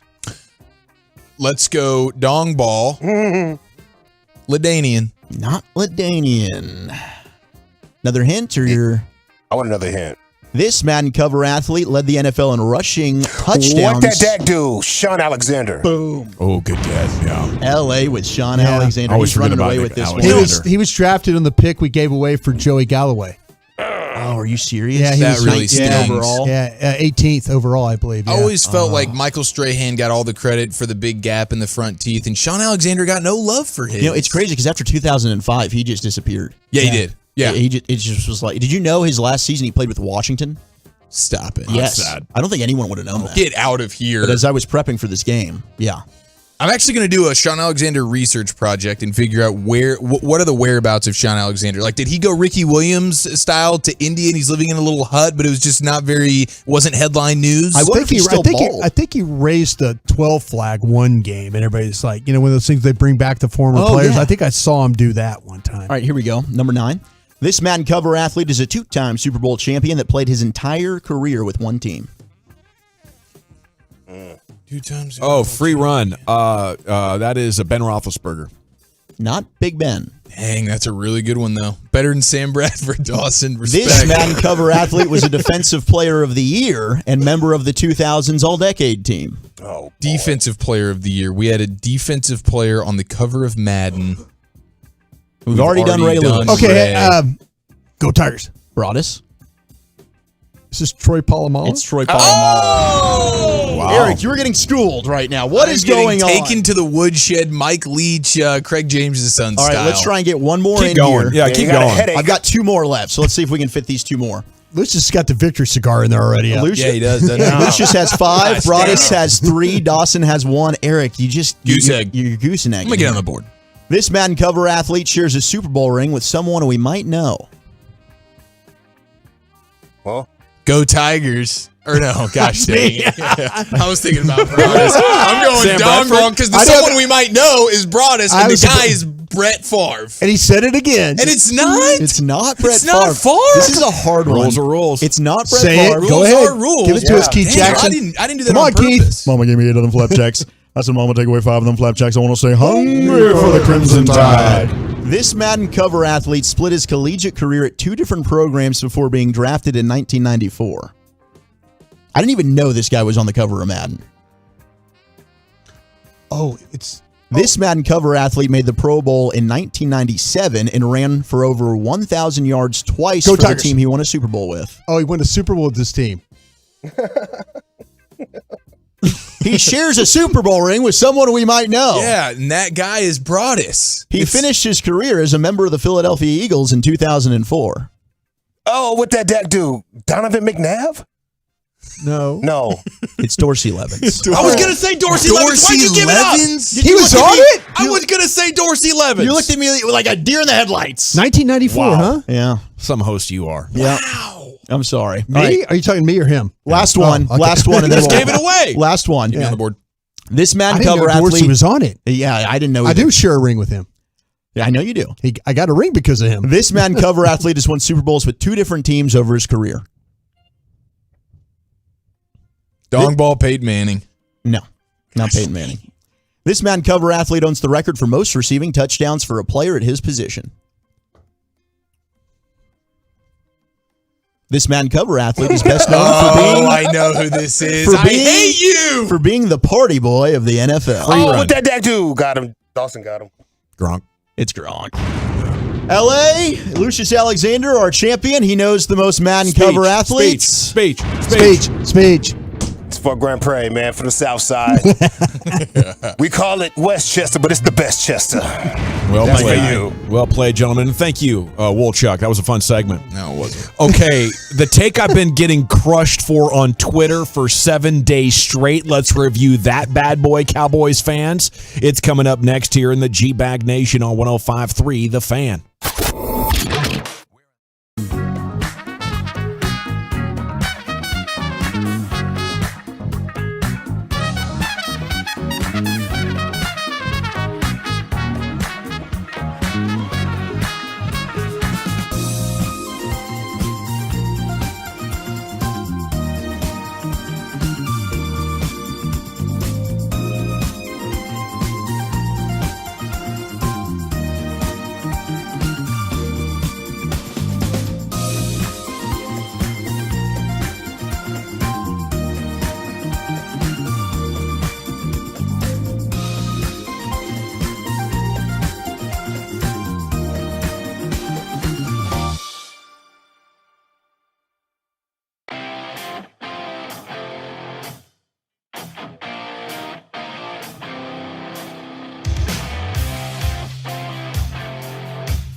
on 105.3 The Fan. If you ever miss anything throughout the broadcast afternoon, you're going to want to tune in for the 5 o'clock segment every afternoon when you get back in the truck. We'll talk about what's been breaking and all the top stories developing. We'll get you all caught up there in about 15 minutes and throw some fresh takes at you. Speaking of takes, I've been getting crushed for 7 days straight. You know, they post highlights of the show at 105thethefan.com and on YouTube and Twitch and stuff like that. They make these little videos and they tag me in it. And then it's open season. It is. And like these people listen to it and they've just been relentlessly hammering me for it. Now, I'm going to come to my defense and basically tell all those people why they are wrong. Segment's brought to you by the Frankels. If you're hurt in an accident and it's not your fault, call the Frankels at 214-333-3333. Yeah, the subject matter here is, what I was saying about Tyron Smith last week. And, I don't think that if they were going for it in a championship season, I would want to get rid of him.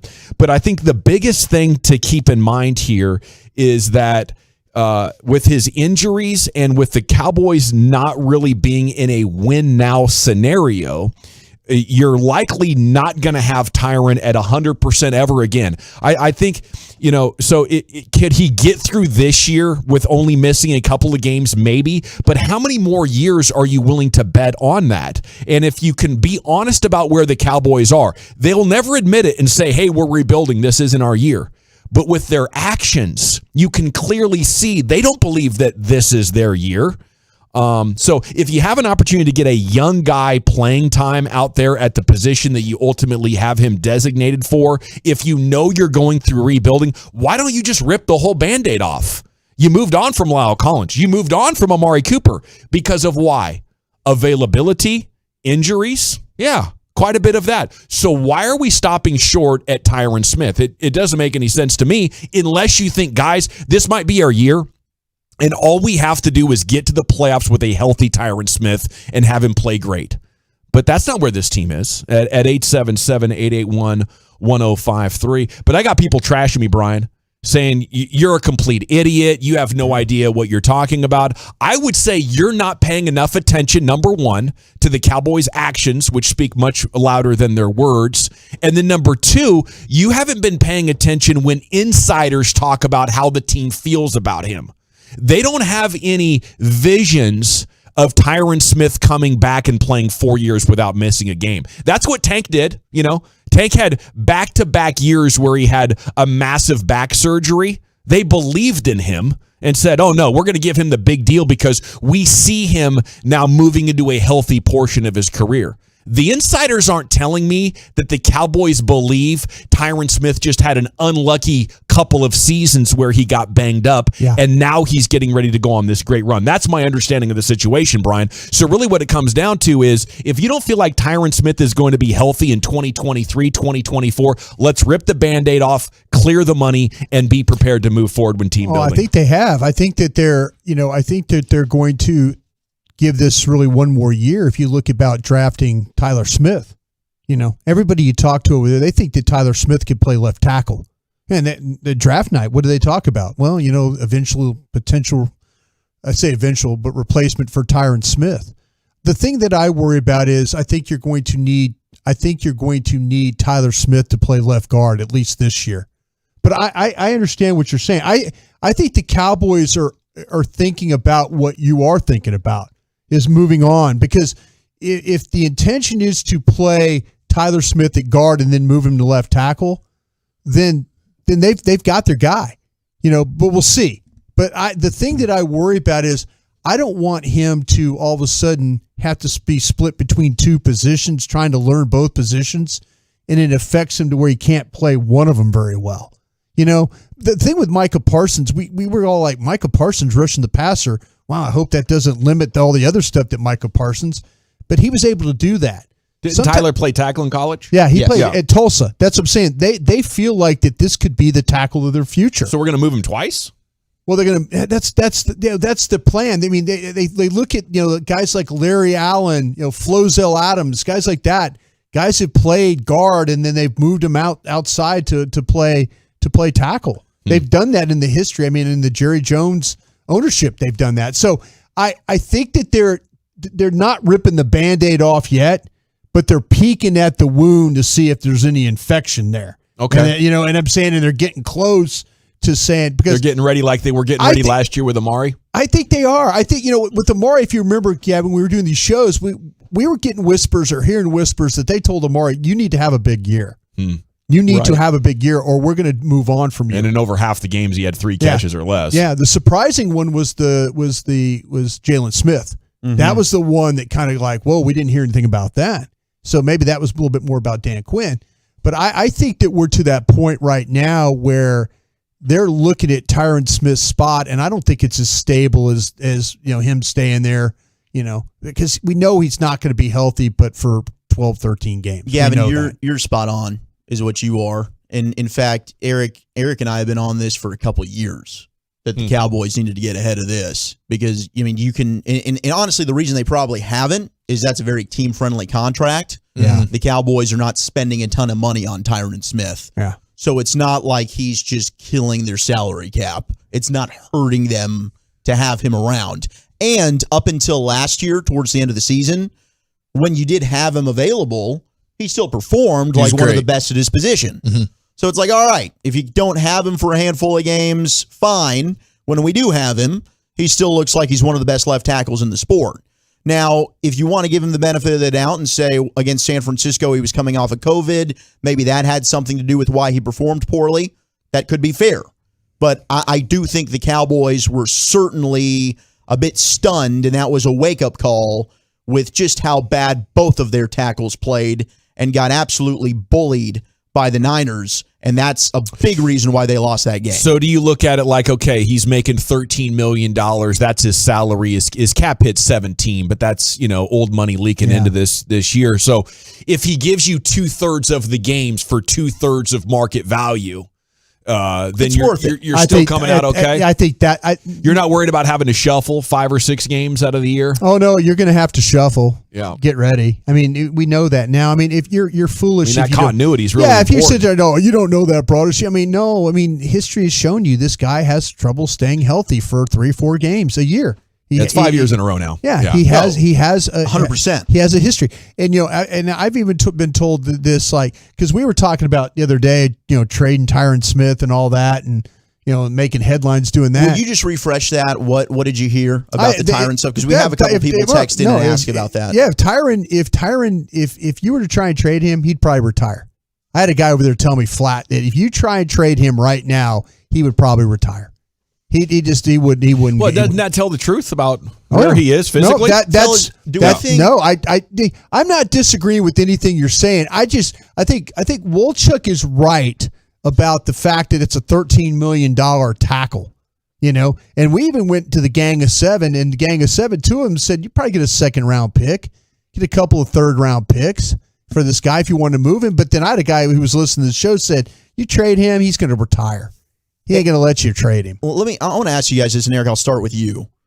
If Tyron did retire, let's say he gets into camp, that back is really hurting him, and he kind of, he has a realization, I'm not going to be able to make it through this season, and he hangs it up. Yeah. I think that would maybe benefit this team.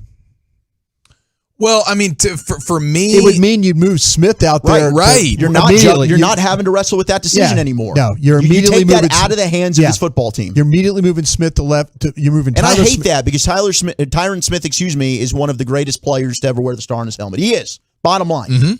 Absolutely. He's a Hall of Fame talent, and I understand coming into the offseason with him and thinking, okay, maybe we can replace him, but you get through free agency and stuff, and you say, okay, we can't replace him.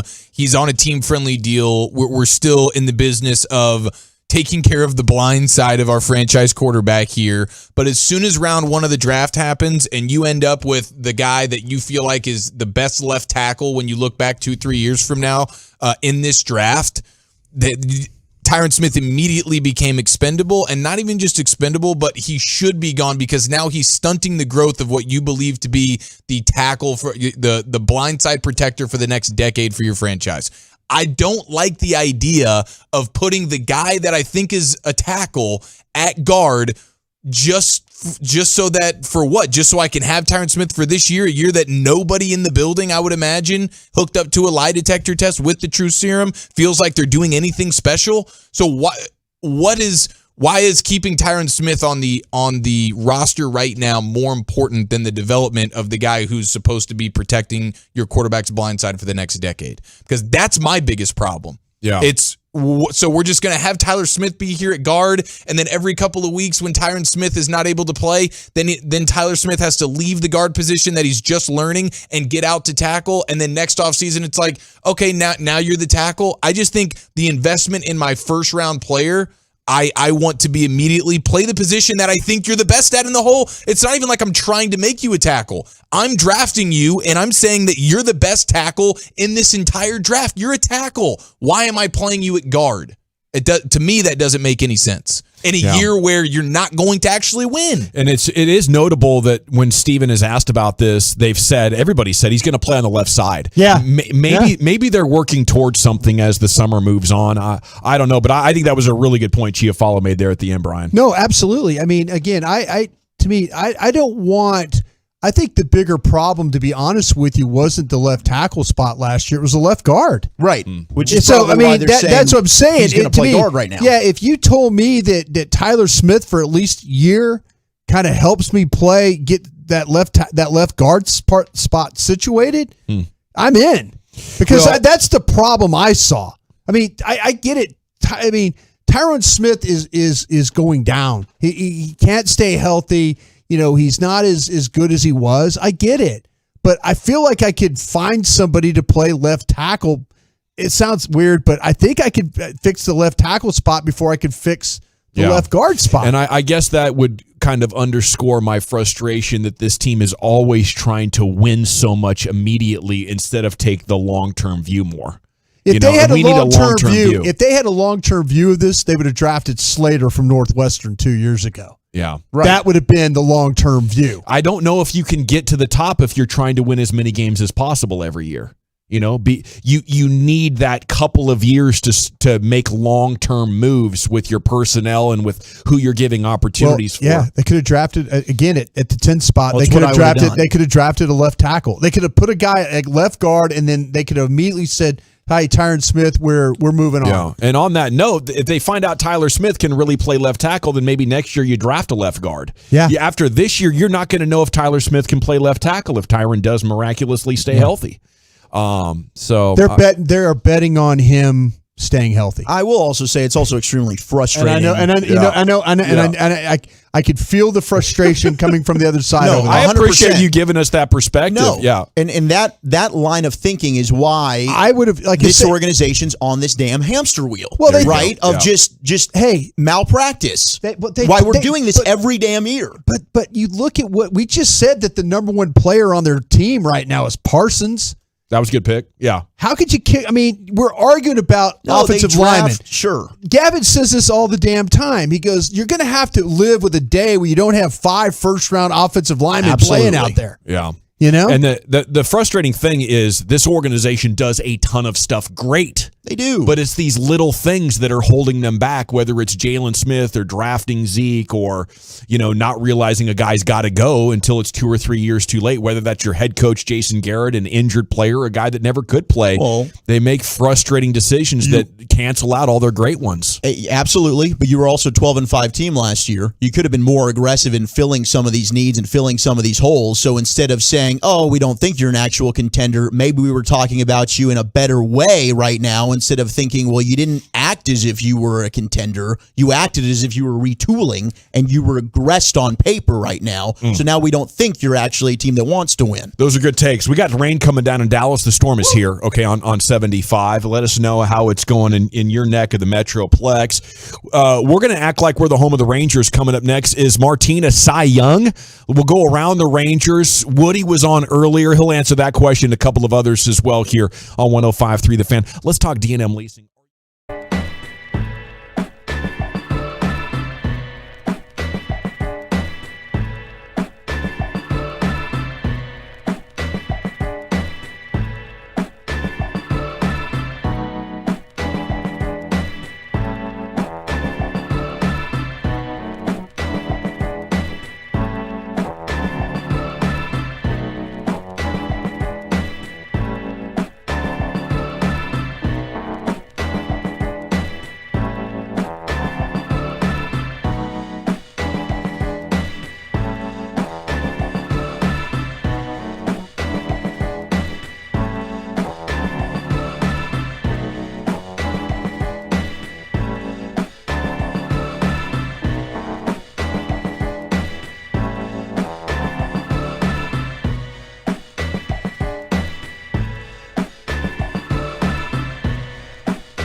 easy. That's why they created the Classic Chevrolet Easy Pass online buying tool.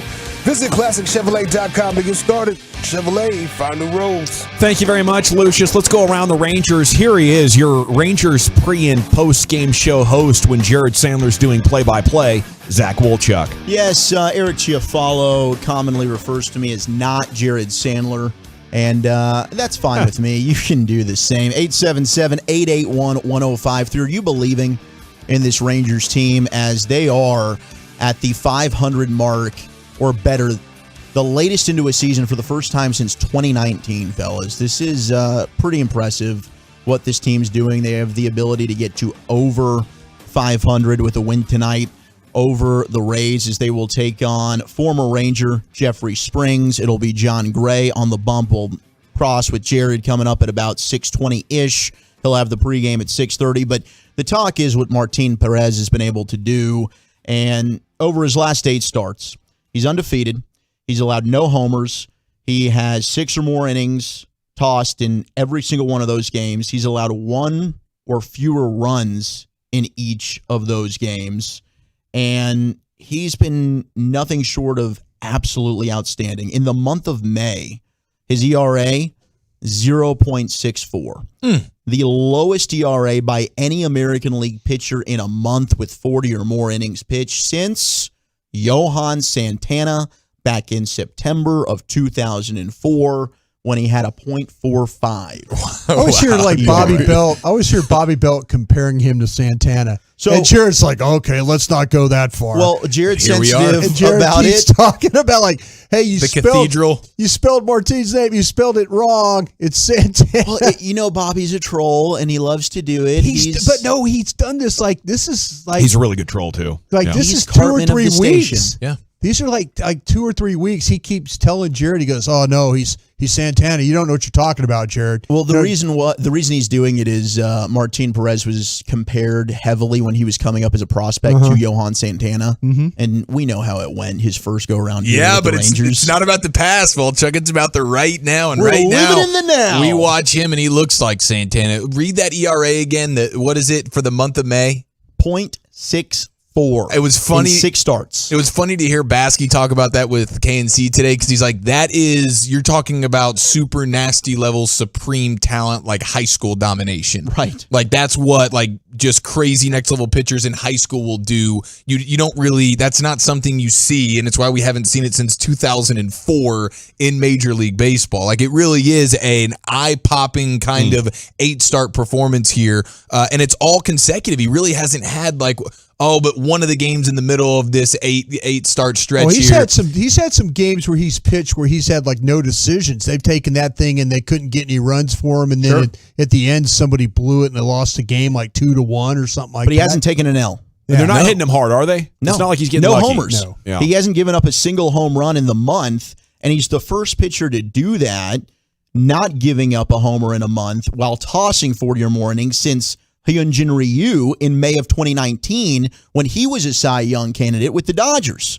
So, the Cy Young talk is real, and you mentioned Bassick and KMC, who you can hear 10 to 2. They do fantastic work. We love them dearly right before us here on your home of the Rangers, 105.3 The Fan. They had Ranger skipper Chris Woodward on. They asked him about Martin Perez and the Cy Young. I think it's a safe bet. It's hard to come up with anything more to say about him, just because he's been so good.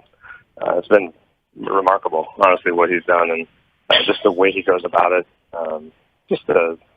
The humility that he has, from all the years that he's pitched and what he's learned, and dedicating his game. He's still got the 4 Evaldi on his hat. Tony Beasley gave him the ball after the game. The day he pitched the complete game. It's just this guy's heart is as good as I've been around, and everything that he's learned up to this point, and it's all kind of coming together. And listen, there's going to be bumps in the road at some point. This guy's been phenomenal, but I just love his mentality and what he does for this ball club. Not just on the field, obviously, in between the lines, but what he's done off the field has been spectacular. Safe bet you can mention him in the Cy Young discussion. Absolutely. Cast your votes. I think we need about another 6 weeks. Yes. Before you can really start getting fired up for it around the All-Star break, talking about that. 40 games is typically a good benchmark for evaluating a team or individual, but with it coming out of nowhere for it just being a guy, you can't rule out that, he's just hot right now. It would be uncanny. I don't think we've ever seen a career develop like this where a guy's posting ERAs in the sixes, and then he becomes the greatest version of himself without steroids. Yeah. And it's obvious looking at him, there's no performance-enhancing drug in the equation. All natural, baby. So the only guy right now that has more quality starts in baseball is Joe Musgrove. You look at the ERAs. Was that the guy that we all fell in love with the hating of the Astros? Yeah. Musgrove, I think, did do some hitting. He's the guy. He doesn't have the wears glasses. That was the Dodgers pitcher. That was the Dodgers reliever. Different guy. Different Musgrove, right? No, not his last name wasn't Musgrove. I'm blanking on what that guy's name is, but it's a different pitcher. Musgrove has an ERA of a 1.86 right now. It's the fifth best in baseball. Martin Perez, who has the best ERA in baseball right now, it's a 1.42. But the stat that people love to reference, WAR, wins above replacement, according to Baseball Reference. Martin Perez leads all major league pitchers with a 2.9 WAR. Fourth best among all pitchers behind, all players, I should say, behind Manny Machado, Mookie Betts, and Mike Trout. Okay? Pretty damn impressive. Jeez. So if you're asking me who's your Cy Young winner, at least right now on June 1st, there's no bleeping doubt. It's Martin Perez walking in crotch first, okay? Everyone else, step aside, mother bleepers. I like that idea. Oh, it was Joe Kelly that I was thinking. Joe Kelly, yeah. I was thinking of left-handed pitcher, and I was like, glasses. Joe Kelly. That's Joe Kelly. All the texts are coming in. All Joe right, Kelly. how about that? Yes, thank you. Oh, man. How fun is this? I believe Jared described Martin Perez and watching him. I think he just says indescribable joy. A lot of talent in that body? There is a ton of talent in that Martin Perez body. It took a while to bring the talent out of that body, but here we are, and we all get to witness it. And Jared just says it's indescribable joy. Like, I imagine Jared just sits there in the booth and just has a smile for 9 innings on his face when Martin's on the mound. Now, the last thing I want to get to, Chris Woodward also talking with KMC about what's the vibe in the clubhouse. They're finally back at 500. They started off. They were struggling as a team. They've clawed their way back to this. How they feeling? Yeah, no doubt. No, listen, I one thing I encourage our guys to do is embrace every day, regardless of where we're at. We got to find joy. We got to love every day, man. I love coming to the field every day. This group in particular is a tremendous group to just, get behind and support and push. And they want it. They believe in it. So, yeah, I mean, I know we got 100 and some games left, but the only game we can win is today. And we're going to put everything we have into winning that game today. Jeffrey Springs, we love him to death. He used to be a former Ranger, but, we're going to do everything we can to beat his butt and put as much pressure on him as we can. So, I mean, the fact that we're 24-24, that's great. But that wasn't our goal that we set out to at the beginning of the year. We had to go through a lot of adversity early on. We weren't playing as well as we'd like. We were 2-9. 6-14, I believe, at one point, and we knew we had a little uphill climb to get to where we are right now. But the guys are stronger for it; they're better for it. And, we're ready to kind of get a tough schedule. We don't make any excuses for anything, but we did have a tough schedule and then some tough pitching. But right now, we're in prime position to kind of take this thing forward, but we can't take our foot off the gas. I think that's the biggest message. I think it all kind of came. I was going back and looking because I always like to see it. Where did things maybe switch? I mean, we were talking about a game with the Mavericks in Sacramento where they won, and it kind of made the season go a different direction. If you guys remember, and I'm sure, Wooly Bully, you were part of this one, they had a weekend series with Atlanta. Atlanta coming off the World Series, they had a tough series against the Astros where they played some competitive games. And then all of a sudden, Atlanta came in. I think they took 2 or 3 from Atlanta. They did. Turning point. And then all of a sudden, it's so funny you bring this one up. All of a sudden, no, seriously. I mean, Why is that? No, it's. But you look at the trend. You look from that point on. Really, that Atlanta series that weekend here at the ballpark was when things kind of started going a different direction. So let's make sure we reference this to Jared during Cross. Okay. Kevin Gray brought that up to Jared, and Jared's always like, okay, one game at a time, don't make a big deal over winning a series like that. But you might be onto something there, Broadus. It changes your mentality and how you look at yourself. I think Broadus has a good point there. Yeah, they got smoked. They got smoked the previous series by Houston, and I know we're up against it here. But then all of a sudden, Atlanta, you take 2 for 3. Sure. And then all of a sudden, things start to kind of, you're like, whoa, wait a minute. We go from having a rough week of baseball. I think Yankees were involved a little bit later. But things kind of turn around for this team in a positive Could be light. onto something there. Yeah. Things turned around for the Cowboys defense when they brought in Dan Quinn. It is time for some DQ. That's what I like about the Cowboys. Inside the mind of the greatest leader on the Cowboys coaching staff, Dan Quinn audio is coming up next here on 105.3 The Fan. I got to chat with you about my friend.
105.3 The Fan. Hello, hour number 3 of the G-Bag Nation here on 105.3 The Fan. Hope you're having a fantastic day. The weather is just crazy right now everywhere, from what I understand. Looking at the text, looking at the people at the airport where my parents are right now, heading out of town, looking at downtown Dallas. So be careful, and hopefully we don't need to break out any John boats or any arcs or anything like that to get through this. I did see the weather report says it might continue into the morning. Wow. But I don't know. Things can change so quickly. Well, if that's the case, then we get to watch a practice indoors for the Cowboys tomorrow, so that'll be good. It's nice in that air conditioning, have a seat, sit down. We move around pretty good there. We have all kinds of, with the Rangers day game too, it means we'll hang around for some locker room, McCarthy, all that, maybe talk to some ball coaches, stuff like that. We'll have a good 3-hour show at the end, right? Something like that. Yeah, that sounds amazing. Hopefully, the Rangers can get that bad boy out of the way in 2.5 hours, something like that, and we'll jump in there with the good Cowboys content. Okay. We have some Dan Quinn audio. I did tease it was a little bit of a troll to Mike McCarthy, the best leader on the Cowboys coaching staff. There's no doubt about it. Tactically, schematically, relating to the guys, giving them confidence, finding roles. I don't know if anything comes close to what Dan Quinn did last year and what he did with the Seahawks and the Legion of Boom. But if you want to disagree with that, if you think some other coach is better fit for that title, have at it. The truckwreck.com fan text is open, 877-881-1053. We got Dan Quinn audio as he did this military thing, this molding a winning team. He was with the U.S. Army Training and Doctrine Command. TRADOC, they called it. Yeah, heading over there to TRADOC, going to talk to some sergeants, get some lieutenants squared away. Everything's an acronym, right, Lucius, in the military? 100%. That's pretty fun to listen to him talk. Figure stuff out, where we're going, what we're doing. Sunny skies here in Wisconsin, says the 920. Bright sun in Midlothian. Okay, so not all of North Texas. All right. And not all of America is under siege like this from the weather, but a lot of us are. Dan Quinn here talking about the importance of building a connection with players here at the Cowboys DC. I think it first starts with connection and knowing that for us, you're playing for something that's bigger than yourself. And when you start with that piece first in our world, knowing the man before the player and knowing that connection, I'll feed your family and you feed mine. That kind of connection, knowing that we're trying to do something that's really difficult, really challenging, and it's going to take all of us in different ways to do that. I would say to take it further, it's really important to find roles, as you're part of a team, because not everybody's going to have the same role. And so finding the unique things that different people bring to a team is the best. And that's why I love being on a team. Like, we're all so different and come from different backgrounds, different ways, the way we talk, the way we think. And so when we start connecting and finding out there's a new way and a new way to look at things, and new perspectives and a new energy with that, I love it, because even year to year, not every team that I'm on is the same. There might be some themes that stay the same, but you're still rebuilding that connection of, if you really want to get great at something, you're not going to go there by yourself. How'd that man lose his job? I think losing a Super Bowl and the expectations of trying to get back. You think, I mean, I've never heard Dan Quinn. I know all my buddies in Atlanta were telling me, they're like, you're going to love this guy. You're going to love him. You're going to love the way he coaches. You're going to love the way he talks. You're going to love the way he presents things. And you're like thinking, and here he is. He's talking to military folk, who is, duty, country, honor, all that stuff. And he's like, they're learning something from, every time he speaks, you learn something from this guy.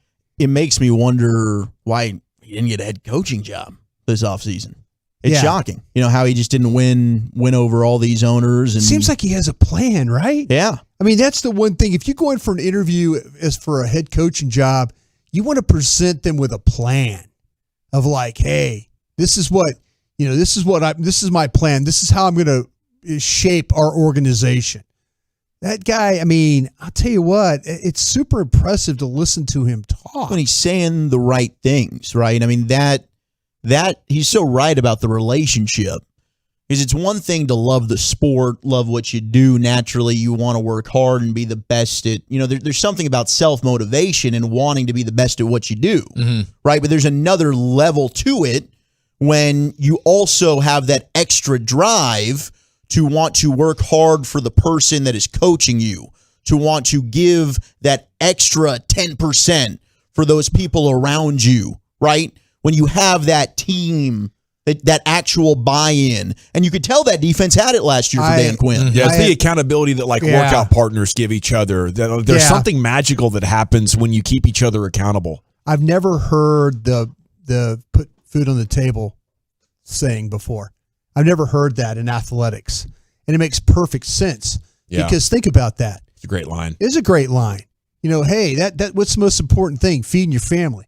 You're going to I've said this before. I used to recruit, and I used to rely on 18 and 19-year-olds to keep my job in recruiting. How stupid is that? That's not fun. Yeah, that's what I'm saying. So now Dan Quinn presents it in a different way.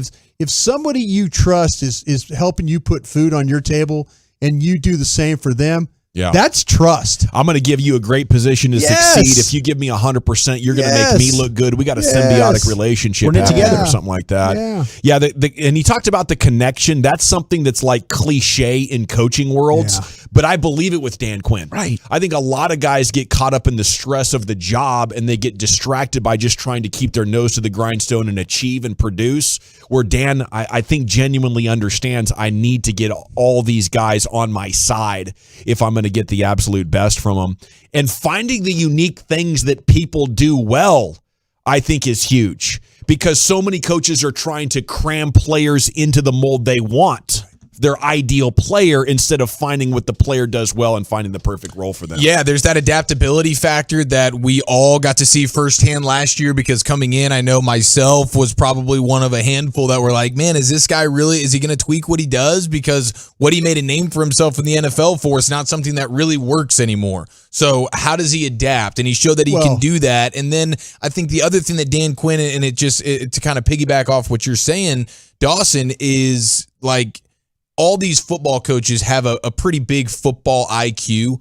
I feel like a lot of these guys, from a distance, it seems like a lot of these guys lack the EQ stuff. Yeah. And it seems like Dan Quinn is one of these few coaches that he has the emotional intelligence of understanding the relationships and things like that. And for a couple of years or whatever, you can get by on just your IQ. But eventually that you start to rub people the wrong way when you don't understand the relational aspect of it. Mm-hmm. He clearly gets that. The human element side, right? The human element side of it. And he clearly understands that. And these guys that used to play for him, guys that play for him now, they all echo that. Yeah. And while this is a football and military event, it's stuff that applies to all walks of life. I think this is just terrific stuff. And here we get more of it, cut 2, on establishing non-negotiables of team cultures. Some non-negotiables would just be that hustle, that tough-ass competitive mindset that it takes to play really hard-nosed defense. Like, you have to live that at practice, you have to live that at the game, and so you can't just turn it on game day. You have to actually live it, and that's the life you live as a player. Say, if I'm going to be about this life, I've got to put out and have the energy, because for me, I can do the correcting on mistakes that could happen, but I want to make sure the top of the pile for me is that effort and that real dog competitor mindset to say, that has to be at the top of the pile. And then, underneath that, just our respect for one another, and how we can push one another and have conversations. But I like at the start of each year, Sarah, to discuss it with the team to say, what are some non-negotiables for us and how to, because if it comes from the player, or in your case, comes from the soldiers, sometimes it can take it a little further because this is what we said we were going to be about, not what Dan said we were going to be about. I mean, that's just insane. Everybody can think of people in their business that are super talented and everybody likes, but they're not trying their hardest. And you feel like, well, I got to make room for this guy. He's super talented. And it can go, 5, 6, 7, 11 years with somebody on your team who, is super talented, and you feel like it's a non-negotiable to have this guy, but he's not giving you the non-negotiables of maximum effort. And it can be tough to draw those lines in the sand. But I think on the other end of that short-term sacrifice that your organization is going to have to make, everybody knows we're all in this. And there's magic that can occur there for sure. Cut 3, on finding the right role for players. Here's more DQ. oftentimes when a new player comes onto a team, they're not even sure what that role may be yet. And it's our job as the leaders to help that vision come to life. In my case, there could be a guy coming from college and they played in a certain system, and now here's what we'd like you to do. And it takes a little bit of time to watch and to give someone some responsibility to see how they handle some of that responsibility and what are they excellent at. And so sometimes I may use what's your superpower and what's your kryptonite, and trying to find, I can do this one thing as good or better than anybody. Let's try to feature that person in that role. Now, it may not be the role catching the touchdown pass. It may be the backup linebacker that can play 3 different positions. It may be the practice squad offensive lineman that help getting someone else ready. But that may not be the role you thought about early, but this is what the team needs from you. And to me, that's probably the most critical part of the talent management, because not everybody will be thrilled all the time with their role, but it is really important to recognize the importance of those roles. I always thought that it was really cute when they said position flex. You know, we'd always, and you know, it's, oh, position flex, he's got this and that. With this guy and this coaching staff on defense, I honestly believe that they can use position flex. Well, Micah Parsons is the definition of it. Curse, you know, I mean, they figured out how to coach these guys. They figured out how to take advantage. He's talking about superhuman powers or kryptonite and stuff like that. But there used to be a time where I'm like, oh, yeah, position flex, great. And then I would never see it work the way it needs to work. This guy, I believe, the buy-in is real on the way this staff works, and it starts with that guy. Mm-hmm. Because if I was a scout and I said, Dan, I got a guy for you that can do this and this and this, I kind of feel like that bringing him to Dan, that he would maximize that talent from that, because he would figure out what the superpower is with this guy. And he's getting guys excited to take roles or to be bench players by acknowledging how important it is that we have quality depth. And I think it's the understanding of all those little things and the message that you give those players, like the great championship teams whose bench squad is stoked. They're proud. They make up their names and they're waving their towels. The coaches let them know that enthusiasm that you give to the players empowers us. We've seen this with Jason Kidd in our little run here with the playoffs. Sure. That's right. You've seen a guy that has, and that's what, I mean, I bet you if you ask Dodo and Brunson and guys like that, they know who the best player on the team is. The rest of the guys really are role players. Right. And you got to figure out what your role is and do it to the best of your ability. I think that's why the Mavs had success. I think that's why you've got to be super excited about the potential of a guy like Sam, who wants to be D. Williams, who they took in the second round. He's back to Sam now, by the way. Yeah, is he back? He's back to Sam now. From Sam to D to Sam. Good thing. You can introduce yourself to him tomorrow. I wasn't really feeling the D. So Sam is better. Sam Williams is the way to go. But knowing that was a Dan Quinn type of guy who he liked a lot, you got to feel good about the upside there and what he has planned for him this season. Okay, let's jump to cut 5 here because we only have time for one other, and he specifically talks about the Cowboys in this one on the Cowboys veteran leader showing rookies is a good one. How to be a pro. The best mentors at times isn't really assigning a big brother or big sister to watch over you. It's best if they do it without me even knowing. Yeah. And so we had our first practice a week ago, and I was so pleased to see some of the veteran defensive players. They were really flying, and they were really trying to show this is how we do it. And I didn't have to coax them to say, hey, let's pick it up. Let's show them how we do this today.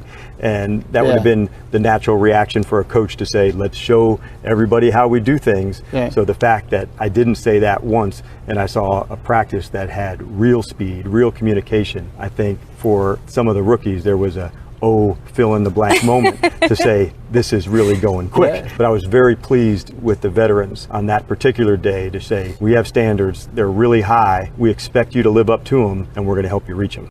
And to me, that is the biggest pang of respect from the players to Dan Quinn. It's saying, you know what, for the last year, we've seen how you work. We see what you can do for us to succeed on the field. We see your football IQ. We see your EQ, your emotional intelligence, and how that's impacted us. We have a trust factor now, and now we're going to go prove it to you by you don't even have to say anything. You've laid that foundation. It's when it's the teacher being, going out for the day. You have a substitute teacher there. You don't need the first teacher, the real teacher, to tell you how to behave because you already have the respect for that teacher. It's already been there. The groundwork's been laid, and now we're here in February, and teachers taking the day off. We got the substitute here. Well, watch, we're gonna do it because we respect our main teacher, and that's Dan Quinn. Tone's been set. The foundation's been laid. Real quick around the room, if I could. Sure. Yes or no, him as a head coach? I would love for it. here. Yeah, if I can't get Sean Payton, he's the guy I want. Yeah, I mean, he's absolutely. Yes. Another takeaway for what you agree? Yeah. I think we got our guy. Yeah. I think another takeaway is if this team is going to win big, it's going to be the defense leading the way. Yeah. We need all of this stuff to come together for it to be a powerful, like top 3 defense type of force. I think to offset some of the inconsistencies we're going to see on offense. A year ago, we were talking about a 40-burger offense carrying this thing, right? Yeah. Isn't that amazing? We need like a 19 slider defense. You know what I'm saying? Get us 21. We'll get this thing home. Yeah. All right, we got to run. Coming up next, it's the top 10 at 4:20 with Zach Wolchuk. Where are we heading today, sir? Well, it is National Hazelnut Cake Day. Yeah. I've actually never tried hazelnut cake. Have you? I've got the top 10 desserts, the best desserts in America. We'll go through that. Plus, the top 5 wide receiver duos in the NFL. Who do you think's the best? Next on the Fan. Can't wait. Want to chat real quick about Mark Rubin and Associates, because the pandemic was brutal for a lot of us financially.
or visit us online at maverickwindows.com.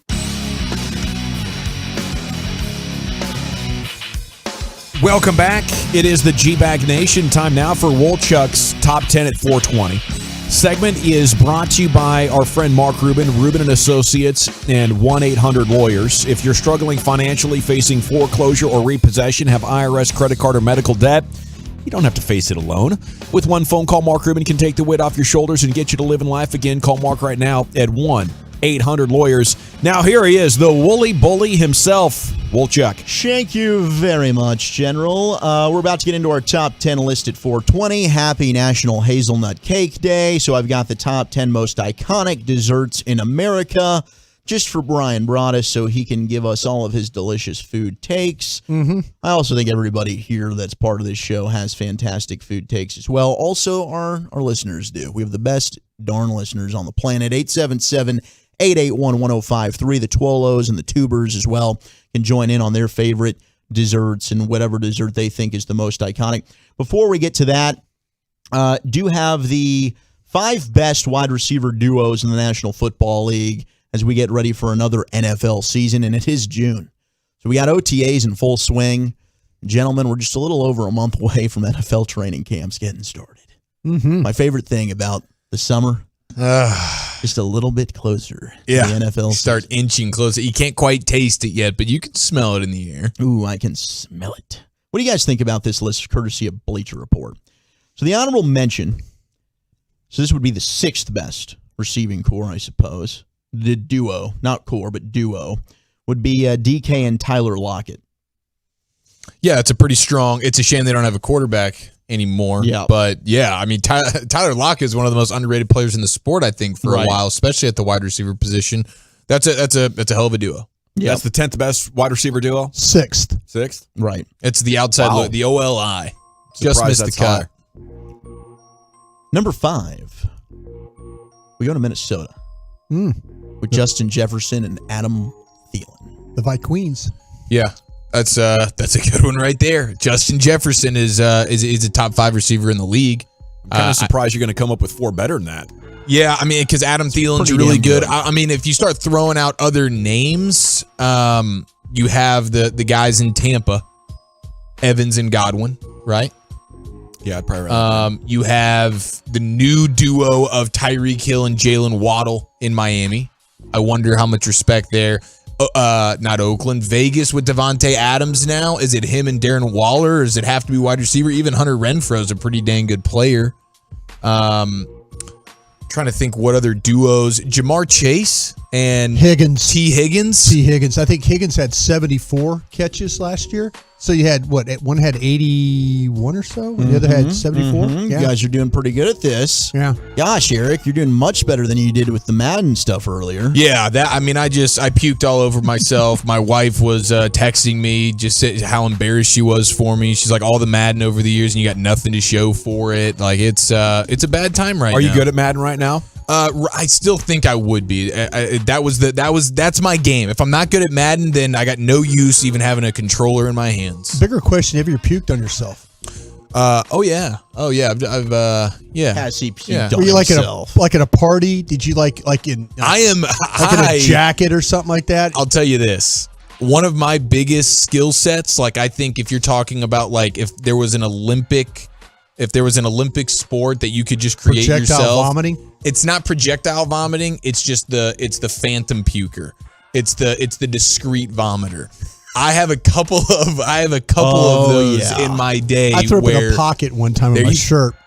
Like a frocket, like a front little like a front pocket, and I acted like nothing happened. Yeah, exactly. And That's the move. I kind of look around. My buddy goes, "We got to go."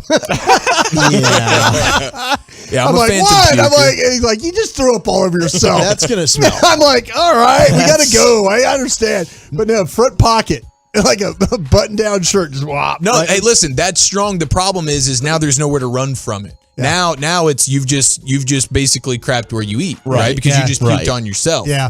You're right. So, I mean, I've puked in the drain wall of the outside of a bar before. That's a good Boom, place bada to do bing. At Denton, I'm at whatever public house or something. That's a good spot And it's to do it over. at? No Okay. one ever even knows. I'm walking into a frat party at 18 years old when it's like it's rush week at UNT, so they let the guys in.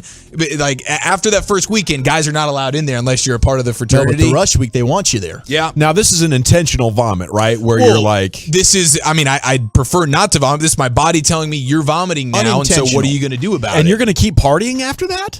Oh yeah, no, that's when you really get it going. the rally. Yeah. Puke and rally. Puke And and rally. that's just a pure alcohol vomit, right? Yeah, that's just a pure. It's something's not Clearance sitting space. right. Let me just clear this Get in the out, and cap then room. now we rock and roll. See, to me, that's an ender right there. That's not a let's keep going. No. There is the intentional vomit where you're like, you know what, I've had way too much. I feel bloated. Right. Maybe if I hurl a little bit, I'll get back That's in the before game. you go to Feel bed. better. You'll Yeah. recover. Yeah. Yeah, I had an incident on 6th Street where I was pre-gaming with a lot of shots. We were taking shots during a UFC card for every knockout or submission.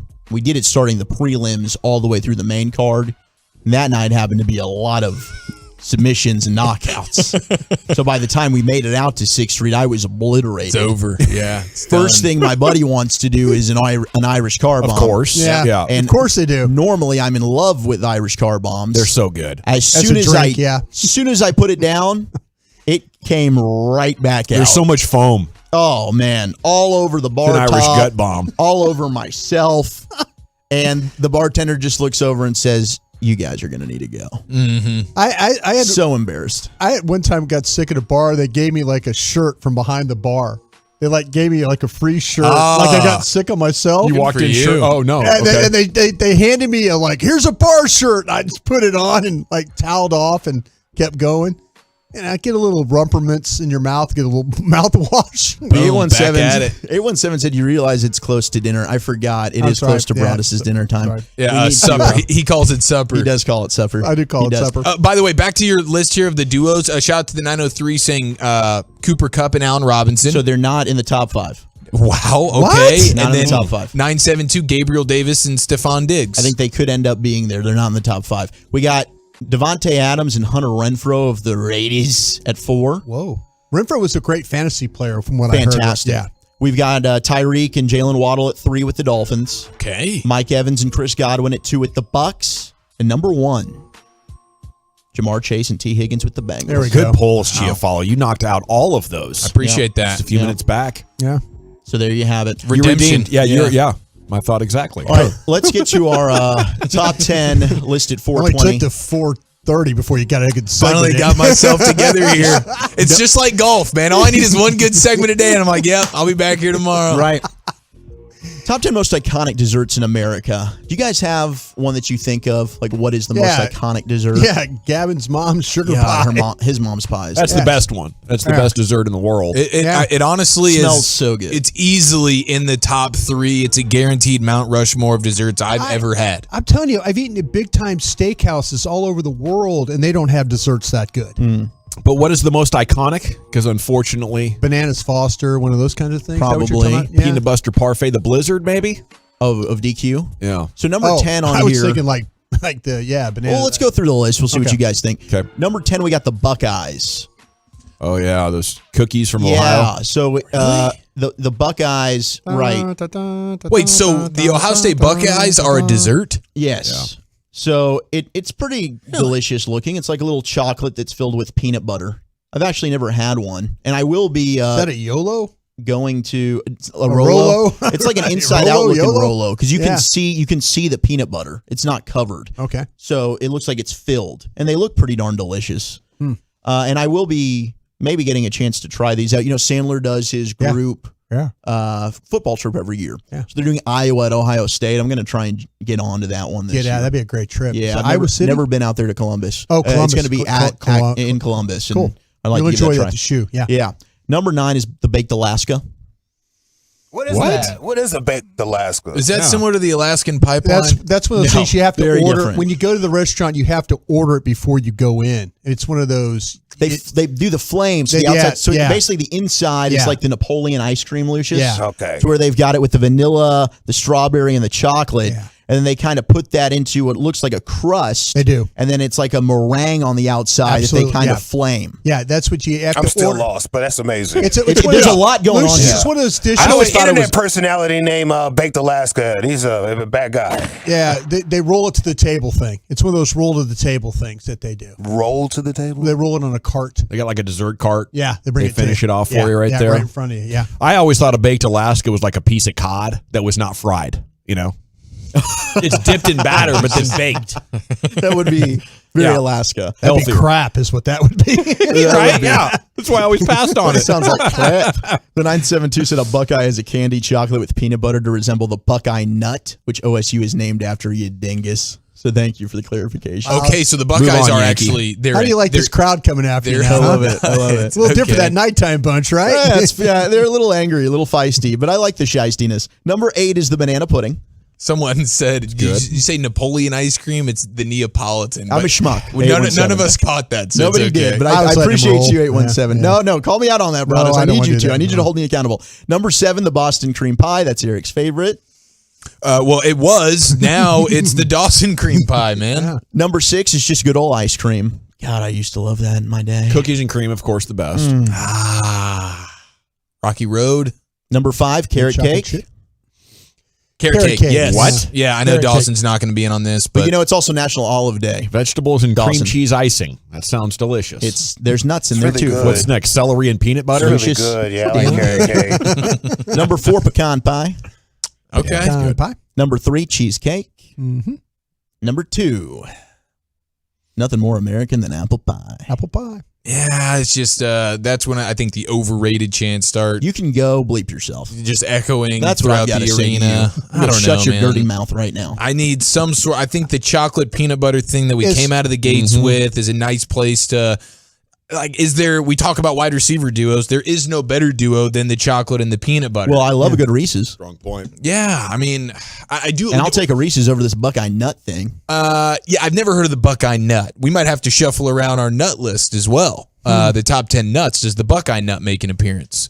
But the Pizookie, have you guys ever done the BJ's Pizookie, where you get you get the nice warm cookie and then they pop a scoop of ice cream on that thing? Oh my goodness! The hot and cold, like delicious. the hot and cold mix, as much as possible with my dessert is Do kind the of where I'd like to brownie be. that way too, right? Dessert has evolved incredibly well over the last 20 years. This seems like an outdated list a little bit. Well, it's pretty new. It's high in nostalgia. It's the newest one. Well, it's iconic. You know, Yeah. iconic Yeah, is baked kind Alaska. of Probably a Krusty Yeah. did it. What? Yep. Yeah. I said it. might be real. Number 1 of the crustiest, most iconic desserts in America, the chocolate chip cookie. Oh, yeah. Man, So we have approval? the chocolate chip cookies, yeah, it's undeniable. It really is. I'll tell you, you put ice cream between 2 chocolate chip cookies. Now you're talking. Ooh, an ice cream sandwich? Yeah. Sandwich. Respect on that. And I will say, like, this crumble situation that's going on right now, the way they've been able to manufacture these cookies that you would never think of, and they got these wild names and these different frostings and all sorts of, man, like, as much as love as I have for just a good old-fashioned chocolate chip cookie, the variety of delicious cookies that are out there right now, like when you think about our cookie flavor advancement over the last half decade or so, I think we're making extreme strides in that way. So you're saying we've come a long way since the vanilla wafer. then? Yeah, we really have. Where do you stand? Oh my gosh. What happened? No, nothing. Is everything okay? No, we're just going to ignore everything. Everybody turn around looking at me. What happened? No, you're good. No, I don't know what No, happened. you just looked good with that stogie in your mouth. I was appreciate it, man. God, I'm going to have to come up here and try and look as badass I'm as focused you. on audio over here. No, you do your thing. You're crushing it back there, my guy. We got around the NFL coming up next. Top stories from the world of pro football here on 105.3 The Fan. Coming up Thursday morning on Sean and RJ, did the Rangers stay red hot against Tampa? And we make our picks for the NBA Finals that start in San Fran. It's a Thursday morning on The Fan. Previous segment of The Fan was brought to you by Mullen & Mullen. Mullen & Mullen, personal injury law firm, has been representing North Texans for almost 4 decades. If you've been injured, call the attorneys that will fight for you.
in need of traffic control or barricade rentals, Buyers Barricade is a full-service provider taking care of your project or special event, no matter the size from start to finish. It is the Texas Authority in Barricade Rentals. BuyersBarricades.com. Well, thank you very much, Lucius. We got some interesting Cowboys chatter here to open up around the NFL. It's brought to you by Metter Dodge Chrysler Jeep Ram. Let's go around the NFL, G-Bag style, on 105.3 The Fan. All right, we briefly touched on this story yesterday. I think we asked Bobby Belt about it. The linebacker Deion Jones with Atlanta, number 45, and he's out of LSU, and we asked Bobby about the possibility that if he is, in fact, a post-June 1 designation, would the Cowboys and Dan Quinn be interested? Could another reunion be in the cards? And Brian Broaddus has the latest on that here with First Down. Yeah, the Falcons need his money, and so this is definitely something you need to keep an eye on. They've been trying to trade him as well from talking to some teams in the league. So, but what I was able to gather was that Dan definitely likes him. If he's like a vet minimum guy, he would be worth a shot.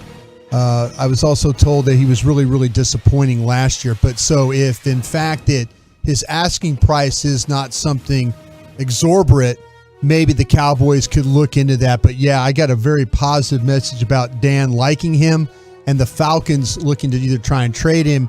But if they're trying to trade him, they're likely looking to cut him as well. Hold on. What was that word again? Exorbitant? Exorbitant. Yeah. Did I say it wrong? Exorbitant? Did I say it wrong? Does that mean a lot? A lot. Yeah. It's a lot. Yeah. It's a ton. He's 27 years old, former second-round pick. Wouldn't you believe that he should still have plenty of good football in him? Has he suffered some massive injuries or something? The folks at the Falcons told me that he really wasn't as good as he needed to be last year for them. That's why that they're looking to move on because, again, this be a second year of the staff with that group. So, hey, need money, move on. They did, Cowboys did the similar thing with the with Amari Cooper and stuff like that. So that's kind of where you're at. All right, around the NFL here on your home of the Cowboys, 105.3 The Fan. It would seem like they'd still have room, right? Leighton Vander Esch, Micah Parsons, Jabril Cox. Am I forgetting anybody? Is that their top three linebackers? You want a little bit more than that. Got old Giffords floating around in there. Yeah, exactly. And they've got some. They drafted the kid from Oklahoma State. Okay, would be in the mix too. Right. But, Devin Harper. Yeah, I think to me that if this guy would to come in, like I say, with the veteran minimum, talking to people around the league, that wouldn't be a bad get right there. Okay, second down here, Zach Wolchuk. You guys remember Travis Etienne? Of course. I do. Yes, Clemson was a first-round pick of Jacksonville. Missed all last year with a Liz Frank injury. He's back, he's healthy, and he's ready to be a Deebo Samuel-like weapon for the Jacksonville Jaguars this season with his buddy Trevor Lawrence. Guys, you buying this? You think Travis Etienne's about to just light the NFL on fire with his debut this year? I mean, hey, he's coming off of a pretty serious injury, but he did have that sort of running back, wide receiver skill set. I know they were playing him. It's like he's listed as a running back, but I remember like this time last year before the injury, they were talking about him playing a lot out at receiver. Sure. So he's got those same abilities. I don't know that stylistically, I don't think there's many guys that can duplicate exactly how Deebo does it because there's not many guys that are running around that big and strong and just kind of thick and being able to be a bully kind of runner. And so I think guys like a Tony Pollard, guys like a Travis Etienne, they have the ability to be an out of the backfield guy and a kind of wide receiver style player as well, that hybrid kind of role, but not in the same way that a Deebo can, where he's physically intimidating with the way that he runs, and he plays bigger than he is, but he's built pretty thick. Amen. Like there was an article out today in Blogging the Boys that was talking about Tony Pollard being utilized as a Deebo-like weapon for the Cowboys. One, just don't see Kellen Moore doing that. Two, Tony Pollard is a fraction of the size of a Deebo Samuel. They're two very different players. I know it's fun to say, like, a Deebo-esque weapon. I mean, maybe you're able to use a player in the same type of way. There's only one Deebo Samuel, okay? You're not going to get the same type of performance from a guy. I mean, they have two different games. Tony Pollard and Travis Etienne are both speed, shifty, quick. Debo's a power guy. He's going to run a mofo over and over and over again, run through a guy's face. Marshawn style. I'm excited to see what Travis Etienne can do. I'm actually liking Jacksonville to be a bounce-back kind of team this year, maybe surprise some people, be around 500 potentially. They did invest in it quite a bit. Right, but I don't see a Debo-like weapon. Okay, around the NFL here on your home of the Cowboys, third down. Kyler Murray's dramatic offseason took a turn today as he showed up at OTAs and was back on the practice field for the first time this offseason for the Cardinals. He arrived at the facility yesterday. NFL Network's Mike Garafolo reported his return to the team not considered an indication that a contract extension is imminent at this time, but it would just be so shocking if Arizona decided to not do a long-term deal. I don't know if it's in Kyler Murray's best interest, though, and I'll tell you why, because this front office does not seem to me, Brian, like they got their stuff together all the time. And I think they can make idiotic decisions. I think they can bow up to their players way too often. If I was Kyler Murray, I think I would just sit this thing out until they give me the contract because I don't want to play their games. I see how they've treated people in the past, and I'm going to maximize my leverage and force them to give me the contract that I want. And then we'll see how things play out over the next 3-4 years. Yeah, Steve Keim, the GM there, Bidwell, the ownership group and stuff like that. I think you need to be patient. I mean, if I'm Murray, I kind of take the same approach that Dak Prescott did. I mean, the Cowboys kind of like, is he our guy? Is he not our guy? Is he our guy? That kind of a thing. Dak's fine. If you don't want to give me a contract, I'll just wait this thing out. And that's what he did. He got paid more money by just waiting it out. I think if I'm Kyler Murray, I'd do the same thing. Play the tag games, whatever you want to do. And then, we'll see. But Keim, he's in a situation with Arizona that he's kind of busted on some quarterbacks. He had, with Rosen and guys like that. I mean, he's missed on some guys. Yeah. So I think that the pressure is going to be on him to have to sign this guy. But if Kyler Murray were to wait, I think he's going to get exactly what he wants. So you do 4 more years, your rookie salary, the 5th-year option, 2 franchise tags. Yeah, why not? It is a tremendous amount of money anyway. Yeah, it's why not? Not like you're a 5th-round pick making $600,000 a year. Just wait him out. You're gonna end up with close to $100 million before you get to free agency at that point. If that's the way they want to play it, that's not a bad option. Here's Eric Chiafalo with 4th down. All right, boys. It looks like Washington has done that thing where they buy a bunch of land, and they've done it in Virginia. It looks like they are on their way out of FedEx Field before too long. They spent $100 million on a land purchase. Okay. Now, they've already started kind of game planning for what this new Washington Commanders Stadium could look like. And back from 2004 to 2010, 91,000 seats available at FedEx Field, had Washington owning the largest seating capacity in the NFL. Well, these new plans of what, and nothing's official or finalized at this point, but the new stadium is projected to be the single smallest stadium in the entire league, and it would have just 55,000 seats available. So Dan Snyder wants something that matches his stature. Right, yes. 91,000 seats at FedEx Field. They take it all the way down to 55,000 seats. That immediately takes you out, I would imagine, of like the Super Bowl opportunities because they're going to want a lot more than 55,000 people there. I don't really understand other than it's just probably cheaper for them to build a smaller stadium, a smaller venue. I don't know what the point is here. I love it. For them to go small. I'm theorizing here, but I believe it's that empty seats on TV are horrible, and you want to create basically a TV studio out of your stadium. Jerry Jones talks about how the stadiums are a TV studio just as much as they are a football venue at this point. And I think they want it more to capacity, and maybe, you get a little bit extra with a more intimate environment and maybe a higher price per seat. But it's showing a lack of confidence that they're going to be able to sell out in which is a massive metropolitan area. It's amazing when I was growing up following the Cowboys and how Washington was just this huge rival, and Jack Kent Cook owned the team. Washington had a waiting list for season tickets, much like what the Packers had, where if you were, if you had to get on this waiting list. And now it's like the only thing I could think of is that they're trying to build this with the least amount of expenses they can. They can't afford a $2 or $3 billion stadium like we've seen. Now maybe with 55,000 seats, they'll have more suites available. They'll have to make it up somehow, some way. Maybe if you have less seats, you can have premium boxes or stuff like that you can kind of make up the difference for that. But it's probably, you're taking it as not a good sign for the health of that franchise. You know what? I tell you what, we're starting to hear the whispers about votes, counting votes. Oh, yeah. Well, Dan Snyder screwed the rest of the owners out of money. You know what? If I'm the league and I say that Washington's trying to build a smaller stadium, I'm going, why? That's taking away from our revenue. Why are you doing that?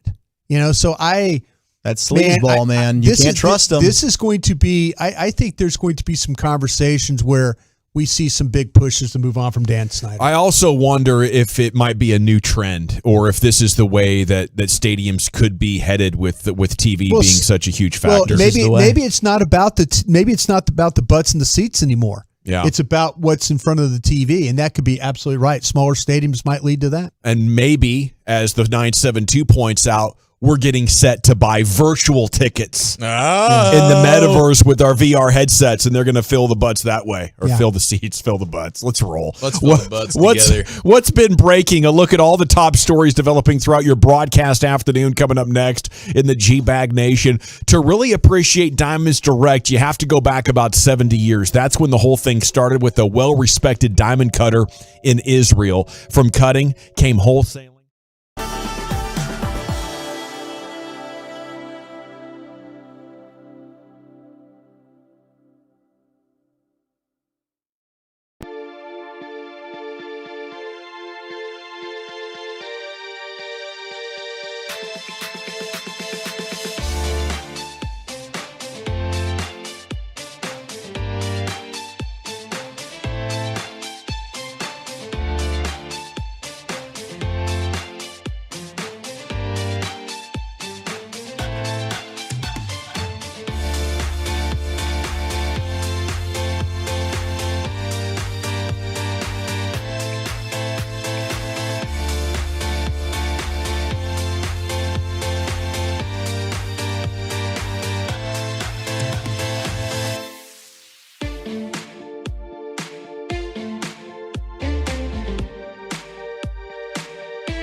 the G-Bag Nation.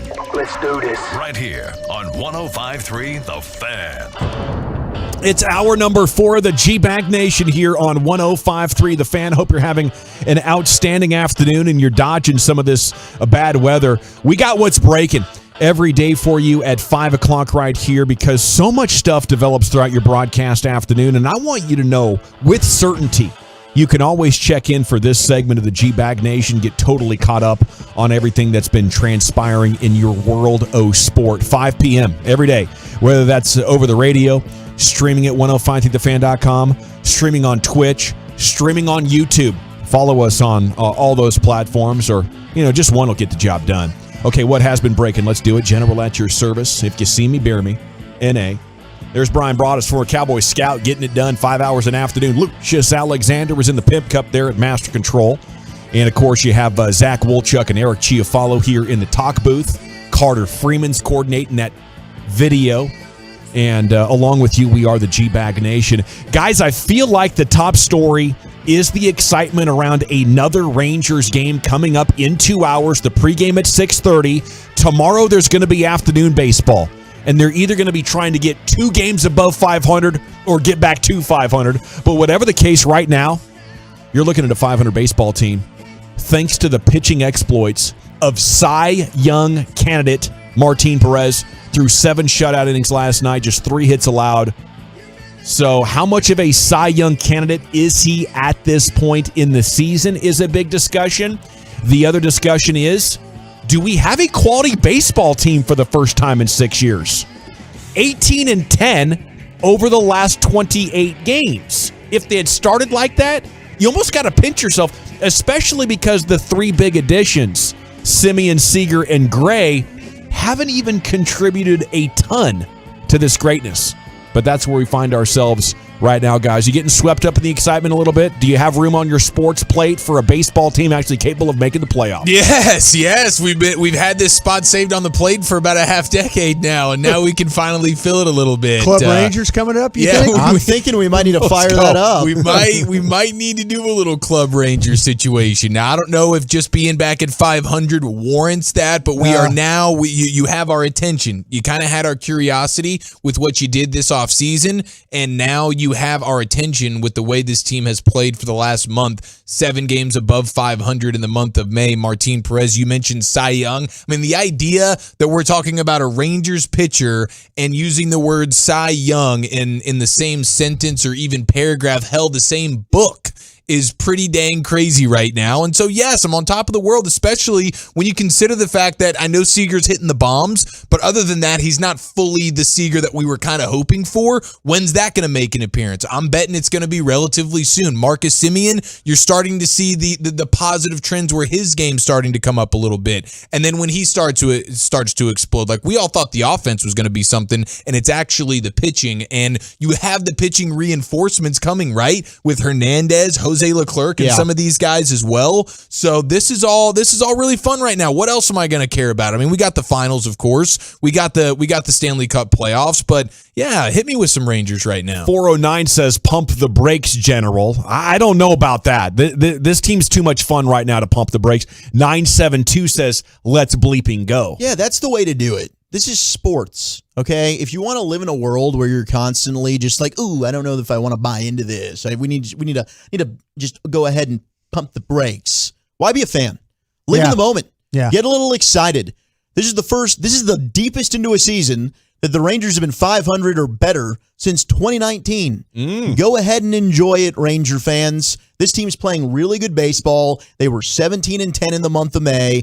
They have been one of the best teams in baseball during that course of the month. Martin Perez, first pitcher in baseball with 8 or more consecutive starts with no losses, no homers allowed, 6 or more innings pitched in each game, and 1 or less run earned or allowed in each game since 1913. Wow. What he's doing is extraordinary. And I mentioned he's got the highest WAR of any player in Major League Baseball behind only 3 guys. Mookie Betts, Mike Trout, and one other. Machado. It's Manny Machado. Yeah. Jeez. That's 4. We're talking not just pitchers. all of Major League Baseball. So what he's doing is really outstanding, and they've got a very winnable schedule coming up, as Brian Broaddus has shared with us. Well, this is great. Sorry to cut you off there, Brian. The Metroplex has been a miserable sports society for a decade. We were top of the world in 2010 and 2011, but since then, we haven't even really got a sniff other than what the Stars went on with that Cinderella run. I think we might be about to turn this thing over and have ourselves another glorious 4 or 5 years like municipalities like Tampa and Boston have experienced. No, and I think that when you start to talk about the Rangers, I mean, we even before the season, we're like, optimistically talking, could this be a 500 team? Could this team win, 82 games? Can we, or 81 games, whatever, I mean, we were just kind of, can it be that team that was just going to, be respectable? And I think now that, the front office has done such a great job. I mean, they've taken their lumps. They have. Everybody's been real critical of them. They went out and spent money. I mean, that's one of the things we've asked them. Please go out and just spend some money. Try and go out and get some players. But it's been not so much the players they went out and bought, but some of the players that they've kind of went out and maybe bargain shopped a little bit, brought back, kind of developed a little bit. It's been the team strength. Yeah, so yeah. I'm excited about that. I mean, I wasn't fun watching them lose all those games last year and lose games in the pandemic. No, I didn't watch. Yeah, I mean, that's what I'm saying. Now you have to get a little excited about the way they're playing, and they're not.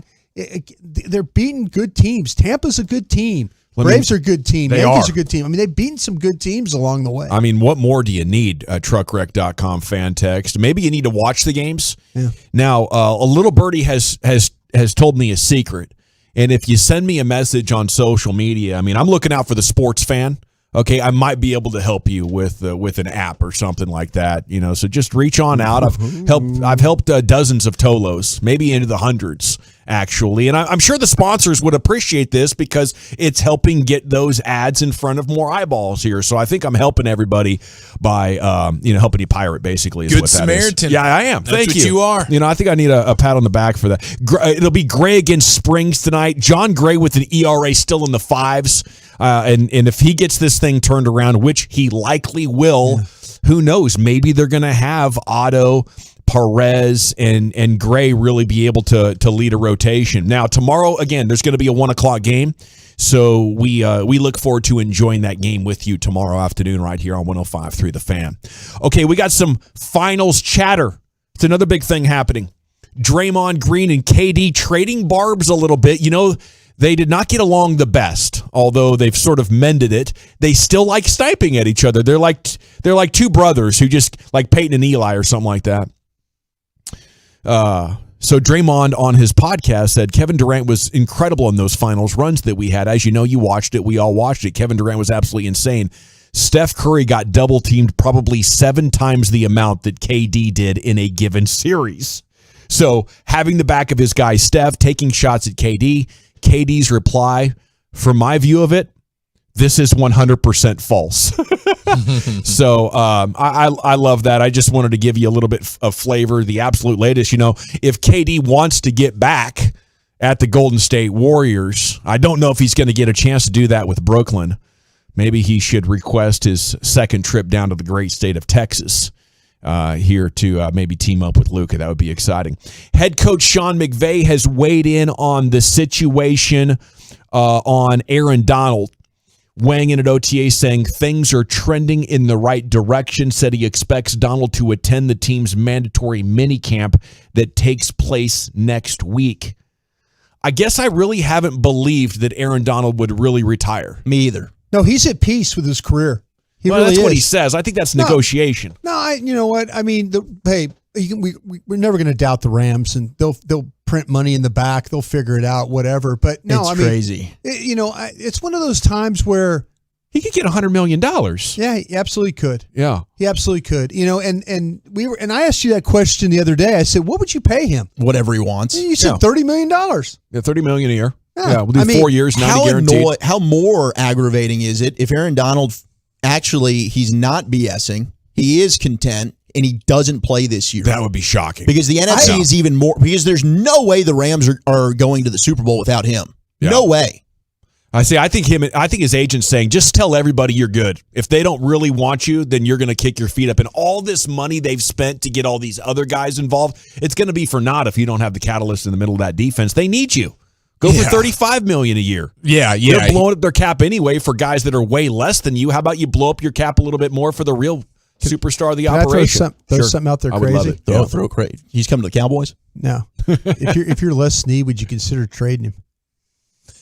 Would he not just retire like Tyron? I'm open for calls. You think he'd want to play somewhere else? I mean, the team that's trading for him has a contract lined up that's pretty, it's pretty Tampa wild. Bay. Yeah. See, that's what I'm saying, though. I mean, would you, if you're Les Snead, would you think about that? Sure, I'll take calls on that. 2-1s. Well, he's for a defensive tackle. He's not taking the picks. Yeah, he's the bleep them picks guy. He wants to go player for player. Give me your star for my star. But all of a sudden now he has a chance to get some back. That's interesting. Yeah, you could use those picks to get more players down the road. Yeah, he could use those picks to go get somebody else's all-star player quarterback. I like what we're doing here. I think that's chess, not checkers. I think that's the next level, Brian. But you're really, if you're the Rams, if you had to power rank the most win now teams in the sport, the Rams they just won a Super Bowl. They can do no wrong. Yeah, for to sure. Their fan base, they can't. Yeah, I guess that's fair if you want to play it that way. But I'm assuming they're looking at it like I'm trying to be greedy. I think all these guys are trying to be greedy out there in Los Angeles and get as many rings as possible. They took care of everybody but him. Which is a little bit weird because he's been the pillar of that team for the last how long has he been in the year? I don't think Aaron Donald was playing for peanuts, fellas. No, I think if we went and looked at his deal, it's not like he was getting underpaid. Aaron Donald, $9 million a year, I believe. Is that what he was making? I thought he signed a new deal. No, he's up. I think if you want to check it, I think I saw. If he was, then holy cow, I'd be complaining if I was him as well. I might be way wrong about that. No, I think it's. I thought he did sign a new deal, didn't he? Yeah, he's making decent money. Well, so the base salary was or is going to be a little over $9 million. Now his yearly cash is going to be about $14 million, slightly more than that. I know he got a $40 million signing bonus. He got $86 million. So the base guaranteed. Is $9 million. That's what I was looking at. Yeah. So somewhere between a third and half of market value. Yeah, I love how he's playing it. He deserves it. Elsewhere here, what's been breaking throughout your afternoon? RBC, the Royal Bank of Canada, have severed their relationships with Dustin Johnson and Graham McDowell after they were included in the field for the first LIV Golf Invitational Series event. This is the Saudi Arabia money coming in. Right. And it's throwing the golf world here in North America absolutely on its rock. I mean, with Phil Mickelson sitting out, this is such a disruptive force. I don't know if we've seen anything like it, Brian. Do you have a good understanding of why these guys are hating so much on some golfers wanting to go to the Middle East and make a little side cash? I think the PGA is very protective of their tour, and they're very protective of the members of the tour, and they these are their the players are what makes the tour what it is. These are individuals. They're contractors, if you want to really look at it. But you can do like an event like Phil and Tiger against Tom Brady. There's all kinds of things, though. They just do not want anything to take away from the tour. And the Saudi tour, with the backing that they have, it's immense. It really, really is. And, they have these tournaments where they have no cuts, and so now, it's, what's the PGA Tour? You have to find a way. You get into the tournament, you have your card, you make the cut, you get paid. With the Saudi tournaments, they don't have cuts, and the tournaments are only 3 days long, plus the money is just huge. The Saudis have put billions of dollars into this thing. Yeah, I think Dustin Johnson and Graham McDowell are like, you know what, you can keep all that stuff. We'll be around for the majors if you want me, but I'm going to go get $50 million. I'll tell you what, though, you look at with the Saudis, though, and what they've done, you look at the players that are playing in it. It is quite a bit of the European tour guys. Okay, the Sergio Garcias, the Lee Westwoods, guys like that have been. Lee Westwood hadn't won a major, but Garcias won a Masters 2017, I believe. So they're lining up with Dustin Johnson, and Dustin Johnson was world number one for a long time. So this is really a big get for the Saudis and for their tour. Would you want to go over there and watch that? That'd be a pretty good bucket list thing. The first tournament they play is in London. Okay. They've got some scheduled here in the United States. So the prize money is just incredible. And if you're one of those golfers, it's like, well, wait a minute now. Here's the tour, and they're I get cut Yeah. and I don't get paid. Well, I love it. Nothing wrong with a little competition. Yeah. If I'm not trying to chase Jack for the most majors ever, I'm like, let's just do what gets us the most money. Yeah. Ukraine beat Scotland 3-1 in their playoff That's semifinal huge. today, so they are still alive, and they're going to play Wales for the right to be in the World Cup. Ukraine has not made a World Cup appearance since 1998. It would obviously be really exciting for everybody involved. All right. We got to run, G-Bet. There you go. 1.6 seconds on soccer. We got to run. When we come back, Nation, it is time for Bobby Belt to join us. Our Cowboys insider has the very latest as OTAs continue, and they'll be available for the media tomorrow. Bobby's next here on 105.3 The Fan. I'd love to chat with you about D&M Leasing.